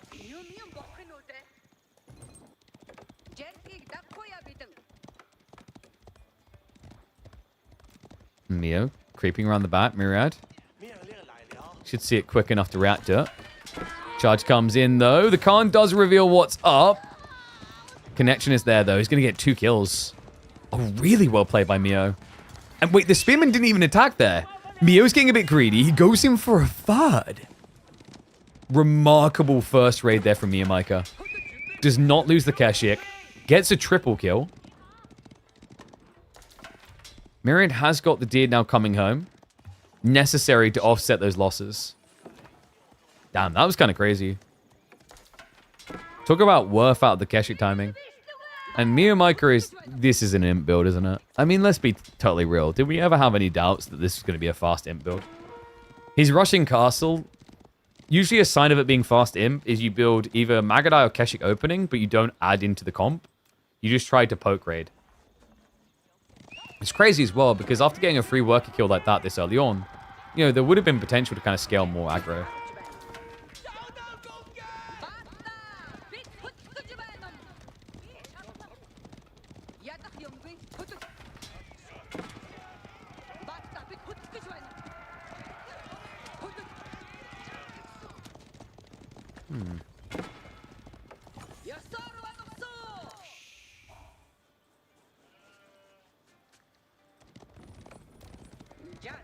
The question now is, like, Myriad, does he have the all-in timing to block Mio Micah's strat?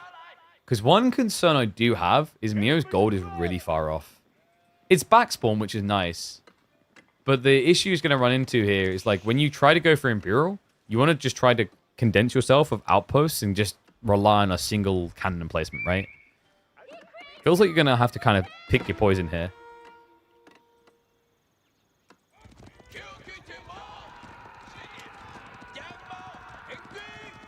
Makes even more sense to open Dark Age Pasture if you fast him. Quite possibly. I mean, if you're not going to Dark Age Spearman Rush, yes. The step readout's complete. He's got 17, 18 onto gold. Yeah, this looks like a full rush. Has he got enough food for this? 11 sheep's not too bad. He's on the berries. Oh my god. Yeah, this is rough. I mean, to re-embolden Kazi Johan's point, like that that sheep pasture would have made the world of difference here, right? Would have allowed him to still have sheep reliably underneath the TC without resorting to berries this early. Keshik's are going to keep intercepting. Does aggro with the Khan. Nicely done there. So it doesn't take any more damage on his heavy cav. The Imperial Palace is coming through, so Myriad knows exactly what's up. And with Pro Scout's full map access, this could just be a Lancer Flood. Yeah, this is where you feel a bit rough about doing Keshik over, say, Spearman.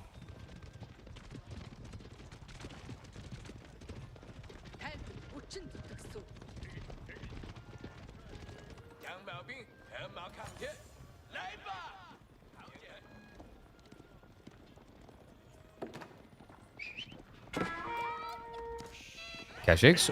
Whoa. Yeah, I was going to be surprised if he was allowed that connection. Myriad will be safe. Does Mio now full commit? You kind of have to, right? So Marketplace has been dropped. He's going to start selling for the food. Step readout will get him there. The step readout, when he built it up, the amount of gold left over means that he'll be able to get 4.5k gold total. And he's going for the Magadai prep. Okay, so wait. He's building them now?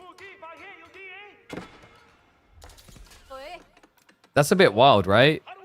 I guess I thought Spearman because you know Lancers are coming, right? But the problem with Magadai is if Myriad just spams up Knights, he'll just dive you. Like if he just vomits out Lancers, the Magadai damage isn't that great against Lancers and Castle. It really comes online in Imperial.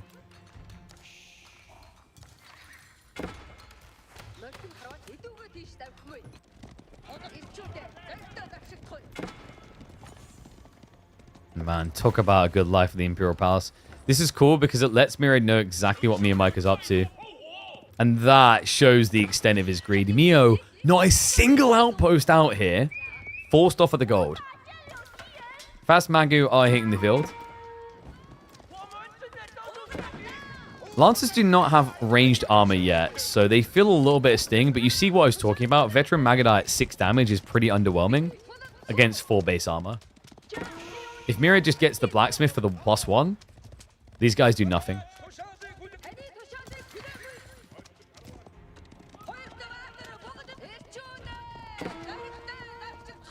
Miyamika, it's not just a bait and switch, by the way. He's actively adding in additional Magu.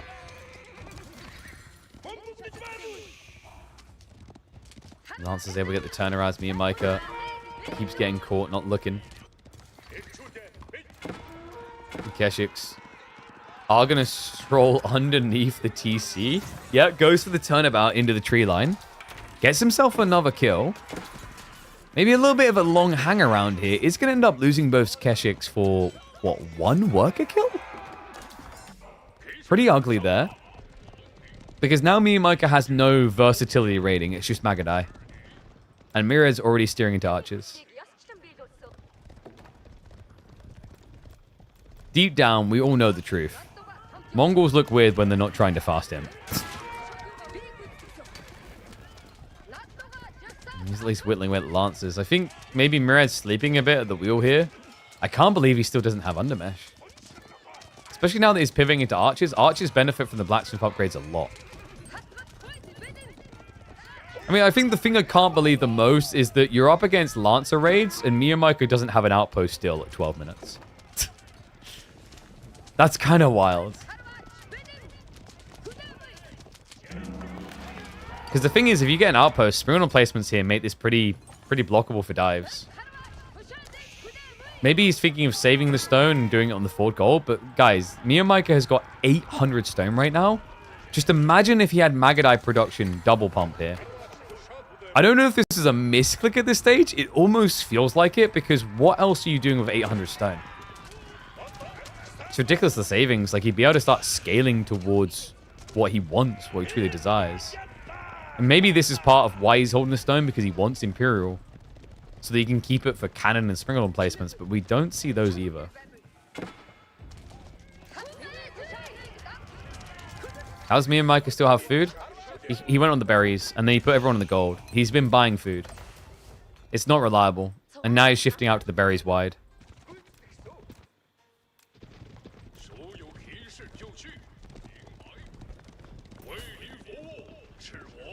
Do love the reaction by Myriad to go into archers, by the way. Archers plus lance is really nice. Deals with the Magadai, and also just stops Miyamika from getting to this comp of Spearman Magu to hold his base.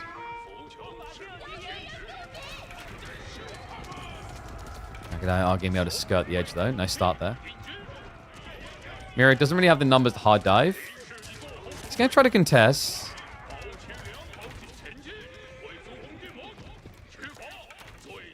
And at least is fixing the problems, right? We talked about the weakness of Myriad in this game was his timings on blacksmiths were kind of off. Has got the undermesh. Steel Arrow now completing. Undermesh 2 would go a long way here. Because the Magadai, they're doing a little bit too much damage right now. I think it's 3 damage per shot into Lancers. It's pretty damn good when you consider how quickly these guys attack. Less than a second per strike.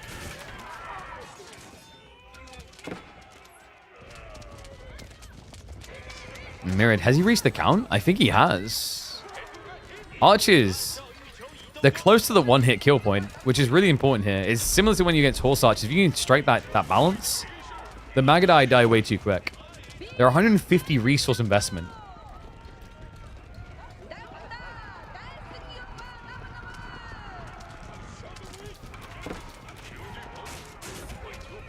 Lancers are starting to hold long enough here.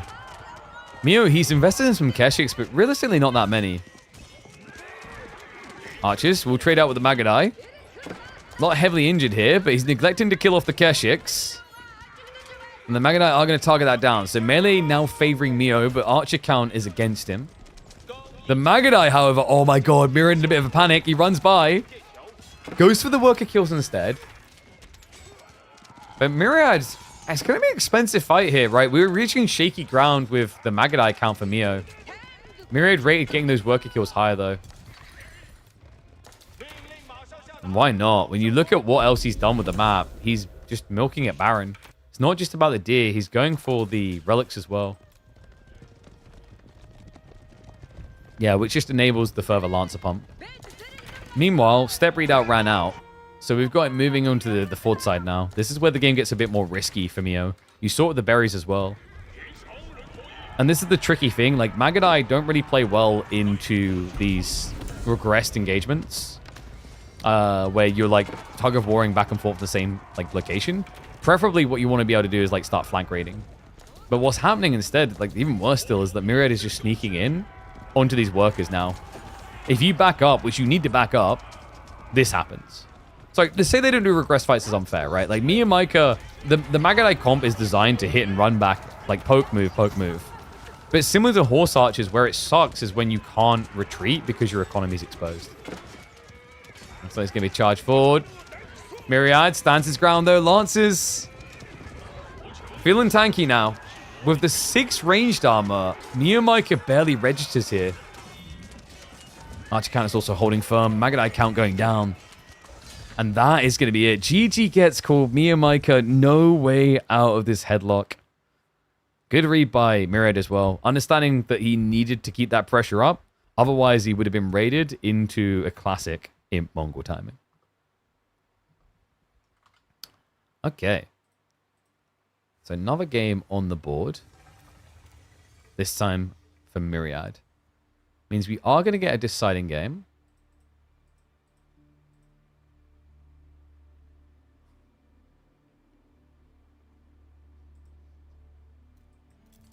And let's see where we're going for it. It's going to be Frisian.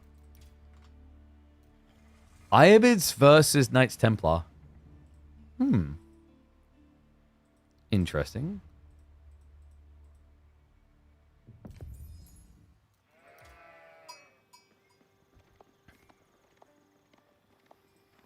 Alright, so final game, folks. We're hopping in for another Knights Templar experience. Only this time, Mio Micah on the other side has chosen Iobids. What is he up to? Iobids is an interesting one. We've seen them look pretty good on maps like Canal with water play, which you share and fight over. But here, is it just going to be pawn play into camel spam? And if so, how valuable is that against Knights Templar? I think that's a bait, no? Because the problem here, folks, for IU is if your best move is to play Desert Raiders, well, Knights Templar's best move is to build archers. Guess what counters Desert Raiders? Not just that. Another thing that I'm thinking about is even out of the gate, that maybe makes this pick a bit questionable for Mio Micah. Myriad, I mean, he didn't even need to do this. I was going to say he could just pawn drop. But he's worried that Mio's going to do that. Because Mio Micah, the reason why you pick Iobids and Abbasids on this map is the pawns. 75 wood investment is a super lean and efficient play for IU to get economy for that Desert Raider spam. Mio, apparently aware of that, though, didn't nibble at the bait. And Myriad has, what, just scoured it? Yeah, he's seeing 2 on the gold, which already looks like it's not going to be a pawn play. Like, why would you be gathering gold this early? And he is just going to scout over. So Myriad, unfortunately... Wait, no. Oh, not unfortunately. He cancelled it. Well played. Myriad, he doesn't waste anything. Because that would have been a big boon, right? 150 wood wasted by you gives me and Micah a fairly free tech up. And then potential to deny your gains onto the pawns. But now we get the expected outcome. I am a little bit shocked that Mio didn't try for pawn play as well. But we could see that it would have been disastrous for him, right?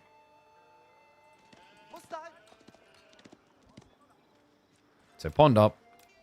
And Myriad is not stopping there, by the way. No, he's already on the move for pawn number 2. Mio is going to be going for military wing reinforcement. Now, this does have an interesting implication, guys. By going for the military wing reinforcement, you can build into rams with your Desert Raiders. It's actually not a bad idea at all. Yeah, you get into the DR, build a ram next to this and clear both the docks before Miro gets an answer. I'm still gutted we're not seeing Master Smiths. We have to wait for Recon for that. Yeah, shout out to my boy Recon, the only one to deliver the goodies that we really wanted.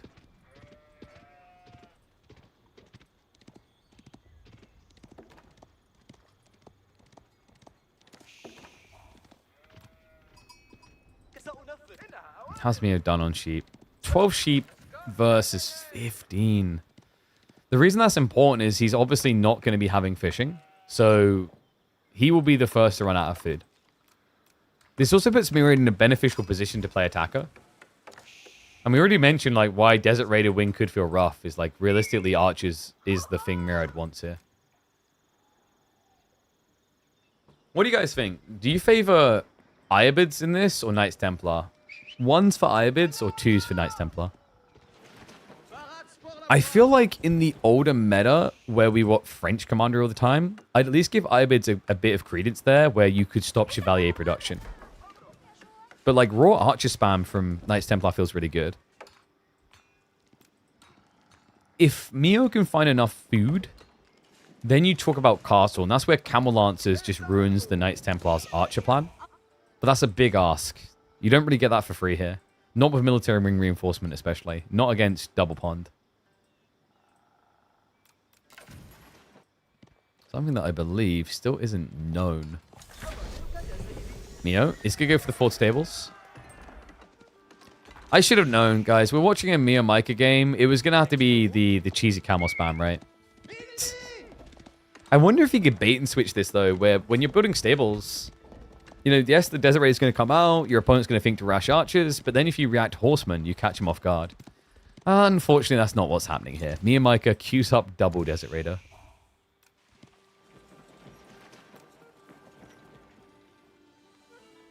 Do you guys know what the other big problem is with this Blight? An archer ship protects against the DR dive. It's very expensive, but if you know your opponent's going to build a ram, like you're spending 230 to deny 200, because then the ram, although you can't kill it, you can bring in units to kill it. And Desert Raiders don't really want to dive an archer ship. With enough micro, you can definitely dodge a lot of the damage, but not really all of it. Neo. Oh, he might get the kill. Needs one more hit, but not going to be able to get it. Damn, that's frustrating. That would have been a nice little boon for him. As Myriad is ahead on economy, courtesy of the fishing boats. Desert Raiders are going to arrive. Wood has been stockpiled, and straight into the ram we go. Mio, it is going to be double archery range +1 stables. He knows he needs some Chevalier. Why make Desert Raiders when there's clearly no deserts in this map? Whoa, whoa, whoa. Whoa, whoa, whoa, whoa, whoa. What are you gonna... Look at that. That's kind of desert-y, right? Right? Maybe? I don't know. That's way too green. I'm going to find the desert for you guys.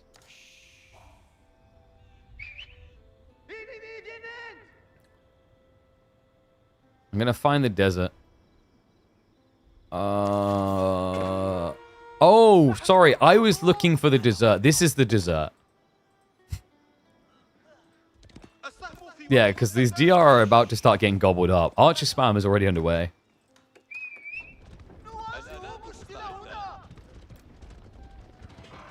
Ram's knocking. And the fishing can get idled out. Myriad, a little bit greedy on the bullet weight. Actually min-maxed that in the end. And the Chevalier is now arriving. However, the dock's already heavily damaged.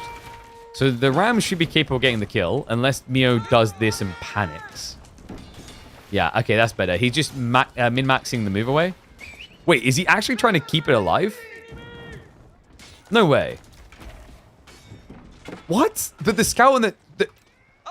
Okay, the DRs are coming now, but I'm a little bit baffled by this. Me and Micah. I think it's worth it to get the dock down.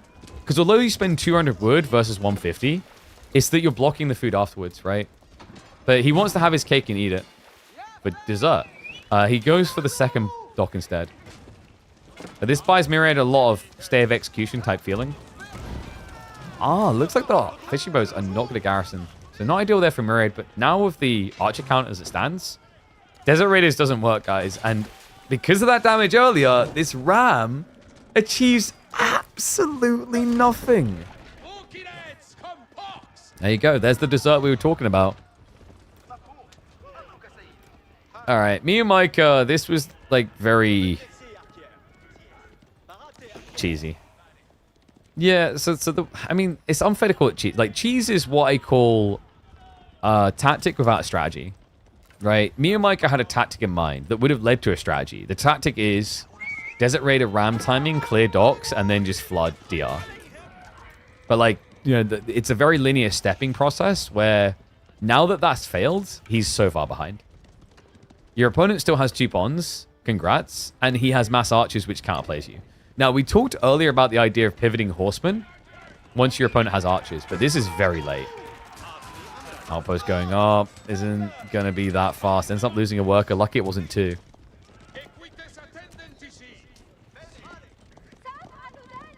Little known fact that scouts can shoot at boats. Oh, I think we've seen that a lot. I think the less known fact is that scouts do bonus damage against siege. That one most people forget. In fact, scouts, when attacking siege, do 10 times more damage. Oh, actually 11.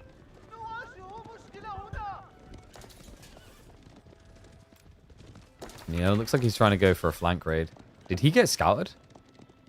He's going to be seen now, creeping out of the forest. Shaky position, though. If he goes in, he can't get out. And Myriad knows. Outpost is already up in the goal. We'll go for the Seek Shelter. 1 extra worker. Neo greedily will go for the dive, but instead of going for a backstab, Myriad goes for a trade.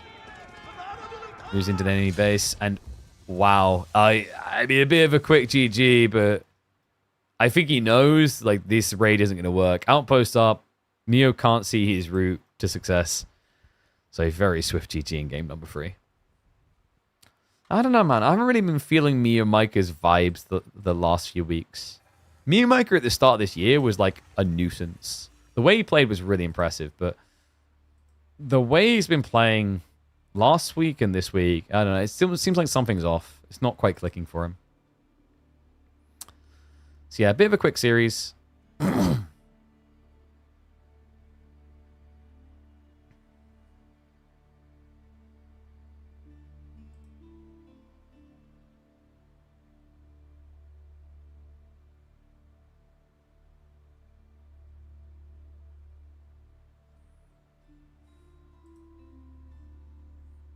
One sec.